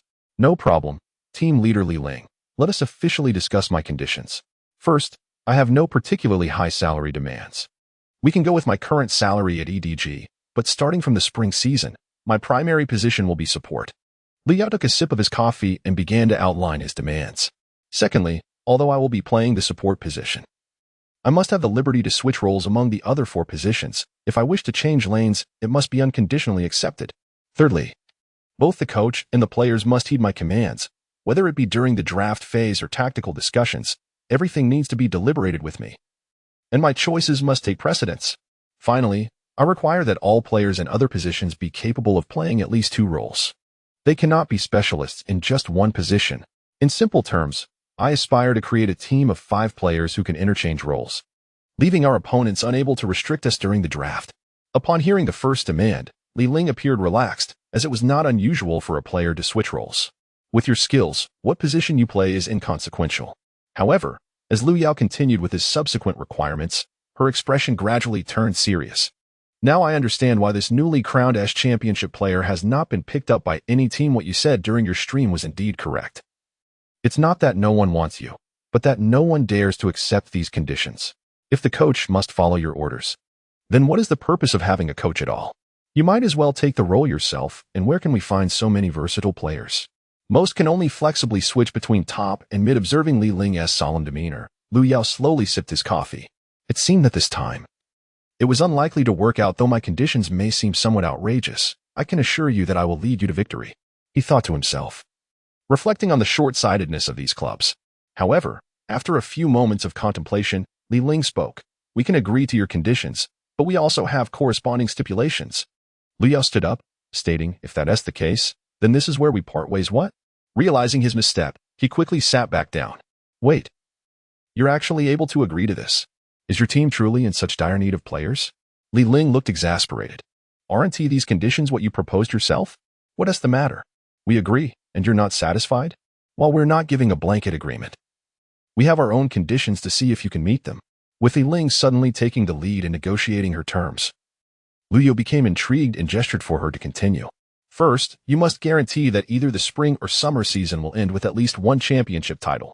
If the spring season doesn't yield a victory, then you must at least secure a top 5 ranking. Secondly, within the next 2 years, you must bring us another championship title. Similarly, if you cannot win this year, then the championship ranking must be at least in the top 4. Thirdly, regarding the selection of teammates, it is indeed challenging to find a professional player as versatile as you. We will do our utmost to locate suitable candidates. But if we cannot find them, you cannot impose demands. Fourth, there is no fourth for now. After stating these conditions in one breath, Li Ling took a sip of the coffee just served by the waiter. Ouch, that's hot now. It was Lu Yao's turn to wear a heavy expression, or perhaps a perplexed one. The conditions he had proposed were actually acceptable to TT, and Li Ling's stipulations felt almost inconsequential. After a full spring season, he would undoubtedly gain talents that could rival Faker and Uzi. Securing a top 5 finish in the spring season, or even claiming the championship title seemed well within reach. Very well, let us proceed to discuss the next steps regarding the contract. Then let us meet again at your club's training facility next time. Lu Yao agreed cheerfully, preparing to leave without a thought to the implications for the beautiful team leader before him. Hey, I'm still your #1 female fan. And you're just going to leave me here? Just as Lu Yao stood up, Li Ling called after him. I came quite a distance. While I want to mention a lavish feast, could you at least treat me to some local snacks? Chapter 47. The transfer period concludes. Good news from TT. The two of them meandered through the snack street near the CAF for an entire afternoon. Under the guidance of Lu Yao, Li Ling indulged in a gastronomic feast, entirely abandoning any semblance of ladylike decorum. As they strolled, Leo began to sense something amiss. Had he unwittingly transformed into Elbu? However, he dismissed the thought. After all, he found this Diao Chan quite charming, her straightforwardness devoid of pretense. Leo even recalled the famous saying of Lutetia, "If only you were a man, I would gladly take you as my sworn brother." He had never comprehended Lutetia before, but now he did, being in the company of someone who exuded comfort. Regardless of gender, made for the finest friendships. What's on your mind, extremer? I'm full and ready to head back. Li Ling and Appo's words jarred Lu Yao from his reverie, and he realized it was already 6 or 7 in the evening. All right, I want to see you off. Remember to relay my message to your boss when you get back. As a staunchly straightforward man, Li Yao had no intention of accompanying her. He merely wished to return home and rest. An entire afternoon of shopping was undoubtedly more exhausting than a workout, and he couldn't fathom why women adored shopping so much. Li Ling waved her hand and departed, and thus they parted ways. The following evening, Liu promptly opened his streaming room, first altering his title to Streamer Has Class, then posting a notification on Weibo. Half an hour later, he began his broadcast. The moment he went live, a torrent of fans from Weibo flooded into the room. Wow, has Wyo found a team? One viewer exclaimed. Can you give us a hint, brother? Was Tyo just saying yesterday that no one wanted him? How come today someone dares to recruit him? The stream was bustling with excitement, filled with curious onlookers eager to know which team had met the illustrious streamer's demands. Lu Yao had now assumed the status of a free agent, hailed as the extraordinary master who had led EDG to victory. Upon seeing his streaming title, viewers quickly spread the word, inviting more people into the room. A plethora of Lu Yao's ardent fans generously showered him with gifts and well wishes. Thank you for the huge rocket. Will the streamer continue to play professionally? He acknowledged. Of course, I'll still stream, though the timing may vary. Thank you for the airplane. Wyo, please don't abandon us. He continued. No need to worry. Even if I pursue a professional career, I want to forsake streaming. Thank you for the super rocket, Yos little wife. He expressed, genuinely grateful. The usernames of those gifting were increasingly whimsical, and Lu Yao responded to each. As long as he remained unembarrassed, the awkwardness would not be his. Amidst the barrage of gifts, Lu Yao's popularity surged to the top of the Douyu LOL section. Thank you, everyone, for your generosity.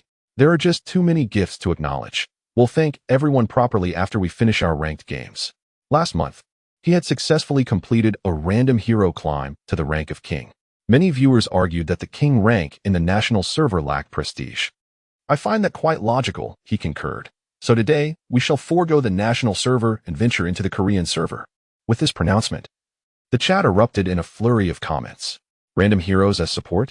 ISNT that torturing the ADCs? Playing ADC solo queue is pure agony. Playing support merely tortures the ADC. I suggest the streamer play ADC solo. Indeed, while playing support solo could still yield rank gains due to the yellow system, playing ADC was genuinely tormenting, especially when paired with an incompetent support. You all have such a narrow perspective. Big Yo is here to torment the Koreans and teach their ADCs a lesson. It was true, Yos ambitions were grand. To prevent any prodigious ADCs from emerging in the Korean server, he was willing to sacrifice himself to play support and put them through their paces. ISNT this akin to the anti-Korean middle-aged crowd? Is the streamer out of fresh ideas, resorting to imitating others? Originally intending to casually play in the Korean server, Lu Yu was left speechless at such overinterpretations.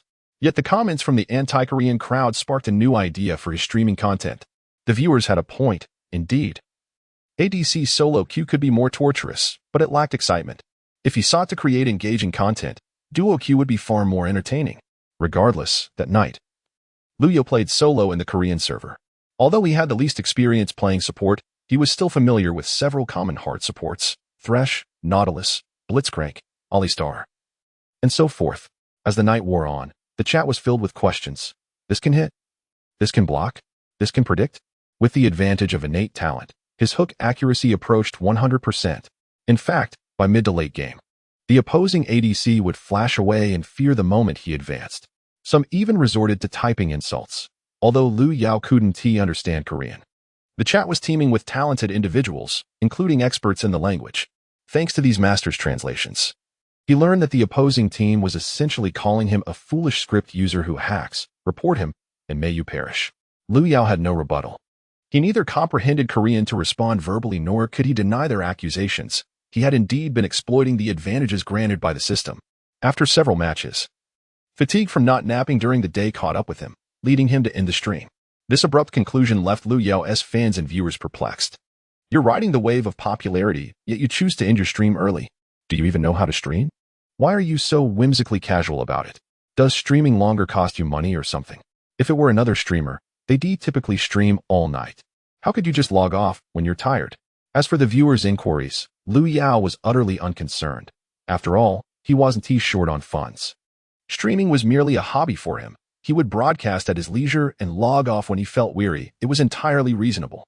Upon concluding the stream, Lu Yao received a message on WeChat from Li Ling. Big streamer, you ended your stream early. I have good news and bad news for you. Which would you prefer to hear first? Let us hear the bad news first. The bad news is that your teammates are all gathered, but only one person is available to swap lanes. Alright, then what is the good news? This individual SID is the Shy. Chapter 48. While others command their galactic fleets, we gather as fans. When Lu Yao heard the unfortunate news relayed by Li Ling, a sense of disappointment washed over him. He envisioned assembling a formidable 5-member swing team, rendering the opposing side helpless in the drafting phase. How could one counter chaos? Yet, he was acutely aware of the challenges inherent in swiftly gathering 5 players. Thus, he merely floated the idea without any expectation of realization. However, he was utterly taken aback by TT's remarkable insight in acquiring the Shy. What many do not know is that in 2016, the Shy was still a member of the Wii team, and his prowess had yet to reach the unparalleled heights of 2018. Due to his limited capabilities prior to joining IG in 2017, the Shy found himself in a state of inactivity, devoid of matches to play. As a time traveler, Lu Yao understood that the Shy would eventually ascend to become one of the premier top laners, yet TT remained blissfully unaware of this potential. Their ability to recognize talent and secure this young prodigy indicated that their leadership was indeed astute. Moreover, from Li Ling and Oppo's tone, it was evident that they held great expectations for him, further confirming Lu Yao's surmises. With such perceptive leadership at the helm, the team could not possibly falter. Joining TT promised to be a splendid choice. Your boss possesses quite the discerning eye. I have been following the Shy for quite some time, and he undoubtedly harbors immense potential. Lu Yao remarked. What boss? That was my suggestion. As he slowly typed a question mark, Lu Yao found himself re-evaluating the team leader with newfound respect. Oh, how impressive. A modest TT team can accommodate both myself and Jiang Qinglu, 2 titans of the realm. Indeed, he had to concede that their judgment was remarkably accurate. He foresaw the Shy blossoming into a remarkable talent. Affirming Li Ling's insights, Lu Yao began to cultivate confidence in this new team.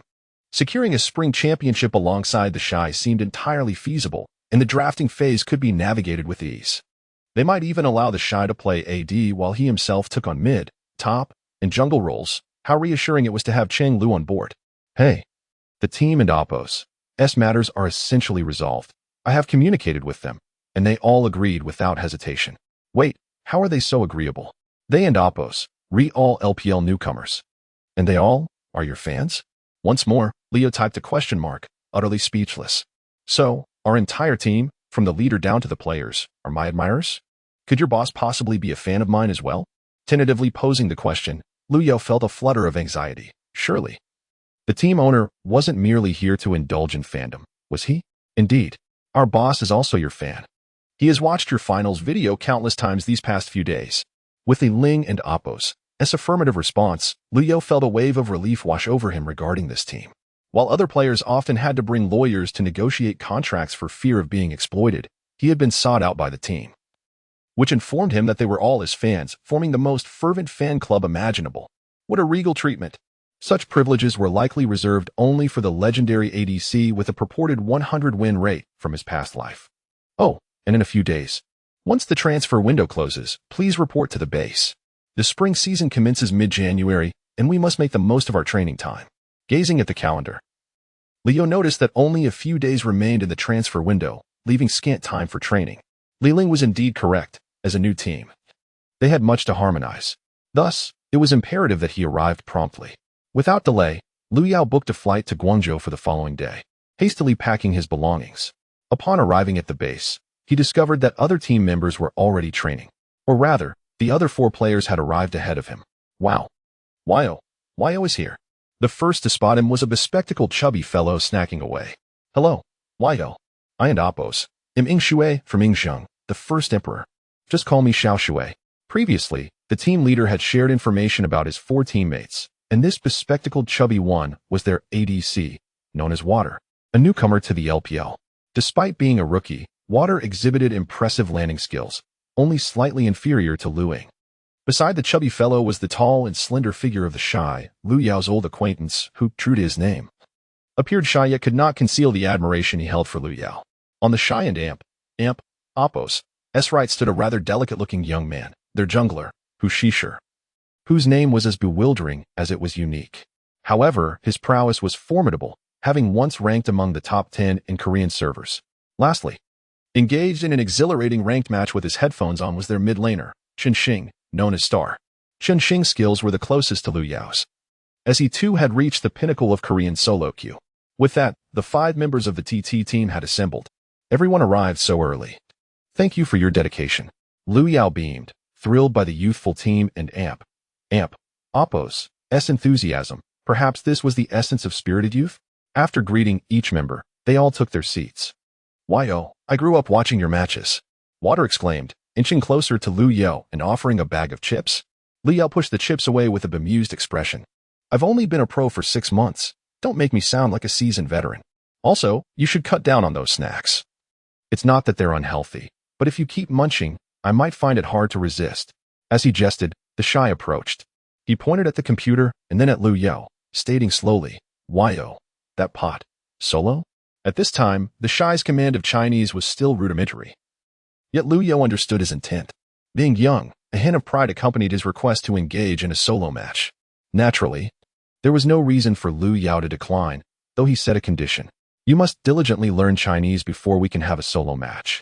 If your Chinese is lacking, communication could become problematic. In his previous life, the shy had faced criticism due to his language skills, and even after IG's championship victory, detractors frequently exploited this flaw.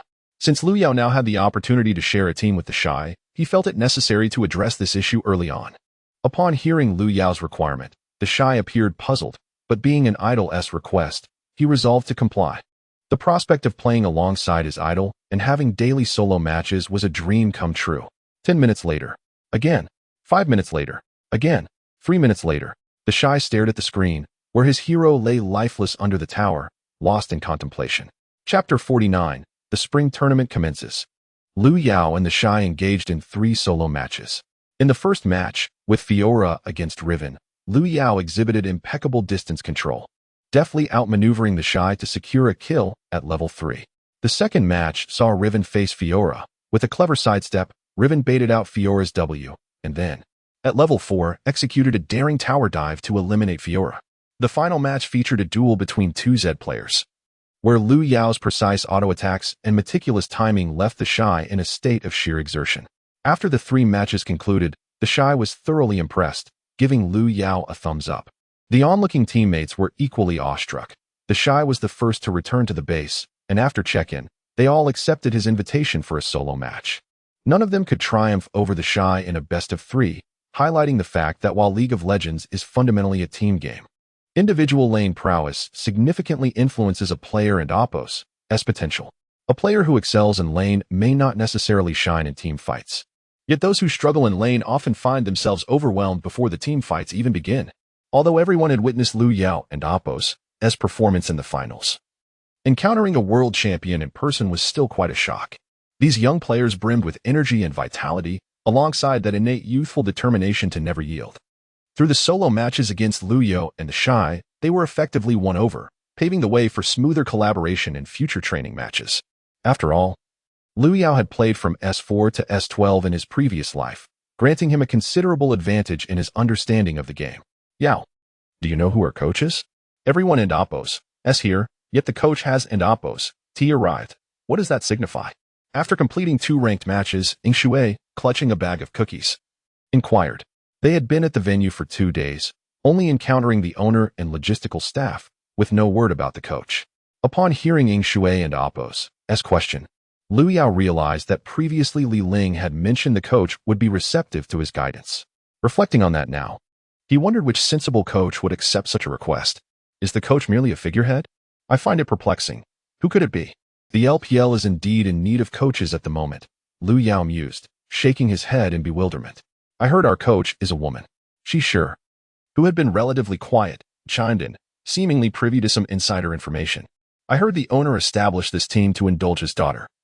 And it seems the coach is also his daughter. As he spoke, Shisher glanced at the training room door, his voice dwindling. Liu Yu and Shui scratched their heads, wondering how this guy could be even shyer than the Shy. Excuse me, is everyone training diligently?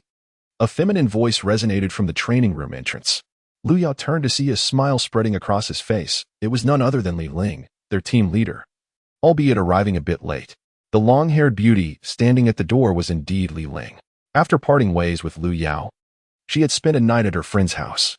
Originally, her flight had arrived in Guangzhou before Liu Yao's, but a detour to her home delayed her arrival at the base. It seems everyone has already acquainted themselves. Thus, I need not introduce myself further, Li Ling proclaimed, producing several sheets of paper to distribute among the team, her smile dimming slightly as she continued. From this moment forth, I am your coach, responsible for your training regimen and daily activities. This sheet outlines your training schedule. Shui nearly dropped the cookie bag in disbelief, staring at Li Ling. A female coach? Has there ever been a female coach in the LPL? Not until now, but now there is. I have been officially certified. Li Ling replied proudly. Do not underestimate me. I have ranked among the top 100 in the Korean server. At this moment, Liu Yao found himself captivated by the meticulous schedule in his hands. To him, it was exquisitely crafted, with training and rest periods thoughtfully arranged. The individual capable of creating such a schedule surely possessed a profound understanding of League of Legends.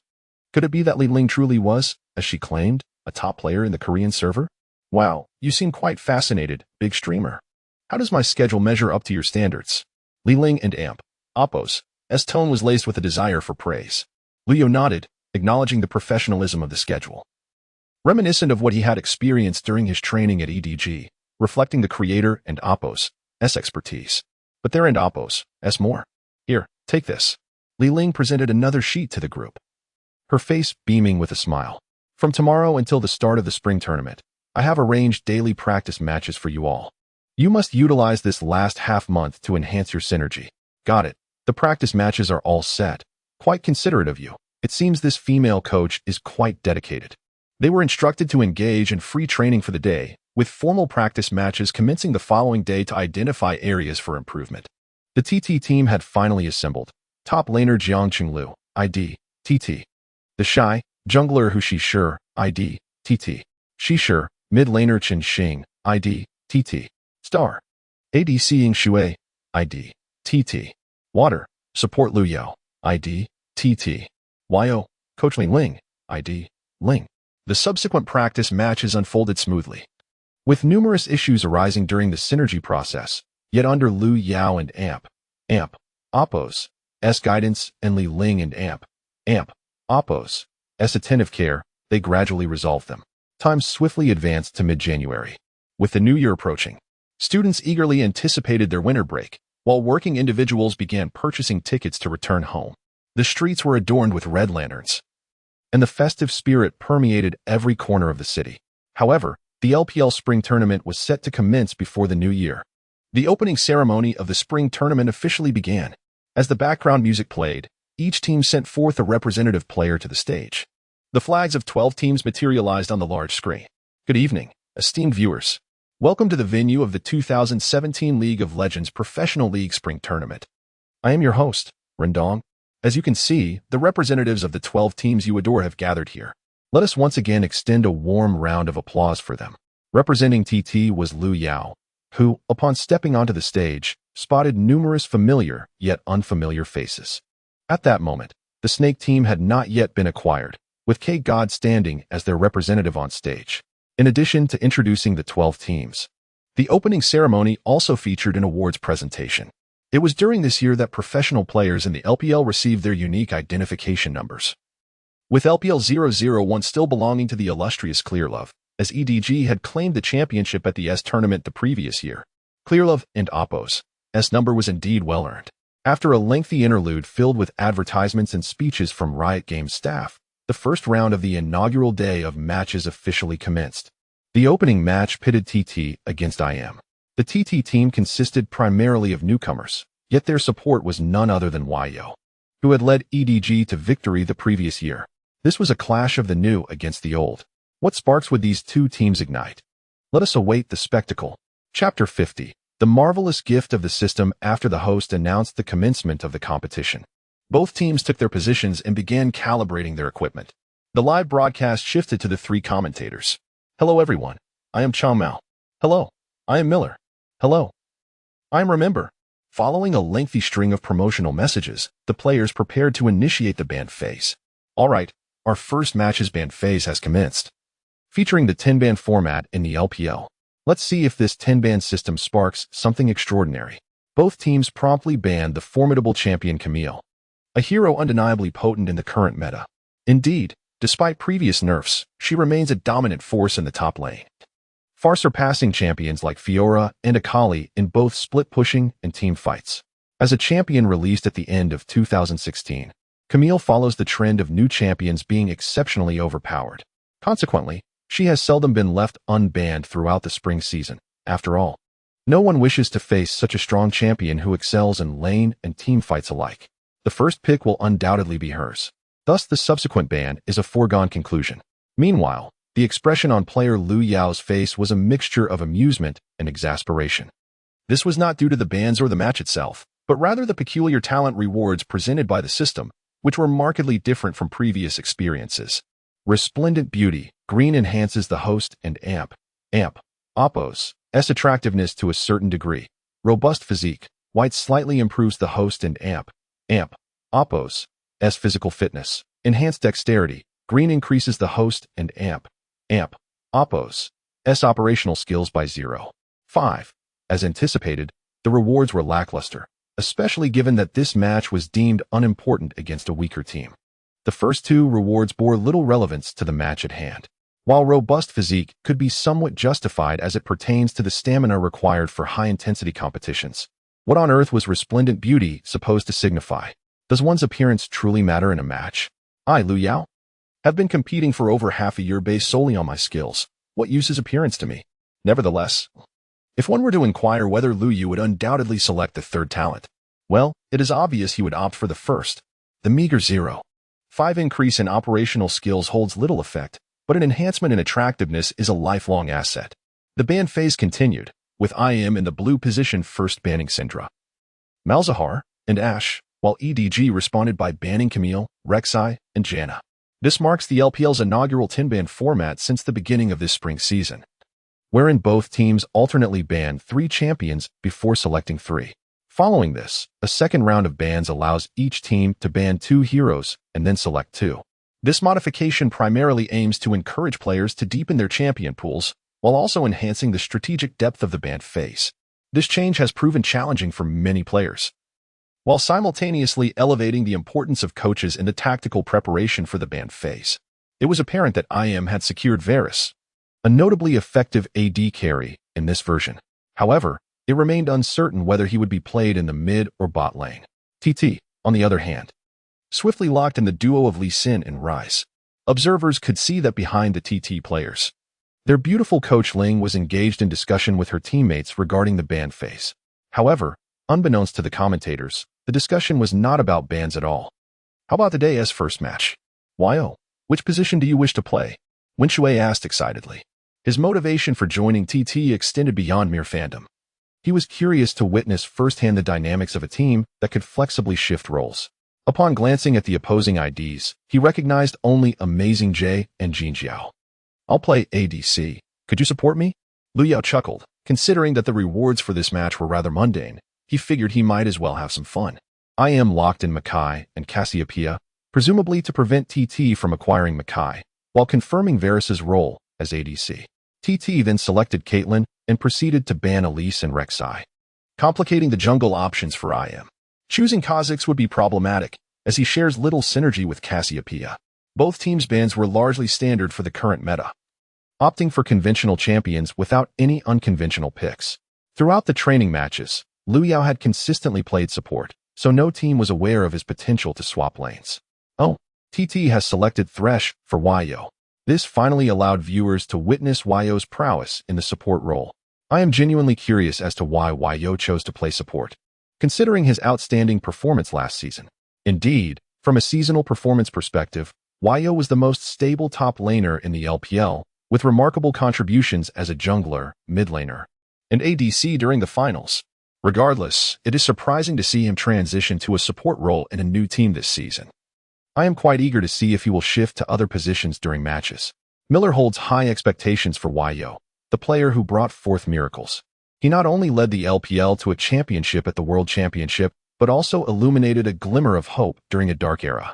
The reign of the Korean teams has finally concluded. The new generation of the LPL is destined to rise. Eventually, both teams finalized their compositions.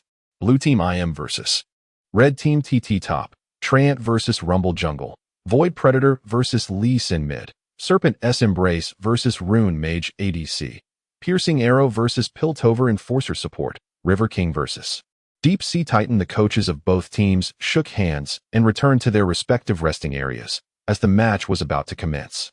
Just as Miller finished speaking, the screen revealed that Water, having secured Caitlyn, had swapped champions with Yo. Miller and Appos' eyes lit up. Could Yo be about to deliver yet another surprise? Watch closely. Yo and Water have exchanged champions. Are we about to witness a repeat of the finals? Yo has once again shifted to the bot lane. Chapter 51. A simple yet cruel game. As the match commenced, neither side clashed at level 1.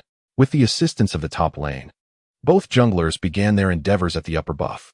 In the bottom lane, Yo continued to leverage the extended range of his Caitlyn to incessantly chip away at the health of Jin Jiao and Road. The prowess of Lu Yao as an AD carry was on par with Jin Jiao and Amp, Appos, S, and with the system and Amp, Appos, S support. It was evident that the opposing Varus would struggle to land even AQ, let alone an E. The situation for Tom Kinch was no better. He was single-handedly dominating the lane against two adversaries. Was this Caitlyn operating on an advanced script? How could she so deftly evade?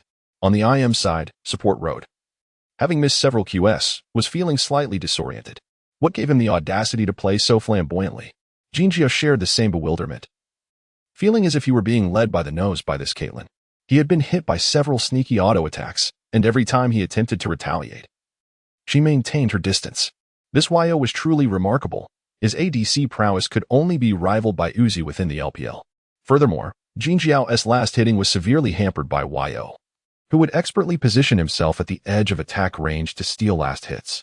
Naturally, Jin Jiao, feeling indignant, sought to strike back, only to find himself missing minions.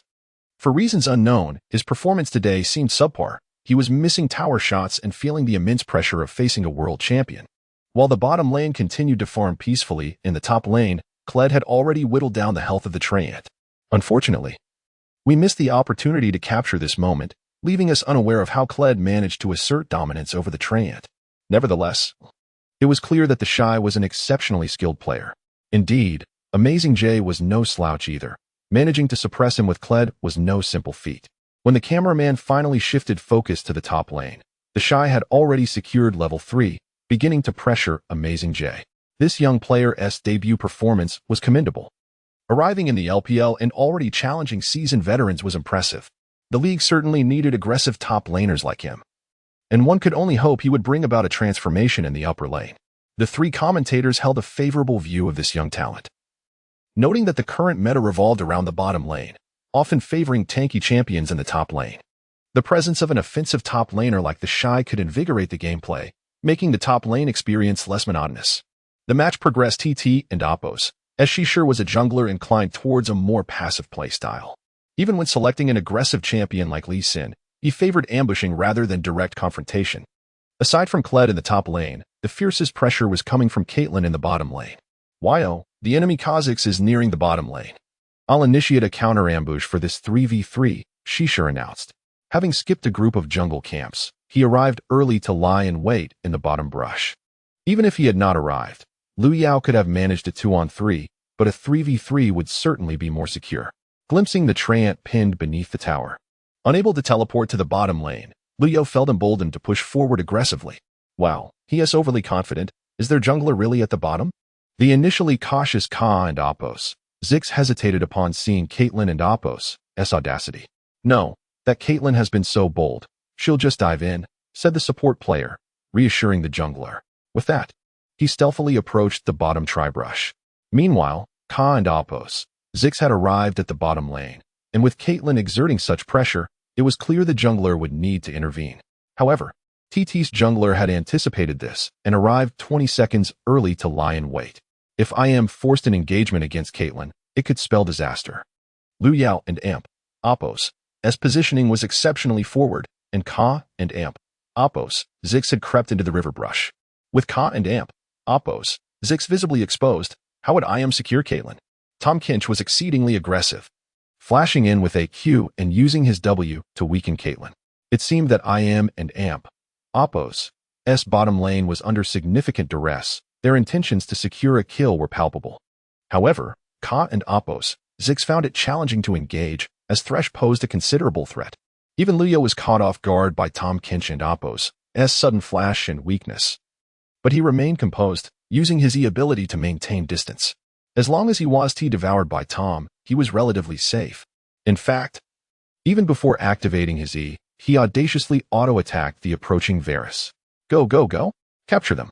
Seeing Ka and Oppos, Ziggs hesitating, Road grew anxious. I've used both summoner spells. And you're still lingering at the edge? Kha'Zix was not reluctant to engage. He had merely been ensnared by Thresh's passive. The moment the immobilization ended, Kha'Zix leapt towards Caitlyn, his claws poised to rend her clothing. The approach appeared menacing, yet the damage delivered was minimal. Rather than retreating, Liu Yao retaliated against Kha'Zix. This Caitlyn is overly confident. How could she not flee? Let us eliminate him. Observing Liu Yao's audacious intent to engage a 2-on-3, IM could no longer restrain themselves and charged forward. Varus, in his eagerness to strike Caitlyn, unwittingly positioned himself perilously close to Thresh. IM had fallen into a trap. This engagement was bound to end in catastrophe. Lee Sin's counter-ambush was exceptionally well-timed, leaving us uncertain whether it was his own decision or a command from the shot caller. This new team displayed impressive synergy, indicating that their practice matches had been fruitful. As Varus was ensnared by Thresh, Lee Sin's sonic wave surged from the brush. The skill landed squarely on Varus, and Lee Sin emerged from the shadows, with Caitlyn and Thresh's following suit, swiftly depleting Varus's health. At this moment, Liu Yao maneuvered Caitlyn to Thresh and Amp, Oppos' side. With Ka and Amp, Oppos, Ziggs now isolated, he posed no threat. Even after absorbing 2 of Ka and Amp, Oppos, Ziggs' SQS, Caitlyn retained a significant portion of her health. An unequipped Ka and Amp, Oppos, Ziggs was indeed harmless. Unhurriedly, she lifted her hand to deliver a critical blow, securing the kill on Varus. Let us retreat. We can't fight anymore. They VE countered us. The fallen Jin Jiao hastily summoned his teammates to withdraw. Caitlyn had already claimed first blood, and allowing her to secure 2 more kills would render him powerless. Where did that trap come from? Support Road, initially heading towards the safety of the tower, suddenly found himself ensnared by a trap he had unwittingly stepped on. His expression changed drastically as he realized what had transpired. In the midst of the earlier confrontation, he had failed to notice Caitlyn's placement of the trap, leading him to wonder had she anticipated Ka and Oppos' Ziggs' gank all along and set the trap in advance? Chapter 52. For against one, can they even play? Just as Road anticipated, Liu Yao and Shishir had meticulously plotted their counterattack. Although Liu Yao's awareness was among his lesser skills, it still ranked as A level. He was able to sense the imminent gank.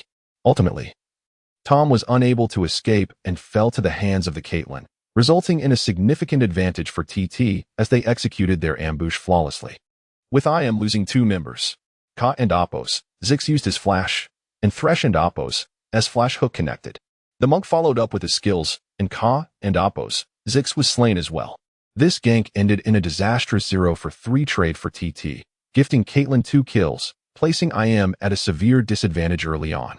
Indeed, Caitlyn excels during the landing phase and late game, while she tends to be less impactful in the mid-game, primarily focusing on tower pushing. With 2 kills under her belt, Caitlyn would swiftly complete her core items, making it increasingly difficult for IM's front line to withstand her in the mid-game. TT's strategy appeared to be rapid pushing. If the game dragged into the late stages, they might struggle against IM in team fights. The commentators echoed Lu Yao's thoughts to secure victory. They needed to play aggressively.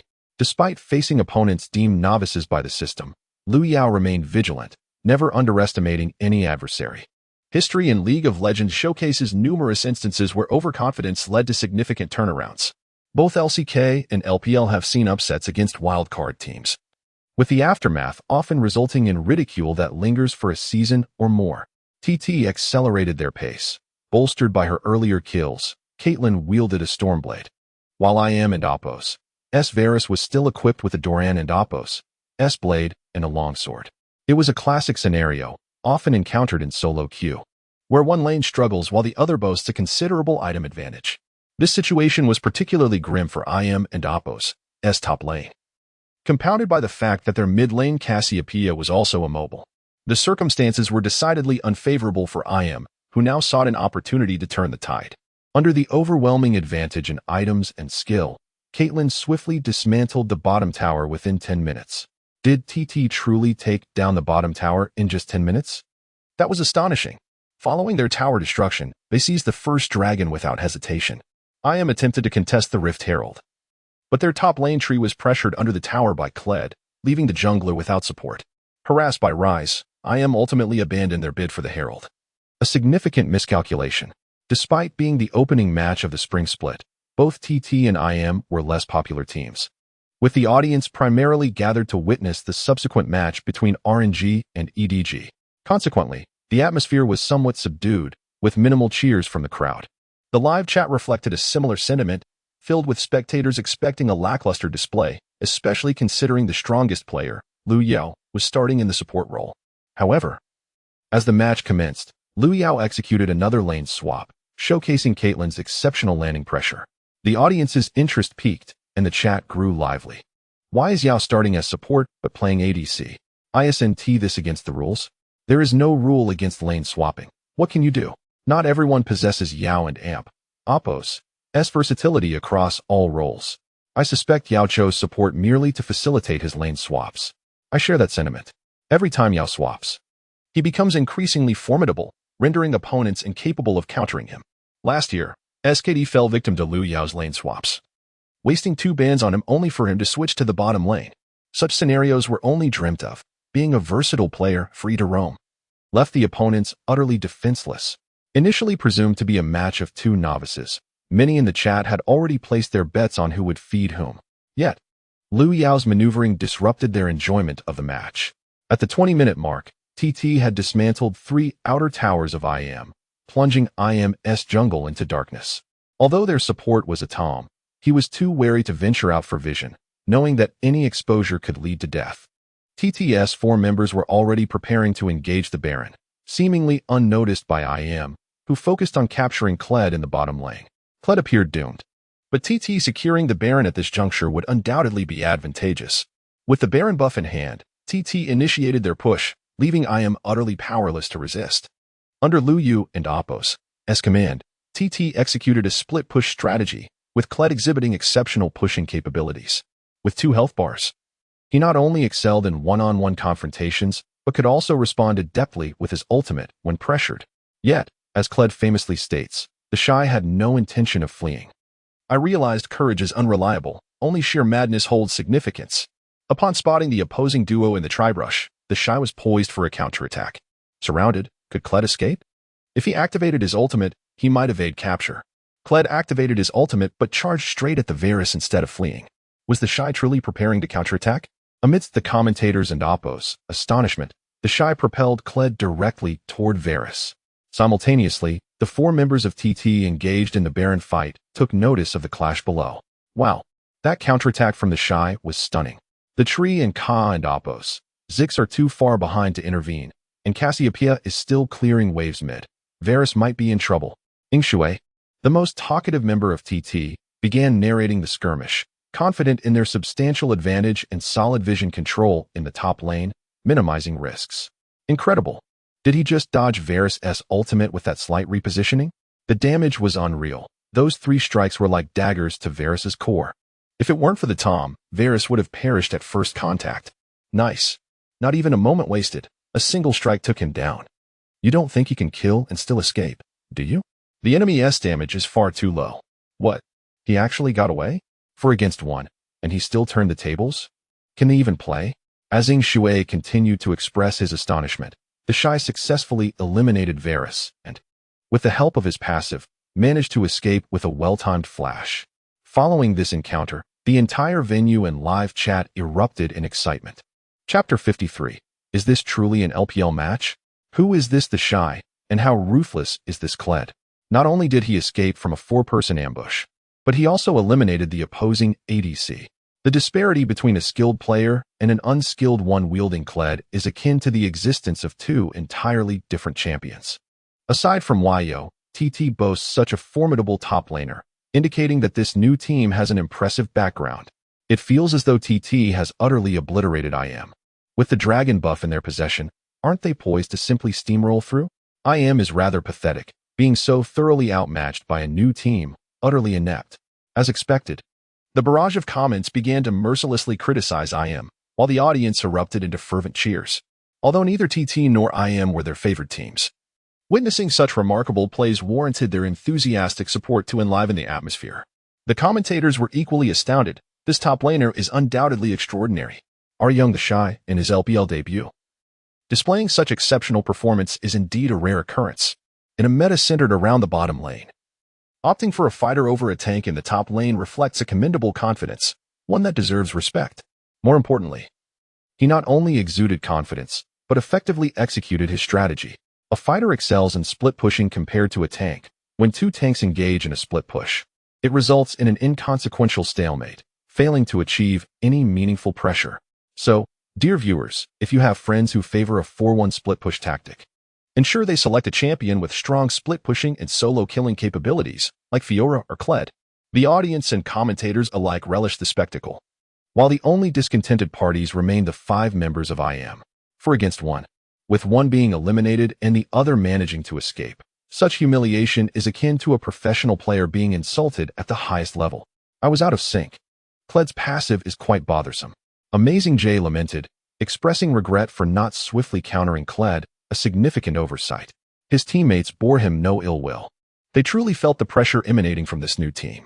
No worries, let and oppos' adjust our mindset and prepare for the next match, Jinjia reassured, noting that their defeat stemmed from an early gank that allowed the enemy Caitlyn to become overly fed, and the opposing team's rapid push strategy made it difficult for them to stall until the late game. However, this did not imply that they were inherently weaker than their opponents, despite the considerable pressure posed by Caitlyn. TT efficiently demolished IM and oppos' S2 inhibitor towers within 25 minutes, rendering IM and oppos' hopes of victory exceedingly dim.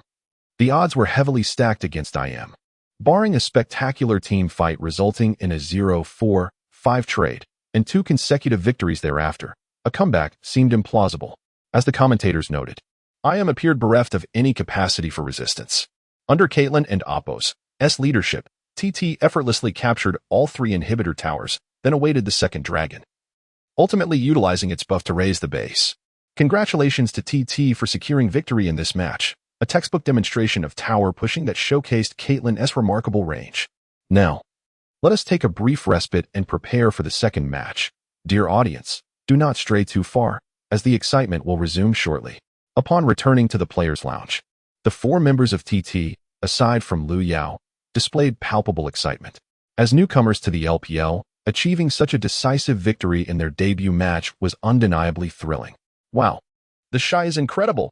That one against 4, we were all watching you.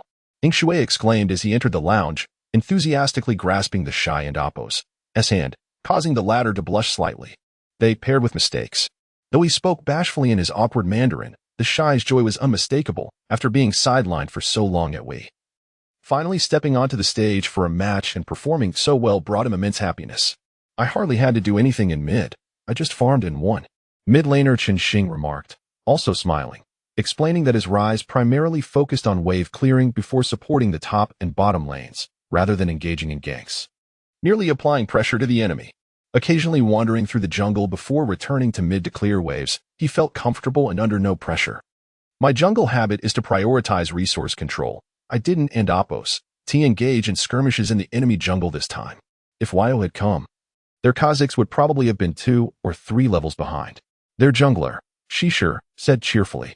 Shishir's playstyle mirrored his personality, favoring teamwork and resource control, essentially a herbivorous jungler who emphasized team synergy over individual prowess. Liu Yao waved his hand, stating, "You don't have to invade the jungle like I do to be a good jungler. A team-oriented approach like yours is also impressive. As long as it leads everyone to victory." Liu Yao's aggressive style stemmed from his love for execution. He would seize any opportunity for a play, even if it risked making him the scapegoat. However, for most, a teammate like Shishir is likely more endearing. Every competitive sport requires such individuals, be it a volleyball setter or a soccer goalkeeper. Having easily secured the first match, considering our opponents Arin and Appo's among the top-ranked teams in the LPL, we need not be overly concerned for the second match, but we must remain vigilant. Let us secure the win steadily, Li Ling stated, referring to her coaching notebook while jotting down notes. Moreover, your ability to convert advantages into victory still requires improvement. Often, there is no need to prolong the game so much, but we can discuss this after the match. This coach displayed remarkable professionalism, quickly identifying issues within their team. Noted. For the second match, I'll take the jungle role. I also want to practice a farming-centric playstyle. Leo expressed his fondness for the quiet and humble Shishir, who was eager to learn, adding, while a team-oriented jungler can greatly benefit the team, you'll also miss numerous opportunities to save the world. So I hope you can integrate both playstyles and adapt to varying situations. He yearned to impart knowledge to these rookie teammates, hoping they would surpass him in strength. Victory, while exhilarating, was not solely what Liu Yao cherished. He relished winning against worthy opponents. If there were no rivals to challenge him, life would become rather mundane. Chapter 54. Regardless, have a splendid new year. Welcome back. The BP for the second match has commenced, and let us delve into whether IM can reclaim a victory. In this match, IM has once again chosen the blue side, while TT occupies the red. Regarding the bans, IM first eliminated the previously outstanding Kled. Indeed, the Shy's performance with Kled in the last match was remarkable, even achieving a 1 versus 4 counterkill. The subsequent bans were rather conventional, as TT certainly would not allow the release of Camille, alongside banning Lee Sin and Varus. Varus, as a functional ADC, possesses considerable prowess, yet his impact was severely diminished in the previous match due to overwhelming pressure. Both sides moved swiftly in the BP phase, as everyone is eager to experiment with the new version and there is no need for concealment. Continuing with the BP, IM swiftly secured Alistar, a champion that is exceptionally formidable in this version, maintaining a powerful damage reduction effect due to his unaltered ultimate. TT, on the other hand, secured Ryze and Janna as their initial picks. However, a pressing question arises. Which lane will Wyo traverse this time? I believe many of you, like me, are quite eager to find out whether Wyo will stick to ADC, venture into another lane, or remain in the bot lane as a support. The BP proceeds. And upon seeing Janna, they promptly seized Caitlyn, as they momentarily struggled to devise a better solution against Wyo's previous dominance. Shishir pondered over his hero selection while querying, Wyo, what jungler are you planning to play? Their Lee Sin is quite potent early on. You'll need something formidable to invade their jungle. Liu Yao shook his head, suggesting they select top and ADC first, leaving his choice for last. Now, the teams are at the final stages of their compositions. What jungler will TT select? As the commentator and Appo's words faded, Liu Yao had already hovered his mouse over a Yordle champion, subsequently confirming his choice. The time for the Great Bard has arrived. The commentator was taken aback by the selection of Rumble, a champion known for his high damage output, making this choice quite intriguing. Rumble may start off relatively weak, yet his jungle clearing speed is unparalleled. I wonder if TT's newcomer, Shishir, can deliver any surprises. Just then, it seems YO is making a return. Since the World Championship, every match involving YO has been commented on by Miller, who noted that prior to the game, one could not ascertain which lane YO would choose. As YO and Shishir exchanged heroes, Miller recognized that YO had swapped with Shishir. The exclusive lane swap of YO is about to commence. Many viewers have witnessed YO and Amp, Oppos, as Jungle Lee Sin, and the memories of his level 2 flash invade during the World Championship are still fresh. This time, the esteemed YO has chosen the jungle role once again. Let us see what further surprises he has in store for us. Thus, the BP concludes. Blue side IM versus red side TT. Top, Treant versus Troll King Jungle. Lee Sin versus Rumble Mid. Corki versus Rise ADC. Caitlyn versus Jin Support. Thresh versus Janna. From the compositions, it appears that IM possesses greater control, likely making team fights more manageable. However, TT and Oppos' damage output should not be underestimated. As aside from the Troll King, the remaining 4 champions boast significant damage potential, albeit with an overabundance of AP champions on TT's side. Will IM withstand the pressure to contest all 3 matches, or will TT secure a consecutive victory, allowing them to celebrate the new year in style? The match is about to commence. This match has proven to be even more intense than the last. Powerful teams are evaluated based on the errors they commit. Only weaker teams engage in constant skirmishes. Clearly, TT and IM are not weak teams. As the 3-minute mark approached, the opposing Lee Sin ganked the bot lane. But fortunately, Water managed to dodge Thresh's hook with a flash, avoiding immediate demise. Hold on, I'm on my way, he communicated. Originally intending to retreat, TT's bot duo, upon seeing Lu Yao on the minimap, immediately turned to counterattack. After expending all their skills, the TT bot duo fell victim to IM's perfect coordination, successfully eliminating them. However, unbeknownst to them, Rumble had flanked from the river brush, maintaining impeccable temperature control. With IM's trio in a precarious state, an opportunity arose. While on the move, Lu Yao did not neglect temperature management, and as he flashed from the brush, Rumble activated Q, entering the red temperature state. The already fragile Thresh and Lee Sin were instantly scorched, and Caitlyn could not escape, falling prey to the harpoon. The exquisite temperature control demonstrated that YO possesses considerable knowledge of Rumble. I am genuinely curious how YO has mastered so many champions, still. It seems reasonable for a top laner to excel with Rumble, does it not? Regardless, Rumble's triple kill is decidedly unfavorable news for IM, as the Dragon team fight looms. Rumble with Sorcerer's Shoes will be a force to reckon with, capable of altering the course of the battle with a single ultimate. The ensuing team fights unfolded as anticipated by the commentators, with Lu Yao's ultimate isolating the battlefield and simultaneously scorching IM's carries to half health. TT secured both the Dragon and Rift Herald, further widening the economic gap. Subsequently, they steamrolled through, effortlessly clinching victory in this match. Congratulations to TT for winning the inaugural BO3 of the opening match. The players may now return to enjoy the new year. Indeed, TT has no other matches this week, allowing everyone a brief respite. IM and Amp, Oppos' players should not lose heart. There remains another match this week, and they aim to redeem themselves next time. A loss is not necessarily a misfortune, as identifying issues early on is indeed advantageous. After shaking hands, Lu Yao returned to the lounge with his teammates. Upon entering, he glanced at his data panel, noting that the system had successfully credited his talent rewards. The rewards for the 2 matches were rather basic. In the first match, he opted to enhance his appearance. The second match's rewards were even more peculiar. 1. Robust physique. White slightly enhances the host's physical constitution. 2. Eagle eye vision. Green slightly improves the host's eyesight, treating nearsightedness if applicable. 3. Skill enhancement. White boosts operational attributes by 0. 5. Lu Yao's physical constitution is already commendable, and his eyesight is flawless. Thus, the only viable option among these is the third one. Chapter 55, Professional Gaming is Work. Streaming is life. Thank you all for your hard work. With no more competitions before the new year, it means a holiday is just around the corner. As the 5 triumphant players returned, Li Ling wore a beaming smile. The LPL proved to be far less challenging than I anticipated. I had expected we would struggle to coordinate. Upon returning to the break room, Yingshui displayed a hint of arrogance. After these 2 matches, he felt little pressure in lane. In the first match, his support, Lu Yao, dominated effortlessly, and in the second match, He played as Jin without significant pressure from the enemy ADC. In contrast to Ying Shui and Amp, Oppo's swelling confidence, Hu Shishir and Qin Xing remained composed. Hu Shishir shook his head and remarked, "IM is not an exceptionally strong team.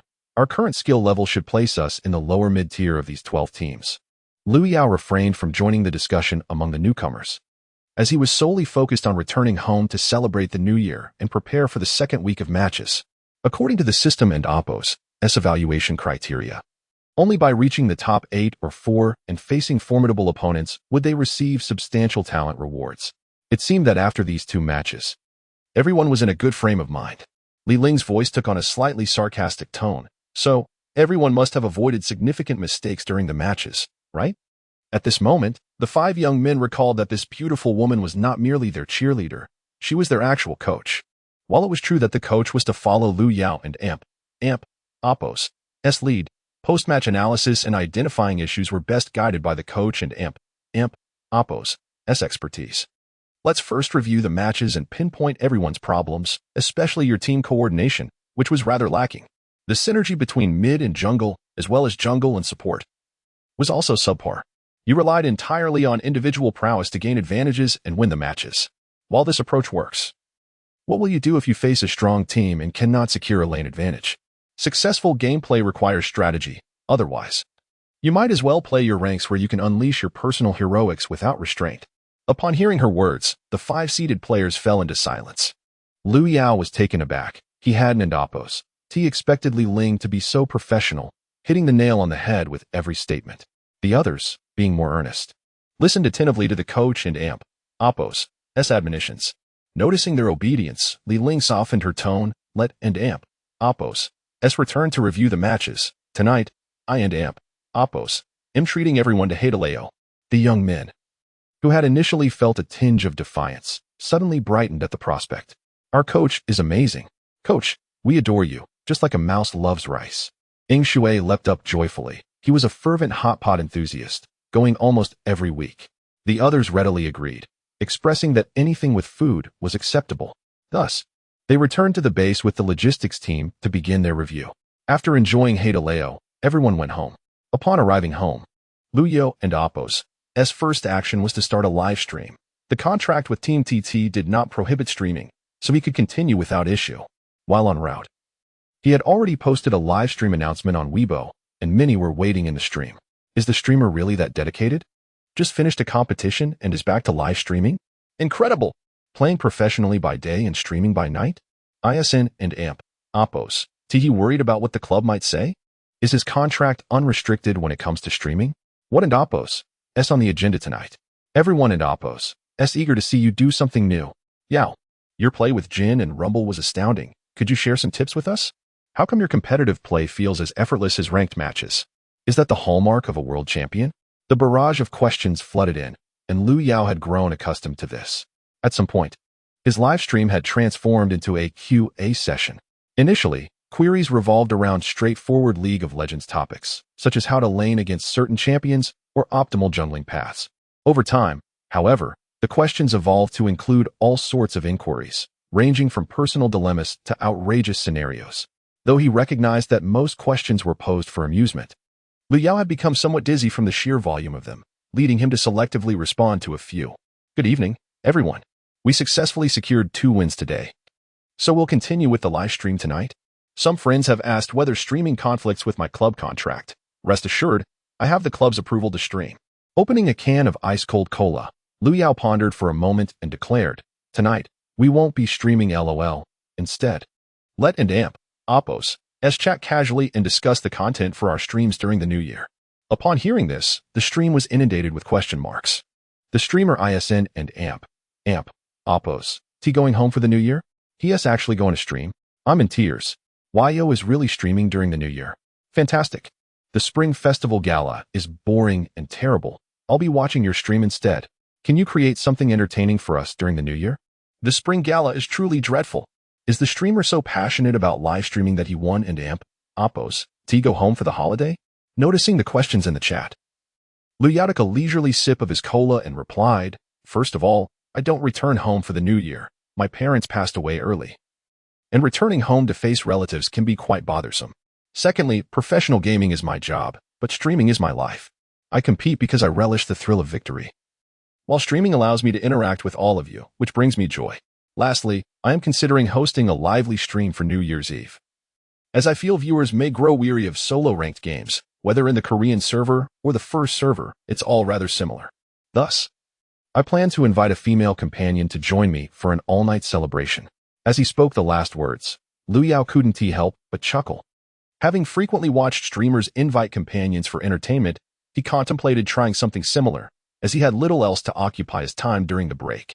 The chat was overwhelmingly supportive, eager to see what sparks would fly between Liu Yao and his female companion. At that moment, Liu Yao received a message on WeChat. Upon opening it, he discovered it was a summary document from his coach, accompanied by a voice message. You are not allowed to invite a female companion for an all-night gaming session. Chapter 56. Commentary on the match. Liu Yao, who had been diligently reviewing the replay documents, was momentarily thrown off by a voice message. So you were watching the live stream? Yet, upon further reflection, he realized he had not violated any rules. The contract did not stipulate any prohibition against live streaming or seeking companionship in gaming. Although Li Ling was his coach, her oversight seemed excessive. However, Liu Yao refrained from expressing this directly to her and instead playfully suggested, how about you join me tomorrow as my female companion in a duo queue to conquer the national server's ranks? After sending this message, he was met with silence from the other side. Liu silently wondered if all women behaved this way, vanishing mid-conversation. Nevertheless, this was merely a minor episode that did not deter him. He turned back to engage with the barrage of comments in the live stream.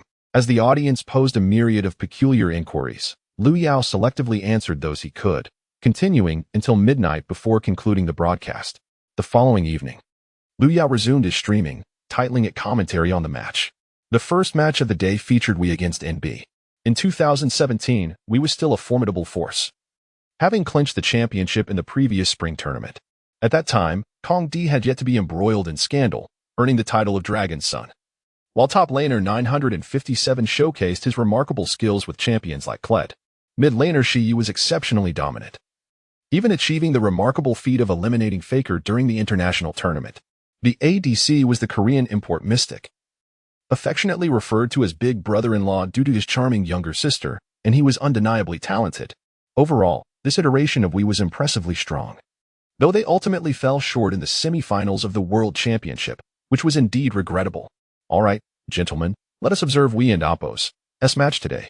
The ban pick phase commenced, revealing that We banned Tom Kinch, indicating their intent to select a composition capable of aggressive engagements. Wary of the formidable Tom, they promptly secured Zyra, signaling to their opponents not to opt for Graga's support, as the latter struggled against Zyra and Oppo's range.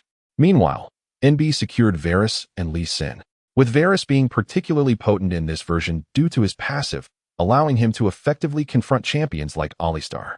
As Liu Yao analyzed the ban pick strategies, he predicted the champion selections from both sides. The compositions appeared robust, predominantly oriented towards team fights, though such solidity could also imply a certain clumsiness. Based on the compositions, Liu Yao held a favorable view of We due to their profound understanding of the meta, which allowed him to make accurate predictions regarding the ban pick phase. Consequently, the comments in the live stream multiplied, with viewers expressing their astonishment at Liu Yao's dual proficiency in competitive play and ban pick analysis. How can you be so adept? Shootin' and Amp, Oppos, you just form a team on your own? Liu Yao sipped his cola in silence. Such level of ban pick analysis could easily be achieved by any professional player. Ultimately, regardless of any innovative strategies a team might possess, they could not escape the overarching meta, either countering the dominant champions or matching them in strength. The final compositions were confirmed. Blue side We versus red side NB. Top lane, Trant versus Poppy.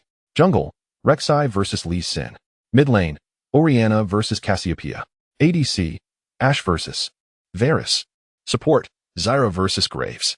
The match commenced, with both junglers starting in the upper jungle with assistance from their top laners. Both junglers executed standard openings without any surprises.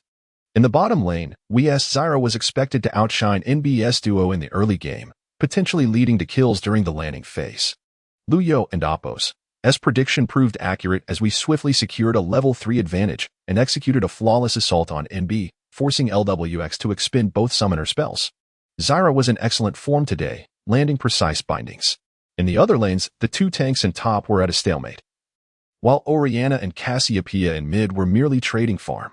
The action seemed confined to the bottom lane and the junglers. With a sigh, Liu Yao reflected on the slow pacing of the game, noting that it had been nearly 10 minutes without a single kill. It was no wonder that both Wii and RNG had succumbed in the semifinals. The LPL of 2017 certainly lagged behind the LCK in terms of strategic execution. Observing Kendi making his way toward the bottom lane, Liu Yao wondered if the first blood would finally emerge. The minimap indicated that Rek'Sai was approaching. If Ashe could land her frost shot, it would likely result in a certain death for Varus. Just as he finished his thought, NB and Oppos, Varus initiated with his ultimate, targeting Ashe. Meanwhile, Graves was poised to unleash his ultimate from the brush. However, as Varus and Oppos' arrow struck Ashe, she simultaneously fired her enchanted crystal arrow, hitting Varus. Rek'Sai and Zyra seized the opportunity, bursting forth from the brush to unleash their full arsenal upon Varus. His health plummeted, and Ashe claimed the first blood. Meanwhile, Graves activated his ultimate from another brush, yet Ashe deftly utilized her heal and flash to evade the barrage, escaping unscathed. This was an exquisite counterlay. What was intended as an assault on Ashe had been flawlessly thwarted by Kendi's timely intervention. Sipping his cola, Liu sighed once more. The current meta was undeniably tedious. Why is today's match so slow? Wasn't yesterday's game over in under 5 minutes? New viewers might be perplexed, but this was indeed the reality of the current meta. With 2 tanks in top lane and 2 farming champions in mid, all eyes were on the bottom lane and the junglers. This version is truly monotonous, devoid of excitement. I could almost fall asleep. Liu Yao's predictions had proven accurate. He had guessed the ban pick perfectly, even forecasting the first blood. Oh, so you think you can stay awake while I feel drowsy? He mused. Do you think I opened this cola merely out of affection for its taste? Indeed, I enjoy it, but it also serves to rouse me from my drowsiness. If we were to discuss the win rates, I believe we possesses a slight edge. Their synergy and attention to the details on the minimap surpass that of NB. However, to secure victory, one must endure a lengthy battle of 30 to 40 minutes. Chapter 57, New Year's Eve live stream, duo queue with a female companion. Following the match between Wii and NB, the outcome aligned closely with Liu Yao's expectations. Despite frequent skirmishes and team fights between the two teams, the exchange of kills remained modest. However, through a series of exchanges, WE gradually established a significant economic advantage. Approximately 30 minutes into the game, we was ahead by 6,000 gold and had secured 2 dragon souls. From that point onward, we needed only to methodically operate, capturing more infernal dragons to further amplify their economic lead, ultimately forcing the enemy top laners teleport and seizing an opportunity to engage in a team fight at Baron with a numbers advantage to secure victory. In the mid lane, NB's 5 players gathered to push down W's outer turret. However, this position was perilous as Zyra lay in ambush nearby. Additionally, W's top jungle duo was flanking from the top lane. If Zyra initiated the fight effectively, NB would face utter devastation. As Liu Yao's words echoed, Zyra flashed in, ensnaring the blind monk and misfortune at the turret with her E ability, simultaneously unleashing her ultimate onto 5 opponents. Rek and Amp, Oppos, Sai and Makai obstructed the path of NB and Amp, Oppos' carries. Poppy promptly activated her ultimate, hurling W's carries away. Yet, Makai was too resilient. Varus and Cassiopeia struggled to inflict damage upon him. Although Poppy's initial intervention was commendable, the T0 Makai of the current patch was beyond NB's capacity to deal with in a short span. As Orianna and Ashe returned to the front lines, Makai embraced Varus, who was ensnared by Orianna's ball. Orianna's auto attacks rapidly melted away 2/3 of Varus's health, leaving NB unable to continue the fight, retreating under the cover of Cassiopeia's toxic mist. After this skirmish, if we managed to secure the Baron buff, the outcome of the match would seem all but certain. However, following this pivotal team fight, the fate of the game appeared sealed, yet we struggled to mount effective offensives or pushes in the subsequent 5 to 6 minutes. Relying on the Baron buff, they only managed to demolish 1 outer turret in the bottom lane, which was perplexing. Once the Baron buff expired, both teams returned to a phase of clearing waves and farming, awaiting the respawn of the next dragon and Baron. Feeling somewhat fatigued, Liu Yao remarked, "Brothers, it seems we may need another 10 minutes to conclude this match. Shall we call it a day?" Witnessing the sluggish pace of the game, Liu Yao found the situation exhausting. Although strategic play is a common approach in professional matches, he had often seen it employed effectively in both EDG and TT. Yet, WE's execution was too rudimentary. Despite their substantial advantage, they failed to take down towers, allowing NB's 5 players to farm freely and unnecessarily prolonging the game into the late stages. As he observed WE's lackluster execution, Liu Yao was reminded of a similar situation from his own match the previous day. It truly is said that those embroiled in the chaos are often oblivious, while onlookers can see clearly.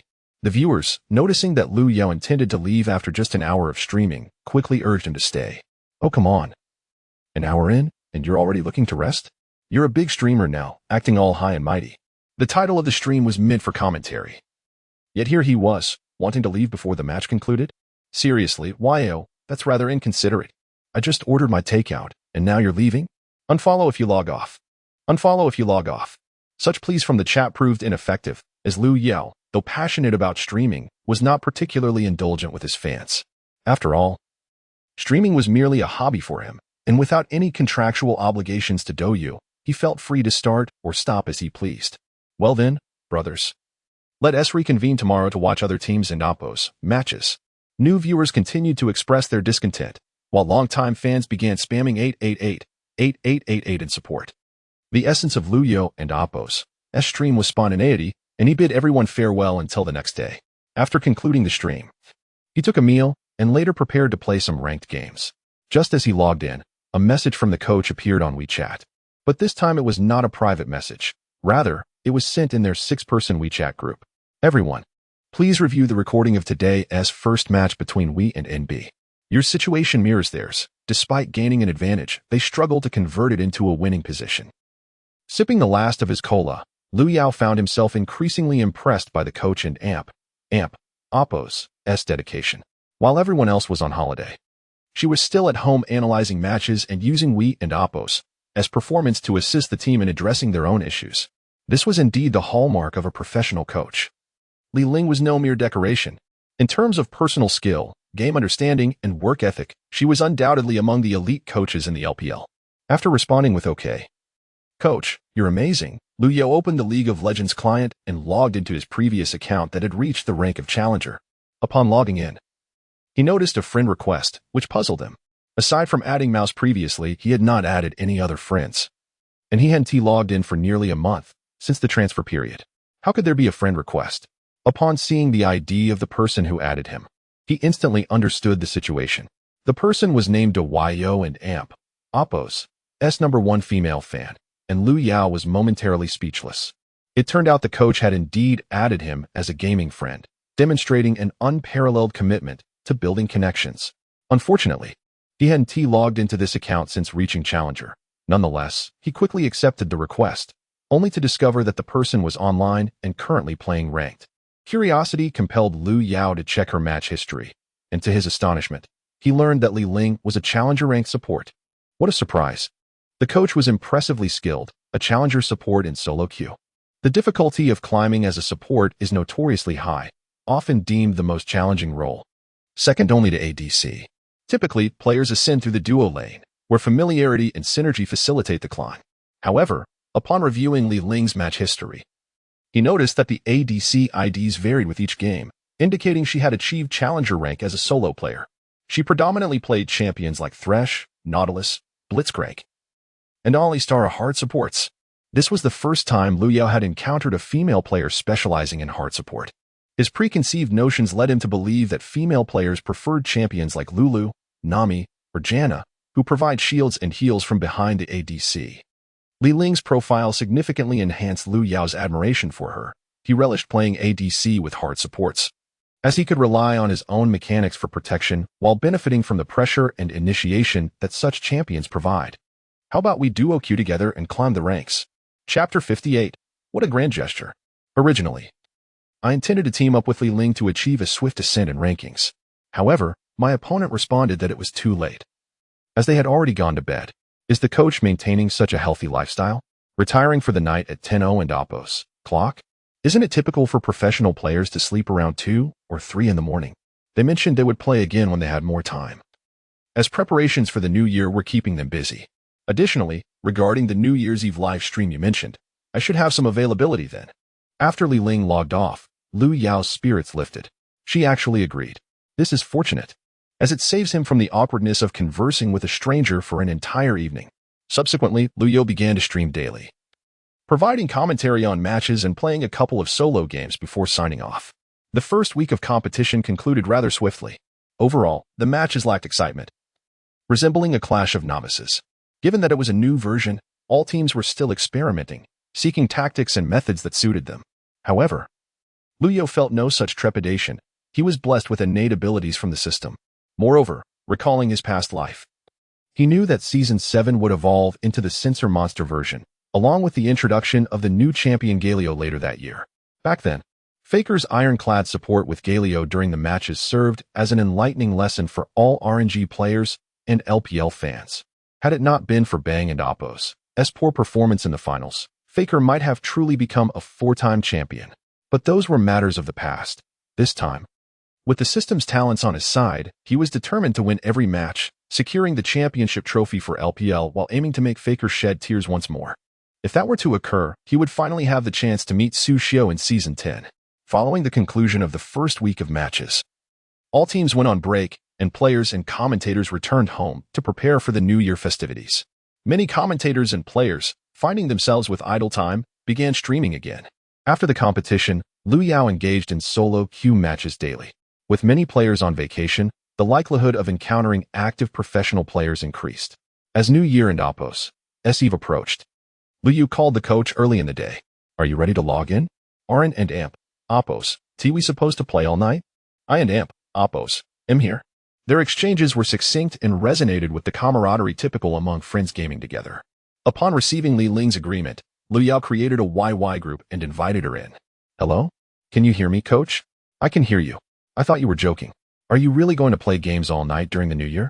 "I, Lu, am a man of my word. If I say I will game all night, then I shall." "Arin and Oppo's, your parents concerned? Don and Oppo's, your relatives have anything to say?" "I and Amp, Oppo's, and the only one at home. Who would say anything? Hurry and log in." After a brief silence, Li Ling came online, and Lu Yao simultaneously began his live stream. Because he had informed his followers about the New Year's Eve duo queue with a female companion days in advance, a flood of comments poured in as soon as he started streaming. "Wow, YO, are you serious? It and Oppo's, only 6-0 and Oppo's, clock, and you and Oppo's, already streaming? Are you skipping the New Year and Oppo's dinner?" YO is truly a role model in the streaming world, spending New Year and Oppo's Eve with his friends. "I'm genuinely moved. Where and Oppo's the female companion? Where is she? I noticed several streamers and professional players are live tonight, but they typically stream for only a short while. No one can match YO and Oppo's commitment to stream all night. I would dub YO the champion of staying up late." The number of comments exceeded the usual attendance, with many night shift workers joining due to the holiday. "Good evening, Happy New Year, everyone. Today, we keep our promise. I found a female gaming partner for an all-night duo queue." As soon as Leo finished speaking, Li Ling's voice echoed from the YY group. "What female companion? Am I merely a companion?" "Lu, think carefully before you speak." Before Lu Yao could respond, the comments exploded with fervor. "Wait, there really is a girl. Has YO finally come to his senses? This female companion seems a bit unprofessional. Her voice lacks the usual charm. Perhaps she is a newcomer? Are you all foolish?" She called the host by his name. She is likely the host and Oppo's girlfriend. "Wow, Don and Oppo's, let that happen. Host, Don and Oppo's, abandon your hundreds of thousands of male fans. I Don and Oppo's, think she and Oppo's a girlfriend. At most, she is a female friend. If she were his girlfriend, she would have exploded after being introduced as just a companion." The comments were rife with analysis, and Lu Yao finally realized that his reference to the coach might have been somewhat disrespectful. He quickly waved his hand and said, "Everyone, there seems to be a misunderstanding. Allow me to introduce our special guest today, Miss Ling, our team coach. She will join me for an all-night duo queue." Initially, the comments speculated about Lu Yao's romantic entanglements or ambiguous friendships, but upon hearing the truth, the audience's excitement surged. "Your team's coach is actually a girl? Do you need more players? I'm a top 500 support in Korean server. Is there really a female coach? Could she be just a figurehead? Does she possess real skills?" A female coach is indeed impressive, but I find it even more remarkable that you managed to have her join you as a gaming partner. Indeed, how grand of a gesture it is to have the female coach join you for an all-night duo queue during the New Year. With a plethora of questions flooding the comments, Lu Yao merely smiled disdainfully and remarked, "Do not underestimate our female coach. She is a rank 1 player in solo queue and has ranked among the top 100 on the Korean server." Upon hearing this, the comments became even more skeptical, clearly doubting Lu Yao and Oppo's claims. The host is just boasting. Is being in the top 100 on the Korean server so common? Does everyone consider themselves top 100 material? What Yo said is akin to saying everyone around him is a top 500 player in Overwatch. Everyone knows there are thousands of players in the top 100 of the Korean server. How can a team coach be this strong? Many players from lesser teams don't even possess such skills. If your coach is among the top 100, what does that imply for the diamond and master level professional players? Let me clarify. The host's statement was indeed misleading. I am not someone who has merely been in the top 100. I am currently ranked among the top 100. Chapter 59. Li Ling and Oppo's mastery of Thresh. Li Ling and Oppo's words momentarily silenced a significant portion of the barrage of comments. Could it be true that such a formidable female player had taken on the role of a team coach? What could be her motivation?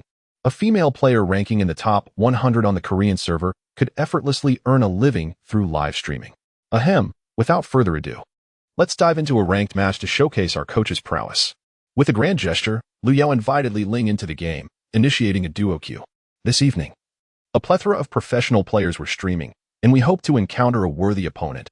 Otherwise, our coach and Oppo's strengths would remain underappreciated. In high-tier matches, queue times typically extend. Yet tonight, the influx of online players resulted in a swift pairing. During the ban pick phase, Lu Yao occupied the first position while Li Ling took the 5th.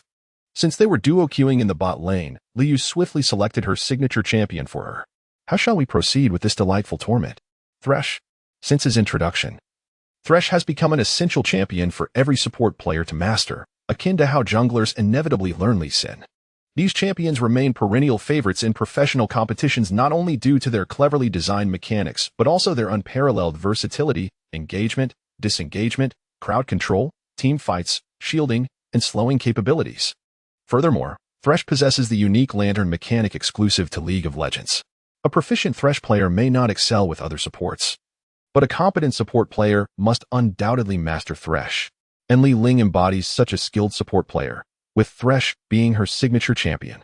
Although the current meta favors high-damage supports like Janna and Miss Fortune, her shield-bearing champions like Lulu and Karma, one cannot overlook the necessity of playing Thresh when the opportunity arises. The opposing team, in a bold move, selected Leona in the face of Thresh. Upon witnessing the enemy support and Oppo's choice, both Lu Yao and Li Ling chuckled. Thresh is undoubtedly Leona and Oppo's counter. In lane, Leona would struggle to even approach Thresh. And in team fights, Thresh and Oppo's lantern could save allies from her ultimate. It could be that the opposing player merely selected a champion they were familiar with, but tonight, they would receive a free lesson on why one should never pick Leona in Thresh's presence. Li Ling's words carried a hint of arrogance, yet it was understandable after all. She had hardly lost in such counter matchups. As her statement echoed, the barrage of comments resumed. Wow, the coach from Big Yo speaks with such charisma, evoking the image of a formidable ancient heroine, exuding confidence as if to say, "It matters not. Come at me all at once." Perhaps Big Yao should relinquish the streaming duties to the coach, allowing her to take the spotlight while he focuses on training matches. I have defected. A viewer unearthed the coach's account and discovered her selfies. Quick, go take a look. How is it fair that Big Yo excels at gaming, has a muscular physique, and his coach is a stunning beauty? What kind of divine luck is this? Lu Yu was at a loss for words, realizing that his buddies had been misguided. Upon encountering a beauty, they could hardly contain themselves. Brothers, tone it down. Your drooling is getting on me. Focus on the game. With a hint of irritation, Lu Yu selected Miss Fortune.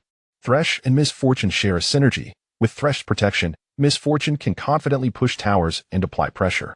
As long as Thresh stands back, waiting to toss the lantern, they can escape danger, while Miss Fortune relentlessly chips away at the enemy turret and Oppo's health. As the game commenced, the opposing duo of Leona and Varus constituted a formidable lane. At the start of the bot lane skirmish, Lu Yao aggressively harassed Varus with Miss Fortune, expertly maintaining a safe distance of 75 range, ensuring Varus couldn't land a single hit. Unbeknownst to Lu Yao, the opposing ADC was the renowned LWX. Meanwhile, LWX at home scratched his head in disbelief. wondering if the opposing Misfortune was using a script, as he couldn't land a single attack on her. How can I deal with this support using a Daybreaker? ISN and Oppos. Is she just going to be bullied by Misfortune forever? At this point, the support typed. Wait for level 3. Wait for your mother's level 3. Once she hits level 3, Thresh will become a toy. LWX was feeling disheartened. With his ADC seemingly scripted and his support lacking skill, the lane was practically unwinnable. One more minion's experience would grant him level 3. And if they could capitalize on that moment. Lost in his thoughts, LWX's positioning became erratic. Just as he was about to reach level 3, a green chain shot from the brush, the side at its end ensnaring Varus. The moment Thresh cast his hook, Misfortune raised her hand, unleashing her Q and stepping forward to lay a trap at Varus and Oppos' feet. Both champions reached level 3 simultaneously, and at that moment, Leona lunged at Misfortune with her sword. Yet, Misfortune showed no signs of evasion, continuing her assault on Varus, knowing Leona could never close the gap. Leona's sword struck Misfortune, who continued to press forward, guided by the light of her blade. But she failed. Thresh emerged from the brush, effortlessly interrupting Leona and Oppos' assault with his fate and Oppos' call. This exemplifies why Thresh counters Leona. Leona and Oppos' skill has a longer cooldown than Thresh and Oppos' as long as Thresh plays wisely. Leona will never get to engage. In Lu Yao's live stream, the comments erupted with enthusiasm. What a hook! What a play! Amazing job, Linger. Lu Yao's eyes sparkled with excitement as Thresh executed his abilities. This moment clearly showcased his coach's skill, while interrupting Leona's isn't an advanced technique. Landing a hook on a minion-clad Varus requires a solid understanding of Thresh mechanics. What astonished Lu Yao even more was the barrage of comments. Wow! The beautiful coach is incredible! That play was flawless, practically scripted. With such talent, why is she even coaching? She should compete in the LPL as the first female player. This skill level would not only shine in the LPL but would easily dominate in any Premier League. If I were Big Yo, I and Oppos, marry this support. Having such a skilled player as a wife would ensure a blissful life. Chapter 60. Unspoken coordination. The barrage of comments overflowed with excitement, yet within Lu Yao's mind, the singular focus was on how to secure victory in this match. After the Dawn was severed by Thresh, it was left to be relentlessly pursued by Caitlyn. Varus, with less than half of his health remaining, managed to cast an ability to slow down Dawn before retreating beneath the tower. The opposing duo in the bot lane exhibited remarkable synergy. LWX felt a slight headache brewing. He had initially intended to unwind with a few games after dinner, only to find himself pitted against a formidable duo in the enemy's bot lane. With Lu Qingsong absent once again, he was left with a hapless support who seemed incapable of contributing effectively. Nevertheless, LWX had already devised a plan. After this match, he would add the enemy duo as friends and wait for Lu Qingsong's availability to confront them. With Lu Qingsong in the mix, he believed they would stand a fighting chance, given that the rhythm of the bot lane largely depended on the support and amp, Oppos' performance. An ADC of diamond rank paired with a gold support would inevitably struggle against a diamond support alongside a gold ADC. Early in the game, the ADC and Oppos' contributions were minimal. Their damage output was often eclipsed by that of the support. A common scenario given that support champions excel in the early to mid-game by providing both damage and crowd control. The ADC and Oppos' primary strength lay in their potential for growth. By late game, a single auto attack could rival the damage of a mage's ability. As the game progressed, the bot lane found itself utterly defenseless. A robust initiation from Dawn was futile as she could not engage directly, leaving her to languish at the backlands. Caitlyn maintained a steady pressure over Varus, pushing him further back while the tower's health dwindled. In this dire situation, without assistance from the jungler, it seemed the match was all but concluded. LWX glanced at his jungler and Oppos' position, feeling a wave of exasperation wash over him. Their jungler, Master E, was still farming in the upper jungle. And with nearly 10 minutes elapsed, his record stood at a dismal 0-0-0, an unacceptable performance for a jungler. You claim to be a jungler, yet you seem only capable of farming. With half health, Dawn used Flash to retreat to the tower, and deprived of her escape ability, she posed no threat to Caitlyn. Could you at least come down to help?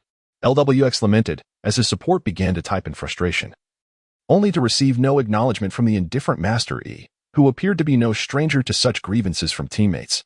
In truth, those who could effectively wield Master E in a ranked match were typically seasoned players, whose strategies eluded the understanding of mere casual gamers. Regardless, all Master E needed to do was farm until level 6, at which point, no matter how fed the ADC, they would be forced to flee. 15 minutes in. With the jungler and AMP, Oppos, as assistants, Caitlyn successfully took down the first tower in the bot lane and subsequently secured the first dragon. They transitioned to swap lanes with the top lane, continuing to dismantle towers, methodically eroding the enemy and AMP, Oppos, defenses while expanding their economic advantage through vision control. Caitlyn, being a champion designed for rapid pushing, thrived under these conditions. Otherwise, she would merely become a plaything for the enemy's top laner during the mid-game. At the 25-minute mark, a pivotal team fight unfolded around the Baron. The enemy jungler, caught off guard, fell victim to Thresh and Oppos' hook, igniting the battle.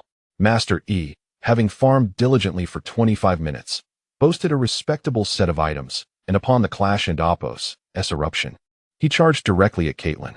If we can eliminate Master E first, victory in this skirmish is assured, Liu Yao thought, controlling Caitlyn as he deftly engaged while retreating. He spotted Master E approaching through the brush, his proficiency evident as he refrained from activating his Alpha Strike before Thresh unleashed his hook, creating distance between him and Caitlyn. As Caitlyn activated her E to retreat, Master E, seeking to close the gap, launched his Alpha Strike. "Where do you think you're going?" Thresh's voice echoed as his chain scythe targeted Caitlyn's position.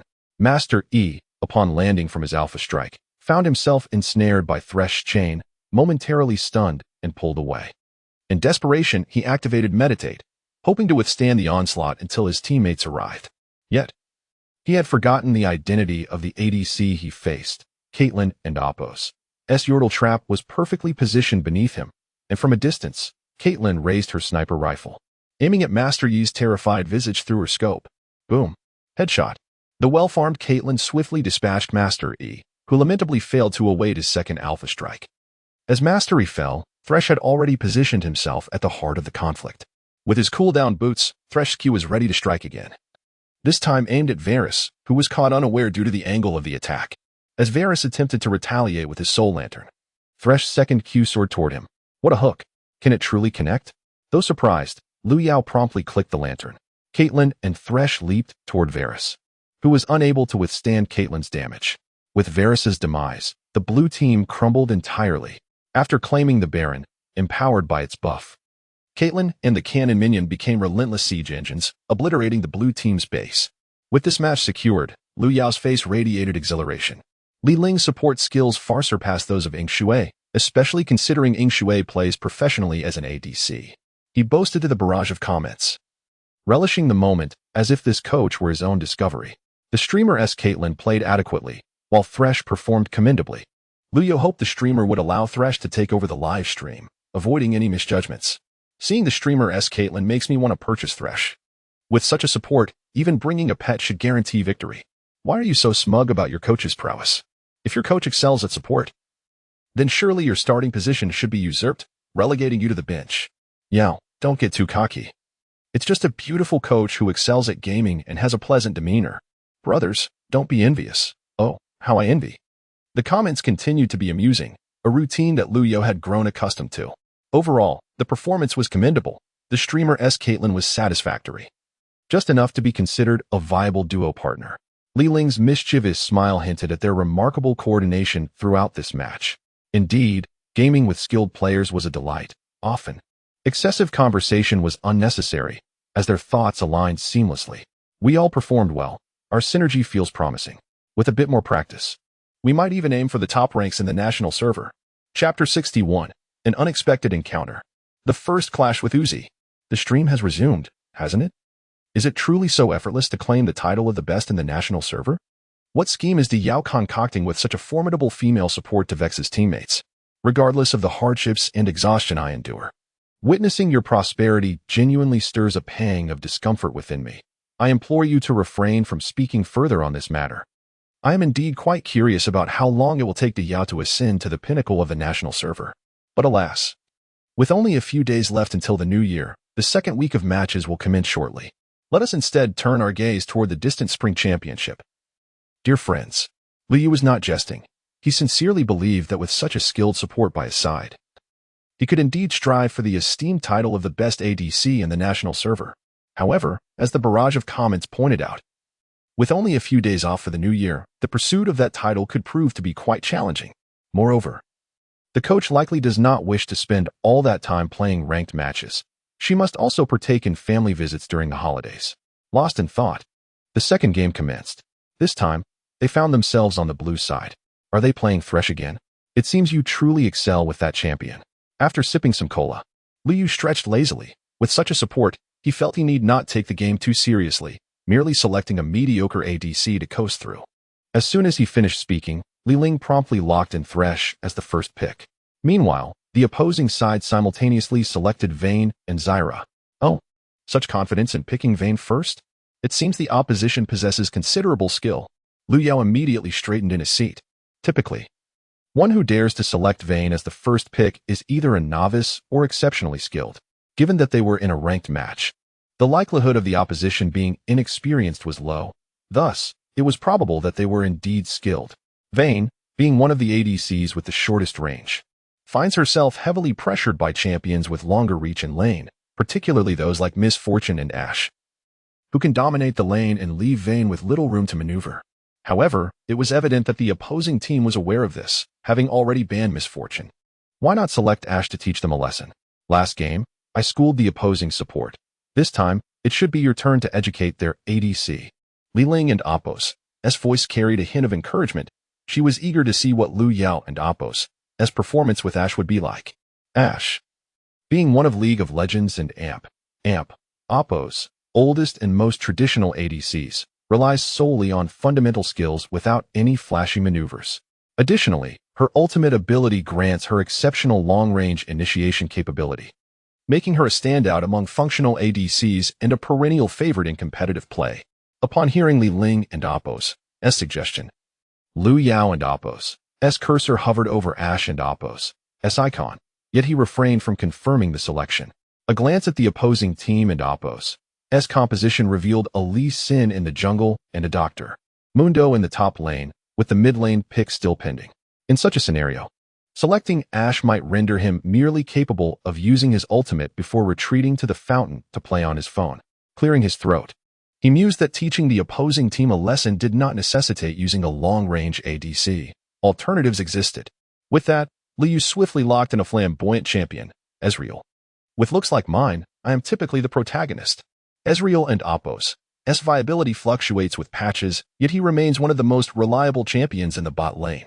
Thanks to his Q and Apos' exceptional range and the mobility of his E skill, this champion possesses remarkable survival capabilities, and with every successful Q hit, he reduces his cooldowns, potentially unleashing 4 to 5 dashes in a single team fight.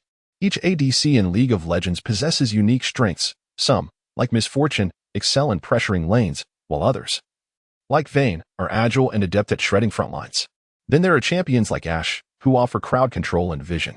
However, among all ADCs, the most agile and resilient is invariably Ezreal. Especially when faced with a swarm of aggressive champions and lacking a soft support on his team, Ezreal's high mobility truly shines. Regardless of how high the damage output of other ADCs, survival remains paramount. With champion selections finalized, the game officially commenced. What initially appeared to be an ordinary match transformed dramatically upon entering the loading screen. The reason? The opposing Vayne's ID was none other than Uzi. Goodness. De Yao is matched against Uzi? Just how high is De Yao's hidden matchmaking rating? Did he not just achieve the rank of challenger? The opposing support appears to be Ming. Could it truly be Uzi? It seems so. One of my friends has Uzi added as a friend, and the opposition consists of Uzi and Ming. No wonder they exuded such confidence in their Vayne pick. The viewers erupted with excitement. After all, Uzi epitomizes the pinnacle of domestic ADC prowess, and they were eager to assess De Yao and Apos' capabilities in the bot lane. Though Liu Yao had previously triumphed against Bang in the finals, a single match does not definitively establish superiority over Bang. The prospect of witnessing a clash between Yao and Uzi in the bot lane thrilled the viewers to no end. Yet, Liu Yao remained unfazed. Uzi indeed possessed remarkable skills. And from the system's data panel, he surmised that Uzi's development and damage output capabilities were at least of S-tier caliber. But so what? With the system's blessings, he would not falter against anyone in lane. I understand your eagerness, but please, do not rush. The interaction between Vayne and Ezreal in the bot lane is merely a matter of farming, nothing particularly captivating. while Liu harbored such thoughts. Li Ling had a different perspective. De Yao, play seriously. We must secure this victory. Subsequently, Liu Yao received a WeChat message from Li Ling.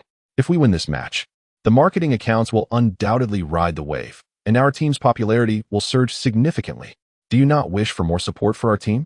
Upon reading Li Ling's words, Liu Yao realized the truth in her statement. The two most popular teams in the LPL are EDG and RNG. Though EDG's popularity slightly eclipses that of RNG due to their championship win last year, RNG remains one of the most beloved teams. With Uzi being one of the strongest ADCs in the LPL, perhaps even the strongest, if Liu Yao could best Uzi in lane, TT's popularity would undoubtedly soar. While Liu Yao himself was not particularly concerned about team popularity, his coach seemed to place great importance on it. Given the coach's insistence, there was little choice but to give it his all. Meanwhile, in another voice chat, Uzi conversed with Ming. Goodness, the win rate of this ADC, how is that even possible? Upon entering the game, Uzi immediately noticed that the opposing ADC's win rate was extraordinary. Ming, upon observing, remarked, I've seen this ID before. I recall watching Mouse encounter him in solo queue. He absolutely dismantled Mouse and Oppo's Poppy with his Riven, demonstrating exceptional lane mechanics. I even helped Mouse at him as a friend afterward. But why is he not playing top lane now? Why is he an ADC? Chapter 62. The game begins at level 1. The victory rate of this individual is somewhat exaggerated. A staggering 90 win rate to reach the highest rank is simply outrageous. Upon examining Liu Yao's match history, Uzi was astonished not only by the win rate but also by the sheer volume of MVPs this player accumulated. Is this truly not scripted? Yet, hasn't he been banned? What sort of divine being is this? I find myself itching for a chance to face him in lane. After a prolonged loading screen, the game finally commenced. Both sides initiated with a conventional opening. The jungler began in the upper jungle, with the top laner offering assistance. Although both teams were aware that the opposing jungler likely commenced in the upper jungle, the four players in the bot lane waited in unison before appearing on the lane. As Liu Yao and Li Ling passed by the magic swamp frog, they inadvertently woke it up with a skill, provoking the furious frog queen to inflict minor damage on Thresh. Consequently, as they arrived in lane, Thresh and Oppo's state revealed a slight loss in health and mana, suggesting he had just assisted in securing the blue buff.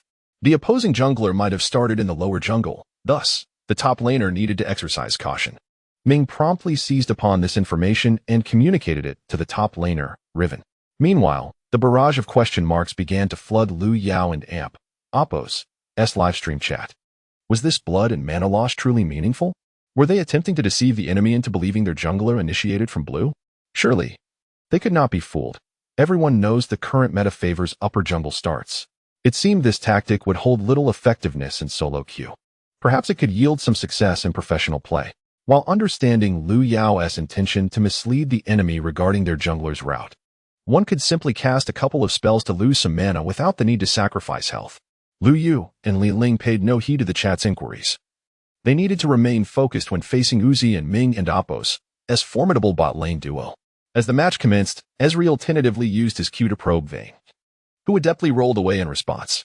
The first Q missing was inconsequential. Liu Yao primarily aimed to observe Uzi's positioning habits and dodging tendencies.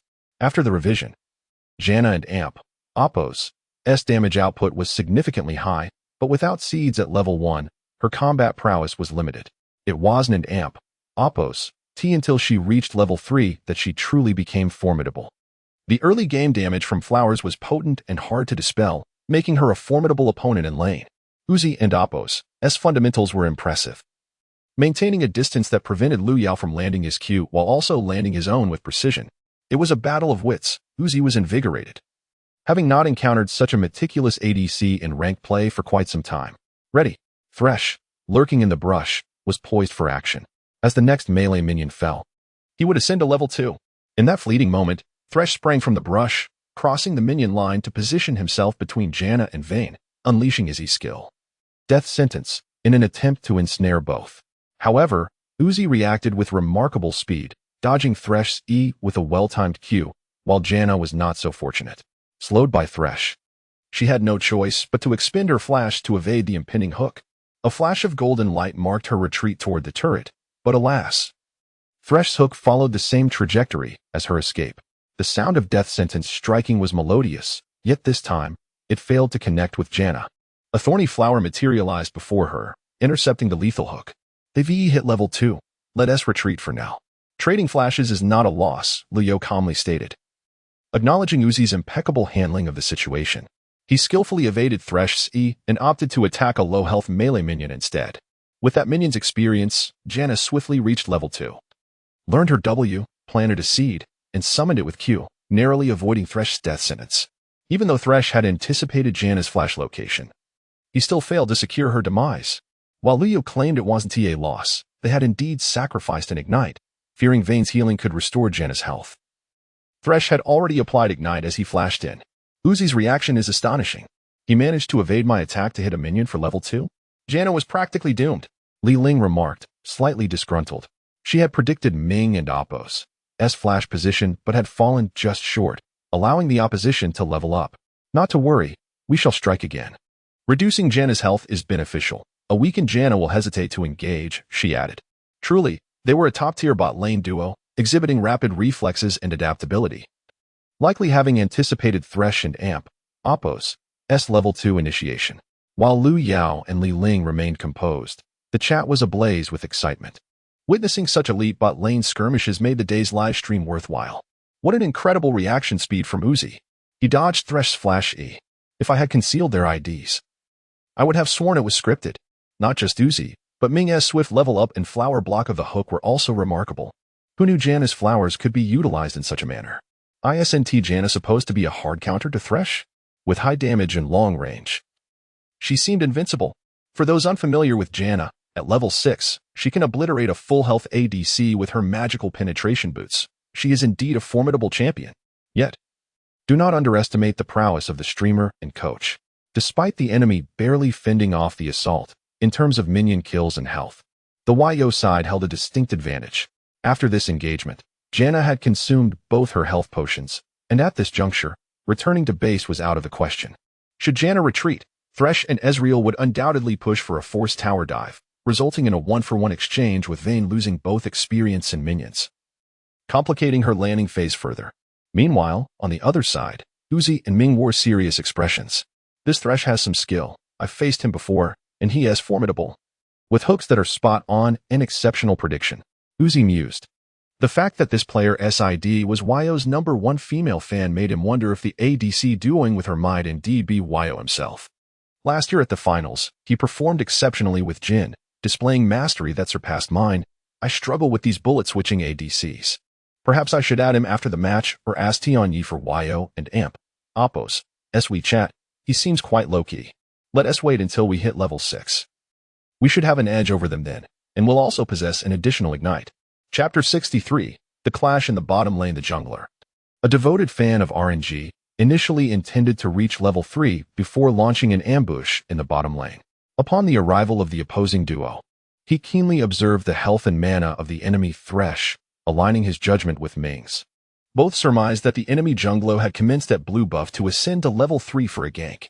Thus, he stealthily positioned himself in the enemy jungle to wait for the Kazakhs. However, upon entering the jungle, he discovered that the enemy's red buff had already been claimed. Realizing he had been outmaneuvered by the deft play of the enemy bot lane, with Uzi and Ming urging him to reach level 6 to initiate a gank, he was naturally eager to comply. Yet, with Zyra lacking flash, it would prove challenging to secure the enemy Ezreal and Thresh. Consequently, the monk opted to clear his jungle before seeking opportunities in other lanes. The mid lane Cassiopeia and top lane Poppy of the red team effectively countered the monk's entry. Cassiopeia's Toxic Mist and Poppy's W skill posed significant restrictions on his approach. This left him in an awkward position, seemingly devoid of viable actions. Fortunately, Kha'Zix is not particularly adept at early game ganking, and both sides sought opportunities in the mid and top lanes, albeit to no avail. Ultimately redirecting their focus toward the bottom lane, time swiftly progressed to around the 10-minute mark, with both bot lanes reaching level 6. By this moment, both ADCs had returned home to replenish their equipment. Ezreal possessed the Luminous Arc, Tear of the Goddess, and cooldown reducing boots, while Vayne had acquired attack speed boots and components for Blade of the Ruined King. Their farm was nearly equal, with Ezreal maintaining a slight advantage of a dozen minions over Vayne. Zyra positioned herself behind the minions, using her Q to harass Thresh and Ezreal. With her ultimate and flash at the ready, She felt no fear of Thresh's potential EQ combo. As Zyra advanced to cast her skill once more, Thresh made his move, emerging from the brush with his chain poised, seeking his next target. Simultaneously, Ezreal attacked a minion while slipping into the bush. In an instant, Thresh's chain shot forth toward Zyra. Undeterred, she stood firm, shielded by her minions. The hook had no chance of connecting. But just as Thresh's hook was released, a pale yellow crescent of light erupted from the brush. It was Ezreal's ultimate ability, a precise barrage. Upon witnessing this, Ming cursed under his breath, his finger hovering over Flash, but it was too late. Thresh's death sentence and Ezreal's barrage struck Zyra simultaneously, the chain end ensnaring her slender waist, cruelly pulling her back. From the brush, Ezreal unleashed his Q and W upon Zyra, her health plummeting by more than half. Caught off guard, Ming realized that the coordination between the two was exceptional. Accepting his fate, he refrained from using Flash to escape and instead ignited Thresh, initiating his counterattack. He summoned vines to ensnare Thresh, and two seeds rapidly blossomed into thornspitter flowers, becoming frenzied under the influence of his ultimate. With no way back, Vayne activated her ultimate and began to unleash damage upon Thresh. 1 strike, 2 strikes, 3 strikes. A triad of attacks swiftly depleted Thresh's health. With her percentage-based true damage, Vayne could effortlessly dispatch any tank, let alone a semi-tank like Thresh.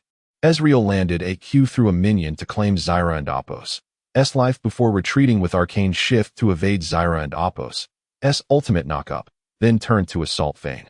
Meanwhile, Kha'Zix activated his ultimate, becoming invisible as he approached Vayne, landing a basic attack that slowed her. Following this, he struck with his Q, yet Vayne was amidst the minions, devoid of a vulnerable state, resulting in minimal damage. The red team's teleport activated, as Poppy began her descent to the bottom lane. Simultaneously, Ryze from the blue team, accompanied by the monk, arrived at the battlefield. A 2v2 skirmish rapidly escalated into a 4v4 engagement. The blue team and Apos' Riven, lacking teleport, and the red team and Apos' Cassiopeia, arriving late, were still far from the fray. Zyra had already fallen, and Thresh was left with but a sliver of health. As Vayne rolled back to escape Ka and Amp, Apos', Zix and Amp, Apos' attack range, she landed a basic attack, finishing off Thresh. However, Thresh, before his demise, unleashed his second death sentence, striking Ryze as he teleported onto the battlefield. Due to the skill and Apos' delayed effect, Ryze was unable to flash to ensnare Ezreal in time. The monk executed a precise sonic wave on the invisible Ka and Apos' 6, following up with a second Q to kick him back toward Ryze, who swiftly dispatched him with 2 well-placed abilities. Fortunately, Ka and Apos' Zix managed to deliver a parting blow to the monk before being kicked back, inflicting some damage upon him. At this juncture, Poppy and Apos' teleport landed, altering the dynamic to a 3v2. Yet, both Poppy and Ezreal were at full health, while the monk and Vayne were merely at half. There remained opportunities for decisive plays. Moreover, on the mini-app, Cassiopeia was dashing toward the battlefield with haste.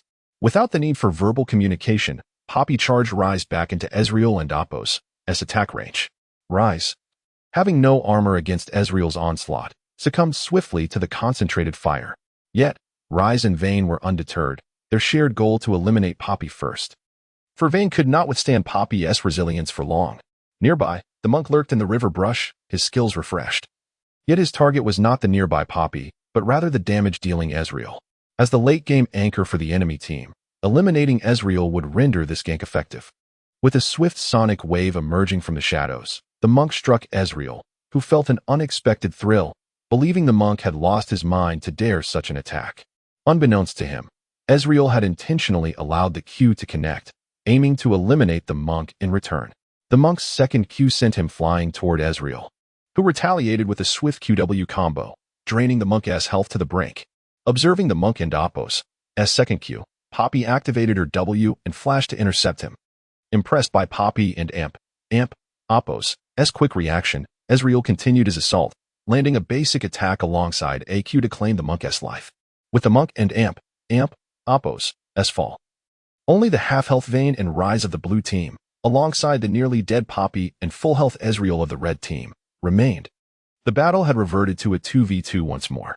Chapter 64. The team fight of VN and easy with but a sliver of health remaining, Poppy prepared to retreat. Yet how could Ryze allow such an easy escape? He flashed forward. With a rune prison unleashed, Poppy was rooted in place. Vienne rolled forward, pinning her against the wall with a defty ability.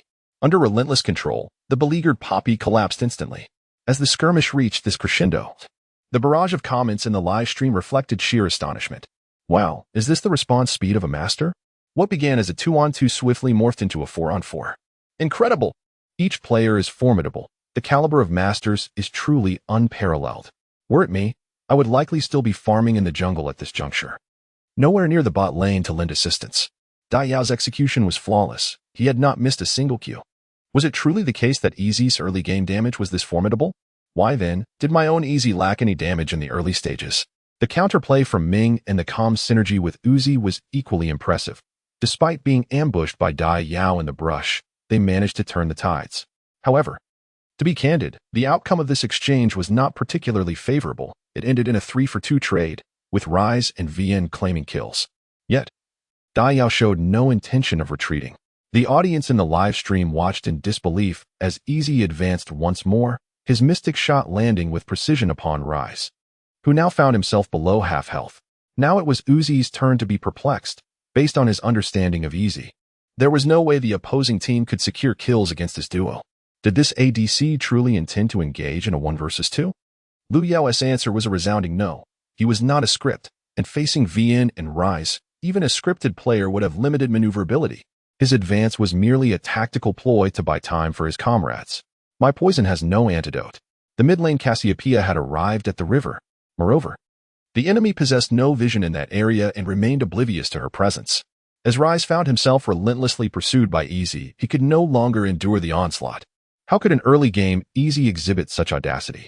He signaled Uzi, prompting Rise to prepare for a counterattack.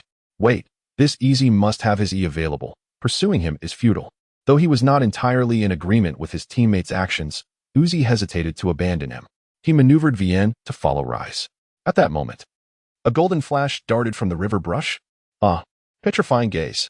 Cassiopeia materialized, and Rise and Vienne, caught off guard, were turned to stone. She unleashed a wave of venom at Rise and Amp, Appos, feet, and Twin Fangs swiftly depleted his already meager health. Coupled with Easy advancing damage, Rise fell. His life, claimed by the Serpent. Oh no, the enemy mid laner has arrived. Uzi lamented, regretting his decision to follow Rise's retreat. Fortunately, their initial focus had been Rise, allowing him to maneuver Vienne to safety. However, as he prepared to flee, a signal from his teammates urged him not to retreat. Uzi then realized that their top laner, Riven, had sprinted down from top lane to bot. I sensed dark magic at work. As one of the LPL's most daring ADCs, Uzi swiftly deduced in his mind, this skirmish was winnable. Veering sideways to dodge Cassiopeia and Amp, Appos, Vienne seamlessly began to unleash a flurry of arrows upon the Serpent. 1 shot. 2 shots. Tactical roll evaded Easy and Amp, Appos, mystic shot, and 3 shots. 3 rings struck home, instantly diminishing Cassiopeia and Amp, Appos, health pool.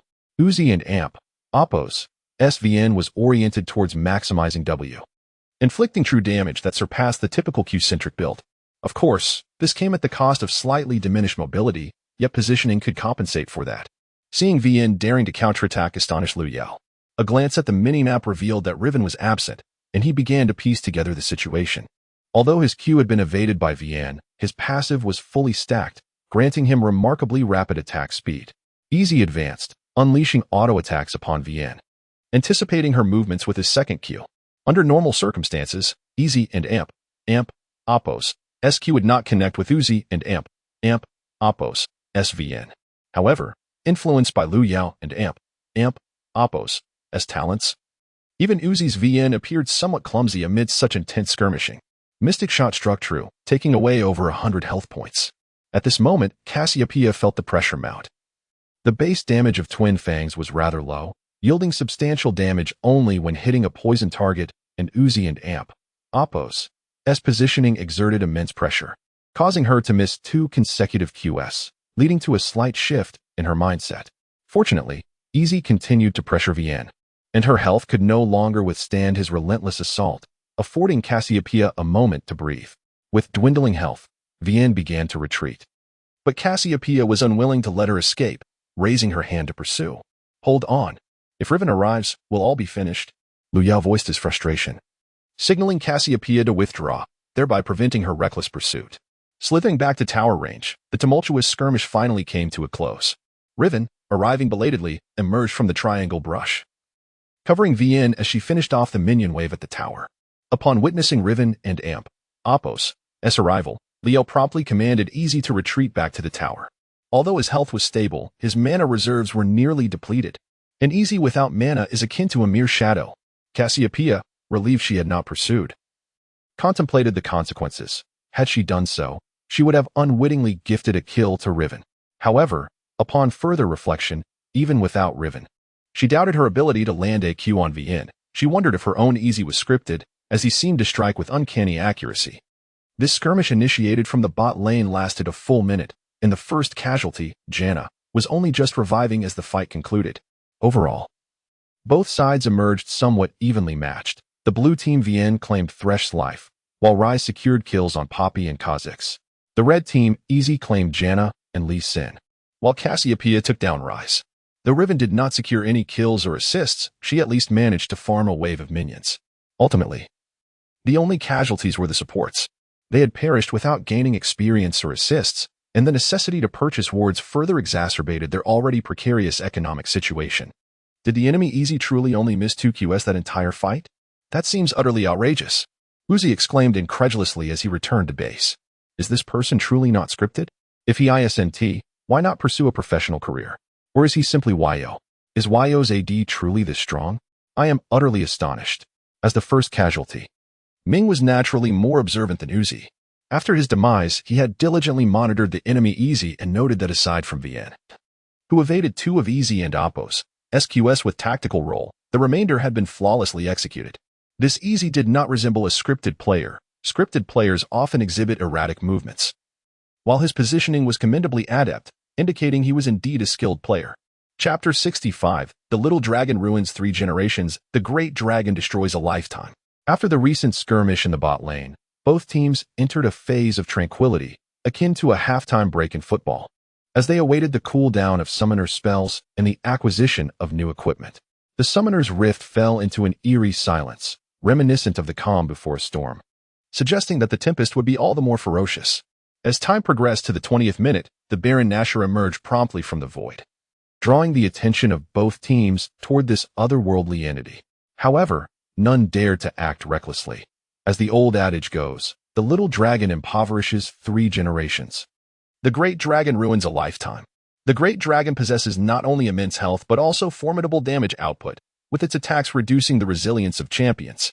Countless teams boasting significant advantages have perished in their pursuit of the great dragon, often succumbing to total annihilation after securing it, or falling prey to the opposing team, who capitalized on the buff to turn the tide.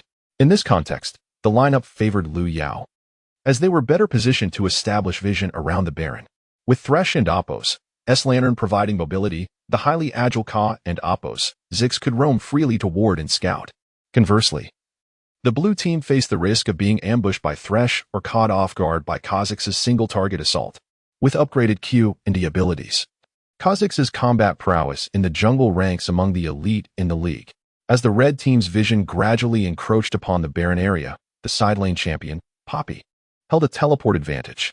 Riven, equipped with Ignite, was indeed formidable in the early game, but would soon lose the ability to support her teammates. Consequently, Riven was compelled to clear minion waves in the top lane, while Ryze, with his teleport ultimate, managed the bot lane. Meanwhile, Liu confidently maneuvered Ezreal to push the mid lane turret, unabashedly poking at the blue team and Appos' defenders with his mystic shots. The oppressive vision exerted by the opposing team was unsettling. The Lee Sin's awareness appeared lacking, as his jungle wards had been cleared. Xiaoming felt frustrated. For while Thresh roamed the jungle with his robust build, he, as a fragile Zyra, could only cautiously scout bushes with seeds, daring to venture out only when assured of safety. The jungler and Appos' ineptitude further compounded his exasperation. After several tense skirmishes, the vision in the Baron area was entirely lost. Prolonging this state would inevitably lead to defeat. They needed to seize an opportunity for a decisive engagement. Although aware of the red team and Appos' formidable composition with Poppy, Thresh, and Cassiopeia, they could not afford to delay any longer. Just then, a dire report came from the top lane. Riven, despite being cautious, had pushed the wave only to be ambushed and slain under the enemy turret by Thresh, Ka and Amp, Oppos, Zix, and Ezreal. At this mid-game juncture, Ezreal was at his peak strength, having acquired 3 core items, with his newly stacked Miramana dealing exorbitant damage. Following Riven and Oppos' demise, the red team immediately commenced their assault on the Baron. After clearing the mid-lane minions, Vayne utilized her blue trinket to reveal the 4 members of the red team engaged at the Baron, while the injured Thresh vanished from sight. This dragon could not be allowed to escape. Losing it would spell defeat. They had to engage. Seeing the Baron's health dip below half, Uzi signaled for Lee Sin and Ryze, who were pushing the bot lane, to converge on the Baron. Aware that conceding this Baron would be tantamount to losing the game, Lee Sin lingered near the mid lane, while Ryze activated his ultimate to hasten towards the fray. The impending battle was unavoidable. Lee Sin cleared the mid lane minion wave and opted not to traverse through the blue buff jungle, instead heading toward the red team and Amp, Oppos' red buff. He understood that the blue team had established extensive vision in the blue jungle, rendering it impossible for him to contest the Baron from that route. Vayne and Zyra cautiously advanced towards the river, utilizing seeds to establish vision. Lee Sin stealthily approached the back of the Baron pit, refraining from using his Q impulsively. He counted down in his mind, biding his time for an opportunity. Zyra created that moment. As she lingered outside the Baron pit, she suddenly turned, flashing and executing her E to ensnare both Poppy and Kha'Zix. The Baron's health now lingered at a mere 1,000 points. This was the chance Lee Sin had awaited. With Poppy trapped at the entrance of the Baron pit, and Thresh having returned to base, no one could disrupt his entry. Moreover, Ka and Oppos, Zix was also immobilized by Zyra, eliminating the necessity to contest with him for the smite. As the sound of the Baron echoed, Lee Sin unleashed a second Q, propelling himself into the pit. In that moment, he envisioned the triumph of snatching the Baron, anticipating the moment Uzi would add him as a friend, allowing him to boast about his achievement to his peers. But suddenly, a chilling voice interrupted. "Where do you think you're going?" Thresh's merciless tone resonated as his chain expertly ensnared Lee Sin's neck, pulling him back from the precipice. It turned out that the injured Thresh had not retreated, but had instead concealed himself in the brush near the red buff. He had meticulously tracked Lee Sin and Oppos' movements, timing his interrupt perfectly as Lee Sin attempted to utilize his Q. Cursing silently, Lee Sin refused to surrender. He hurriedly placed another ward as a means to leap into the Baron pit and contest the smite against Ka and Oppos' 6. However, Thresh and Oppos' fate and Oppos' call once again thwarted his mobility, and Lee Sin found himself grounded just as he attempted to leap. At that moment, the Mercury treads wearing Ka and Amp, Oppos' Zix had freed himself from Zyra and Amp, Oppos' grasp and advanced a few steps into the Baron pit, bringing the Baron within his smite range. In a panicked moment, Lee Sin swiftly turned and executed his ultimate to repel Thresh, then attempted to flash into the pit for a smite contest. Yet, after the golden light flashed, Lee Sin remained outside the pit, thwarted by Thresh's E that had nudged him back slightly, causing his flash to collide with the wall. After this unfortunate miscalculation, Lee Sin stood frozen, as if disconnected from the game. Damn it, why is this Thresh so infuriating? A player in an unremarkable internet CAF, controlling Lee Sin, slammed his mouse down in frustration, exclaiming in exasperation, "Hey, watch it. If you break that, you'll have to pay for it." The CAF manager interjected urgently, concerned about the fragile equipment. "Damn it, this Thresh has even been taken down, and here I am playing a trash game." As he watched the screen where Ka and Oppos' Zix confidently secured the Baron with his smite, he threw his hands off the keyboard and shut down the computer. "Manager, I and Oppos am logging off." Chapter 66. A victory without valor. Returning to the fray, after casting her abilities, Zyra found herself ensnared by the Serpent Woman. Fortunately, she managed to survive thanks to the knock-up from her ultimate and the healing from Vayne. Meanwhile, Vayne was not idle. As Zyra's control took effect, she activated her ultimate, drawing forth her massive crossbow to unleash a barrage of strikes upon the Serpent Woman. With the power boost from her ultimate, Vayne's 3-item build made quick work of her opponent.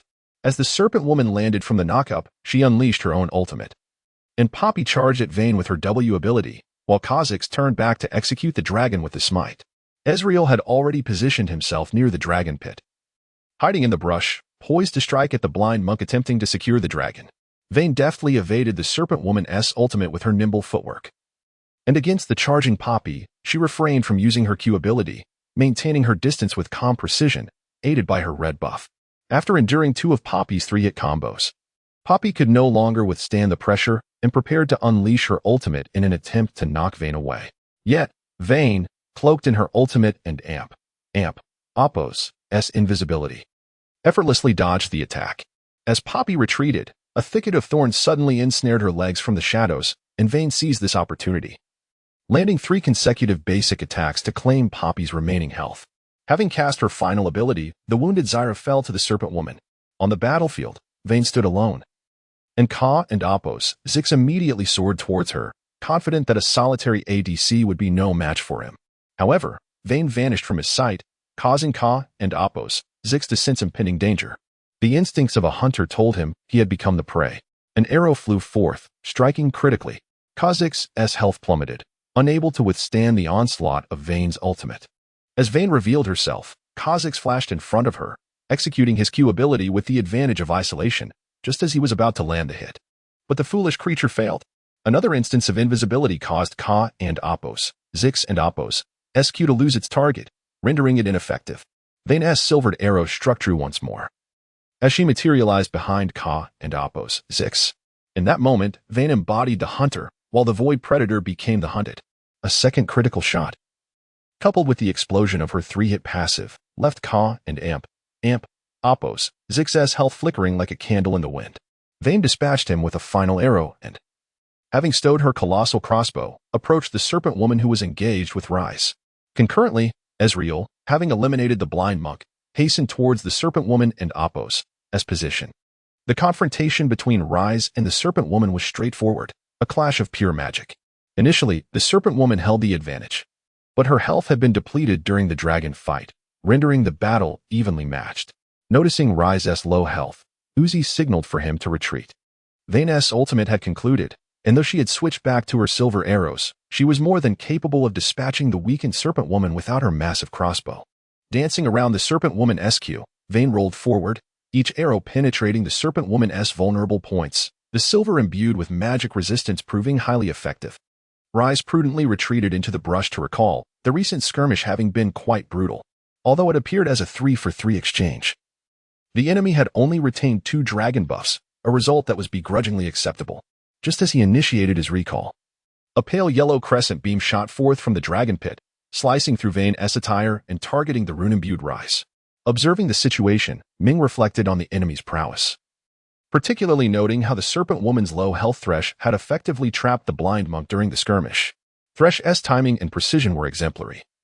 Had he been in Thresh and Oppo's position, he would have hooked the blind monk before he could kick him away, and then interrupted his second Q with his E ability. However, even with such intervention, the blind monk could still have attempted to place a ward in the dragon pit and contest Ka and Oppo's Zix for the smite.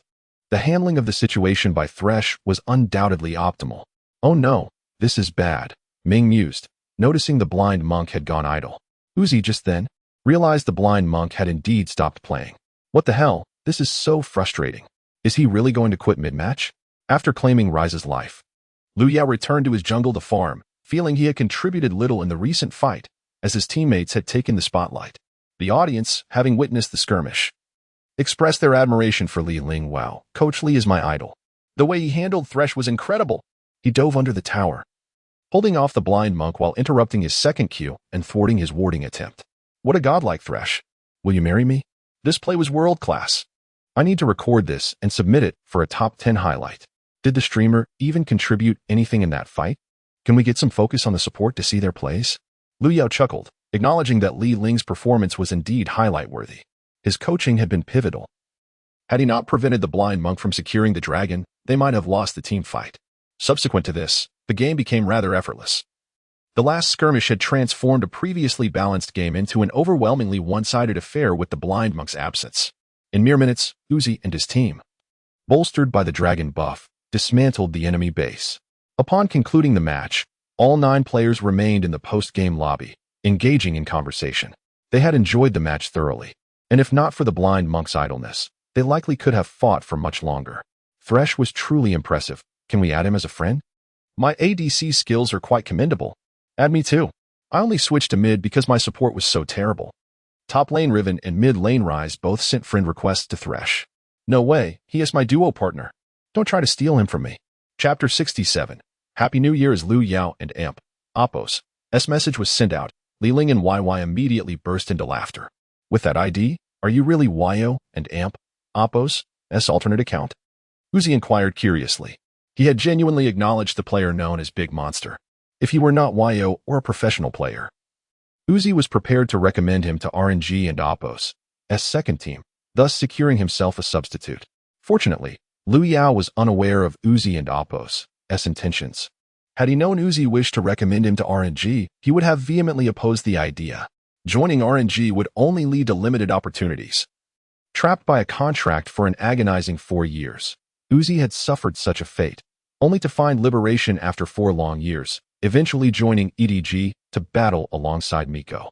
4 years, indeed, could encompass an entire professional career for a player. When Uzi made his comeback, the coach had already departed from the competitive scene. This support player and Oppos' SID clearly indicated a fan of YO. As her duo ADC, he must be YO. Ming, rather than sharing Uzi and Oppos' curiosity, confidently declared that Big Monster was indeed YO. Liu Yu was not particularly surprised that Ming could recognize him. After all, he was a well-known figure in the esports social scene, possessing a discerning eye. The match had been quite enjoyable, though it was regrettable that the blind champion had disconnected. Otherwise, the fun could have been prolonged. In truth, Liu Yao felt a tinge of disappointment. This game, in the mid to late stages, should have been a showcase of team fights between Vayne and Ezreal, but with one player absent, the match had turned into a one-sided rout. Such dominating games could always be played. Yet it was rare to encounter a match where both teams had skilled players engaging in a balanced contest. Ranked matches could yield unpredictable and bizarre opponents. Upon hearing Big Monster acknowledge he was YO, Uzi and Ming were elated. Since they were facing YO, they would undoubtedly meet again in future competitions. And the prospect of dueling with a master was thrilling. Glancing at the schedule, Uzi noted that after the new year, they were set to face TT. They could have an exhilarating match then. By the way, is that female fan one of your teammates? He asked. Her Thresh is quite formidable. In response to Ming's curiosity, Li Ling chuckled. I am not a member of TT, just an ordinary player. I am merely a fan of YO. After adding each other as friends, the group dispersed, and Uzi and Ming logged off. The audience in the live stream had enjoyed the match, which perfectly showcased the prowess of the champions. Was the rapid support in a master-level game truly that exaggerated? Or was this merely an exception? This match was purely a demonstration by my coach. Everyone else was merely a supporting character. Please, Big YO, do not be ungrateful. Return the live stream to our female host. The coach should speak a few words to everyone. The audience was anxious. I usually watch ordinary players in master-level games, and they rarely engage in combat. This match was exceptional due to the presence of professional players. The thought of future matches not being as captivating made viewers reluctant to watch the upcoming spring season's regular matches. As Liu Yao glanced at the clock, he noticed it was past 8 o'clock in the evening. The sounds of fireworks and firecrackers began to crescendo outside, even alone at home. He could feel the festive atmosphere enveloping him. Shall we pause for now? It's quite noisy outside. How about watching the Spring Festival Gala, even with soundproof headphones? The cacophony of fireworks could not be entirely drowned out. It and Oppos, as too loud. I can hardly hear you speak. Let us call it a night. It and Oppos, as tolerable now. But soon the noise will be unbearable. Though he wished to continue playing, the external noise was distracting Liu Yao, diminishing his competitive focus. Playing in such an environment would be futile. No worries. We can leave YY on and watch a movie or something. Li Ling concurred with Liu Yu and Oppos' perspective but did not log out of YY. Wow, the big streamer is so carefree. He says he won and Oppos' play anymore? The audience exclaimed. Wasn't and Amp. Oppos' he's supposed to play all night? He plays only a couple of games and quits? Is this a scam? Big YO had a point. The noise outside was indeed disruptive, making it impossible to concentrate on gaming. Why not find a movie to watch instead? Someone suggested. Let us see how terrible this year's Spring Festival Gala is. The quality seems to decline each year. Come on, continue playing. Is this noise really enough to stop you? I play ranked matches daily amidst the sounds of construction. What do you think I'm complaining about? Faced with the viewers' doubts and indignation, Liu Yao scratched his chin and said earnestly, I believe you have valid points. Merely streaming a movie or the Spring Festival Gala would be somewhat lackluster. Since that is the case, should we end the stream today? Upon hearing this, the audience panicked. No, please. If you end the stream, what will I watch? Who watches streams on New Year's Eve? Streamer, please don't abandon me. I'm still working. You are the only one live on my feed. How about streaming a movie or the gala? It doesn't matter. The streamer can do as he pleases. I'm still on my way home. I'm watching the stream to stay awake. What if I fall asleep and miss my stop? Suddenly, Liu Yao recalled the words of a great person. Chinese people often seek compromise. If he said he would stop gaming to stream a movie or the gala, they would naturally be displeased. However, if he announced he would end the stream, they would immediately agree to him streaming a movie or the gala. Nevertheless, seeing so many comments from viewers claiming they were still working touched Liu Yao's heart. While he knew many were just casual remarks, undoubtedly, some viewers were genuinely working. Those who labored during the new year to maintain societal functions deserve respect, such as trained conductors and crew. Without them, many would be unable to return home. To think that so many people from various professions were watching his stream? The live stream truly housed a myriad of talents. Alright, let us collectively critique the Spring Festival Gala. Without further ado, Liu Yao clicked on the Gala's live stream and began to jest alongside Li Ling. It felt as if they were performing a comedic dialogue. As they bantered, Liu Yao suddenly realized that he and the coach's streaming format resembled a comedic act. He delivered a lengthy monologue, followed by Li Ling's witty retorts. He played the role of the comedian, while Li Ling was the straight man. The Gala and Oppo's performances indeed lacked the charm of previous years. Time flew swiftly. And before they knew it, it was time for the countdown to the new year. Let us count down together. 10, 9, 8. The host on screen led the audience in the countdown, and outside, dazzling fireworks erupted. In this moment, even Liu Yao joined in the exuberant shout, 3, 2, 1. Happy New Year. Chapter 68. The holiday concludes. The second week of competition commences after celebrating the eve of the new year. A myriad of tasks began to pile up. Families embarked on visits to relatives and friends, leading to an endless flurry of activities. On the second day of the new year, Liu Yao drove back to his hometown to pay respects to his ancestors and check on the elderly in the village. After fulfilling these duties, he remained indoors for the remainder of the holiday. Each day was dedicated to fitness live streams and ranked matches, continuing until the holiday concluded and the second week of the spring split officially began. This week, we faced two challenging matches, one against Wei and the other against RNG.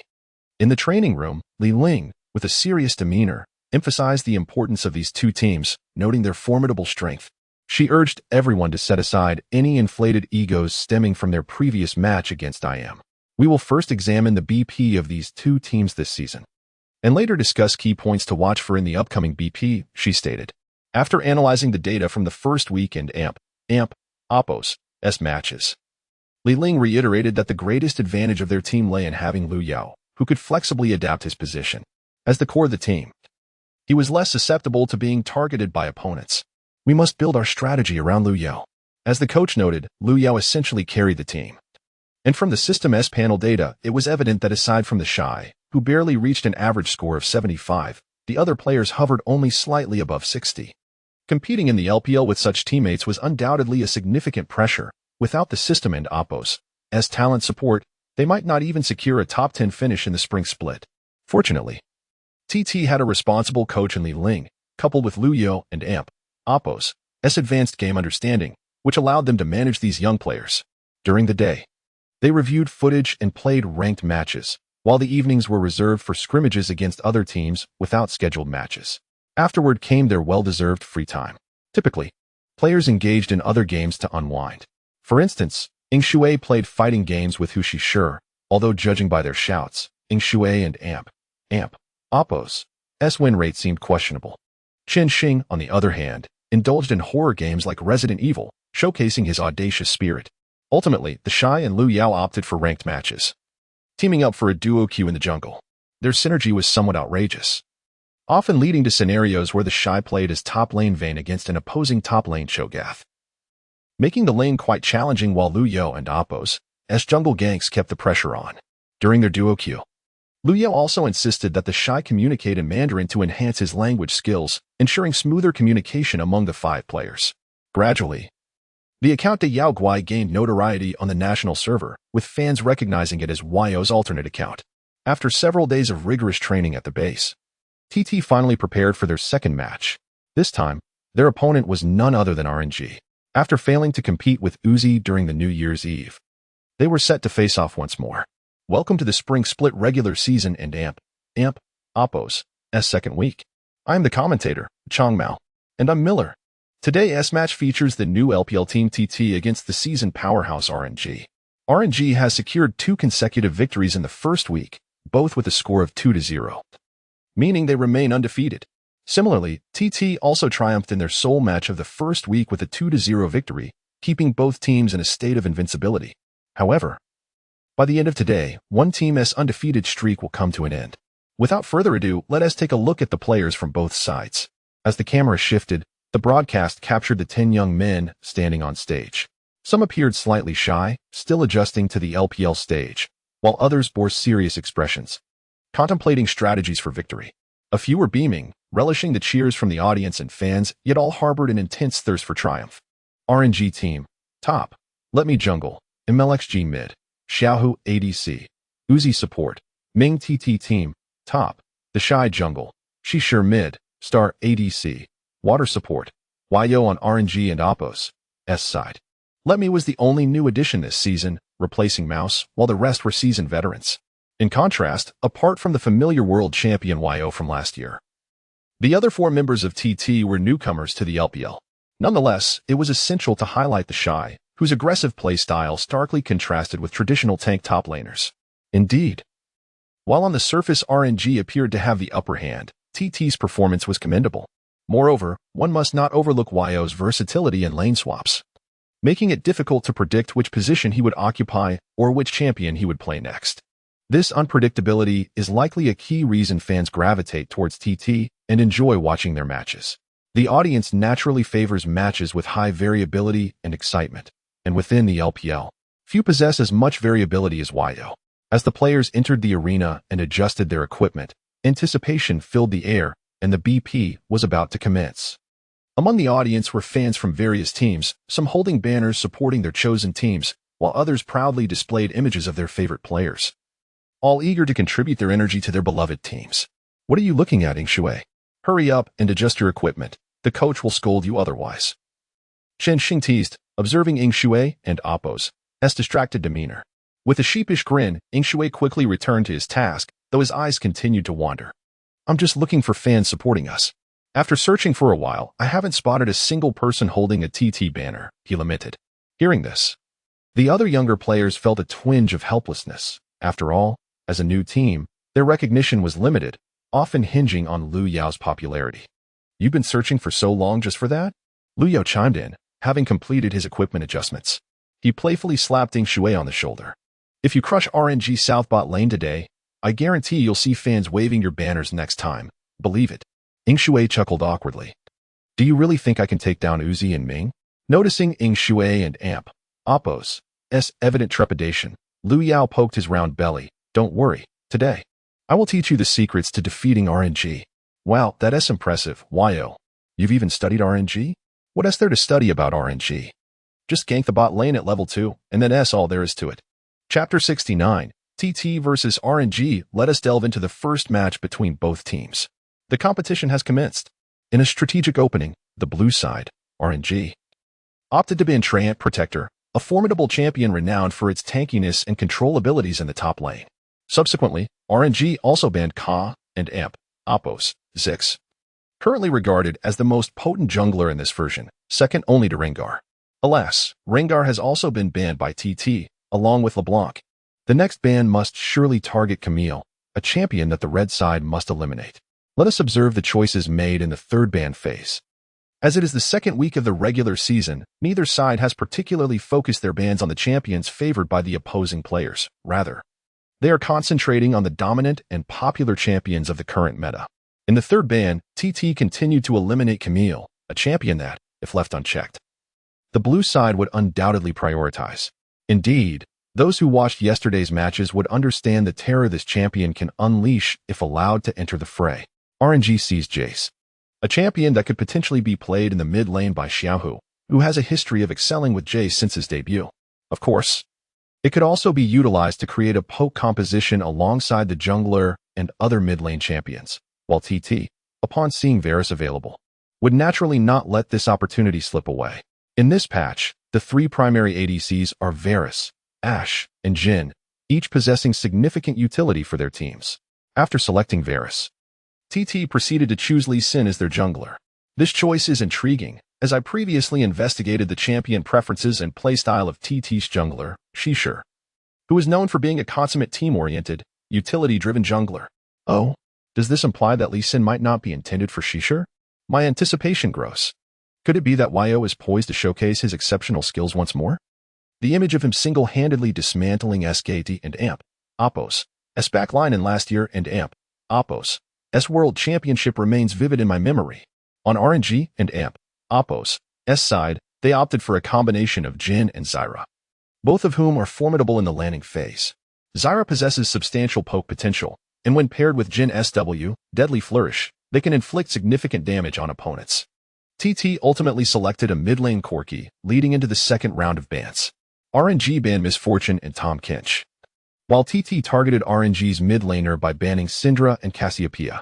It appears TT is convinced that Jace will be played in the top lane, hence their focus on banning mid-lane champions that Corki may struggle against.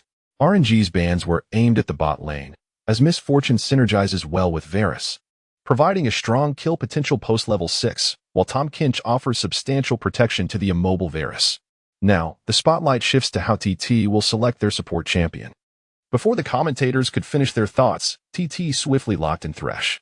Upon witnessing Thresh's selection, Uzi and Ming from RNG exchanged amused glances. The long-standing rivalry between Zyra and Thresh, unresolved on New Year's Eve, is set to be revisited today. Zyra inherently counters Thresh, and in terms of the ADC matchup, Varus holds a slight edge over Jhin. Overall, the bot lane appears quite balanced, hinging on the player's execution. However, the commentators express skepticism. Thresh's selection seems precarious. While he can offer protection to the immobile Varus, facing the Zyra and Jhin combination could lead to significant difficulty in avoiding crowd control. Zyra can effectively counter Thresh's hooks with her plants, rendering Thresh's impact in lane quite challenging. Not only were the commentators perplexed, but the live chat was inundated with question marks. What is YO thinking? Isn't he responsible for TT's draft? Selecting Thresh to be countered by Zyra? Perhaps YO fears losing the lane and chose Thresh for his teamfight utility? But with Zyra present, landing hooks becomes nearly impossible, reducing Thresh's role to merely providing lanterns. The chat and AMP, Oppo's vitriol was palpable. Foolish TT, foolish coach, foolish draft. If you can end AMP, Oppo's play, why compete? The chat and AMP, Oppo's aggression is often intense, albeit the players in the match remain oblivious to it. The drafting continues. RNG concluded their selections with the jungle champion Ivern and the mid laner Orianna. Ivern fits seamlessly into the composition alongside Jace, as he can act as a frontline to absorb damage. This allows Jace and Jhin to poke freely from the back line, complemented by Zyra's counter-engagement capabilities. RNG's composition appears remarkably well-rounded. Now, we await TT's choice of a top-lane champion to confront Jace. I believe Kennen would be an excellent pick. Perhaps Gnar could also be viable. It ultimately depends on what the Shy is comfortable playing. With 30 seconds remaining, TT has yet to reveal their final top-lane champion. The players on TT are eagerly anticipating Lu Yao and AMP, Oppo's final decision, and the latter and AMP, Oppo's expression is a blend of amusement and exasperation. The reason is simple. The rewards presented by the system are quite intriguing. Team play, blue all teammates of the host gain 2 in operation. Team awareness, blue all teammates of the host gain 2 in awareness. This is the first instance of the system providing team-based rewards, albeit of blue quality, yet it has invigorated Lu Yao significantly, so the system can enhance team attributes. If more team rewards could be accrued, wouldn't that mean any random player could achieve victory? Let alone when one's teammates possess a modicum of skill.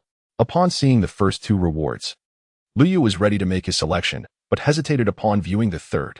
Lucian, blue host's proficiency with Lucian increases by 20. Lucian has been deemed somewhat obsolete in this version, having faced multiple nerfs while the more popular Varus and Jhin overshadow him. His presence in the bot lane has significantly dwindled, rendering him nearly invisible in matches.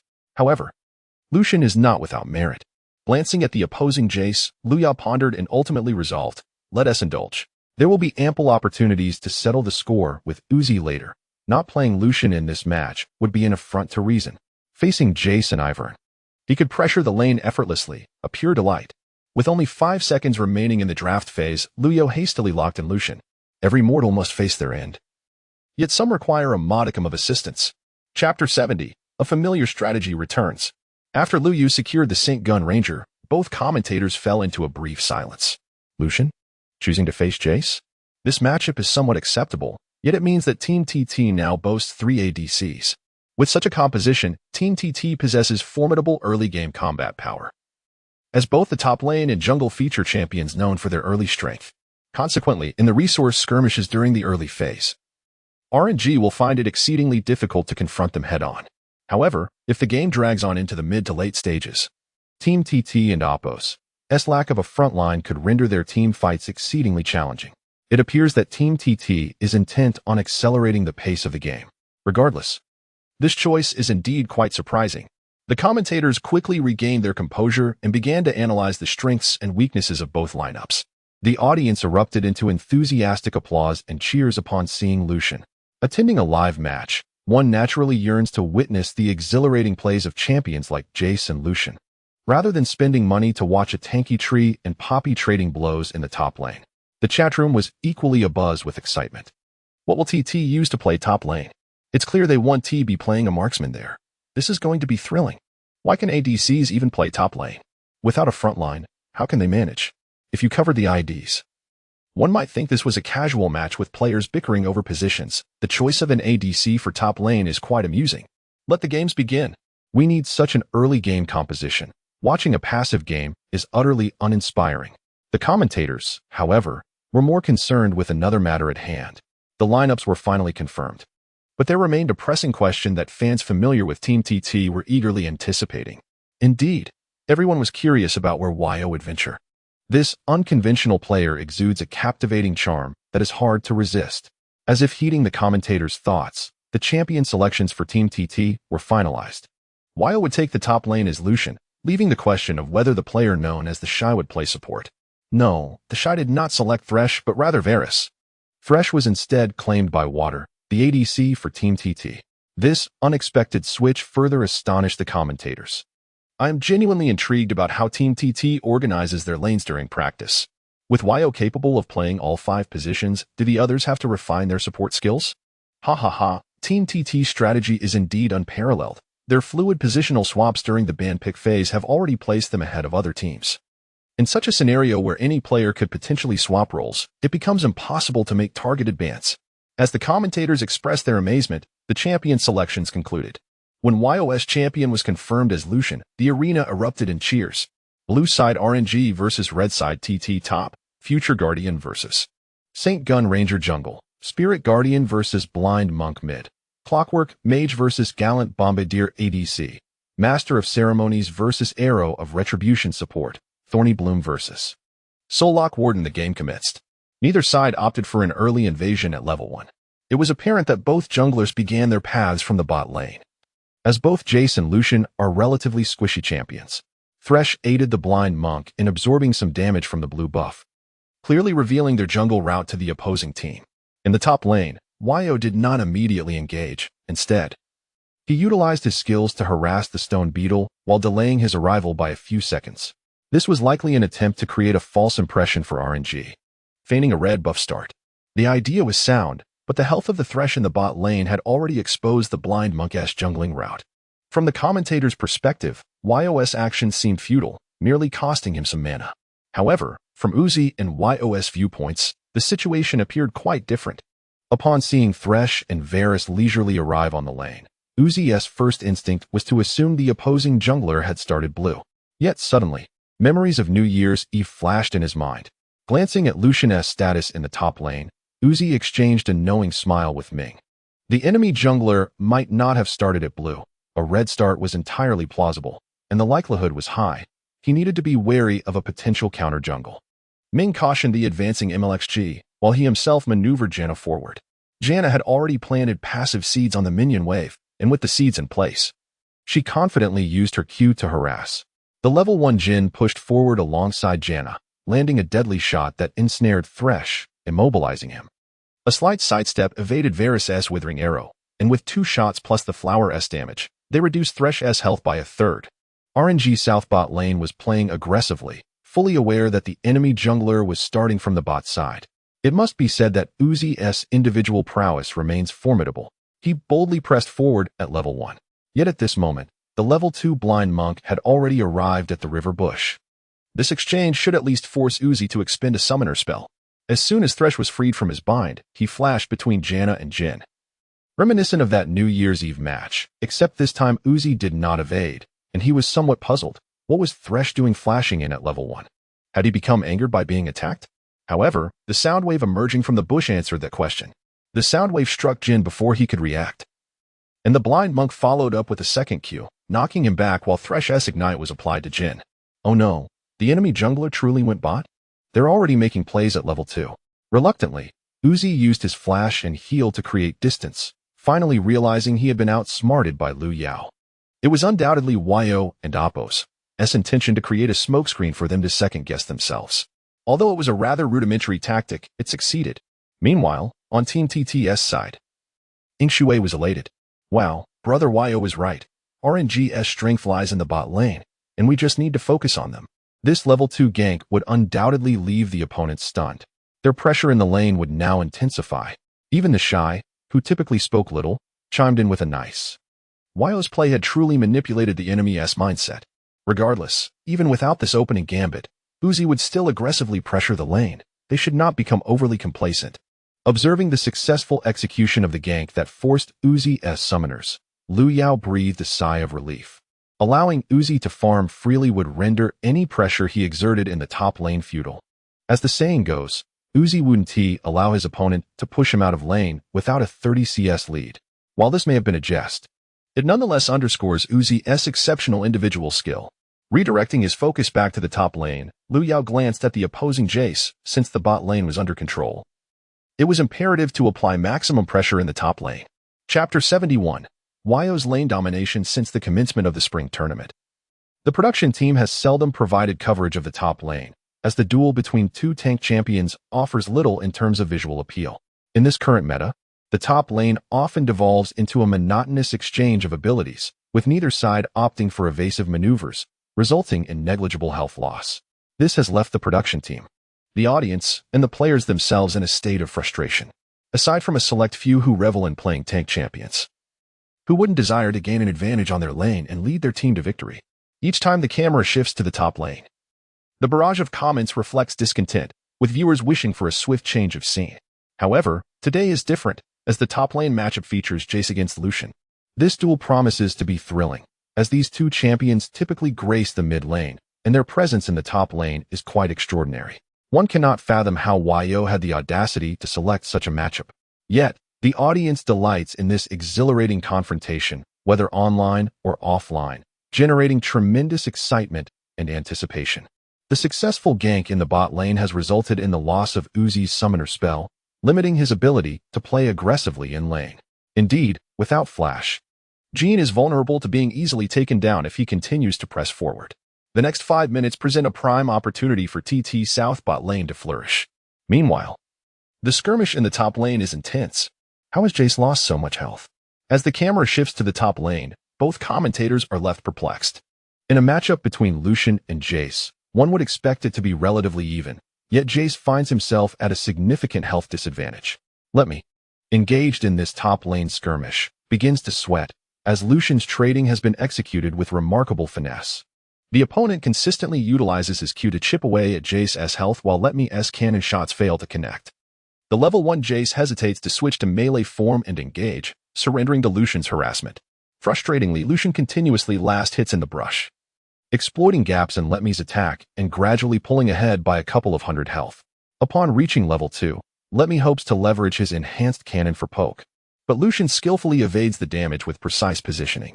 When Let Me shifts to melee form to engage, Lucian deftly creates distance with his E ability, countering with his own E and Q, swiftly negating any health Let Me had just regained. Yo and Appo's proficiency with Lucian is evidently remarkable, as his trading has left Let Me reeling. In desperation, Let Me turns to MLXG for assistance. After all, it is not shameful to seek help when one is unable to prevail. He resolves to endure, knowing that a teleport is available should the situation become untenable. He anticipates reaching level 4 to secure opportunities for ganks, as his damage output is insufficient at this stage. MLXG, playing as the Spirit Blossom, possesses low base damage but compensates with rapid jungle clear speed and swift leveling. Let me reluctantly nods, attempting to find further chances to poke at Lucian. The recent level 2 exchange was caught by the production team, and the commentators lavish praise on Yo's meticulous trading. His ability to maneuver effectively has allowed him to sidestep Jace's enhanced cannon, creating distance when Jace attempts to engage. This evasive movement is crucial. Had he failed to evade that shot, he would have surely faced a devastating onslaught. Jace, being a champion reliant on skill rotations, finds himself vulnerable after expending his abilities, while Lucian, as an ADC, can continue to harass even without his skills. Yo, the previous year's top lane champion, has returned to his most familiar domain, albeit with a somewhat unconventional champion. Miller and Oppos, remarks ring true. Lu Yao's expertise in League of Legends shines brightest in the top lane, where he is intimately familiar with the cooldowns of most champions.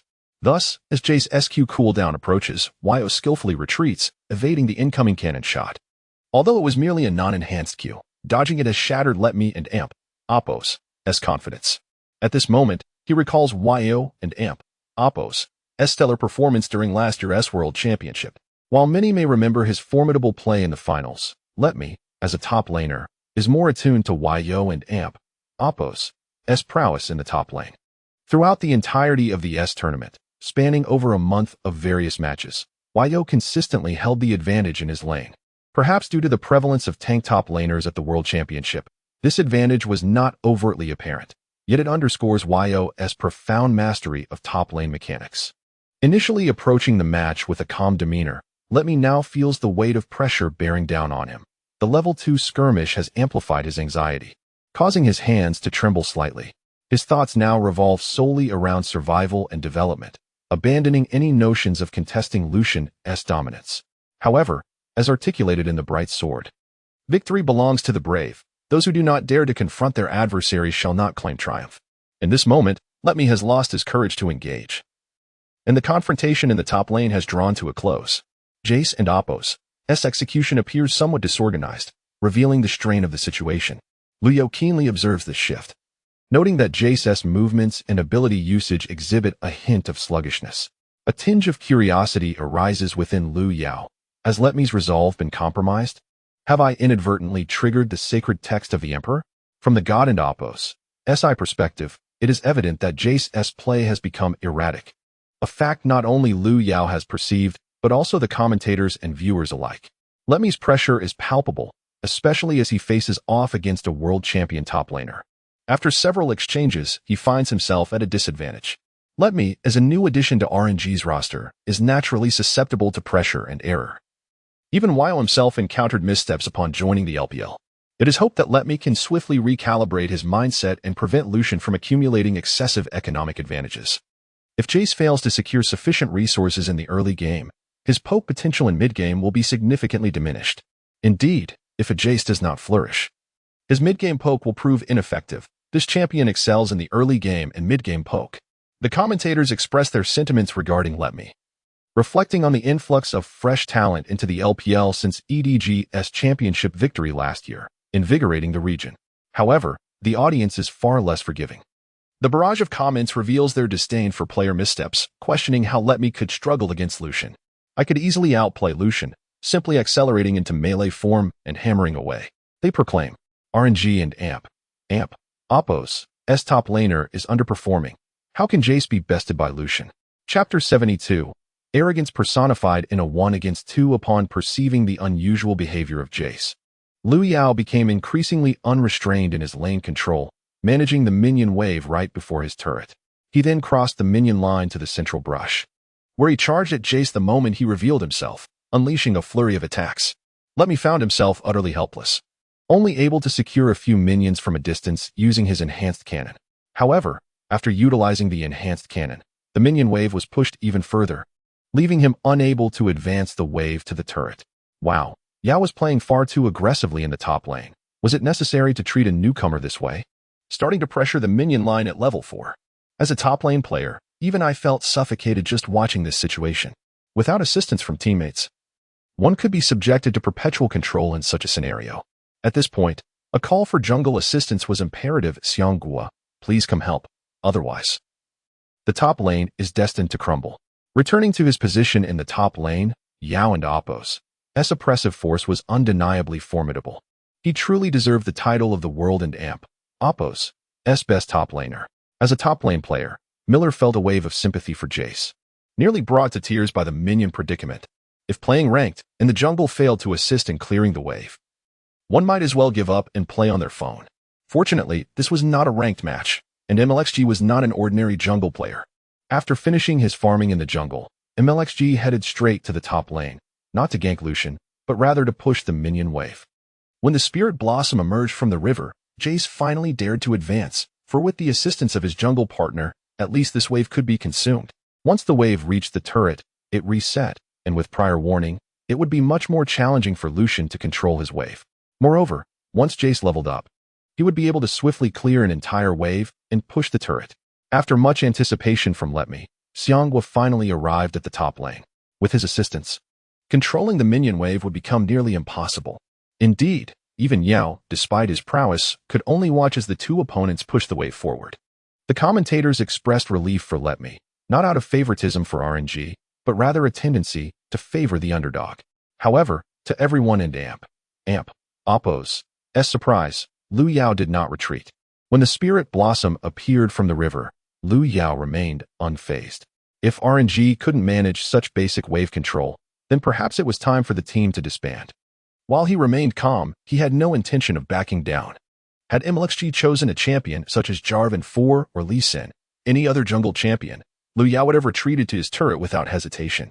Yet, MLXG had selected the Spirit Blossom. What kind of champion is the Spirit Blossom? He is a pure mechanic champion. His strength lies in his unique jungle farming mechanics and the shared buff system with teammates. Besides that, his Q damage is low, his passive damage negligible, and his E skill has a long cooldown with limited damage. In summary, this champion has no significant flaws aside from his lack of damage. The designers intended to create a jungler who could serve as a support. Before level 6, it is nearly impossible for the Spirit Blossom to secure a kill. Thus, as Jace advanced and the Spirit Blossom appeared in the river, Lu Yao immediately made a judgment. It was time to strike. Concealed in the brush, the enemy surely anticipated his retreat, yet he did not back down. Instead, he took a few steps toward Jace. In the brush, Lucian brandished his dual pistols, his gaze filled with fierce intent. A chilling wave swept through the air. With a flick of his wrist, his fervent shot struck Jace, activating two passives, while the radiant burst of light hit, reducing Jace and Appo's health to a mere 100 points. Yao and Appo's Lucian had no intention of retreating. Was he truly going to attempt a 1 against 2? Such audacity. This bold ambush had severely weakened Jace, and if executed well, he could indeed manage to take on two opponents. The commentators were astonished. They had not anticipated Lu Yao would exhibit such bravery, daring to engage in a 1 against 2. At that moment, the Spirit Blossom and Appo's skill shield enveloped Jace, and before Lucian could unleash another auto attack, he used his W to create a brush, concealing Jace within it. Deprived of vision, Lucian could no longer launch effective attacks against Jace and began to retreat. What gave Lucian the audacity to act so brazenly? He must be punished. MLXG's temper flared. This Lucian had clearly underestimated his Spirit Blossom. How could he tolerate this? This was intolerable. Initially preparing to flee, Letme felt a surge of inexplicable anger upon hearing MLXG and Appo's words. Damn it, let us do this. Energy surged. The enhanced cannon, concealed in the brush, finally struck Lucian. This successful hit rekindled Letme's confidence. He swiftly switched to hammer form and charged toward Lucian through the acceleration gate. Simultaneously, the Spirit Blossom's Q was sent flying toward Lucian's rear. The angle was exceptionally tricky. If Lucian retreated with his E, he would be hit by the Q. If he chose not to E or advanced instead, he would be caught by Jace, resulting in a catastrophic burst, with no one able to save Lucian. Xianghua and Appo's SQ was perfectly placed, blocking Lucian and Appo's escape route. Now Yao had no choice but to expend his flash to flee. This time, Yao had indeed overestimated himself. Using his flash recklessly, and even after using it, his escape was not guaranteed.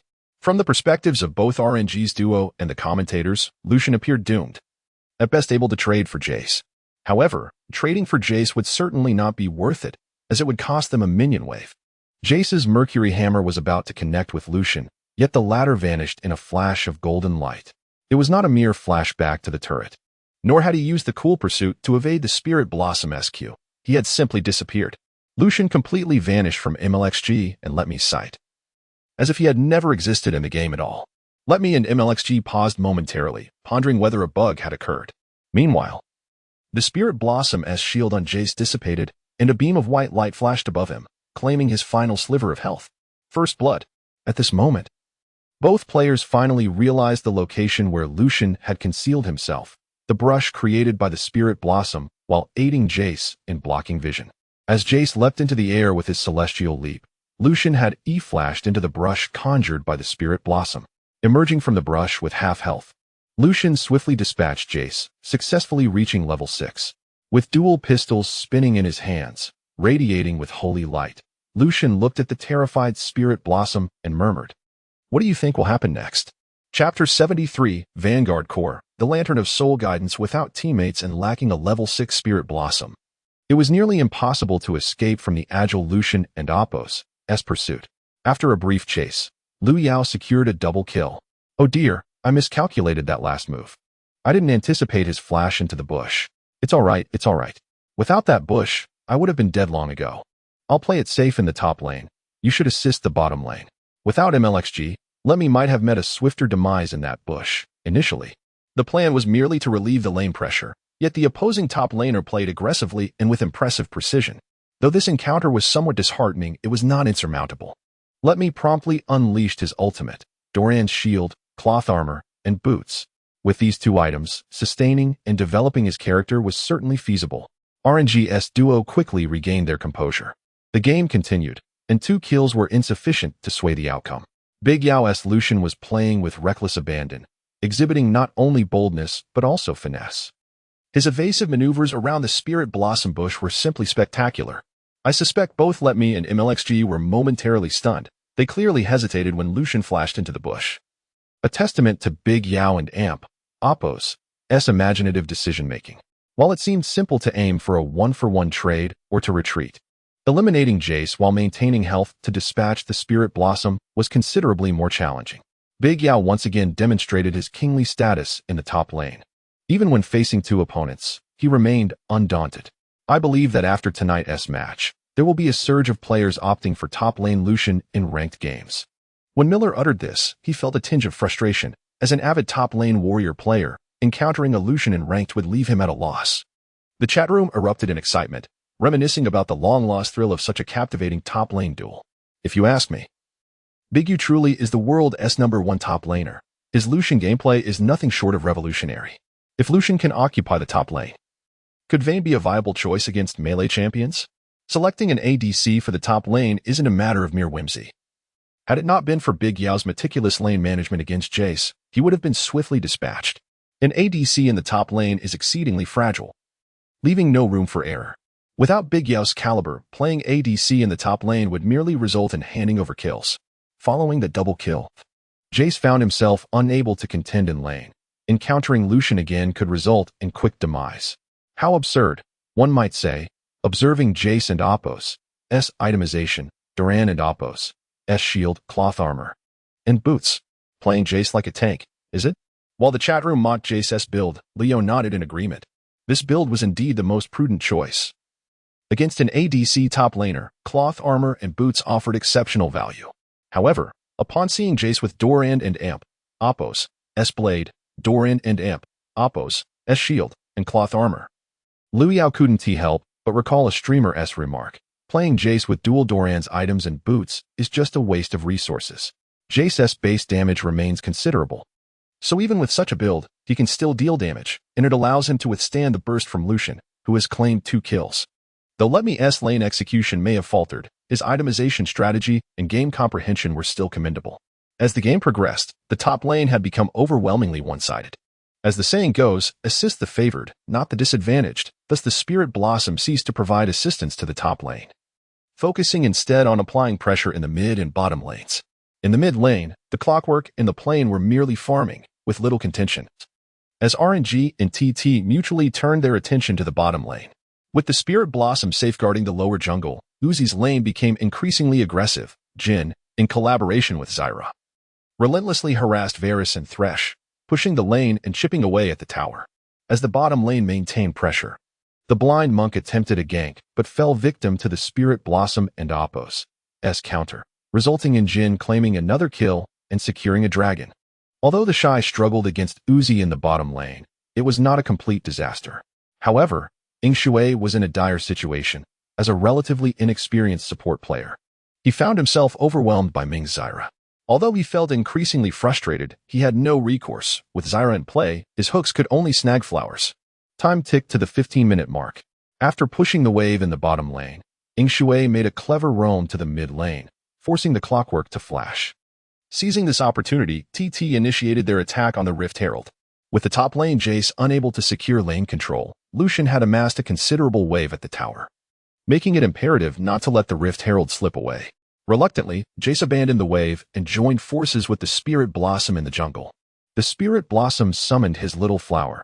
Although the clockwork lacked a flash, her ultimate ability remained available.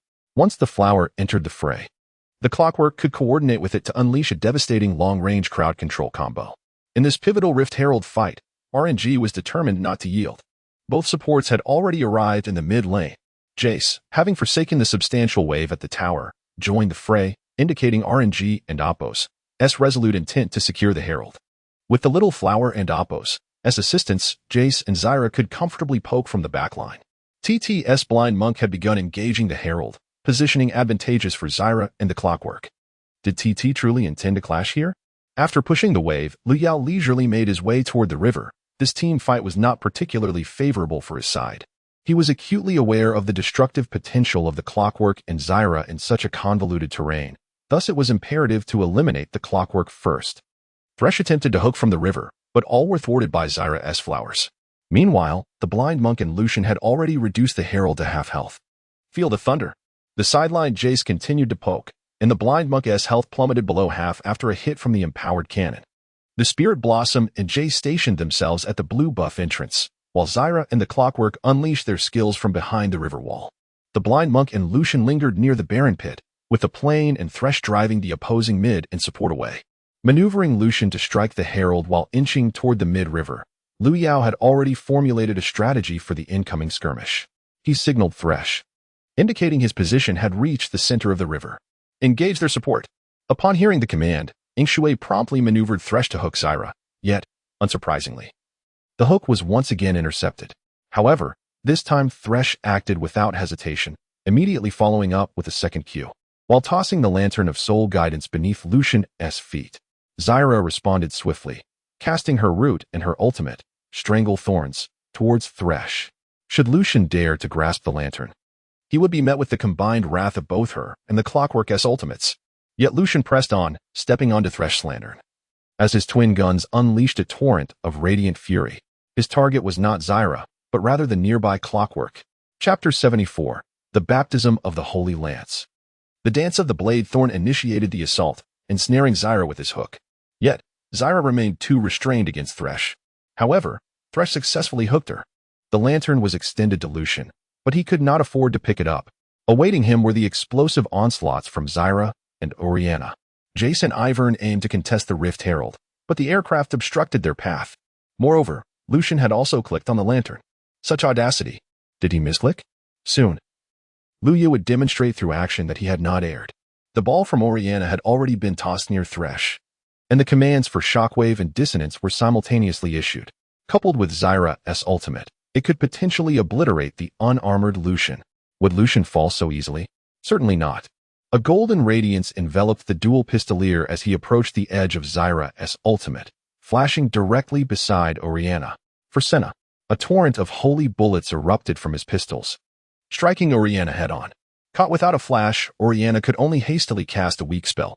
Nonetheless, even weakened, she could not withstand the immense damage from Lucian and Apos' ultimate. Once the ultimate concluded, a final radiant shot, infused with his passive, extinguished the last vestiges of Orianna's health. Lucian, in a splendid display, evaded Zyra's knock-up with a well-timed flash, simultaneously baiting out Orianna's ultimate. With no flash left, Oriana was left defenseless, falling prey to Lucian's assault, an ingenious setup from Thresh's earlier gank in mid. Lucian sliced through the backline as if it were unguarded, with Oriana down. Zyra could not escape, especially with Lucian bearing the red buff. Meanwhile, the blind monk had already collaborated with the aircraft to secure the herald. Jace and Ivern were unable to claim it and instead found themselves entangled in a skirmish with the aircraft and blind monk, unable to assist their allies. At this juncture, RNG appeared to be in disarray. In this team fight, neither Varus nor Jhin had come to aid, still preoccupied with farming in the bot lane. Without Oriana, the remaining RNG members lacked sufficient damage, forcing them to scatter in retreat. Every escapee counted. Zyra flashed back from the wolf pit to the outer high ground, yet Lucian, having refreshed his E-skill cooldown near the wolves, pursued and eliminated her outside the high ground. After dispatching Zyra, Lucian shimmered with a purple glow atop the high ground, a beam of violet light propelling him towards the bush in the river. As he teleported, the critically injured blind monk was swiftly dispatched by Jace and Ivern. What a feat! Lucian single-handedly decimated RNG's backline, pursuing to the high ground, and then teleporting back to continue his rampage. Who could possibly halt him? Lucian was in a bloodthirsty frenzy, likely to fire a couple of rounds at any bystander. Jace and Ivern could not escape either, falling to the aircraft's assault. Following this skirmish, RNG had been utterly vanquished. After this battle, it felt as though RNG's chances of victory had dwindled to a mere 30%. Now, they could only await Uzi and Apos' ascendance. Indeed, it led back to that oft-repeated phrase among RNG fans, waiting for Uzi's 3-item power spike. Until then, avoiding conflict was paramount. Presently, the good news for RNG was that Uzi's development was relatively promising, but the bad news was that only Uzi's development was commendable. Moreover, the rather awkward situation was that Uzi had opted for the team-oriented and functional Jhin, rather than a traditional ADC. Jhin's damage was formidable, yet single-handedly turning the tide was somewhat lacking. Particularly noteworthy was the peculiar build of the blind monk, Shishir, who had opted for a full tank configuration. It was my first encounter witnessing such a build in competitive play. This blind monk exuded a sense of being a turtle, solely responsible for absorbing damage and shielding the back line, leaving damage output to his teammates. Such a strategy has its pros and cons, a blue-collar jungler prioritizing team synergy. The advantage lies in teammates enjoying a comfortable playstyle, while the downside rests on the team and Apos' collective performance determining victory or defeat. For a team-oriented jungler like Shishir, most would likely appreciate his selflessness. After all, with someone so willing to sacrifice, one need not fret over lacking a frontline. Following this team fight, TT achieved a 1-for-4 trade, and the live chat swiftly turned to vehement criticism of RNG. What on earth is Jhin doing? Why isn't he participating in the Herald team fight? An actor, perhaps? What a foolish play by Oriana, casting her ultimate so recklessly. Knowing the enemy had a flash, she dared to engage like that. Xiaohu truly underperformed. Uncertain of the utility of MLXG selecting Ivern over a more aggressive jungler, many pondered whether a stronger champion would have fared better in skirmishes. RNG is playing horrendously. Let us swiftly move on to the next game. It appears we are playing worse than in Silver Tier. The exchanges continued. RNG was thoroughly dominated by TT, devoid of any rhythm. Where there is a chat, there will be contention. Witnessing their team being scorned, RNG fans could not remain silent and began to retaliate, transforming the chat into a chaotic uproar. In that moment, Uzi stepped forward. A system notification announced the demise of Varus in the bot lane. The Shy, with an awkward chuckle, remarked, "I miscalculated and got hit by the tower." The broadcast promptly provided a replay, revealing that during the Herald contest, Varus had pushed the wave into the tower, attempting to chip away at its health. However, while trading damage under the tower, he failed to time the tower's attack intervals correctly and was struck. Uzi, seizing the opportunity, charged in to obliterate Varus, finishing him off with his ultimate from afar. It's all right. Even if he is a Fedjin, we have 3 ADCs on our side. How could we fear him? Ying Shui immediately offered words of comfort, expressing that besides Liu Yao, he held the utmost respect for the Shy. Let us prepare for the second dragon. We need to pick up the pace.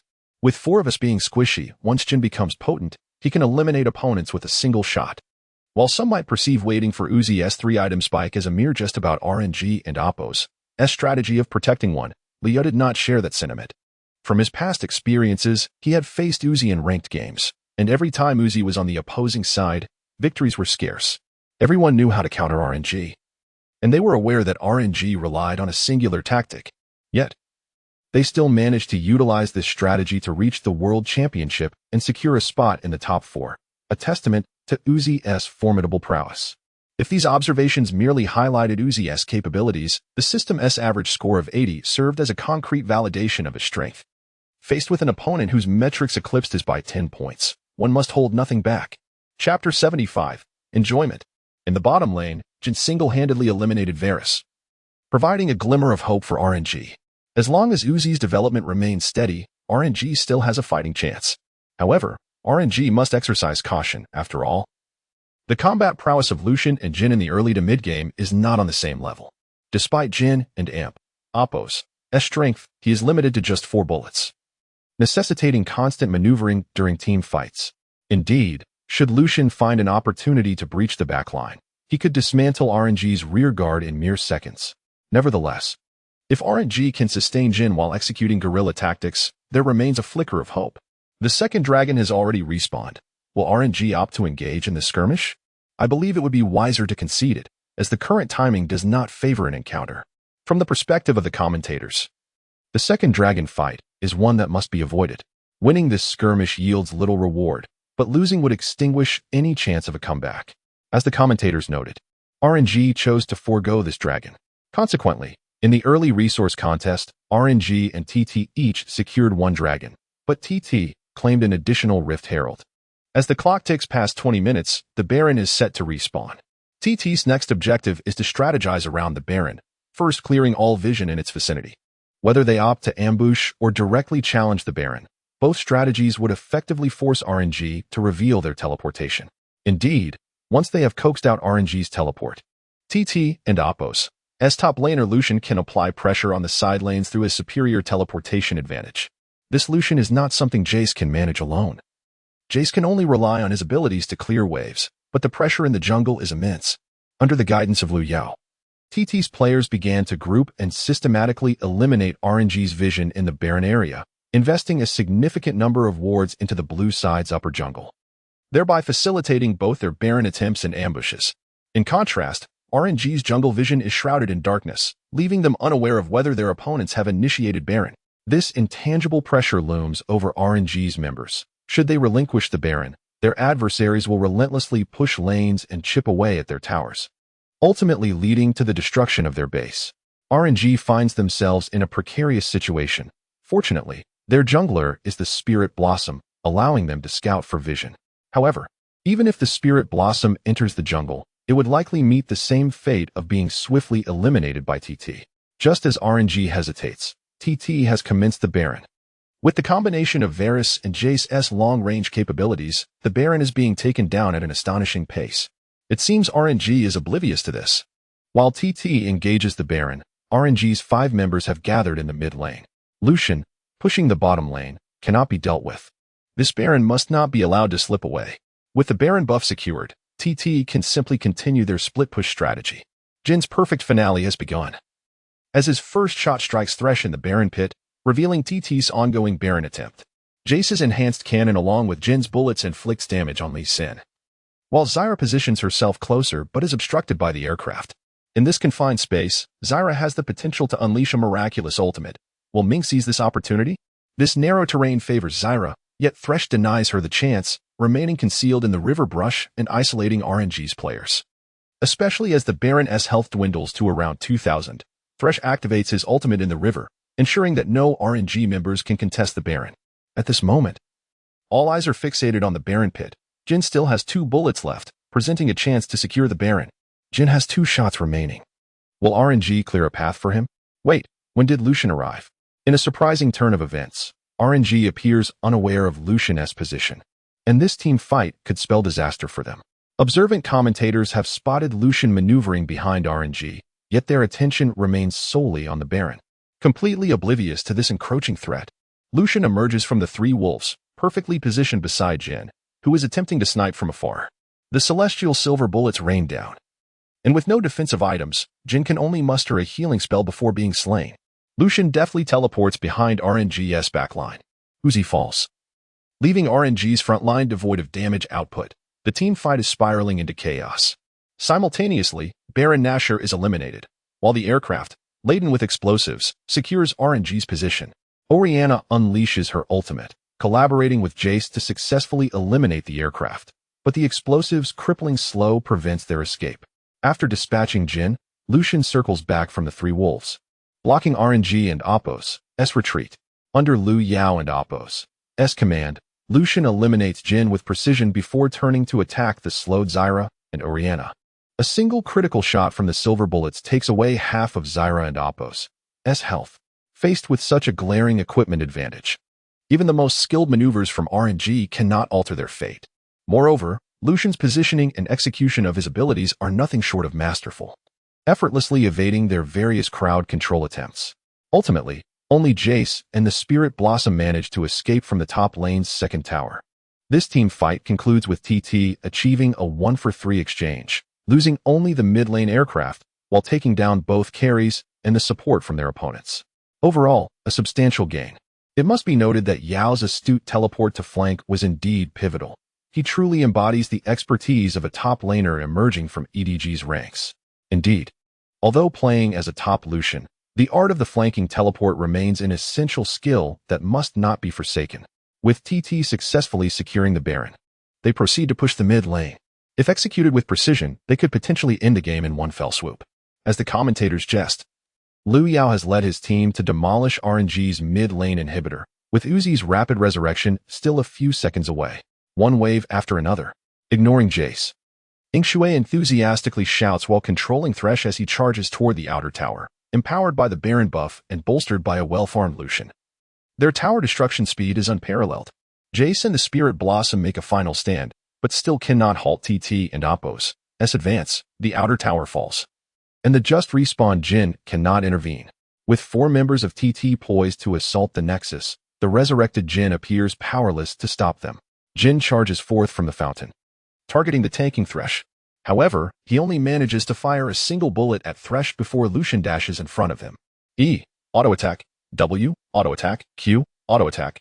E. Auto-attack.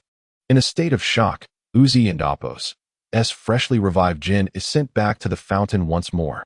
Chapter 76. To conquer RNG, one must target Uzi. As Jhin emerged from the fountain, he was swiftly sent back by Lucian, leaving RNG with no opportunity to seize the moment. Thus, we extend our heartfelt congratulations to TT for securing victory in the first match. To be candid, Yao and Appos' performance was nothing short of exceptional. His mastery of Lucian in the top lane was such that he decisively overwhelmed Jace. Even with RNG selecting Jace, they failed to gain an advantage in the early to mid-game to poke effectively. From the draft phase, both teams appeared evenly matched. However, Yao's individual prowess truly turned the tide in favor of his team. Now, the players take a brief respite to prepare for the second match. Stay tuned, as we will return shortly. The commentators hold unwavering faith into Yao's capabilities, even suggesting that the strength of the TT team hinges largely upon him. Such a prodigious talent has garnered much admiration in the chat. Yao is indeed the most gifted player I have ever encountered, exhibiting unparalleled skill in all positions save for support. TT's strength is fundamentally reliant on Yao's individual talent. Should he falter, their chances of success diminish significantly. It is evident that a team solely reliant on one star player cannot sustain long-term success. TT must seek to bolster their roster. Teams that depend on a single standout player may perform adequately in the regular season, but once thoroughly analyzed, they risk faltering. They may rely on their signature moves, but should those be banned, they would find themselves at a loss. Veteran viewers chuckle at the naivety of new fans who believe they can completely ban Yao's hero pool. To do so would require banning every champion in the game. While others may possess a limited hero pool, Yao and Appos' is vast and varied. Since last year and Appos' World Championship, he has demonstrated proficiency with over 10 different champions across multiple roles. In the TT team's players' lounge, the mood is buoyant. Everyone played well. We ought to continue this strategy in the next match. Li Ling, diligently noting down statistics, beams with satisfaction. This match showcased a rather standard approach. Currently, only Liu Yao possesses elite-level skill, so regardless of the position he occupies or the champion he selects, he must remain the unequivocal core of the team. Yet, they must not grow complacent. Victory is not guaranteed. Fortunately, Uzi is playing Jean this time. Had he chosen another ADC, the situation might not have been so favorable. Lu Yao and Amp. Oppo's expression remains serious. Having faced Uzi in lane, he is acutely aware of the prowess of RNG and Amp. Oppo's bottom duo. Their early game dominance stemmed from a level 2 gank that suppressed the enemy. In the next match, they must be more vigilant, as it will not be as straightforward. To triumph over RNG, they must contain Uzi, and aside from landing pressure, that relies heavily on jungle and mid lane support. With his innate talents, Lu Yao could potentially hold his own against Uzi. However, they lack a formidable support to counter Ming. The performance of the support is crucial in the early landing phase. If they are not up to par, the ADC's influence is severely hampered. Currently, TT lacks a professional support. Their only option, Yingshui, possesses merely master-level skills. Sufficient against weaker teams but inadequate against stronger opponents. This indeed poses a significant dilemma. They must enhance their roster with a competent support player in the future. But that is a discussion for another day. For now, the focus must be on devising a strategy for the next match. I'll take mid this time. Lu Yao decides. Chen Xing, who prefers a late-game-centric play style, typically excels with champions like Orianna and Ezreal, which shine in the late game. Although these champions possess formidable late-game power and can serve as a reliable fallback, their contributions in the early to mid-game are limited, especially considering Chen Xing's penchant for farming. Reflecting on this, Lu Yao feels a twinge of nostalgia for how rapidly the meta has shifted. We're at the S12 season. This farming-type mid laner would have been dubbed the bound spirit by the chat. Yet, we are in S7, a patch that favors such playstyles, as teams now emphasize strategic gameplay. Teams that engage in mindless skirmishes often find themselves falling short. The prevailing strategy has led to an inclination towards selecting champions that excel in the mid to late game, making ADCs particularly potent in this patch. Hearing Lu Yao's remarks, Chen Xing sheepishly scratches his head, acknowledging the truth in his teammates' observations. With Lu Yao now taking mid, he can only contribute as a support in the bot lane. The intermission draws to a close, and the second match is on the horizon. With a mask of anguish adorning his face, Chen Xing can only follow his teammates to the players' seating area. Welcome back. The second match is about to commence, with the defeated RNG opting for the blue side against the red side TT. In the previous match, De Yao's Lucian in the top lane proved remarkably effective. One wonders if RNG will choose to ban Lucian this time. For RNG, selecting a ban is a challenging decision, as they remain uncertain whether Yao will take the top lane again or whether he might choose Lucian once more. Indeed, this uncertainty brought forth by Yao complicates the drafting phase for opponents. Last year, when SKT attempted to counter him, they faltered. RNG must not fall into TT and Amp. Oppo's drafting trap. Miller, one of the commentators most familiar with TT, understands that with the Yao in the lineup, TT's draft cannot be easily targeted. The more they attempt to counter De Yao, the more likely they are to fall into his realm of expertise. Nevertheless, RNG has opted to ban Lucian, indicating the pressure he exerted in the last match. Yet, as previously stated, banning Lucian alone cannot contain De Yao and Amp. Oppo's influence.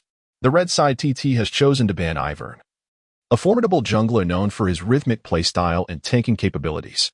Yet, TT has surprisingly allowed Echo to slip through. Such confidence. Is it possible that De Yao will once again assume the top lane role? Echo is among the most powerful top lane champions in this patch. Does TT possess a strategy to counter him? The commentators expressed their surprise at TT's decision not to ban Echo.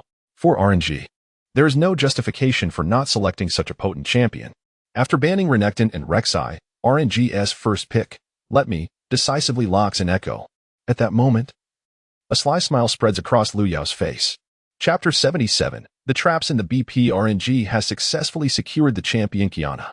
This hero's potency is indeed exceedingly formidable, possessing substantial true damage and a highly effective ultimate for team fights. Furthermore, Qiyana excels in countering the formidable top laner Trundle from the previous patch, rendering TT unable to select him. One wonders what champion TT will choose to counter Qiyana. With Qiyana's remarkable mobility, she poses a significant threat to ADC champions with longer reach. Nevertheless, TT opted not to reveal their top laner early, instead locking in Varus and selecting Elise for the jungle role. The commentators expressed their surprise at TT's champion choices. They had anticipated more unconventional selections. Yet TT adhered to a more traditional approach, and Elise is not typically favored by the jungler Shishir. This choice of Elise was indeed unexpected. as Shishir is generally known for preferring tankier junglers. Could it be that the formidable Yo is planning to take on the jungle role today, utilizing Elise to accelerate their pace? Elise boasts remarkable damage in the early to mid-game, and her E ability allows her to evade turret attacks and reset aggro, enabling her to execute powerful plays with strong allies at level 3. However, the ideal pairing with Elise, the champion Renekton, has already been banned by RNG, as Renekton is a dominant top laner and poses a challenge for Qiyana in the early game. As the BP continues, RNG has selected Jace and Miss Fortune for the mid lane, both of whom are formidable AoE champions, with Qiyana's Hextech ultimatum initiating engagements. Miss Fortune and Apos' ultimate can perfectly target those ensnared by Qiyana and Apos' control. It is likely that any adversary caught in Miss Fortune and Apos' ultimate will not survive. Following these selections, it becomes evident that RNG's composition boasts immense damage potential, both single target and AoE.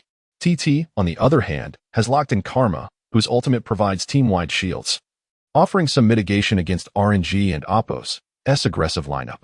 In the second round of bans, RNG eliminated the potent mid laner LeBlanc and Shun, who has received a rework that grants him blocking capabilities. Shin's W can effectively counter Qiyana's second Q, rendering high damage ineffectual if he cannot land hits. And he also offers split push and support potential. TT banned Jhin and Caitlyn to prevent Miss Fortune from potentially being played as a support, which is a reasonable strategy. As the commentators noted, RNG's selection of Miss Fortune allows for a flexible adaptation. If TT fails to recognize this and neglects to ban these two ADCs, their bottom lane could face significant difficulties. Varus, lacking mobility, struggles against the combination of Miss Fortune and Jhin, as Miss Fortune's E provides substantial slow, ensuring Jin's W hits reliably. Additionally, the long-range harassment from both Miss Fortune and Caitlyn would prove troublesome for Varus. As long as Yo remains absent from the bottom lane, the other lanes pose little threat. RNG concluded their selections with Zyra and Rumble, with the latter likely designated for the jungle role. This composition possesses damage across the board, though their frontline appears somewhat fragile. Conversely, TT lacks exceptionally tanky champions as well. TT chose Orianna for the mid lane, leaving their counterpick for the top lane. It remains uncertain what champion they will select to confront Qiyana. Traditionally, TT reserves their final selection for a counter-champion for Liu Yao. Unfazed, Liu Yao leisurely searched among the available champions until he found one that piqued his interest.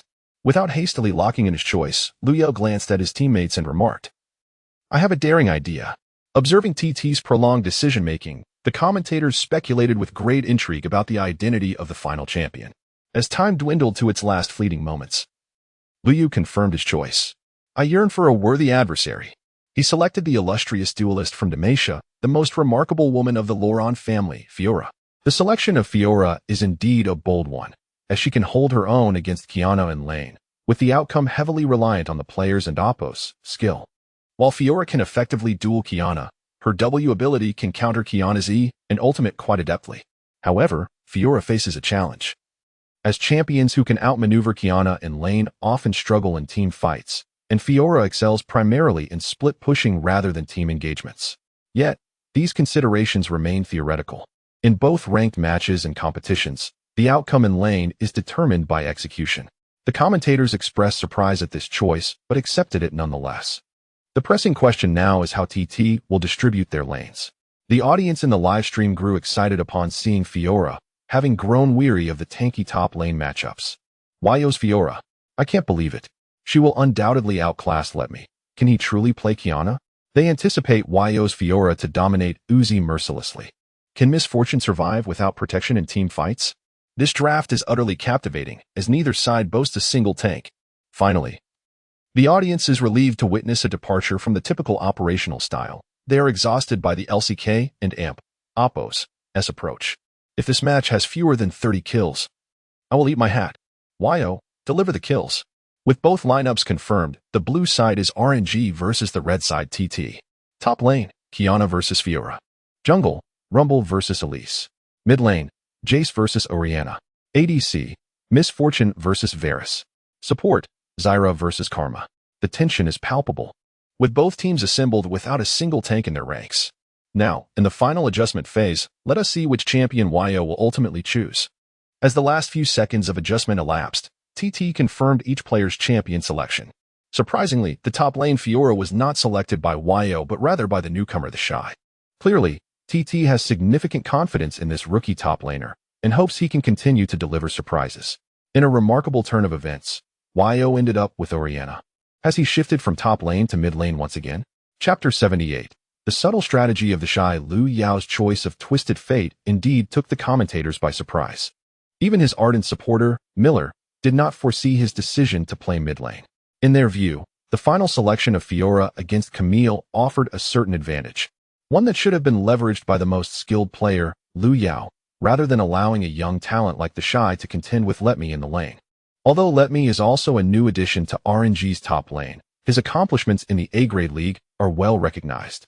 To everyone's astonishment, Diao opted for a late-game Twisted Fate, a move that most viewers, including myself, did not anticipate. While we often jest about Diao being a versatile player capable of mastering all 5 positions, his appearances in mid lane have been exceedingly rare. In fact, the only notable instance was during last year's World Championship Finals, where he famously secured a solo kill on Faker's Riven in the 3rd game. Strictly speaking, Riven is considered a top lane champion, and many have even claimed on forums that Diao lacks proficiency with AP champions. Thus, the extent of Diao's mastery of mid lane mages remains uncertain. However, let us now enter the Summoner's Rift with eager anticipation for both teams as the match commences. The game begins with the familiar snake formation, as Janna heads to the bottom lane to plant her passive seeds. Yet, TT is quick to respond, preemptively destroying the forward seeds before the minion wave arrives. They plan to focus on the top lane, as they believe they cannot outpace the opposing rumble. As long as the bottom lane maintains stability, aided by Karma, they should encounter minimal issues. With his teammates instructed on their roles, Lu Yao feels confident about securing victory in this match. The system has granted him talents similar to the previous game, all of blue quality and oriented towards team play. 1. Team output, blue all teammates damage 2-2. Team lane, blue all teammates lane control 2-3. Team survival, blue all teammates survivability 2, considering the opposing team and oppos as composition. Lu Yao ultimately selects the 3rd talent, team survival. This choice primarily enhances positioning and damage evasion, allowing him to effectively counter RNG's semi-poke strategy. Furthermore, an increase in survivability for the bottom lane will prevent RNG from snowballing too early, as long as his teammates do not falter. Lu Yao can roam freely once he reaches level 6. In this match, Lu Yao brings the summoner spells of Ghost and Flash, deliberately foregoing Teleport.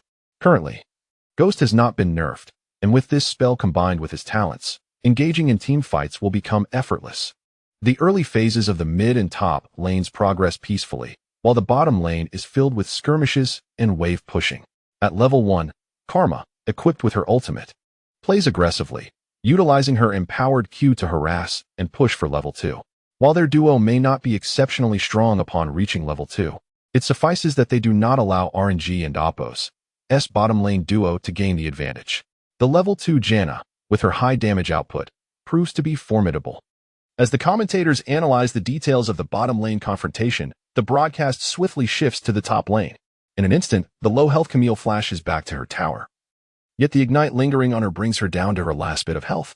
First blood. In under 3 minutes, the top lane witnesses its first blood. The Shy's Fiora has chosen Ignite and Teleport as her summoner spells. Did Let Me overlook this crucial detail? What transpired? Let us review the footage. The replays reveal that the level 1 Camille successfully seized level 2 upon her arrival in lane. Eager to engage, she used her E ability to initiate a trade against Fiora. However, Let Me could not have anticipated that Fiora would also hit level 2 at that very moment.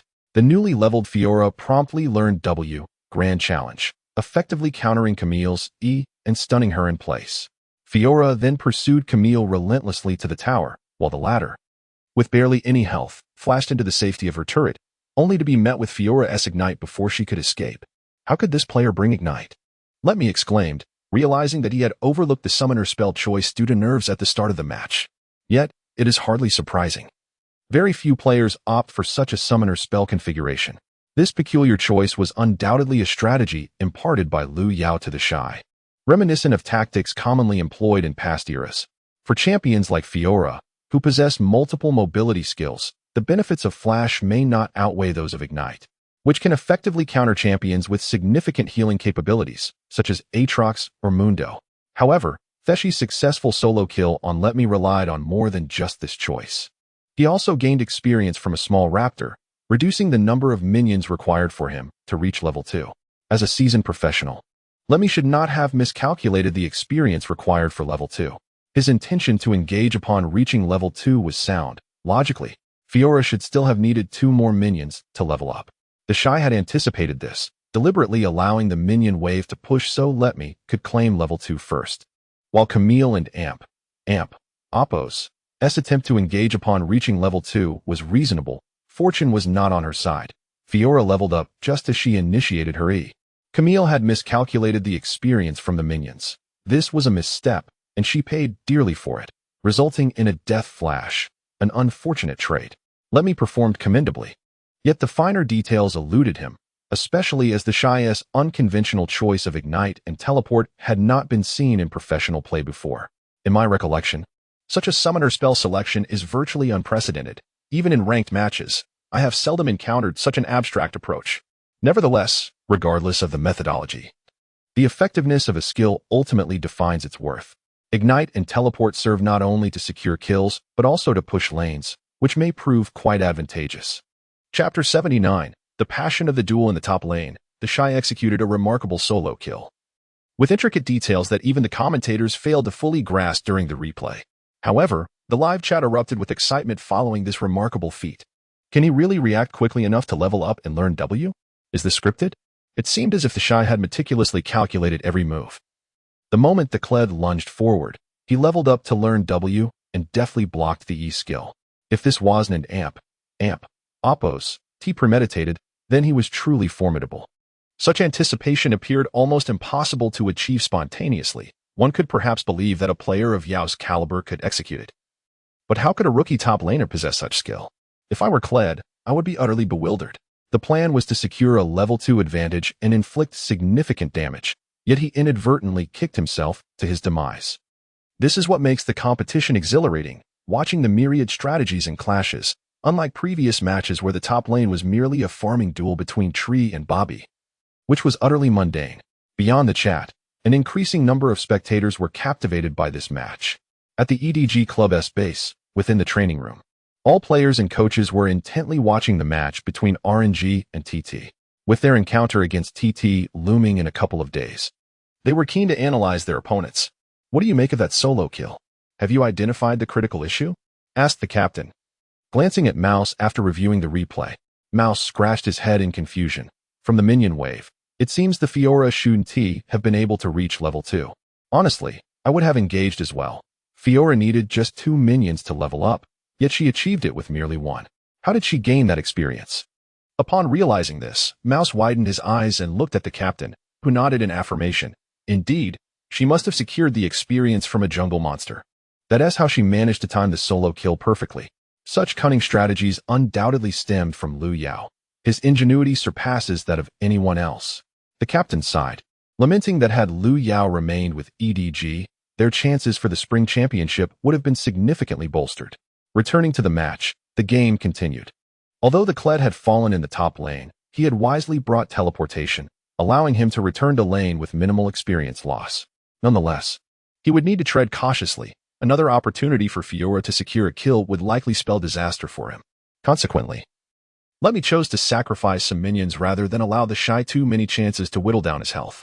The top lane pressure had begun, mirrored by the assertive play in RNG's bot lane. The combination of Miss Fortune and Zyra, while lacking in combat prowess before level 3, gained considerable strength thereafter. Miss Fortune's barrage, paired with Zyra and Oppo's snare, could inflict substantial damage upon landing. Fortunately, their support was Chen Xing, whose reliable nature prompted Karma to prioritize leveling her shield at level 3, significantly mitigating the damage from RNG's bot lane. At this juncture, both junglers had completed their initial rounds of jungle monsters, and the next step was to initiate a gank. Without a doubt, RNG would likely target the bot lane. And TT's jungler, aware of this, moved to ambush in the same area. However, the health of the 2 bot laners was precarious. This counter-gank might not yield any kills, serving merely to alleviate some pressure. Nevertheless, it was an inevitable confrontation. Both junglers converged upon the bot lane, as the world knows that to counter RNG, one must focus on the bot lane. Yet RNG was acutely aware of this, and thus their jungler typically centered his efforts around the bot lane. In this clash, RNG held a distinct advantage in health, making their victory highly probable. TT's bot lane needed to exercise caution. Engaging carelessly could lead to dire consequences if Uzi secured a kill. RNG and AMP, Oppo's bot lane initiated the confrontation first. Let us observe how both sides managed the situation. The commentators, TT, and the entire world anticipated RNG's aggression in the bot lane, yet the skirmish unfolded regardless. Thanks to Zyra's flash snare, RNG successfully trapped Karma. The minion wave was heavily skewed towards the blue side, leaving Karma with a considerable distance to retreat to safety. Rumble emerged from the brush, landing a precise harpoon on the ensnared Karma, swiftly breaking her shield with his flames. Although the spider's cocoon momentarily restrained Rumble, he still managed to deal significant damage to Karma. The battle in the bot lane erupted, spearheaded by Zyra, who flashed to ensnare Karma, with Rumble and Misfortune following up with damage. However, the spider retaliated. Rumble's health dwindled rapidly. The outcome of this engagement remained uncertain as both Rumble and Karma expended their flashes to retreat, while Misfortune and Varus continued to maintain their positions. Will they press on? Varus lacked any crowd control abilities. Would they commit to the fight?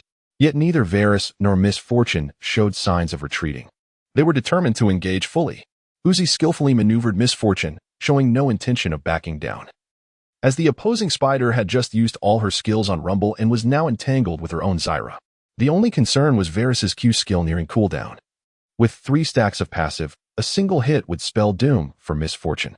Similarly, if she could just evade that lethal piercing arrow, she might seize the opportunity to eliminate him. As Uzi mentally counted down the cooldown of Varus and AMP, Oppo's abilities, a confident smile graced his lips. Zyra and the spider clashed in the bot lane brush, while both ADCs maneuvered and dealt damage, gradually moving towards the river. Both ADCs were quite distant from their teammates. The outcome of this fierce exchange remained uncertain. Varus's second Q was about to refresh. If the 3 stacks detonated, Misfortune would undoubtedly succumb to the damage. Indeed. Yet Misfortune had the advantage of divine protection. Evading that fatal Q would be the key to this confrontation. All eyes were fixed on the unfolding battle in the bot lane, with no one noticing that the clock for the returning Orianna in the mid lane seemed awry. She appeared to have been absent for nearly half a minute. Meanwhile, the severely injured Rumble was at the tower, utterly engrossed in the duel between the 2 ADCs, blissfully unaware of the impending peril. Chapter 80. What an odd aroma from this clockwork winded up, with the mechanical voice echoing. A magical orb soared from beneath the tower, striking Rumble and draining his last vestige of health. Accompanied by Rumble's anguished cry, the clockwork absorbed his dual buffs. Meanwhile, the members of RNG finally realized that this clockwork had maneuvered beneath their tower. Watch out, the clockwork and AMP, Oppo's here. Stop attacking, retreat quickly. Xiaohu lamented, regretting that he had returned to base right after the clockwork had cleared the wave. He never anticipated that you would bypass the mid lane and instead make a beeline for the bottom lane to gank. Armed with a pair of boots enhancing magic penetration and sprinting towards them, it was no wonder he was moving so swiftly. Xiaohu and Oppo's belated warning bore no fruit. By then, the clockwork had already arrived behind Janna, who was entangled in a fierce struggle with the spider. A pinpoint Q followed by a W hit, swiftly depleting Janna and Oppo's meager health. Uzi, initially focused on battling Varus, was thrown into disarray upon hearing his teammate and Oppo's demise. Confusion led to hesitation, and Varus capitalized on it, executing a swift Q after a basic attack to finish off Misfortune. Even the use of healing proved futile as Misfortune succumbed, leaving Varus grinning with satisfaction at claiming the kill. How is it possible for a level 5 clockwork to gank the bottom lane? Uzi questioned incredulously. Is Yao truly this formidable? He must have sprinted back to the lane to catch us off guard. Neither Uzi nor Ming held Xiaohu accountable. After all, no one could have predicted that the clockwork would arrive at the bottom lane in such a manner. It's all right, we can still fight. I've amassed a significant number of last hits. When our jungler reaches level 6, we will be stronger than them. At that point, we'll secure kills, push towers, and take dragons. Although RNG and Oppo's morale was slightly shaken, it was not diminished. They quickly rallied to devise their next offensive plan. Despite the current situation granting kills to both the clockwork and Varus, it was worth noting that the clockwork had lost a wave in mid lane, while Uzi had successfully outfarmed Varus by nearly 20 minions. In terms of economic advantage, RNG was still in a favorable position. Once again, Yao, leveraging his sprint and magic penetration boots, arrived at the bottom lane ahead of schedule, securing a double kill. Thanks to his swift movements, Yao managed to catch RNG off guard. Xiaohu must have been flabbergasted. They had all returned home together, yet somehow the clockwork had already made it to the bottom lane. This audacious decision was truly remarkable. When would a mid laner venture to the side lanes at level 5?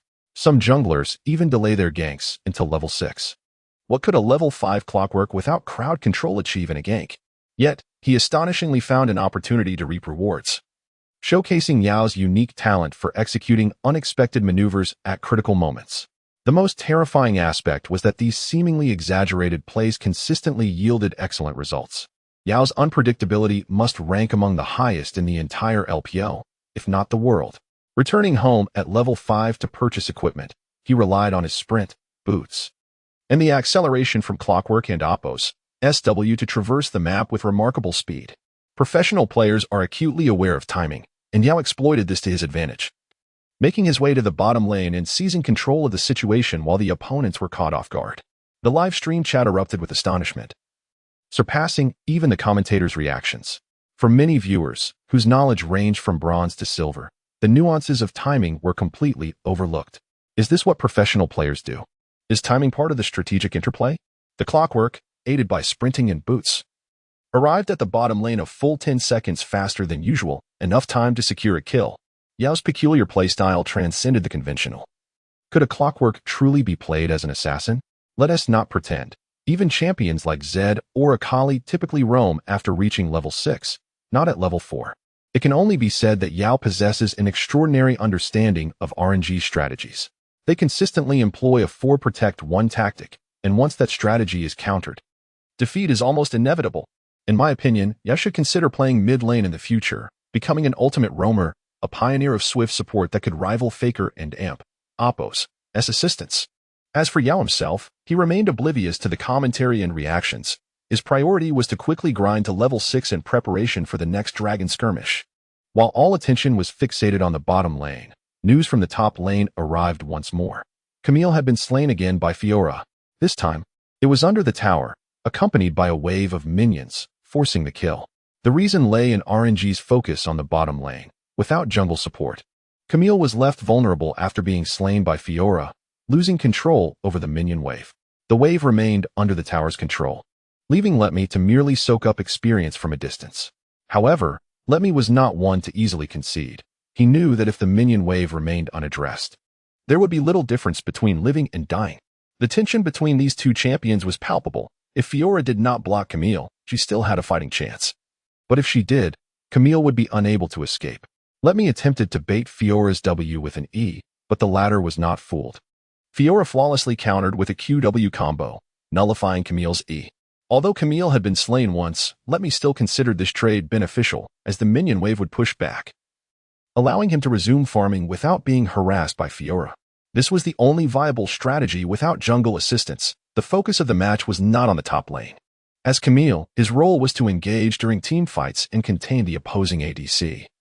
Even if his farm was lacking, his impact in team fights would still surpass that of Fiora. Once more, Camille fell victim to a solo kill, placing her in a precarious position. However, it was notable that Letme promptly purchased cloth armor after his death. Letme remained calm. With cloth armor, he could still endure on the lane for a while. Although reaching Trinity Force seemed a distant dream, at least the game could continue. Moreover, upon respawning, Letme had the option to teleport back to lane. So overall, he Wooden and Oppo's T suffered too much of a setback. However, at that moment, the Clockwork was already making its way to the top lane. Was Yao preparing to ambush the returning Camille? If he succeeded, Camille's chances of recovering in this game would be utterly severed.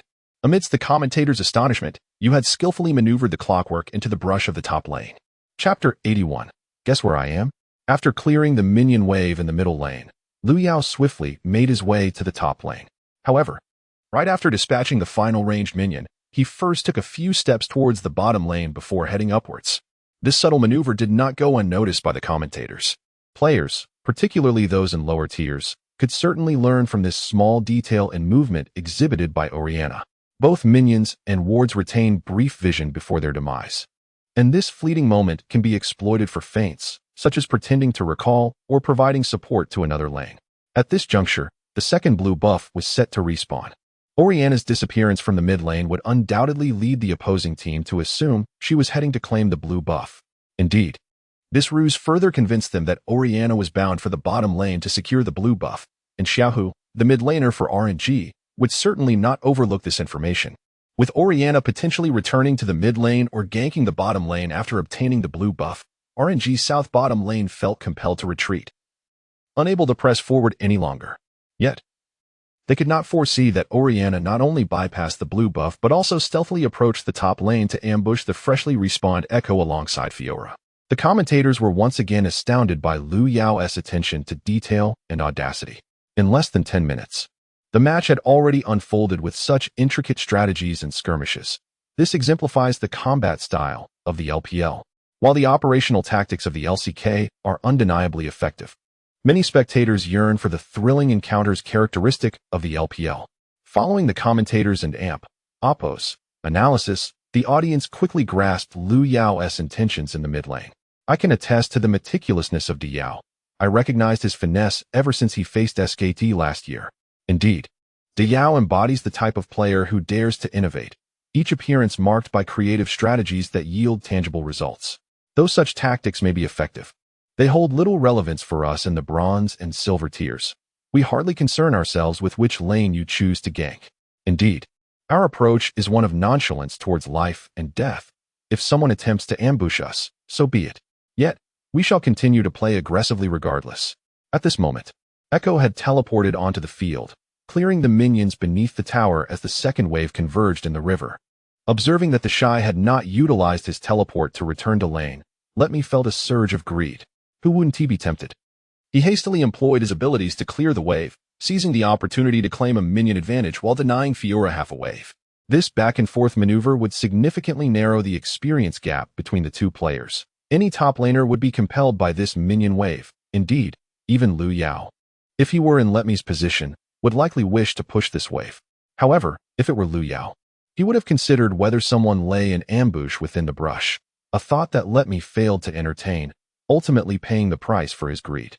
With Oriana's mechanical orb, Fiora emerged from the brush, delivering a strike to Echo's back, shattering the first weakness of his ultimate. Let Me, who had been blissfully clearing minions, was suddenly startled and quickly activated his ability in an attempt to retreat to the tower. Yet, Lu Yu would not allow him to escape so easily. As Let Me launched himself into the air with his hook, Lu Yao activated his ultimate. The shockwave distorted the very fabric of space, interrupting Echo's ascent and grounding him in place. The ensuing chaos saw Oriana and Fiora converge to shatter the remaining weaknesses and secure the kill. Wait, how did Oriana end up in the top lane? Wasn't she heading for the blue buff? Let Me questioned Xiaohu, who appeared equally perplexed. He had indeed seen Oriana clear the wave and move towards their lower jungle, coinciding perfectly with the blue buff and Oppo's respawn. All clues pointed to one conclusion. She had gone for the blue buff. Yet, Oriana had materialized in the top lane, cooperating with Fiora to eliminate the newly spawned Echo. In a mere minute, Echo had met his demise twice. Were this a casual match, he might have already surrendered. Who could withstand such targeted aggression? The kill notifications from the top lane cast a shadow over RNG's collective psyche. The combination of Fiora and Oriana had become exceedingly formidable. What would they do in mid-game team fights? How would they deal with a split-pushing Fiora? Moreover, how could Yao continuously support while playing Oriana? Shouldn't this champion be consistently farming in the mid lane? If one were to gank with Oriana, why not select a champion better suited for such engagements? Yao's ambush had successfully secured the kill on Let Me, elevating Oriana's economy and level to a commanding lead over the competition. Yao's support and roaming throughout this match were nothing short of exceptional. It felt as if he possessed an uncanny ability to foresee impending skirmishes, arriving 10 to 20 seconds early to the fray. With such a mid laner on one's team, the pressure on the side lanes diminishes significantly, while the opposition feels immense strain. Indeed, the disappearance of a mid-lane champion restricts the opposing lanes from exerting pressure or trading blows freely, which is particularly challenging for RNG's composition that relies on establishing an advantage in the early to mid-game. The commentators lavished praise on Lu Yao, expressing admiration for the young talent who had secured an S championship title within a year of debuting. Meanwhile, the game progressed to the 10-minute mark. Both bottom lanes had reached level 6, with TTS Tower sustaining nearly half its health, a testament to the immense pressure exerted by the mid lane Orianna. Had she not consistently applied pressure, the bottom tower would likely have fallen by now. Both teams began contemplating the dragon. RNG's bottom duo, now level 6, was significantly more potent, prompting them to adopt a more aggressive stance towards vision control around the dragon pit. However, TTS Orianna was also thriving. If she managed to land her ultimate on 2 or more enemies during a team fight, RNG's cohesion would unravel. RNG exhibited extreme caution in their positioning. Orianna had yet to reveal herself in their vision, and they were wary of her potential devastating AoE damage. All members of RNG were on high alert, searching for Orianna's location, hesitant to venture deep into the jungle without sight of her, especially given that their support was Zyra, lacking the sturdiness of champions like Thresh or Alistar for brush checks. Meanwhile, Lu Yao delighted in farming the Krugs in the upper jungle, chuckling as he observed the enemy team lingering around the dragon pit on the minimap. I shall remain concealed. Take your time guessing my whereabouts. Chapter 82. The Hidden Masterstroke in the Dragon Pit. The absence of the enigmatic Orianna has placed considerable pressure on RNG. Coupled with the fierce contest for vision around the dragon pit, neither team has dared to initiate an assault on the dragon. Both sides are diligently placing and clearing wards, their supports having exhausted their supplies, contemplating whether they should return home to replenish their vision resources. In this precarious situation, the supports are reluctant to retreat, as doing so could provide the opposing team an opportunity to seize the dragon. What adds intrigue is that the Orianna, who had not been spotted by RNG, has traversed from the top lane to the bottom lane. One of the reasons RNG hesitates to engage the dragon is their uncertainty regarding Orianna's location. In the confined space of the dragon pit, she could unleash devastating potential. The commentators, observing the cheerful journey of Lu Yao from the top lane to the bottom, exchanged playful banter. Regardless of the match and Oppo's outcome, RNG and Oppo's players will likely feel exasperated upon reviewing Orianna and Oppo's movements in the post-game analysis. Lu Yao has adeptly manipulated RNG and Oppo's mindset. Such audacity is rare in the LPL. Should a confrontation arise, a teleportless Orianna would undoubtedly bear the brunt of the blame. Yet, Lu Yao continues to stride confidently from his upper jungle into the mid lane to claim a wave of minions. Upon seeing Orianna and Oppo's presence in the mid lane, RNG realizes they have been outmaneuvered. They had been searching fruitlessly for her, mistakenly believing she had encroached upon their jungle, while she was merely farming. Xiaohu glances at Orianna CS, perhaps discerning her recent activities, feeling the sting of being outsmarted. Fortunately, RNG currently holds the upper hand in vision control around the dragon area. Unable to endure the tension any longer, they lock in Orianna and Oppo's position and decisively initiate a dragon fight. While Orianna possesses a formidable ultimate, RNG and Oppo's Rumble is no slouch either. If he can unleash a well-timed ultimate, he too could dramatically alter the course of the skirmish. The dragon's health depletes swiftly as TT contemplates whether to contest the dragon or engage in a team fight. The spider approaches the dragon pit. Rumble activates his ultimate, striking the two members of TT and Oppo's bottom lane, swiftly diminishing Varus and Oppo's health. Jace and Oppo's empowered shot lands, leaving Varus in a perilous position. Thankfully, Karma Shield allows Varus to cling to life. The team fight erupts, initiated by Rumble's ultimate, severely wounding TT's bot lane duo. The Spider and Orianna linger on the river and Oppo's periphery, unable to provide substantial assistance to their counterparts. From a God and Oppo's eye view, it is evident that TT and Oppo's formation has been entirely fragmented by RNG, placing them in a dire predicament as they nearly forfeit any chance of contesting the dragon. Though Varus teeters on the brink of death, he valiantly utilizes his piercing arrow from a distance to inflict considerable damage on RNG's jungler and support. It appears RNG will secure the dragon without contest, as TT's bottom duo is rendered powerless. Orianna and the Spider hastily retreat, yet Orianna shows no intent to withdraw. Under the adept control of Lu Yao, she lingers outside the dragon pit, with the Spider close by. What are they planning? Are they attempting a 2 versus 4 confrontation? All 4 members of RNG are entrenched within the dragon pit, and from their positioning, Orianna indeed has the opportunity to impact multiple foes. Yet, where is her ball? No. Oriana is not carrying it. Who has her ball? It is not with the spider either. Has a bug occurred? The keen-eyed Miller quickly notes that Oriana is devoid of her ball, and neither does the spider possess it. As the dragon and amp, Oppos, S health approaches the execution threshold. The spider transforms into her arachnid form and leaps into the dragon pit. She is willing to sacrifice herself to contest the dragon. In the instant she lands, two smites descend upon the dragon simultaneously. Whose dragon is it? Secured by Rumble, the spider's attempt came a moment too early, yet it was still a commendable effort. Why does Leo linger? If he is slowed, escape may become impossible. Leo demonstrates through his actions why he remains. Activating his ghost, Oriana's speed surges, deftly evading the E abilities from Zyra and Rumble. Misfortune unleashes her barrage, and her ultimate rains down upon Oriana. However, just as Misfortune's triumphant laughter echoes, it is abruptly silenced. Shockwave, Lu Yao's ball, cleverly concealed against the dragon pit wall, springs forth, targeting the heart of RNG's formation. Caught within the mechanical tempest, all four members of RNG are swept away. Oriana's flawless ultimate devastates the quartet. RNG's jungler and support are instantly obliterated. And Jace and Misfortune find themselves severely weakened.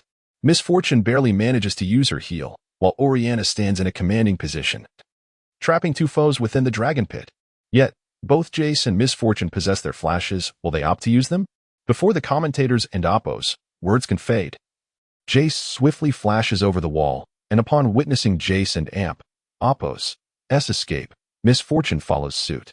Through Lu Yao and Amp, Oppos' cunning ball concealment, and his miraculous ultimate, he single-handedly claims victory in this team fight. The audience erupts in fervent cheers, chanting Lu Yao and Amp, Oppos' SID, as this unexpected turn of events astounds all present. Initially, Rumble's impeccable ultimate had divided the battlefield, yet Oriana capitalized on the chaos, concealing her ball within the wall. Invisible from the outside, RNG's players were initially oblivious to the ball's location amidst the tumult, failing to react in time to evade its impact.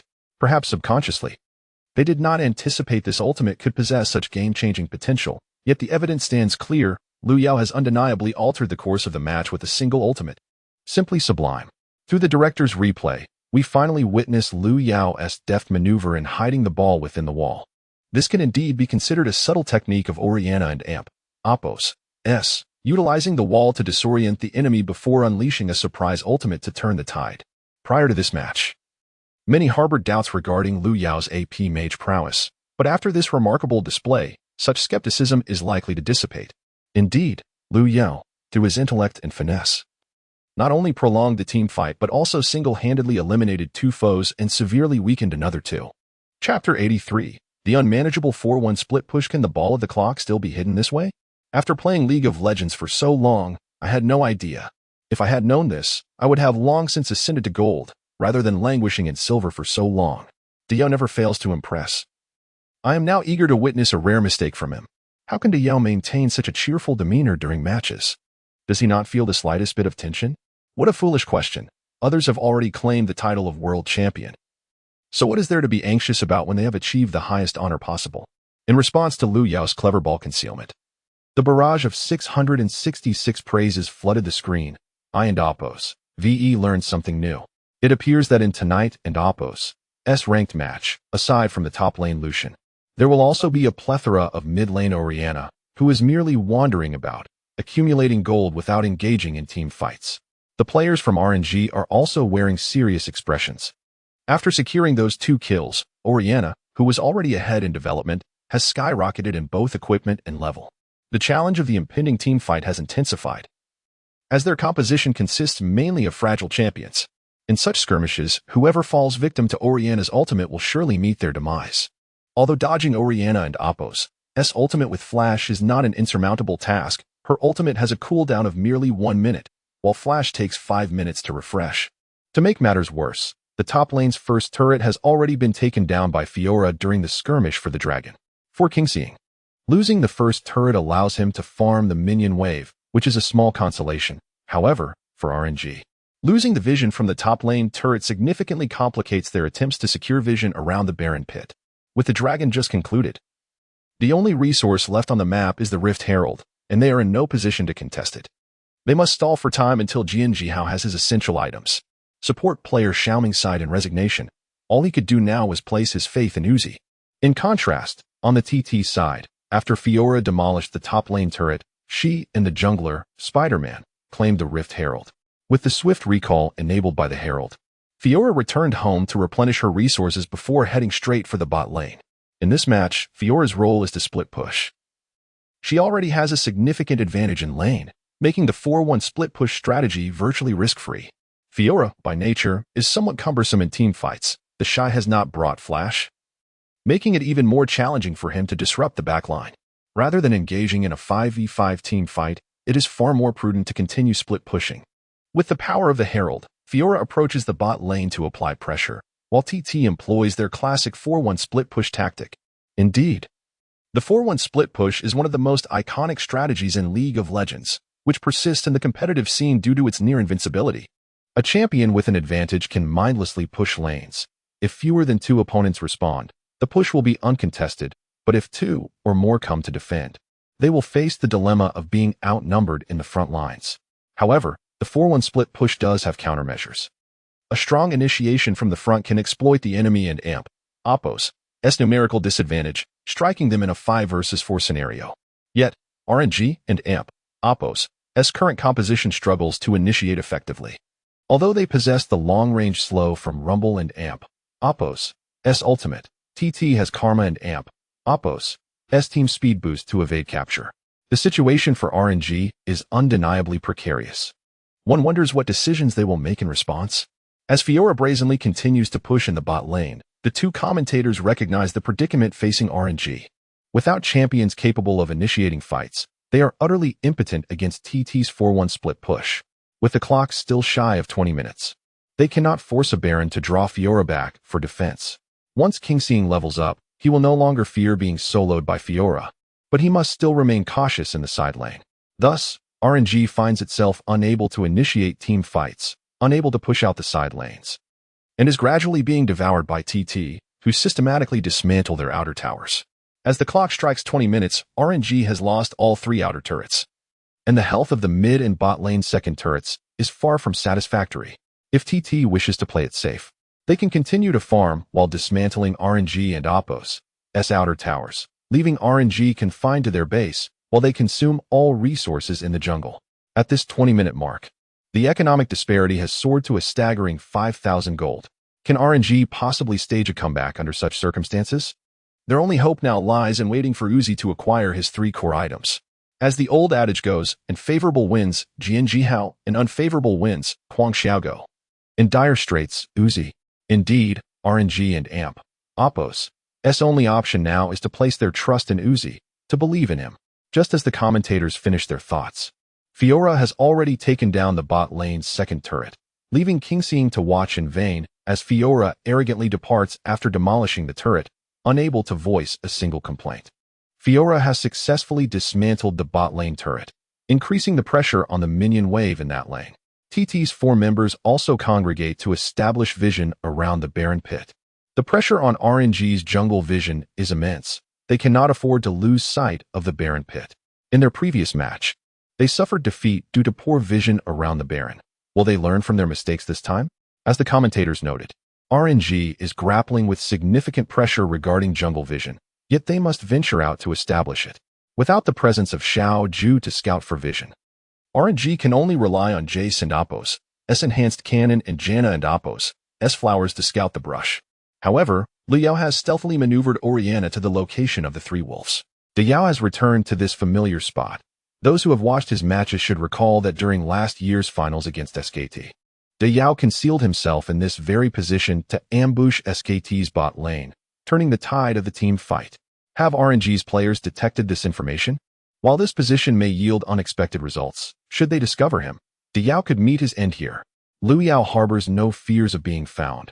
Rather, he anticipates an encounter with any member of RNG, for any one of them would be swiftly eliminated upon sight. At this moment, Varus and Karma return to mid to clear the wave, while Spider-Man ventures to the top lane to farm a wave of minions under the turret. Observing that TT is not contesting the Baron, RNG immediately rushes into the jungle, activating their scanner to clear vision. The scan reveals both the trinket ward outside the 3 wolves and Oriana concealed within the Three Wolves pit. Upon noticing the scan, Liu Yao quickly maneuvers Oriana away from RNG and Oppo's upper jungle. This time, although he did not ambush anyone, it is not a significant loss. He has cleared the jungle camps in the upper area, and while RNG may regain vision, they are still unable to secure proper development. To make matters worse for RNG, Fiora has already arrived at the high ground with her minions. Chapter 84. The Trio of Uzi. The performance of the Shy is simply outrageous. With no teammates in sight, he single-handedly leads the charge to the high ground. One can only admire the audacity of the young talents willing to fight fiercely. Had it been an experienced veteran in the top lane, they would never have dared to venture beyond the second turret and Oppo's brush. It seems the Shy has yet to face a predicament. With such pressure on the enemy, would the jungler dare approach him at level 2? Only against RNG would such boldness be feasible. Had he been up against any other team, the Shy would have surely succumbed to an early gank. Personally, I relish such reckless top lane pressure in casual matches, where a gank is almost guaranteed. While you may be correct in your assessments, the Shy's aggressive style is undeniably impressive. Though young, his gameplay is a splendid exhibition of personal prowess, reminiscent of a diminished version of the Great Yell. Given the immense pressure exerted by his teammates in the RNG's barren area, Fiora was allowed to roam freely in the bottom lane. As she pushed the lane, she simultaneously intensified the pressure on RNG, placing them in a precarious position. Alas, the jungler for this match was Rumble, whose ability to secure kills and control fights is rather subpar. He can only rely on his ultimate for long-range slow effects.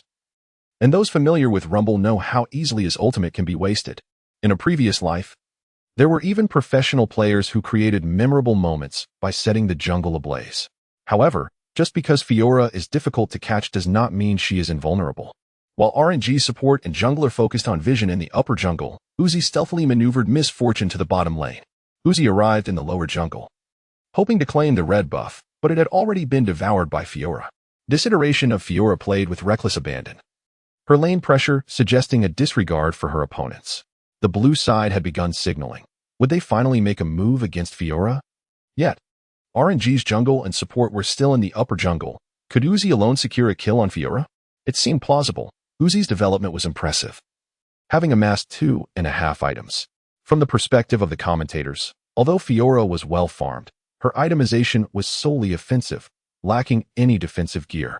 A Fiora equipped with merely a cloth armor boot stands no chance against the combined onslaught of Miss Fortune and Echo and Oppo's ultimate. As Uzi made his way out of the jungle, Echo was also poised to initiate an attack. A Q ability struck a minion, and as the second Q was about to be ready, he utilized his E skill to wall jump, kicking Fiora directly. Fiora did not use her Lawrence I to block the E skill. Instead, she sidestepped with a Q to evade Echo's second E, a remarkably composed response. She did not rashly employ her W to block Echo's second E. The Shy must have realized that Echo, who had been under his turret, daring to retaliate against him, surely a backup. Indeed, Echo's ultimate, Hextech Ultimatum, could ensnare Fiora within a range perfectly covered by Miss Fortune's ultimate. Regrettably, the commentators misjudged the Shy's intentions. He evaded Echo's E not because he feared a gank, but because the long-range second E was far too easy to dodge. With a significant equipment advantage, he needed no reliance on blocking Echo's second E to secure a kill. As for whether backup had arrived, the Shy had not considered it. But it mattered little. To him, it was inconsequential, as he believed that taking down his opponent was a certainty. Should more than one adversary appear, he could simply retreat. While contemplating this, countless bullets rained around him. Upon seeing Miss Fortune emerge, the Shy directed Fiora towards her with a Q. Yet, Echo would not allow her to approach the primary source of damage so easily. I never said you could leave. The Hextech Ultimatum enveloped Fiora, who was immediately immobilized within Echo's ultimate S range. The hilarity. Miss Fortune activated her barrage, unleashing a torrent of bullets from her firearm, swiftly depleting Fiora's health. Undeterred, Fiora calmly turned to Echo and activated her ultimate, revealing 4 glowing weak points on him. Upon unleashing her ultimate, she deftly used Lawrence I to block the true damage from Echo's second Q. She then advanced, striking to break the second and third weak points, while Echo's health plummeted. Fiora, through the healing from breaking weak points and the lifesteal from the ravenous Hydra, restored a portion of her health. Fiora found herself cornered as Miss Fortune unleashed her ultimate. Fiora's health was rapidly dwindling. Would this be the price she pays for her reckless split pushing? Yet, she reacted swiftly. applying her ultimate on Echo, breaking 3 weak points in an instant. Could she breach the fourth? The Shy maneuvered Fiora to shatter Echo's final weak point, should he succeed. The activation of her ultimate's healing zone would render Miss Fortune unable to escape after Echo's demise. However, as the saying goes, a gun is swift beyond 7 steps. Miss Fortune's bullet struck first, piercing Fiora's heart and claiming her final sliver of health. A critical hit. Miss Fortune's strike felled Fiora, and the Shy failed to break the last weak point, consequently missing the opportunity to activate his healing zone. How unfortunate, just a fraction more. And he might have secured a double kill. Nonetheless, Fiora managed to apply Ignite on Echo, allowing her to claim his life in return. Ultimately, it resulted in a 1-for-1 exchange, a fair trade for both players. Yet it is worth noting that the Shy's death was of considerable value. Indeed, after Uzi acquired that kill, he would likely complete his item trio, making Miss Fortune and Oppo's ultimate damage even more terrifying. Overall, TT emerged at a disadvantage. The trade of kills favors the team with the lead, and thus it can only be said that the Shy, this young talent, has much to learn. After the forced 1-for-1 exchange, the Shy awkwardly laughed and scratched his head, casting an apologetic glance at Lu Yao. Noticing the latter bore no signs of reproach, he finally exhaled in relief. Nice, well played, though it was close. Not a loss. Ing Shui offered some consolation. Despite the Shy having gifted Uzi a significant kill, the overall situation remained largely unaffected. Once the Shy revives, let us prepare for Baron. We shan't prolong this any longer, especially with Uzi having completed his item trio. Liu remarked leisurely after finishing off the dragon with Shi. Chapter 85. Dazed Ming after securing the kill on the duelist. Uzi returned home to complete his Infinity Edge. It is evident that with the acquisition of the duelist and Amp, Oppo's head, Uzi successfully assembled his core items. With these 3 essential pieces, the ADC is now endowed with considerable combat prowess. Notably, TT's composition in this match is rather fragile, lacking any tanky champions, which allows Miss Fortune to delay her purchase of the armor-piercing bow. Currently, Jace has made some progress in his development and is on the brink of entering RNG's poke phase of dominance. Although TT possesses an economic advantage, the absence of tank items means that health will inevitably deplete. RNG has now gathered 3 members in the mid lane, primarily aiming to dismantle TT's mid-tier 1 tower. Once this tower falls, they can establish vision control around the mid lane. Indeed, we have repeatedly emphasized the strategic significance of the mid-tier 1 tower. Until it is taken down, invading the enemy and Amp, Oppo's jungle proves exceedingly difficult. With the support of his items, Jace and Amp, Oppo's enhanced cannon damage has become quite formidable.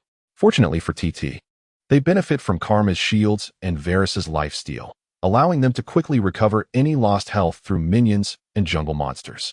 As for the Clockwork Maid and the Spider, one is positioned skillfully out of Jace and Oppo's reach, while the other roams the jungle unseen. Thus, despite reaching the pivotal moment for the poke strategy, RNG has yet to gain significant advantages. For now, we must prioritize the destruction of the mid-tier 1 tower. Otherwise, our vision will remain perpetually compromised. Calmly, Ming issued commands, accurately assessing that failing to eliminate TT's mid-tier 1 tower by the 20-minute mark would severely hinder their vision setup. Simultaneously, on the TT player bench, Liu Yao also composedly directed his teammates. To his surprise, Big U was not clearing the mid lane but instead opted to push the top lane. Without the Clockwork Maid present, did they not fear RNG initiating a team fight? The duelist had also revealed herself in the bot lane, and with this information, RNG was bound to expend all efforts to demolish the mid-tier 1 tower. This decision reflects a misstep on TT's part. While it is permissible for the most affluent Clockwork Maid and duelist to split pushing lanes, it would have been prudent to defend the mid-tier 1 tower as long as possible. RNG's top laner, the Steel Shadow, abandoned his bot lane to join the mid lane, indicating that this push from RNG was unlikely to be repelled. With the Steel Shadow present, Varus and Karma could not afford to position themselves too aggressively, as a misstep would lead to certain death. However, as Varus and Karma retreated, the mid-tier 1 tower fell into RNG's hands. Upon the Steel Shadow's appearance in the river's vision, Varus and Karma began to withdraw. Varus could only barely clear the minion wave with his long-range Q before reluctantly retreating to the second tower. The duo of Miss Fortune and Jace pushed the tower with great speed, leading to the swift demise of the mid-tier 1 tower. After dismantling the mid-tier 1 tower, Ming glanced at the clockwork made pushing the top lane and the duelist advancing on the high ground in the bot lane. Gritting his teeth, he resolved to continue the assault on the mid-tier 2 tower. We must force them back. If they do not return, we shall advance to their high ground. With this determination, RNG initiated an attack on the mid-tier 2 tower with a fresh wave of minions. However, Varus and Karma's wave-clearing ability remained intact, as their AoE skills quickly dealt with the new minion wave. Meanwhile, the duelist had already inflicted significant damage on the bot lane's high ground tower, and the clockwork maid was about to destroy the top-tier 2 tower as well. With no minions left to support their advance in the mid lane, RNG's 5 squishy champions could not withstand the tower's assault. This wave failed to force the duelist's teleport or prompt the clockwork maid to return, indicating a psychological blunder akin to a game of rock, paper, scissors, where misfortune plays a significant role. To outsiders, it appeared as though RNG had recklessly sacrificed their top and bot lanes. The strict barrage of comments in the live stream could not overlook such a colossal error. Laughter erupted. Is RNG still a top-tier team, sacrificing both side lanes merely to push down a single mid-tier 1 tower? While I am a fan of RNG, I must admit that this decision was exceedingly poor. Is the mid-tier 1 tower significant? Indeed, it is crucial. However, can it even compare to the importance of a high ground tower in the bot lane? Has RNG's leadership lost their senses to make such decisions? This is the RNG that many had high hopes for. The Uzi you all exalt? Being outmaneuvered by a team composed largely of newcomers. Perhaps Uzi should retire upon concluding this match. What use is it for an ADC to consume resources and engage in team fights when such decisions are made? The comments section naturally erupted with fervent criticism directed at RNG. Meanwhile, within EDG and AMP, Oppo's S-Base, Shadow remarked, Lu Yao and AMP, Oppo's S mid lane performance bears a semblance to yours. He has undoubtedly learned much from you. Recently joining EDG, Mouse sat beside Lu Ying, wearing a broad smile as he inquired. Lu Ying, slightly bashful from the compliment, nevertheless responded earnestly. Lu is quite talented. The things I taught him, he picked up with ease. However, his skill level is still far from sufficient. If I were to face him in lane, his win rate would barely reach 30%. Upon hearing Lu Ying's confident assertion, admiration flickered in Mouse's eyes. Lu Ying, after all, is the champion mid laner from last year, having decisively defeated Faker and Duke, showcasing his individual prowess by firmly pressing SKD into the ground. While those who watch the finals know that Lu Yao was the true carry, it remains a team game of 5v5, where even the strongest individual cannot create a tempest alone. Thus, the Na'Vi Mouse genuinely believed that Lu Ying had surpassed Faker, establishing himself as the world's #1 mid laner. Consequently, joining the reigning champions EDG this season brought him immense joy. His entry into the team was closely tied to Lu Yao's departure, making him particularly attentive to Lu Yao's performance. After witnessing Lu Yao's Lucian in the top lane and misfortune in the bot lane during the match, he was eager to discover if Lu Yao's mid lane skills aligned with the rumors circulating online that he struggled with AP champions. In a few days, we will face TT, at which point I will demonstrate my prowess with the Clockwork Maid, undoubtedly surpassing Lu Yao's capabilities. His performance with the Clockwork Maid is lacking. His minion kills are too few, and he roams excessively. Such a farming champion should not be wandering about aimlessly. If I were playing, I would have at least a 50 minion lead over him by now. And that dragon team fight with the hidden ball maneuver? It was purely RNG's folly to fall for such a trick. Chapter 86. Fear from the depths of memory in response to Lu Ying's boastfulness. The 3 members of EDG, aside from Mouse, merely smiled in silence. Notably, both the coach and Miko were acutely aware of how the victory in the finals was secured. Had it not been for Lu Yao's decisive maneuver against Faker during the lane swap, there would have been no 4th or 5th games. However, Lu Ying, being a young man, naturally indulged in self-aggrandizement, which the coach chose to overlook, recognizing Lu and AMP, Oppo's substantial abilities as a valuable asset for EDG in their pursuit of greater achievements.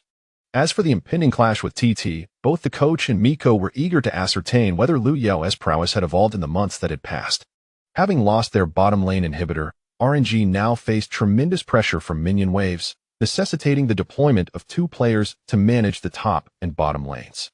Conversely, TT was in no rush to initiate a barren attempt. They merely needed to methodically consume jungle resources to expand their economic lead. By the 30-minute mark, TT had established a staggering gold advantage of nearly 8,000 over RNG, primarily due to disparities in the mid and top lanes. While the top lane champion, Camille, was faring reasonably well despite being pressured by Fiora, the mid lane champion, Jace, was suffering greatly, with all experience being funneled to Uzi and Amp, Oppo's misfortune. The bright side was that Uzi was developing exceptionally well, and the upcoming team fight would determine if he could unleash devastating damage. The on-field situation grew increasingly tense. Despite TT's significant economic advantage, their lack of a front line made it challenging to withstand RNG's poke while pushing towers. Not every teammate could easily evade Jace and Oppo's empowered shot and Zyra and Oppo's ensnaring roots like Lu Yao could. Being struck by those abilities could result in a loss of over 1/3 of their health, even with Karma's shields.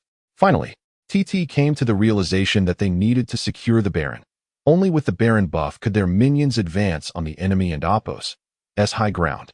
Yet, the age-old adage rang true: a small dragon impoverishes 3 generations, while a Baron can ruin a life. Thus, the upcoming Baron fight required utmost caution. For Uzi's development was formidable, and if he and Zyra coordinated a perfect ultimate, TT would find it insurmountable. Unable to chip away at the high ground tower, TT reluctantly decided to secure the Baron before launching another push. With well-farmed champions like Orianna and Varus, their Baron takedown proceeded swiftly. Even if RNG aimed to contest the Baron, they were preoccupied with minion waves and could not muster the strength to challenge it. As Misfortune's blue trinket illuminated the Baron pit, the Baron had already been reduced to ashes and returned to the void. Upon securing the Baron, TT returned to base to replenish their equipment and wards. With the Baron now in their possession, RNG and Oppo's hopes for victory appeared bleak. A 10-0 score. Was it truly that exaggerated? I still sensed a glimmer of hope. If Misfortune and Camille could eliminate key players on the TT side in a critical team fight, there remained a chance for victory. Did you mean a 9-1 scenario? Awaiting a miraculous team fight? Indeed, RNG could only rely on the prospect of a miraculous comeback. The two commentators chuckled, acknowledging that reason dictated there was no hope left for RNG, yet a flicker of hope lingered in their hearts. What if Uzi could truly demonstrate his prowess? Empowered by the Baron buff, TT initiated a split push strategy, with Orianna pushing the top lane and Fiora taking the bottom lane, while the remaining 3 advanced in the mid lane alongside the minions. With the Baron buff, TT had to allocate resources to clear minion waves across all lanes. But RNG could only rely on Camille and Misfortune for wave clear. The damage from Rumble and Jace proved ineffective against the empowered minions. Only Camille and Misfortune, with their continuous auto attacks, could effectively deal with the Baron buffed waves. As the mid lane high ground tower fell to the relentless assault of the Baron buffed cannon minion, RNG could no longer contain themselves.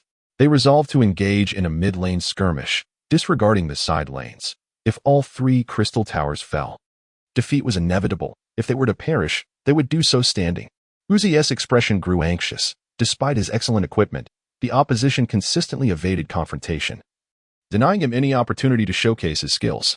This sensation of being methodically outmaneuvered reminded him of his previous encounters against SKT, where he felt utterly powerless. Cornered by 3 different strategies across the BO5 series, this match against TT evoked a similar feeling within him. Despite possessing the strength to strike, his efforts felt futile. Just as Uzi articulated his frustrations, MLXG eagerly activated Rumble and Amp, Oppo's ultimate ability.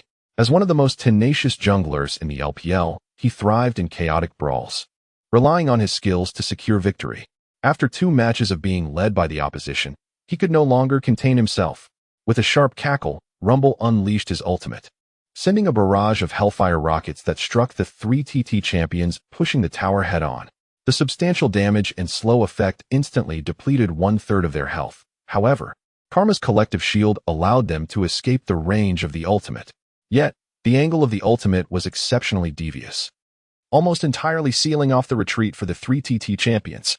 This meant they had to either flash away or confront the fight head-on. TT naturally chose the latter. Varus's ultimate and the spider's cocoon were simultaneously unleashed, striking the Camille who had engaged. The spider immediately transformed and rushed forward, combining forces with Varus to severely damage Camille.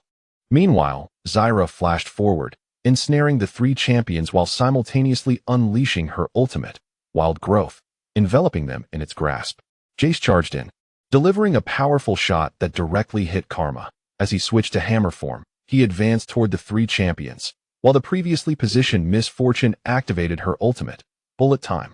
With Miss Fortune's maniacal laughter echoing, the health of the three TT champions plummeted rapidly. At that moment, RNG could no longer resist the urge to force a fight. Rumble and Apos' ultimate was executed flawlessly, blocking the retreat of TT and Apos' three champions while dealing significant damage to them, all of whom lacked substantial magic resistance. Camille and Apos' entry was thwarted. But it was of little consequence. Zyra flashed forward, ensnaring three champions while simultaneously unleashing her ultimate, sending them flying once again. As Jace charged in, Miss Fortune unleashed her ultimate. The damage was staggering, and during bullet time, the health of TT and Apos' three champions dwindled alarmingly fast. However, Oriana and Fiora remained pushing the side lanes. As the three champions in the front were obliterated, could RNG truly turn the tide? Chapter 87. 1 against 5? Liu Yao has lost his mind. The timing of this team fight initiated by Rambo was impeccable, launching a perfect ultimate that severed their retreat while both the Clockwork and the Duelist were pushing lanes on the side. Although the positioning of the three TT players in the mid lane was somewhat careless, granting him an opportunity. Professional matches are ultimately about minimizing mistakes and capitalizing on the errors of others. Incredible. The performance of Xianghua is astonishing. Such a decisive initiation. Truly remarkable. Could RNG possibly turn this around? Despite trailing by nearly 10,000, they might still stage a comeback. On the RNG side, 4 players were like turtles, while only Xianghua played with the audacity of a lion. In critical moments, we must rely on Xianghua. TT has now made history, being the first team to overturn a deficit of 10,000 gold. Without the presence of Big Yao, this team is utterly ineffectual, with 2 players pushing lanes while the 3 in the mid lane positioned so foolishly. Indeed, the 3 in mid could have simply stood back and secured the Baron buff. Yet they chose to approach, seemingly oblivious to the dangers, and thus sealed their own fate. Alright, I've seen the third game. I wish to see Big Yao play other champions as well. It would be best if they lost this match. This stunning 0-for-3 trade ignited the fervor of the viewers, with some passionately arguing and others excitedly spectating. Simultaneously, the hopes of RNG's 5 players were rekindled. Now, they merely needed to ambush one in the top or bottom lane, or even storm the mid lane to demolish the high ground. After a brief deliberation, RNG resolved to first eliminate the Clockwork in the top lane and then push mid. The rationale behind this decision was straightforward. The Duelist had already pushed her lane and escaped, while the Clockwork boldly pushed the lane. How intolerable! With 3 teammates down, how dare you brazenly push the lane alone? Do you not regard us 5 as worthy opponents? RNG executed a splendid team fight, swiftly reversing the tide, achieving a 0-for-3 exchange. And judging by their demeanor, they were intent on eliminating the pushing Clockwork in the top lane. The player Big Yu truly possesses a heart of steel. Upon seeing 5 approaching, he remained unfazed and continued to push the high ground turret. However, Big Yao had both Flash and Ghost ready, making him a difficult target to catch if he chose to escape early. Yet, it seemed as though Big Yao had no intentions of retreating. In fact, he even took a couple of steps toward RNG. What was he planning, a 1 against 5? The commentators were astounded by Liu Yao's actions. As a mid laner, remaining calm while 3 teammates were caught in the mid lane was one thing. But now with 5 coming for him, he not only refused to flee, but was preparing to counterattack? Are you playing League of Legends? Or perhaps Crossfire or Valorant? Do you think you can secure a pinnacle single-handedly? While it was clear that Liu Yao's behavior was extremely irrational, even giving off a sense of defiance as if to say, if my teammates are going down, so shall I, the commentators couldn't shake a flicker of anticipation. This was an expectation uniquely tied to Liu Yao, for everyone knew that his greatest strength lay in his unpredictability. What is unpredictability? In essence, it is the audacity to act in ways that most would deem inconceivable, or to take risks that bear uncertain rewards. Such daring maneuvers might be attempted in ranked matches, but would typically be avoided in professional play.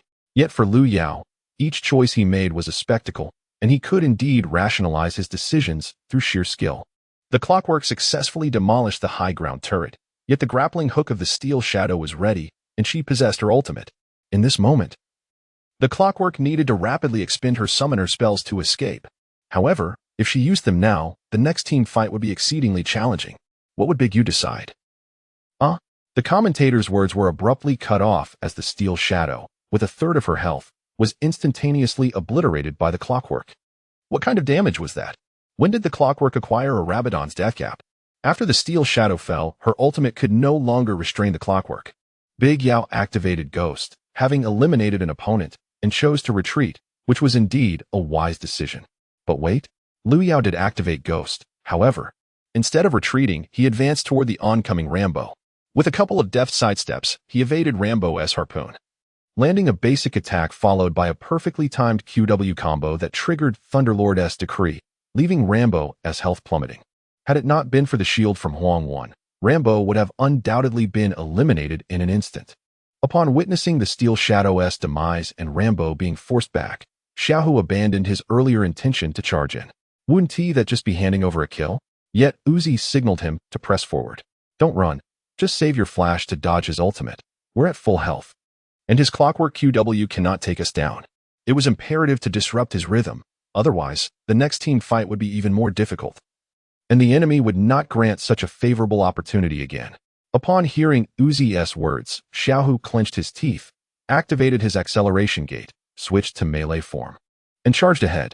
Liu Yao remained composed. With Jace's current development, even if he stood still to be hit, he would only lose half his health. What truly vexed him was the backline Uzi. The gunslinger was second in development overall, falling just slightly behind, and he possessed no defensive items. The Clockwork found herself ensnared by Jace, with the gunslinger and Zyra following closely behind. The gunslinger applied her slow. Once, twice, the damage output was substantial. The Clockwork's shield shattered in an instant. It was becoming increasingly difficult for the Clockwork to escape, even with Ghost activated. The gunslinger bore a red buff from the recently fallen Varus. After being ensnared by the red buff, the Clockwork found it challenging to flee. Jace, having taken a QW, was left with a third of his health, while Zyra remained poised to protect the gunslinger. It appeared that this time, the Clockwork would not escape. Would she activate her ultimate? If she did, she might still trade for Jace. Moreover, she would certainly have her ultimate ready upon respawn. There was no need to conserve it. Liu Yao, seated on the player bench, smiled. Although he did not hear the commentators, his thoughts mirrored theirs. Indeed, there was no need to hold back his ultimate. The shockwave. With his E-ability, he shielded himself, recalling the ball while activating his ultimate. Yet, as he unleashed it, his eyes were not on Jace, but rather on the relentlessly pursuing gunslinger. The golden light enveloped the Clockwork, and she instantly positioned herself beside the gunslinger, perfectly set to strike down 3 foes. Chapter 88. A Scheme Within a Scheme.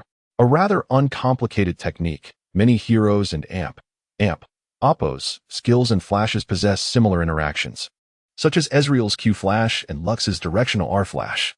Most skills with a wind-up animation can achieve comparable effects, particularly for skills like Orianna's ultimate, which has a notably apparent wind-up. It is not a difficult task for professional players to evade with a flash. Thus, as Liu Yao placed the ball upon himself, he incapacitated 3 members of RNG, who overlooked the situation. From their perspective, Liu Yu was undoubtedly doomed, and sacrificing his ultimate to eliminate Jace seemed reasonable. Yet, to their astonishment, the Yao did not flash to escape. Instead, he executed a reverse R-Flash, directly striking all 3 RNG members. This ultimate, combined with the damage from W, was devastating, instantly obliterating the weakened Jace and fully healthy Zyra. As Liu Yao's ultimate was channeling, the cooldown on W refreshingly reset. He refrained from unleashing it earlier, as the ultimate's damage alone would not suffice to eliminate Miss Fortune and Zyra. Unfortunately, Miss Fortune survived. At the moment of being struck, she activated her healing ability, barely sustaining her health. At this juncture, Orianna and Oppos' skills were all on cooldown, allowing her only to symbolically auto-attack in resistance before being taken down by a critical hit from Miss Fortune. Regrettably, Uzi still had a healing ability and managed to survive. Otherwise, the Yao and Amp, Oppos' remarkable 1 versus 5 play would have written a historic chapter in the LPL and the realm of professional League of Legends. After Miss Fortune claimed Orianna's significant bounty, her equipment could be upgraded once more. Although Orianna secured 4 kills, RNG could still begrudgingly accept this outcome. Indeed, Orianna's gear was nearing saturation. Further enhancements would yield minimal returns. However, as time progressed, RNG's combat capability would continually increase. Just as the commentators reveled in Liu Yao's extraordinary maneuver, the director shifted the camera away from Uzi. It turned out that Fiora had brought the minion wave to the front of the outer tower. She had already demolished 1 outer tower, and the second one was nearing its demise. Fiora had remained in the lower jungle all along. No wonder Diao had been so audaciously pushing the lane in the upper region. He was buying time for Fiora in the lower lane. While RNG pursued Oriana, Fiora had already taken down the lower inhibitor crystal and outer tower. Was this the essence of TT's strategy, feigning weakness to lure the enemy? It is well known that once the outer towers in League of Legends are taken down, the nature of the game shifts dramatically. Indeed, the game transforms into a battle of base invasions and defenses. With the outer towers gone, RNG could no longer venture out of their base freely, as they could never know where the enemy might have placed a deceptive ward. Wait a moment, perhaps there was no need to worry about deceptive ward teleports. Fiora had already demolished 2 outer towers and showed no intention of retreating. Should RNG force a defense? Their members were about to respawn. If they did not withdraw, they risked losing a member. After destroying the outer tower, Fiora exhibited no signs of retreat. At this moment, the previously fallen Echo and Rumble were about to respawn. Ignoring these two, Fiora resolutely continued her assault on the blue side and Amp Oppo's base crystal with her blade. Though Fiora and Amp Oppo's attack speed was not exceptionally high, her attack power and damage were indeed formidable. The unfortunate news was that her attack speed was slow. The fortunate news was that her attacks were particularly painful. With just 3 to 5 strikes, the base crystal's health diminished by a third. By this time, Echo and Rumble had already revived, rushing from the fountain in a panic, eager to halt Fiora's aggressive demolition of their base. Echo's second E was predictably blocked by Fiora's parry, and without an ultimate or Rumble's red buff, he posed no threat to her. Currently, RNG and Amp Oppo's highest damage dealer, Miss Fortune, was still at the second tower in the upper lane, having chased Oriana too far, leaving her unable to return in time for defense. Fiora and Oppo's damage was exceedingly high, and her speed in dismantling the crystal was alarming. Could Echo and Rumble possibly halt her advance? The base crystal was at half health, and without E or an ultimate, Echo could not catch up to the agile Fiora, who nimbly repositioned with her Q. Miss Fortune was still far away, having even spent her flash to traverse the wall. The entire state of RNG could be summarized in a single word: urgent. And from the audience's perspective, it could be summarized as hopeless. As the message "the Shy has destroyed the base crystal 50G" flashed across the screen, everyone's focus shifted to the blue side's base crystal. Fiora ruthlessly swung her blade, depleting the final sliver of health from the base crystal. There was no chance left. Let us congratulate TT on their victory in this match, as they triumphed over RNG with a score of 2-0. Up until this moment, the TT team had not lost a single game, and we hope they can maintain this momentum and continue to excel. Today and Amp Oppo's matches were indeed thrilling. In the first game, TT showcased the versatility of the top lane, as ADCs in that position are quite rare. Perhaps players have encountered top lane champions like Vayne and Quinn more often in casual games. Indeed, the appearance of ADCs in the top lane is a rarity in professional play, and in the LPL, Diao might be the first instance of this. I sincerely hope to see more diverse strategies in the draft phase. Furthermore, this match was exceedingly dramatic. RNG had just executed a flawless team fight in mid lane, achieving a 0-for-3 exchange, allowing Miss Fortune to secure 3 kills, and it seemed they were poised for a comeback. Haha. Indeed, everyone had mentally prepared for a turnaround, only for them to pursue Oriana, resulting in the demise of all 4 teammates. Although Miss Fortune ultimately claimed that significant kill, Fiora quietly snuck into their base. Perhaps the RNG players would ponder why they did not pursue Fiora in the lower lane, or simply push mid lane to dismantle an outer tower, leaving one person to clear the upper lane. If it were me, I certainly would not be able to sleep at night. Well then, the first match between RNG and TT has concluded, and the next match will feature our IG team against IM. Let us take a brief respite and return shortly. Upon removing their headsets, the RNG players, already feeling dejected, instantly donned expressions of anguish at the commentators' jests. As the commentators pointed out, had they not pursued Oriana, they might have been able to turn the match around. Ultimately, it can only be said that they were outplayed. They graciously concede defeat. Chapter 89. Pay attention. I will teach this a million times. Who is the commander of TT? The feint strategy employed during this round was truly impressive, leaving RNG completely bewildered. Who else could it be? Aside from the illustrious YO, who else possesses such astute intellect? While teammates were being ambushed, he managed to laugh and farm, single-handedly surrounding the opposing 5 and nearly achieving a pinnacle. As a longtime fan remarked, it is indeed Yo who is directing TT. He mentioned it during his live stream. Yo has stated that the greatest strength of their team lies in its exceptional execution, with all 4 teammates heeding his guidance. Indeed. Apart from Yo and the newcomer top laner The Shy, the rest of the team appears rather average. However, their synergy surpasses that of other teams by a significant margin. This is the advantage of having a commander whom everyone respects. As long as Yo is present, the others only need to focus on their mechanics, without the burden of strategizing. I am already looking forward to the upcoming match between Yo and his former team EDG.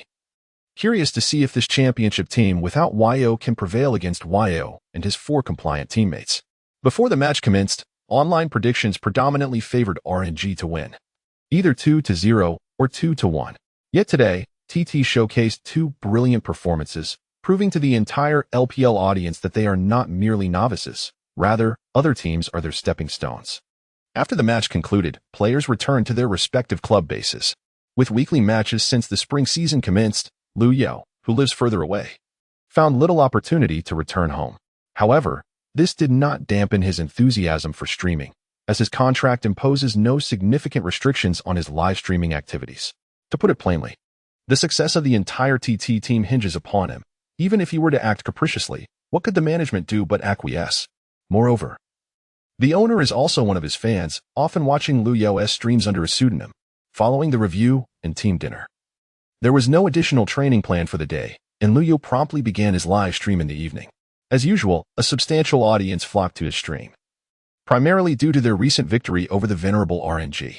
More importantly, they did not just win, they executed a clean 2-0 triumph, securing advantage in both games and gradually cornering RNG through effective wave management and jungle resource exchanges. Once RNG found themselves in dire straits, Lu Yao, like a dagger, pierced through their defenses, utterly vanquishing them. Currently, the online discourse is rife with criticism from numerous RNG detractors.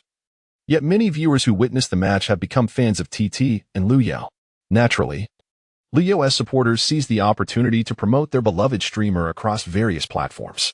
Ahem, it seems there are particularly many viewers today, I must say. There are numerous new faces among us. Welcome to all the newcomers.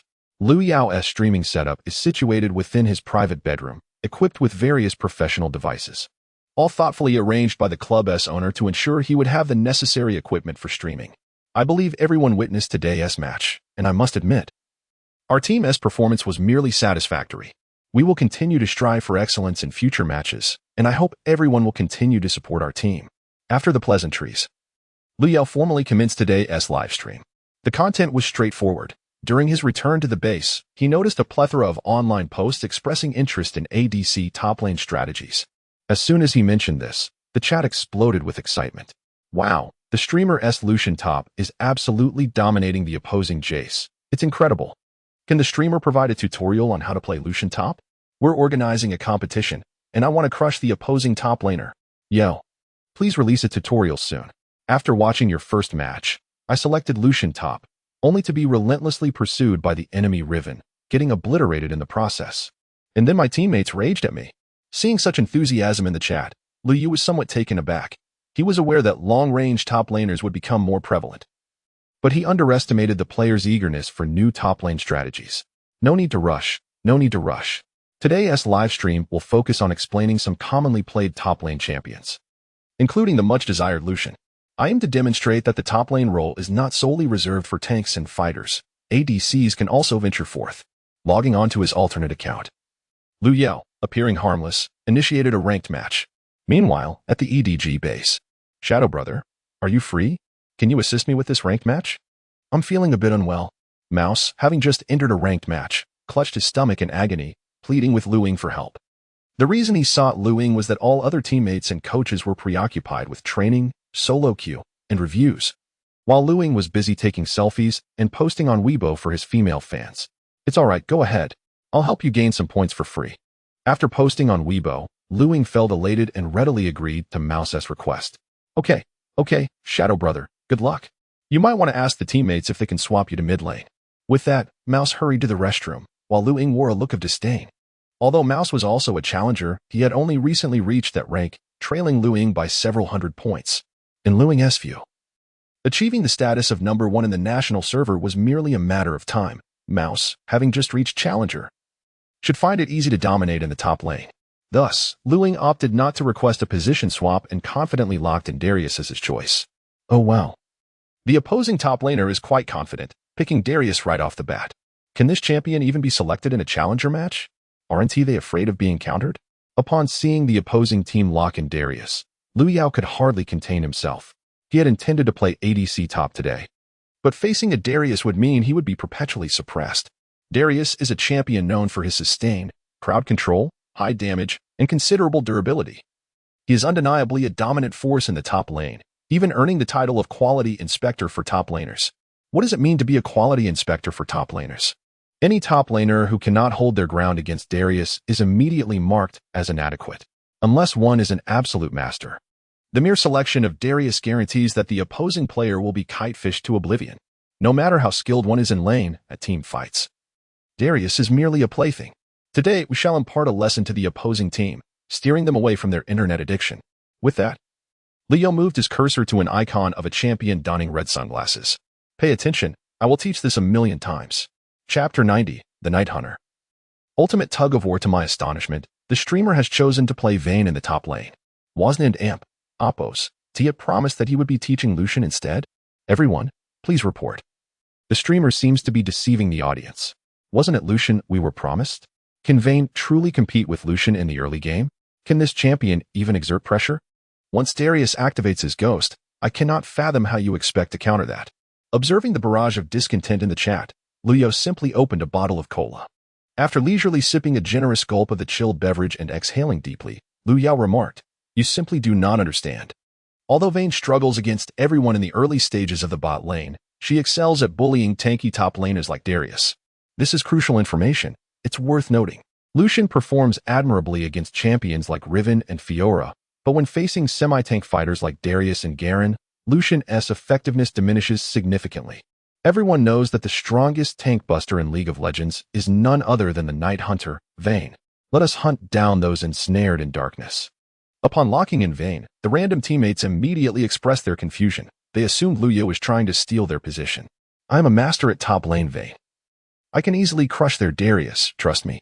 After receiving Liu Yao's confident affirmation, a teammate hesitantly locked in ADC. Even the highest-ranked teammates doubt the streamer's south prowess with top lane Vayne. What kind of skill is that? The streamer had played top lane Vayne in over 2 weeks, and while he had previously achieved a random hero climb to the ranks, the gap between mere rank and a ranked match is substantial. It feels as though the streamer is in a precarious situation. The opposing top laner seems to be EDG's mouse. Can the streamer truly hold his own against him? How intriguing. The former EDG top laner facing off against the current one. Let's hope the streamer can dominate him and make EDG regret it. As the loading screen appeared, sharp-eyed viewers immediately spotted that the opposing top laner and Oppos' SID was Mouse, not one to shy away from drama. The chat promptly began stirring up excitement regarding Liu Yao and EDG.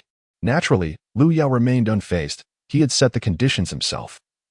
And it was only natural for EDG to reject such unreasonable demands. As for TT, were it not for the club owner being his fan, it is unlikely they would have acquiesced to such absurd requests. No matter, even if Darius himself were to log in, it would be of no consequence. Liu Yao remained relaxed, viewing it merely as a ranked match. As long as the jungler did not attempt to gank, even the mightiest Darius would struggle against Vayne. At that moment, Liu Ying from EDG glanced at the opposing lineup and frowned. What a bizarre composition. Who is their top laner? The game commenced. Apart from Liu Yao, the other 4 players on the red team, led by the support robot, aggressively invaded the enemy jungle. The opposing jungler, Kiana, was forced to use her flash the moment she approached the river. The teammates were playing with an intensity that felt uncharacteristic of a ranked game. Kiana seemed to have underestimated them. Manipulating Vayne, Liu swiftly arrived at the lane, positioning himself stealthily in the brush. It was essential to pressure Darius and Amp, Oppos' health early on. If possible, he could even force Darius to miss experience by pushing the wave. Before level 3, Darius posed no threat, allowing Liu Yao to confidently harass him.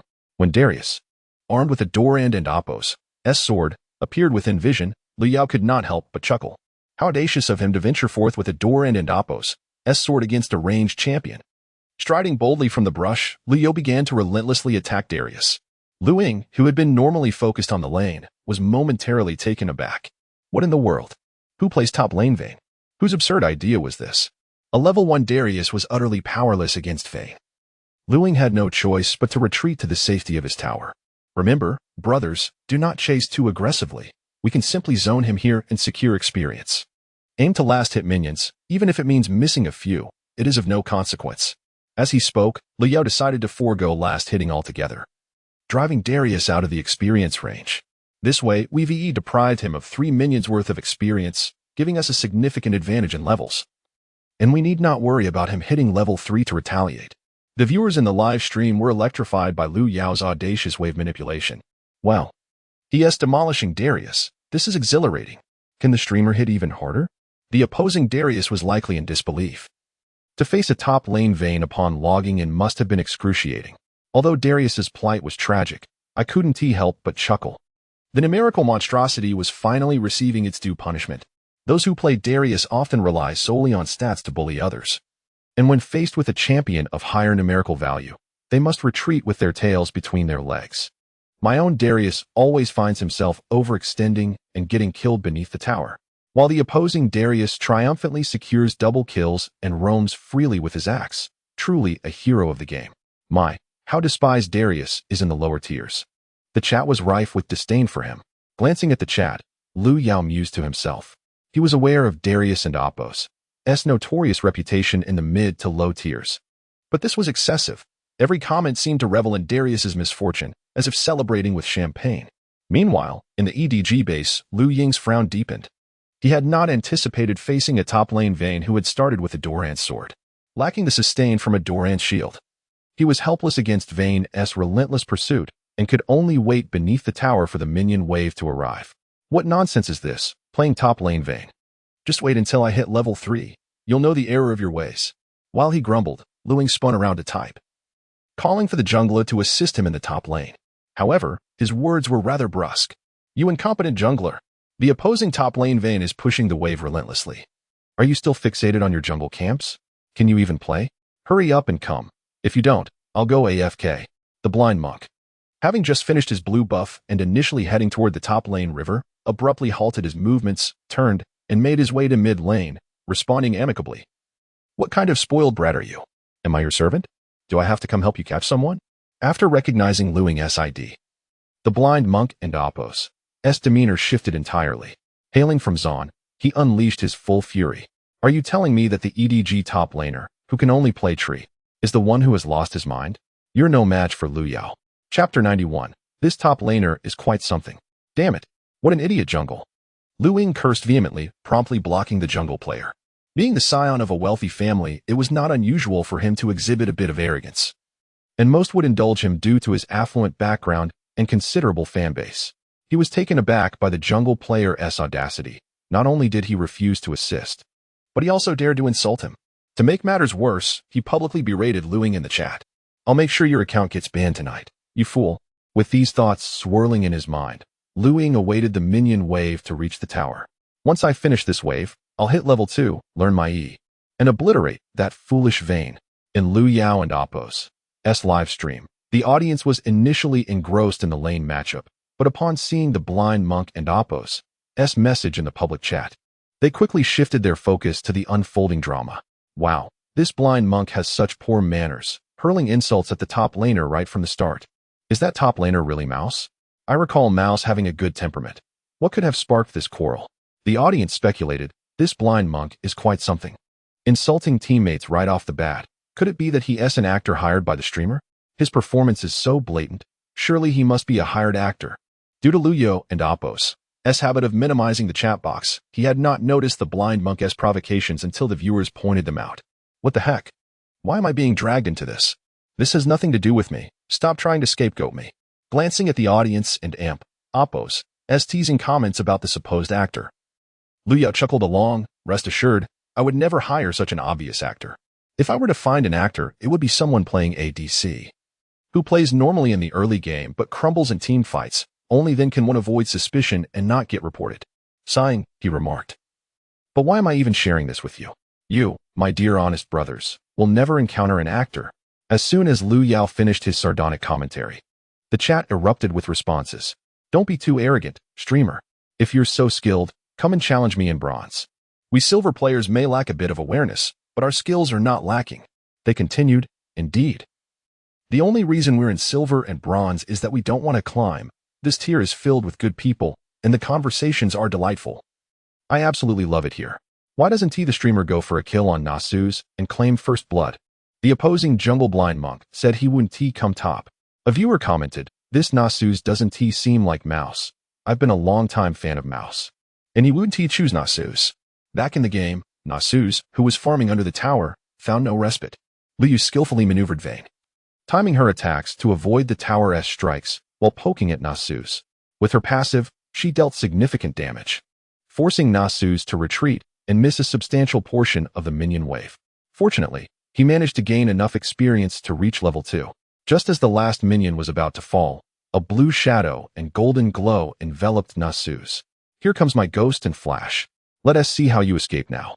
Nasus swiftly closed the distance to Vayne, landing a debilitating blow that slowed her down. Having learned his skill at level 2.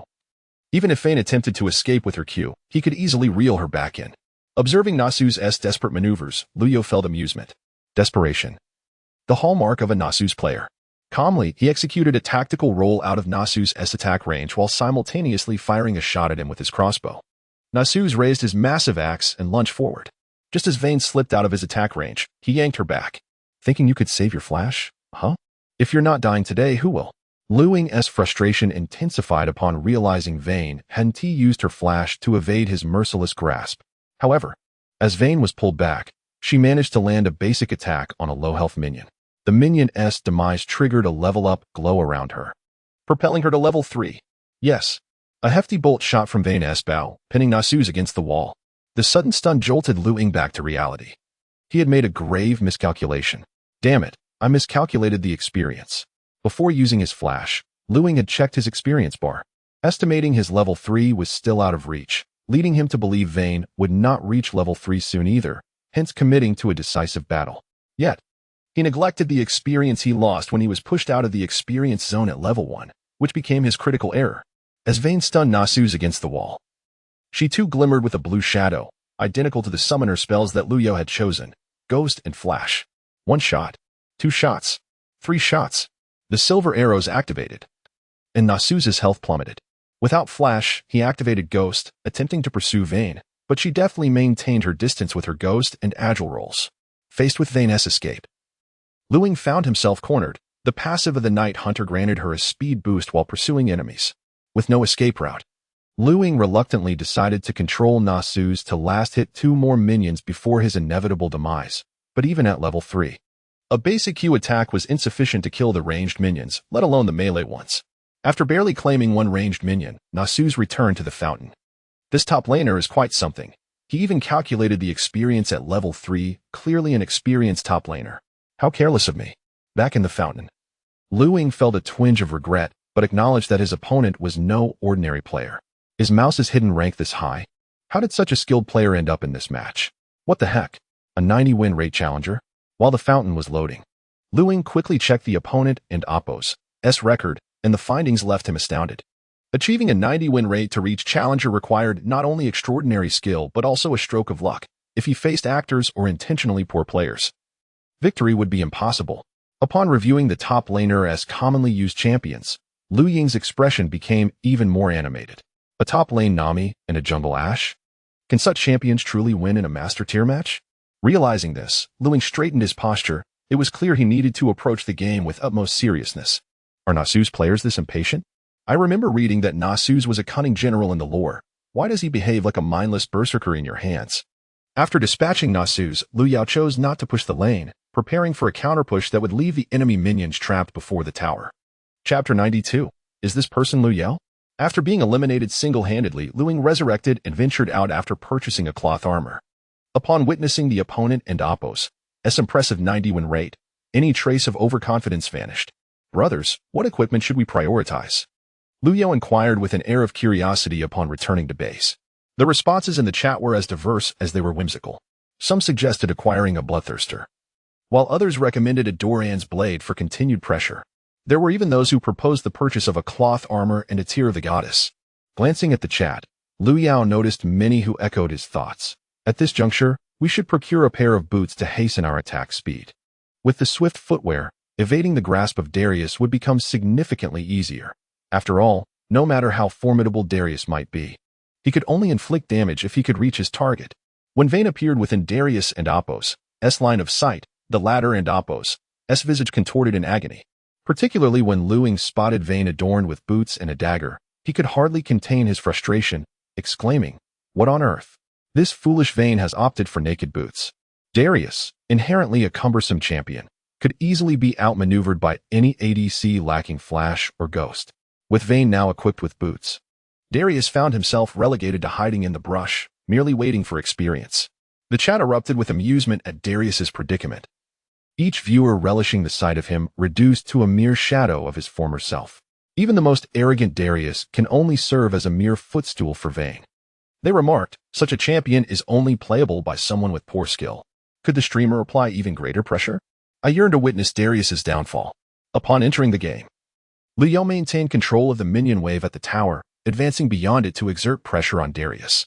With no summoner spells in the minion wave trapped at the red tower, Darius could do little but endure Vayne and Apos' relentless assault. Retreating to the jungle to find solace in the company of a magical frog, the level disparity soon escalated to 6 versus 4. With Darius and Apos' minion wave consistently under control, the top lane had become unplayable. His only recourse was to seek opportunities for a gank in the mid lane. Unfortunately, at level 4, his contribution was minimal, and without summoner spells, he was utterly incapable of executing a successful ambush. I noticed some comments asking what one should do if they were in Darius's shoes. Lu Yao cleared his throat and, with a serious demeanor, replied, "If your minion wave is controlled and you lack jungle assistance, then simply play on your phone." Do I really need to teach you that? Frankly, in such a dire situation without teammate support, the outcome was all but certain. One could do little alone. Upon hearing Lu Yao's unequivocal response, viewers expressed disbelief. Is the streamer exaggerating? Once Darius reaches level 6 and possesses his ultimate, isn't he free to cleave Vayne at will? Though I play Vayne, I must admit that facing Darius is no simple task. The moment he strikes back, one risks being pulled in. It's absurd that the jungler has intervened. Their Lee Sin is clearly underperforming. Report him. Darius attempted a gank in the mid lane, only to be countered by the enemy mid laner, which left me in stitches. The game continued, but the top lane confrontation had essentially concluded. Observing that the enemy jungler had yet to assist in relieving the wave pressure, Lu Yao concluded that the opposing top and jungle were indeed quarreling. Thus, he abandoned the idea of maintaining wave control and boldly commenced pushing the lane and whittling down the tower's health. Back at the EDG base, the ailing mouse finally returned. "Shadow brother, how and Apos, is it going? Have you overwhelmed the opposition?" Mouse inquired cheerfully, oblivious to the unfolding chaos. Lu Ying, already simmering with frustration, could hardly mask his displeasure. They'd chosen a foolish Vayne to face me in the top lane. I, Darius, stand no chance.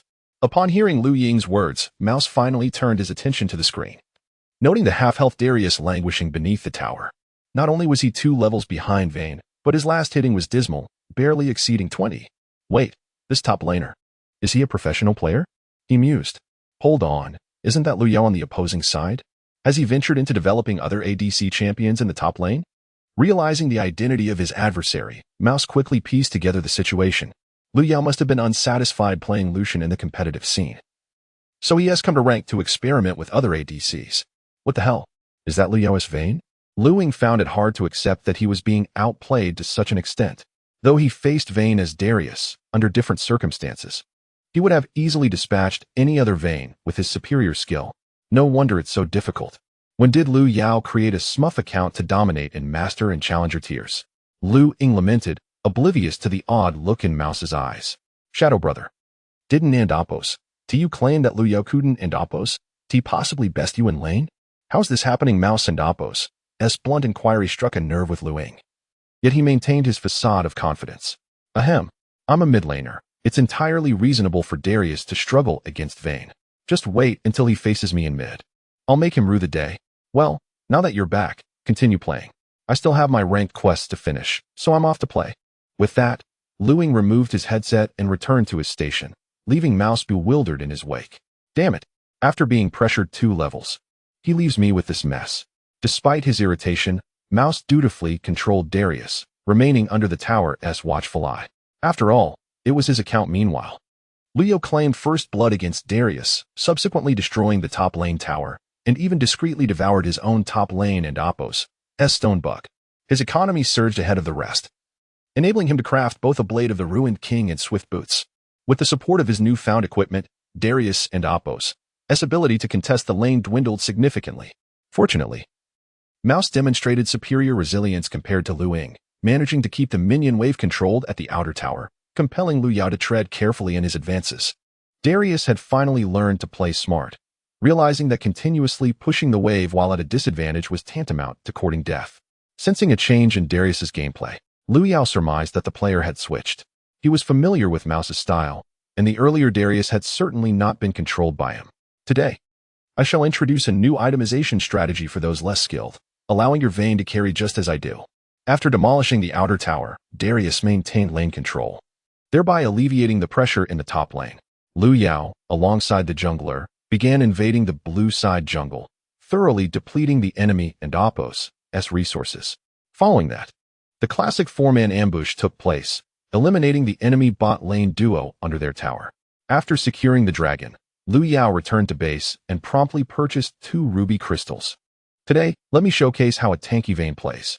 Chapter 93, Pre-match banter amidst a flurry of question marks from the viewers in the live stream. Leo chose to construct his second item, Randuin's Omen. It is commonly known that Vayne only requires a trifecta of hits to deal true damage, a form of damage that disregards any armor.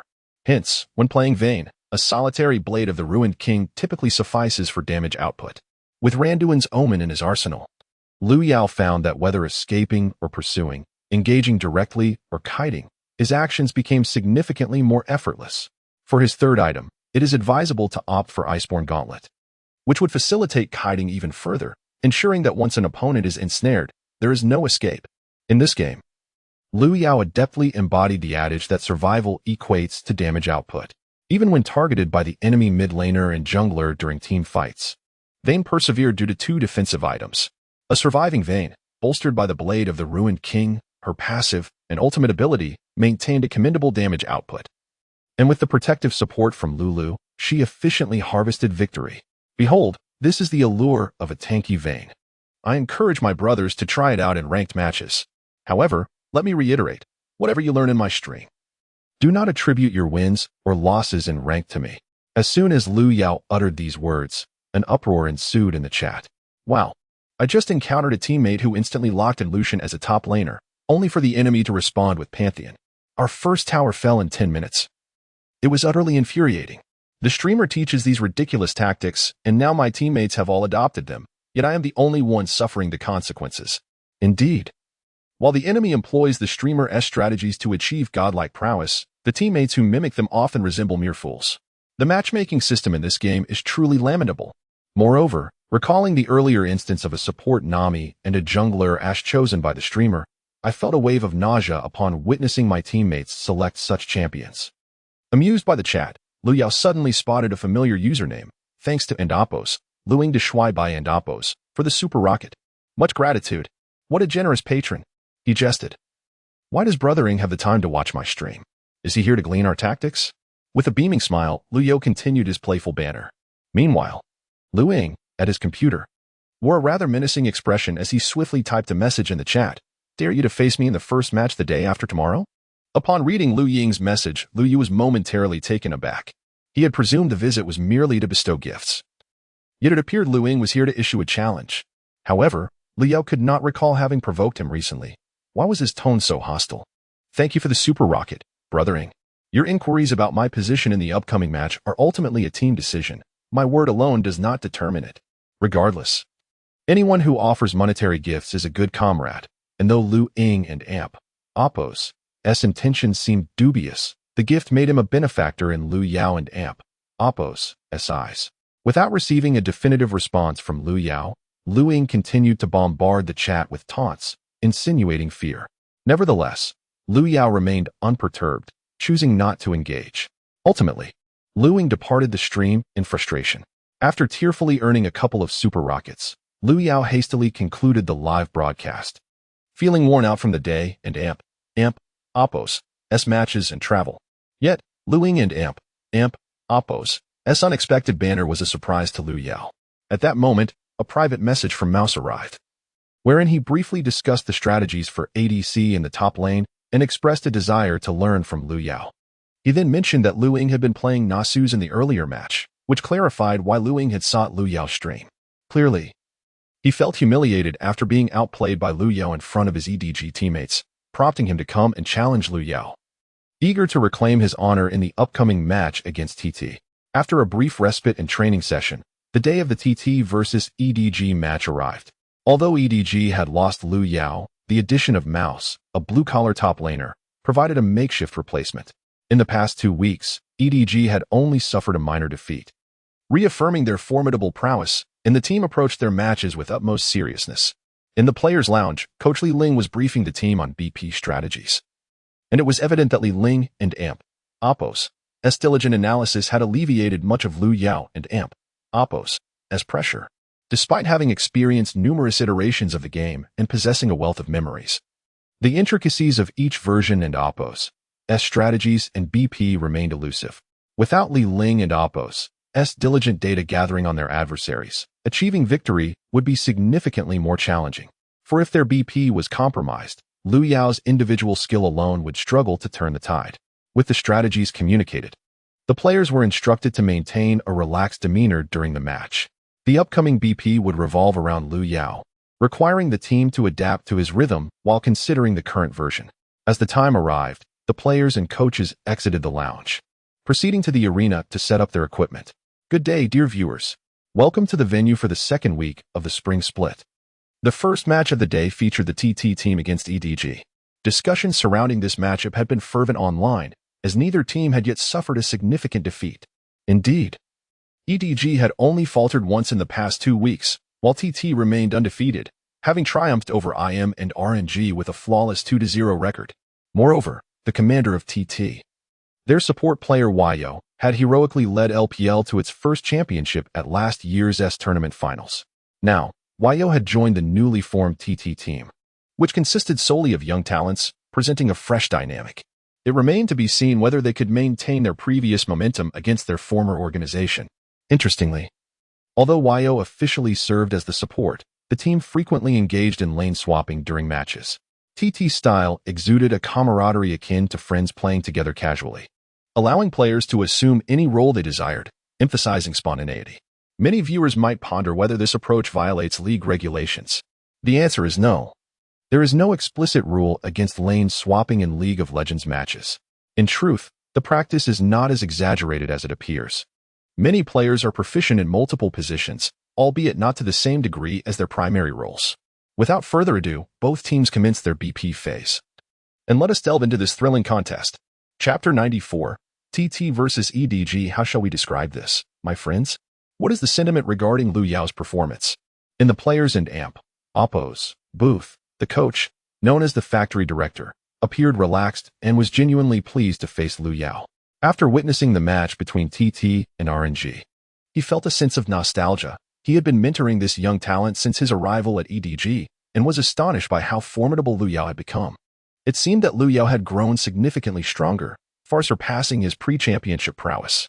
Miko, one of Lu Yao's staunchest admirers, was overjoyed at the prospect of competing against his idol on the battlefield. However, the transition from teammates to adversaries in a mere few months felt profoundly nuanced. Lu Ying, brimming with competitive spirit, was eager to confront Lu Yao in the mid lane, declaring that if Lu Yao hesitated to engage him, he would be deemed cowardly. Lu Ying's intense rivalry with Lu Yao had become a psychological hurdle since Lu Yao claimed the FMVP title at the World Championship. Now, facing him again on the competitive stage, Lu Ying's emotions were undoubtedly heightened, driven by the desire to prove his superiority. The initial phase commenced with a coin toss to determine sides, with EDG securing the blue side and TT taking the red. EDG opted to ban champions such as Ashe, Jhin, and Echo, all of which are formidable in the current meta, particularly Ashe and Jhin, who serve as versatile ADCs. With these two ADCs banned, EDG and Oppo's intentions were clear. They aimed to secure Varus for themselves. Meanwhile, TT chose to ban Lee Sin, LeBlanc, and Zyra, with the Zyra ban being particularly intriguing. as there has been a recent surge in popularity for Malzahar as a support champion due to his passive invulnerability and high early damage output, complemented by collective silence from his Q ability. Following the bans, the selection phase commenced. EDG swiftly secured Varus, leaving TT without access to 3 major functional ADCs. In response, TT selected the Void duo of Malzahar and Kha'Zix, indicating their preparedness with the Malzahar pick. However, it was essential to note that Malzahar could potentially shift to the mid lane. This possibility was dispelled when TT selected Ryze as their third choice, indicating that the Ka and Opos, Zix was likely destined for the jungle role. EDG, on the other hand, opted for Lee Sin and Misfortune, establishing a strong poke composition in the bot lane reminiscent of the Ashe Misfortune synergy from last year's ROX lineup. As the first round of the draft concluded, EDG revealed their bottom lane and jungler, while TT showcased their mid-jungle and support combinations. EDG countered with a mid laner for Lu Ying, while TT reserved their ADC and top lane picks. In the second round, EDG banned Jace and Alistar from the top lane, likely indicating their intent to select Makai. Indeed, the familiar strategy of EDG and AMP, Oppo's signature flanking Makai was on the horizon. TT responded by banning Orianna and Graves, showing respect for the shadow player. Ultimately, EDG locked in Makai, but deliberated on their final mid-lane choice. They needed either a strong early-game champion to pressure Ryze or a late-game powerhouse to match him. Shadow's final decision fell upon Azir. It was an unexpected choice, yet not entirely surprising given Shadow's commendable history with Azir, who possesses a slight advantage over Ryze in the early game. On the TT roster, Liu Yao wore a serious expression. To outsiders, it appeared he was contemplating the upcoming picks, but in truth, he was deliberating over which system reward to select. Given that it was still the second week of the spring season, even against formidable teams like RNG and EDG, the system rewards offered were limited to blue tier. The blue rewards, though modest, were still valuable. After careful consideration, Liu Yao chose the first reward option, Team Development, Blue, enhancing his team's overall development, which ultimately improved his own stats. With this ability acquired, Liu Yao's statistics exceeded 70 in all areas. EDG and AMP, Oppo's subsequent choice was a high-pressure champion in Caitlyn. Recognizing the strength of TT and AMP, Oppo's duo, they aimed to select an even stronger champion. The final top lane selection was to either match Makai's farming or choose a dominant top laner. Ultimately, Liu Yao selected Kled for the Shy, a champion that inflicts grievous wounds, effectively mitigating Makai's passive healing. Kled's ultimate also provided timely support for teammates, making him a versatile choice. Thus, both teams finalized their compositions. Blue side EDG versus red side TT top, Makai versus Kled jungle, Lee Sin versus Ka and AMP, Oppo's Zix mid, Azir versus Ryze ADC, Varus versus Caitlyn support, Bounty Hunter versus Malzahar. Both lineups appeared solid, though I found myself favoring EDG and AMP, Oppo's composition. With Makai in the mix, EDG seemed better equipped for team fights, offering robust initiation and counter-initiations. TT strategy relied on Kled leading the charge while Caitlyn and Ryze provided distance, with Kha'Zix poised to capitalize on the chaos. It was worth noting that Ka and AMP, Oppo's Zix possessed a hidden ability that could compel opponents to invest over 1,000 gold in Mercury treads. As the coaches exchanged pleasantries before the match commenced, the anticipation grew. Let us witness which team would emerge victorious and maintain their undefeated status. Chapter 95. Is there a mantis that doesn't farm? First and foremost, the primary concern for everyone is undoubtedly the path that Yo will take. In this match, Yo has chosen the mantis.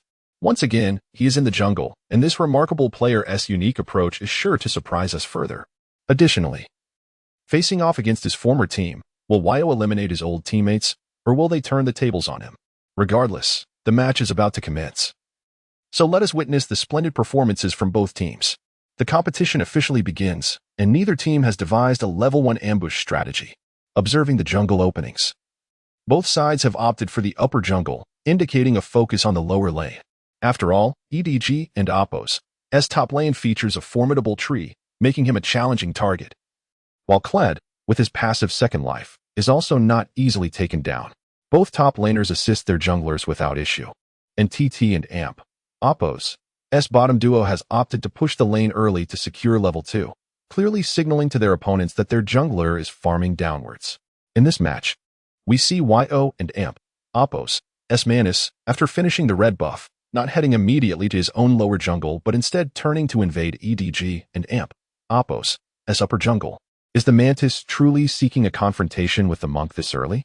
YO's aggressive jungle style remains unchanged. For the early game, if the Mantis wishes to outplay the monk, he must definitely dodge the monk and AMP, Oppo's, Q ability. YO and AMP, Oppo's, approach is indeed somewhat perilous. Fortunately, the monk has already descended after finishing his blue buff. The commentator, Lu Yao, breathes a sigh of relief, recognizing that such early aggressive invades can easily disrupt one's rhythm. Moreover, this style of play, once studied, could become a target for counter-strategies. As for Lu Yao, whether he is studied or not matters little. After all, how many teams have the bandwidth to analyze a player who shifts positions daily? Upon entering the jungle, he finds the magic toad and 3 wolves, and without hesitation, he claims both sets of jungle monsters. Having been a teammate of the director for over half a year, he is acutely aware of the latter's farming habits. At this point, he should have cleared the sharp beak and red buff and be preparing to make a play in the lower lane. Signaling to the lower lane, Lu Yao sets his sights on the mid lane, where Lu Ying is pushing aggressively. This Lu Ying, playing the Emperor of Shurima, is displaying an impressive level of aggression, keeping the slow-pushing Rise under his turret. One might say that his arrogance is backed by his skill. However, today, Lu Yao intends to teach him a valuable lesson. One should not play so recklessly when the jungler is absent. As Lu Yao positions himself in the upper river bush, mid laner Chen Xing also signals readiness to engage. Here, at level 2, Lu Yao arrives in the mid lane. Does he plan to strike? A level 2 Mantis paired with Rise's damage might not be sufficient. This engagement will likely only force the Emperor to use his summoner spell. The Mantis, prior to level 6, possesses limited ganking ability. Lacking initiation and crowd control, the mainstream strategy for the Mantis revolves around swift farming to reach level 6. Indeed, it is rare to witness a player like YO attempting a gank at level 2, but the Emperor is also at level 2 and lacks the ability to escape, presenting a glimmer of opportunity. Not only the commentators think this way, but players from the highest ranks to those in bronze understand that the Mantis is typically relegated to jungle farming in the early game, devoid of ganking capabilities. Thus, when Lu Yao crouches in the mid lane, the live chat is filled with questions. Can the Mantis truly gank mid at level 2? Is YO's philosophy that anything is fair game? What damage can a level 2 Mantis inflict? At best, he might just force a flash. It seems more prudent to farm in his jungle, where he has ample resources. I maintain that YO does not possess mastery over all champions. He simply excels in mechanics and awareness, often lacking knowledge of the finer details of numerous champions. Just as everyone anticipates this gank to yield no results, Rise and the Mantis spring into action. In between last hits, Rise subtly positions himself forward. When the Emperor enters Rise and AMP, Oppo's, SW rune confinement range, Leo commands the Mantis out of the bush. With an E, he lunges towards the immobilized Emperor, his sharp claws tearing through the regal garb of the ancient ruler of Shurima. Simultaneously, the rune mage channels his mana, casting his spell upon Azir. The duo's combined assault swiftly drains half of Azir's health, forcing the beleaguered Emperor to expend his flash as the confinement dissipates. However, he finds himself near the opponent's turret, meaning his flash merely returns him to the center, far from the safety of his own defense. In that moment of desperation, as Azir flashes, the Mantis follows suit. The red buffs slow, hindering Azir's escape. The Mantis's claws strike again and again at the Emperor. Finally, Azir reaches the safety of his turret. Yet his health is but a flickering candle in the wind. With a single turret shot as a shield, the Mantis raises his claws and strikes down, delivering the first blood. This exquisite synergy in the mid lane successfully eliminates the Emperor, with the Mantis claiming the first kill. Ultimately, this was primarily due to Azir's overconfidence. Perhaps he underestimated the Mantis and Oppo's potential to strike early. YO cleverly exploited this mindset to execute a counterintuitive play. As previously mentioned, Shadow is currently one of the youngest and most capable mid laners in the LPL. Indeed, EDG primarily constructs their strategies around Shadow, and with the core of their mid lane disrupted, the team's rhythm will undoubtedly be affected. Most critically, Shadow utilized his flash to escape death, leaving him unable to pressure Star in the mid lane for the next 5 minutes. One cannot help but marvel at YO's brilliance. His decisions often defy intuition yet yield remarkable results, which is quite astonishing. After securing first blood, Lu Yao ascends to level 3. Following the push in the mid lane, The Mantis, under Rise's protection, returns to his jungle to clear the lower half. Initially, the director intended to invade the enemy jungle, but upon spotting Rise, he promptly retreated. After this wave, Liao once again purchased the Boots of Swiftness, the famed 5-speed shoes, just as he advised TT and Amp, Oppos, as jungler, Shishir, Lu Yao and Amp, Oppos, as jungle philosophy is singular. It revolves around ganking, whether targeting the enemy jungler or the opposing laners. It is all about securing kills. Farming is not an option. It is impossible to prioritize farming over the swift gains from ganking. Chapter 96, not only avoiding jungle, but also focusing solely on one lane. Shadow, are you alright in the mid lane? Should I assist you with a counter gank? Road Yao, the jungler, fixated on one lane for his ganks, was likely to target mid once again. As the individual closest to Road Yao within EDG, the captain had a profound understanding of him, especially since they frequently duo-queued to climb ranks, swapping roles at random. At times, Road Yao would take the jungle while the captain roamed mid or top. After each match with Road Yao, the captain couldn't help but lament the plight of the enemy laner. Road Yao's approach to jungling resembled that of a bronze or silver novice, relentlessly fixating on a single lane. There were instances where the opposing top laner, upon respawning, would teleport back only to be caught again due to Road Yao and Amp, Oppos, as persistent ganks. Following a second revival, they would barely escape the tower before falling victim to an ambush set by the captain and Road Yao. Those with fragile mental states often resigned from the game at this point, expressing their frustrations in the fountain, questioning the competence of their top laner. Road Yao, however, would calmly wait for the tirade to conclude before retorting with a nonchalant urgent.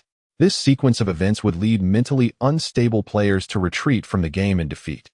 When the captain inquired why Road Yao chose to play jungler in such a manner, Road Yao asserted with conviction, forcing the enemy to disconnect is a legitimate path to victory. Thus, upon witnessing Road Yao and Oppos' decision to gank Lu Ying at level 2, the captain felt a tinge of apprehension. Don't worry, he merely got caught off guard at level 2. No need for you to come mid. Head down to assist bot instead. If he dares to approach me again, I shall make him rue the day. The captain was exasperated by Lu Ying's tone, realizing that the young lord was clearly falling into Road Yao's trap. Yet, he understood Lu Ying's temperament. If he were to persistently assist him in the mid lane, Lu Ying might just lose his composure and feed the enemy. Big Yao returned home to purchase his signature Boots of Swiftness, a rare choice among junglers, typically favored by supports for their affordability and utility in traversing the map. With the gold from securing First Blood, the Mantis could also afford a longsword, heading towards the River Crab in the top lane. Indeed, the Mantis's upper jungle remained untouched, allowing him to feast upon the River Crab before joyfully returning to his territory to farm. The blind monk, aware that his upper jungle had been raided by the Mantis, returned home to buy his items and proceeded to the bot lane, preparing for a gank.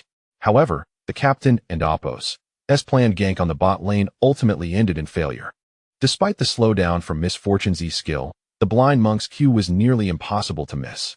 However, the reworked Void Prophet could summon void creatures with his W ability, effectively blocking the blind monk's sonic wave. Simultaneously, the Mantis passed through the mid lane after clearing monsters. Initially, he merely traversed mid, but upon seeing Lu Ying strut confidently along the lane, a surge of indignation ignited within Lu Ying. How dare he flaunt his arrogance? Does he look down on me? Fueled by rage, Lu Ying advanced to poke at him, but Road Yao was undeterred. I didn't even initiate a gank, and yet you provoke me? After leaping to strike the Emperor, the Mantis retreated through the bot river. At this moment, Rise joined the fray, and both he and the Mantis exchanged glances filled with lethal intent. Having learned from the previous encounter, the Emperor opted not to push aggressively, instead maintaining the wave in the middle. However, this did not dampen the Mantis and Rise's desire for blood, though the Emperor's positioning had become more cautious. He had not used his flash during the earlier skirmish. Just as Rise ensnared the Emperor with his flash rune, the Mantis surged forth from the bird and Oppos' jungle camp. Their timing was impeccable. The fragile Emperor barely had time to activate his E-skill before being dispatched on the spot, though armed with only a longsword. The Mantis had reached level 5, nearly on par with the mid laner. Lu Ying's blood pressure visibly spiked. He had placed a ward in the top river brush and positioned himself cautiously. Under these circumstances, how could Road Yao possibly emerge from the F4 camp to eliminate him? How could he be so audacious as to invade their jungle? For Lu Ying's bewilderment, Road Yao had no answers. The explanation was rather straightforward. It was the Mantis and Amp, Oppos. S passive skill. Invisibility threat. This ability granted the Mantis a buff that would be consumed by basic attacks, dealing additional damage and slowing enemies once he left their vision. As he leapt onto the Emperor, the Mantis activated this passive, consuming the buff, and upon entering the bot river, he regained the buff, indicating a lack of vision in that area. Realizing the enemy's lack of sight, Rodyu skillfully maneuvered the Mantis around to the F4 pit, anticipating Ryze's initiation.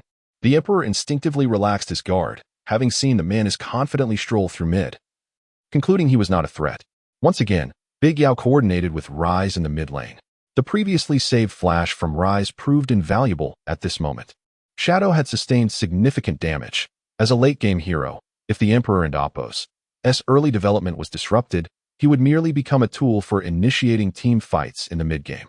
Although EDG and Oppos' lineup included Varus and Misfortune to back him up, the absence of the mid laner would drastically diminish their team fighting capabilities in the mid-game. It could only be said that Big U and Oppos' gank was unexpectedly brilliant, executed from an angle so cunning that most players would struggle to evade such a forceful assault. Thus, in a mere 6 minutes, Rodyu had attended to the mid lane twice. His schemes against Lu Ying were far from over. As time flowed steadily towards the respawn of the second blue buff, typically the second blue buff would be allocated to the mid laner, granting them the freedom to expend abilities liberally to farm minions. Conversely, failing to secure the second blue buff could lead to a mid laner running low on mana during critical moments, rendering them weaker than super minions. While the opportunity to return and replenish resources might be seized by the enemy to control jungle resources. Chapter 97. The 5-speed shoes, swift across 3 paths. Though the middle lane has suffered 2 ganks, Lu Ying steadfastly maintains his position through sheer personal prowess. Indeed, during the recent exhilarating duel with Ryze, Shadow skillfully maneuvered to evade 4 QS from Ryze. Had he missed evading even 2, he would have surely succumbed to Ryze's attack. After all, he is a prodigious talent of the new generation, having clinched the championship in his debut year as a mid laner. Shadow and Oppos' raw strength is undeniably formidable. As time progresses, we approach the moment for the second blue buff to respawn. Let us assess the situation across the lanes. In the top lane, Kled has already outmaneuvered the Treant by nearly 30 minions, showcasing that the Shy is indeed a promising rookie top laner.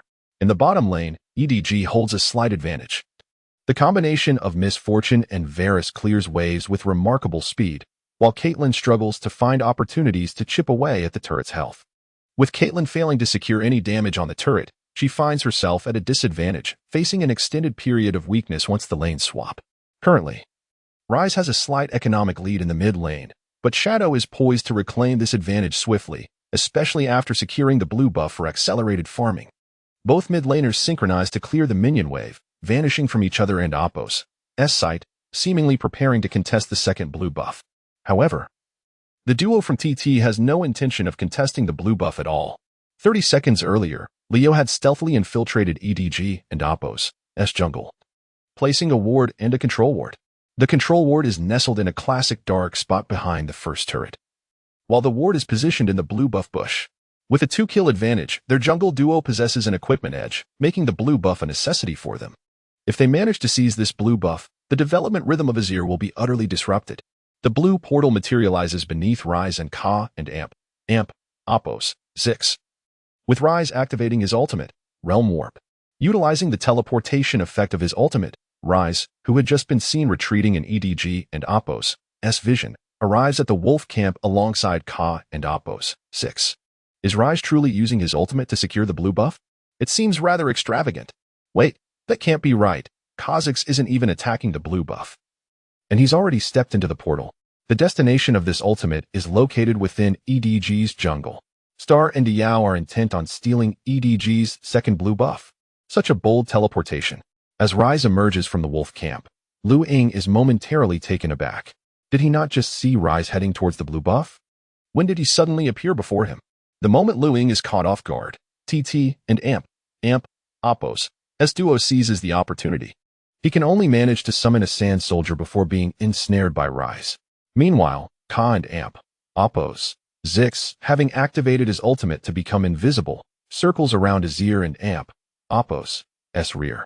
Isolated and defenseless, Azir suffers substantial damage from Ka and Apos, Zix and Apos, SQ and Rise and Apos, S follow-up, reducing his health to a mere quarter. Quickly activating his own ultimate to push Ka and Apos, Zix away. Rise's binding has just concluded. Azir gracefully dashes over the wall with an EQ combo, while the eager Lee Sin inadvertently leaps over the wall as well. Both find themselves isolated once more. Azir successfully escapes, but Lee Sin is far less fortunate. Without his W, he is relentlessly pursued and assaulted by Ka and Apos, Zix and Rise.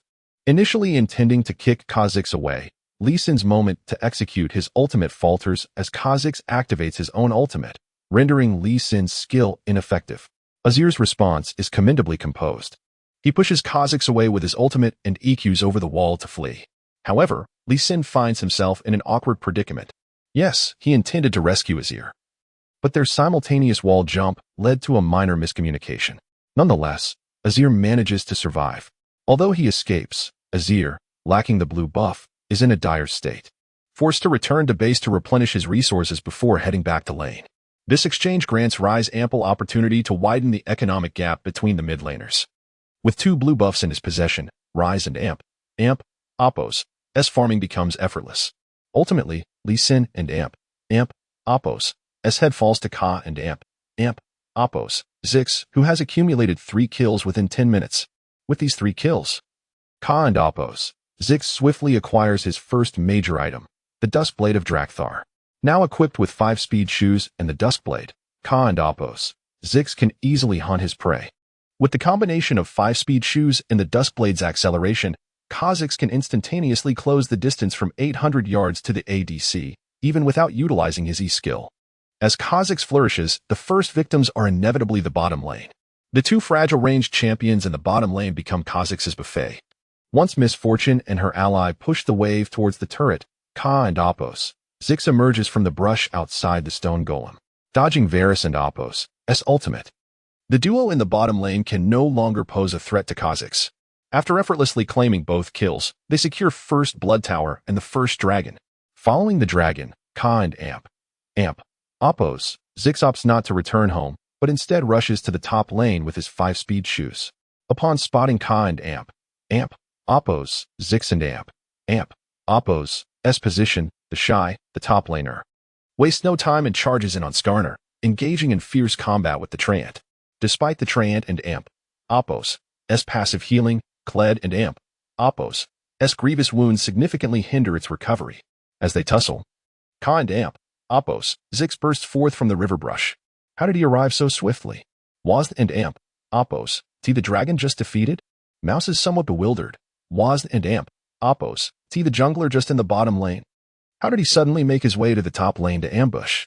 After a brief moment of hesitation, Mouse decides to conserve his flash, reasoning that using it now would be futile, as he would likely perish regardless. It might be wiser to save it for a team fight, potentially affording EDG greater opportunities for a comeback. The Treant, having spared his flash, falls victim to the relentless pursuit of Kled and Kha'Zix. With the first tower in the top lane crumbling, EDG cannot afford to lose it. Otherwise, they will struggle to contest the Rift Herald. Upon reviving, Mouse hastily pushes the wave and transitions to the mid lane to dismantle the first turret there. Under the leadership of their captain, EDG remains unflustered, diligently strategizing for a comeback team fight despite their disadvantage. How can the Treant fall so easily? Shouldn't he build some tank items? If you're not frontlining, how can we deal damage? When the news of Mouse's death reaches Liu Ying's ears, he erupts in frustration. It's one thing for him, playing as a mid lane Azir, to be caught. But how can the top lane Treant also fall? No more offering Ka and Amp, Apos, Zix free kills. Otherwise, they will have no chance in the upcoming team fights. Chapter 98, Edge OB, Unrivaled Team Fights. Liu Ying felt a twinge of irritation. He had not anticipated that Liu Yao's Mantis would secure first blood and subsequently acquire a pair of boots of swiftness. With the substantial movement speed afforded by these boots, the Mantis could appear in any corner of the Summoner's Rift at any moment. As time swiftly progressed to the 15-minute mark, there had been little engagement between the two sides. However, the bottom lane, bolstered by Caitlyn and Ka and Apos, Zix and Apos, S relentless pushing, had successfully whittled down the health of the first tower significantly. Was TT preparing to mount an offensive on the bottom lane? The health of the first tower was dwindling, and Rise was already making his way downwards. EDG, astutely aware of Rise and Amp, Oppo's disappearance from mid lane, anticipated his descent to the bottom lane. Together, Caitlyn and Varus unleashed their ultimate abilities to clear the wave, thus stalling TT's advance once more. Yet, while they managed to fend off one wave, they could not sustain this every time. With the next wave arriving, EDG had no choice but to retreat. Moreover, this next wave happened to be a cannon wave, leaving the first tower in the bottom lane vulnerable to destruction. The TT duo in the bottom lane, accompanied by the cannon wave, decisively demolished the first tower. Afterward, Rise and the Mantis converged upon the dragon pit to commence the battle for the first ocean drake. TT had initiated the dragon. EDG showed no inclination to concede, and Makai was ready with his teleport. Would they engage in this skirmish for the dragon? Makai's teleport was swiftly executed, arriving directly in the bottom lane's tri-brush. EDG displayed dominance, unwilling to relinquish the dragon to TT. Azir and Lee Sin advanced from mid lane to the river, while the bottom lane duo opted not to flank but instead converged directly at the front. With EDG and Oppo's S5 members assembled, Makai initiated his ultimate in an effort to repel TT and secure the dragon. Facing Makai's formidable ability, TT had no choice but to concede the dragon pit. Yet its health was perilously low, and EDG might seize the opportunity to finish it off. TT's intentions were clear. They might relinquish the dragon, but a team fight was imperative. A purple glow illuminated behind the dragon pit as EDG took control of it, and at that moment, Kled from the top lane teleported to the bottom. A 5v5 team fight was now inevitable. Charge. The moment Kled landed, he unleashed his ultimate, targeting the EDG members just outside the dragon pit. Riding Skarl transformed into a ball, Kled surged into the EDG formation with astonishing speed. Kled led the charge. Could TT follow suit? Rise and Caitlyn focused their fire on the frontline Makai, leaving Kled isolated and vulnerable to imminent defeat. Both top laners successfully detained each other's advances, though Lee Sin had now entered the dragon pit, claiming the last sliver of health from the dragon with a smite. Lee Sin entered the fray. Was his target Rise? No, his focus was on Caitlyn. The sonic wave struck Rise at the front, and Lee Sin executed a kick, performing a beautiful ward jump to position himself behind Caitlyn. Ka and Amp, Oppo's Ziggs reacted swiftly, activating his grasp of the Undying to immobilize Lee Sin, thwarting his attempt to kick Caitlyn back. Just as Lee Sin landed behind Caitlyn, he was restrained by the void energy emanating from Malzahar. Caitlyn was quick to respond, laying traps beneath Lee Sin's feet. With flames ablaze, the bullets from the Peacekeeper erupted from her sniper rifle, striking Lee Sin directly. Lee Sin was immobilized, and Makai engaged, capturing Rise. TT and Amp, Oppo's main force was hindered by these two champions, while Kled swiftly found himself dismounted. Dismounted, Kled could not endure until Skarl returned, and EDG successfully claimed his life. Azir entered the fray. The moment Kled fell, Lu Ying commanded Azir to summon his sand soldiers, executing a swift EQ combo onto the front lines. A golden radiance flashed as Azir blinked behind TT's trio, delivering a powerful ultimate that sent them reeling back. An exquisitely executed entry, successfully catching 3 members of TT in its wake. However, Rise and Caitlyn's output was formidable, swiftly retaliating and eliminating Azir. Though Azir perished, this engagement left TT in disarray. Bounty Hunter and Varus followed suit, leading EDG to seize victory in this team fight. Wait. The Mantis' position. At the onset of this skirmish, the Mantis had vanished. We had not noticed when he maneuvered behind EDG. With lavish gear and levels, this assassin could decisively alter the outcome of this chaotic aftermath. Moreover, most intriguingly, the Mantis had evolved his E ability at level 6. This evolved E skill could refresh upon securing kills. Typically, one would opt to evolve the E skill at level 11, not 6. As Kled disrupted the EDG formation, Liu Yao had stealthily maneuvered into the bottom lane's tri-brush. The strategies of assassin champions in team fights are manifold, yet Liu Yao often favored 2 approaches. The first, akin to Zed or Akali, involves entering the fray prior to a team fight to eliminate a key target. The second, like the Mantis, entails waiting until after allies unleash crucial crowd control, then swooping in to reap the rewards of weakened foes. His choice to evolve the skill was clearly aimed at the impending dragon skirmish. Given the presence of Lee Sin, Makai, and Azir, it was impossible to swiftly engage and eliminate a target. To secure victory, one must observe from the edges. The opportune moment had arrived. The crucial abilities of Lee Sin and Makai had been expended upon TT's backline, and the bottom lane duo had become somewhat disconnected from the front line. With his evolved wings fluttering, the void-born predator yearned to savor the fear of these mortals. The Mantis had circled behind EDG, preparing to enter the fray, yet EDG remained oblivious to this lethal assassin. Following Kled's tumultuous entrance, Varus had already unleashed his ultimate, and his health had been significantly depleted by Kled's assault. Now, the two champions in the bottom lane barely possessed half a health bar combined. Activating his ultimate to become invisible, the Mantis swiftly approached Varus, unleashing a basic attack empowered by his passive, followed by a Q ability, and then W and Amp, Oppos, S spike, swiftly draining Varus's remaining health. Just as Caitlyn registered the unfolding events and attempted to flee, she activated her second ultimate, refreshing her passive, and landed another basic attack to slow her down. With Caitlyn's level already low, she was swiftly dispatched by the now-ready Q ability. The Mantis claimed a double kill. The entrance of the great Yo. He magnificently severed EDG and Amp, Oppos, S bottom lane from the front lines. Now, this well-farmed Mantis could eliminate squishy targets at an astonishing speed. There was no time for a response. Although EDG had executed their initiation brilliantly, could Lee Sin and Makai find any room to maneuver against the onslaught of four? Chapter 99. The dragonfly dances on the water. The Mantis showcases its skills when Virus and Misfortune fell to the deadly grasp of the Mantis. The outcome of this team battle became unequivocal, though the blind monk and the great tree perished in exchange for the lives of Misfortune and Malzahar. The refreshed abilities of the Mantis quickly turned the tide alongside Rise, dispatching the two weakened foes with ease. Following the skirmish, the Mantis and Oppos' performance had transcended the realm of mere excellence. It had been quite some time since we witnessed such an extraordinary player in competition. The prowess of Yo and Amp, Oppos' Mantis truly served as the heartbeat of Team TT and Amp, Oppos' rhythm. In under 20 minutes, he had accumulated 10 kills. Were it not for the identity obscured, one might mistakenly believe it was merely a ranked match. One cannot help but admire Yo and Amp, Oppos' unique interpretation of the Mantis. From his itemization approach and jungle route to the order of his evolution skills, all diverging from conventional norms. This exemplifies the confidence of a champion. As an championship victor, he possesses an unparalleled self-assurance, confidence that signifies the apex of skill. After the dragon skirmish, although EDG secured the dragon, they paid the ultimate price with a complete annihilation of their team. The economic gap between the two sides had widened significantly, leaving EDG to prepare for a defensive stance beneath their towers.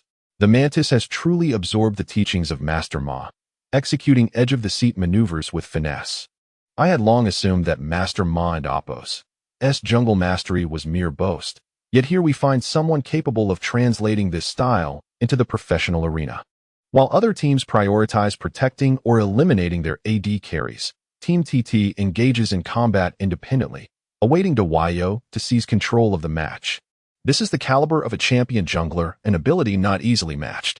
Although the factory owner also boasts championship credentials, his prowess pales in comparison to that of Yo. Viewers in the live stream were left enthralled by Yo's godlike performance, fully aware that this Mantis showcase was far from over. Liu Yao would undoubtedly deliver even more breathtaking maneuvers.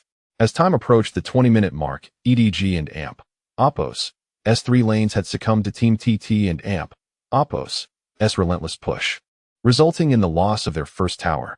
Devoid of the protective vision that a tower affords, EDG and Oppos' jungle was entirely compromised, with Team TT seizing control and cleansing the area of vision. Now, EDG faced a classic dilemma. Without jungle vision, they were under immense pressure from Baron. Venturing into the jungle to reclaim vision would expose them to the lurking threat of the Mantis. Conversely, gathering more champions to contest vision would invite pressure from the minion waves. Whichever decision they made, they were bound to confront additional risks. It was evident that Team TT continued to employ their favored 4-1 split push strategy, a tactic that remains perplexing for those in an advantageous position. Indeed, the last time RNG faced Team TT, they were thoroughly overwhelmed by a similar strategy, and their attempts to initiate a team fight in the mid lane resulted in the Fiora sneaking into their base. Now, this conundrum lay before EDG.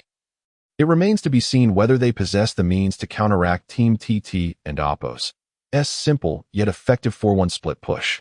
With the mid lane Zerath, jungle blind monk, and top lane Great Tree all capable of initiating fights head-on, there exists the potential to dismantle the 4-1 formation, provided that the Zerath and blind monk can seize the opportunity. After all, this strategy had been employed by the LCK years prior. While the urgency rests with EDG, the commentators express curiosity as to whether any team can unravel Team TT and Oppo's straightforward yet effective 4-1 split push tactic since the spring season commenced. This marks Team TT and Oppo's third match. Their prior encounters against IM and RNG had been decisively won, and now they were poised to claim a substantial advantage against EDG in the early to mid-game. Should this new team manage to consecutively defeat two venerable powerhouses, their strength would be indisputable. In the ongoing struggle for jungle vision, EDG engaged in a battle of wits against Team TT. It was evident that EDG, a team with considerable experience, had previously utilized the 4-1 split push to exhaust SKD during last year and Oppo's championship, thus they undoubtedly had insights into this strategy. As soon as a member of Team TT appeared on the lanes, EDG's mid, jungle, and support would swiftly invade the jungle to establish vision. Indeed, the advantage of this approach was that it averted direct confrontations with Team TT, albeit at the cost of jungle resources. Yet, EDG recognized that, given their disadvantage, they would willingly cede jungle resources to their opponents. It must be acknowledged that EDG and Oppo's strategy remained remarkably lucid. They prioritized jungle vision over resources. With jungle vision secured, EDG could develop their champions with greater assurance, farming and pushing lanes with confidence. Under the resource-conserving decision of EDG, they successfully withstood the pressure from Team TT and Oppo's minion waves and the looming threat of Baron vision. However, the respite proved fleeting. 3 minutes later, EDG and Oppo's vision-seeking jungle duo was finally ensnared by Team TT. At 24 minutes, under the protection of the blind monk, Miss Fortune once again ventured into the blue side's upper jungle to establish vision. EDG's method for securing vision was straightforward. They first dispatched the agile blind monk to scout the brush, followed closely by Miss Fortune. In this manner, should the blind monk encounter an ambush, provided it was not Malzahar, he could utilize his abilities to evade and escape. During previous vision attempts, EDG had successfully evaded several ambushes from Team TT by employing this tactic. Now, as EDG sought to establish vision once more, the nimble blind monk was sent forth. However, this time, the mantis lay in wait. Can one discern the lurking danger concealed within the brush? The blind monk was about to step into the trap. Would he encounter the mantis? The mantis had gone invisible. His target, the unsuspecting Miss Fortune. Liu Yao had long been aware of the blind monk and Miss Fortune's incursion into the jungle, yet he refrained from immediately engaging the blind monk, who possessed a powerful ultimate ability, knowing that the factory owner would likely react by utilizing his own ultimate to escape. Thus, as the blind monk ventured into the brush, Liu Yao unleashed his ultimate, Void Assault, deftly sidestepping the blind monk. Just as Miss Fortune, having placed a true sight ward, prepared to follow the blind monk, a claw from the void lunged out from behind her, viciously tearing through her skin. Dowayo executed a stunning play, ensnaring both the blind monk and Miss Fortune. In an instant, Miss Fortune's health evaporated. Such was the damage of the godlike mantis. I surmise that even Miko failed to comprehend the situation before retreating to the fountain. The damage was nothing short of staggering. While it was unfortunate for Miss Fortune to be eliminated at her lower support level, the fact that the blind monk, clad in full tank gear, lost a third of his health from a single Q ability was astonishing. The factory owner reacted promptly, attempting to kick the mantis away, but missed. The mantis, utilizing the invisibility from his ultimate, caused the blind monk to lose track of his target. Was this mere coincidence? Or did Dowayo foresee this moment? I personally lean towards the latter. With the mantis invisible, another AQ ensued, leaving the blind monk with only a quarter of his health remaining. However, at this juncture, the mantis created distance, sensing that the blind monk was disoriented. Skillfully maneuvering the mantis to widen the gap, Liu Yao waited the cooldown of his second Q, then swiftly engaged with an E ability, executing the blind monk in midair. Seamlessly returning to the jungle, a true display of grace akin to a dragonfly skimming the water.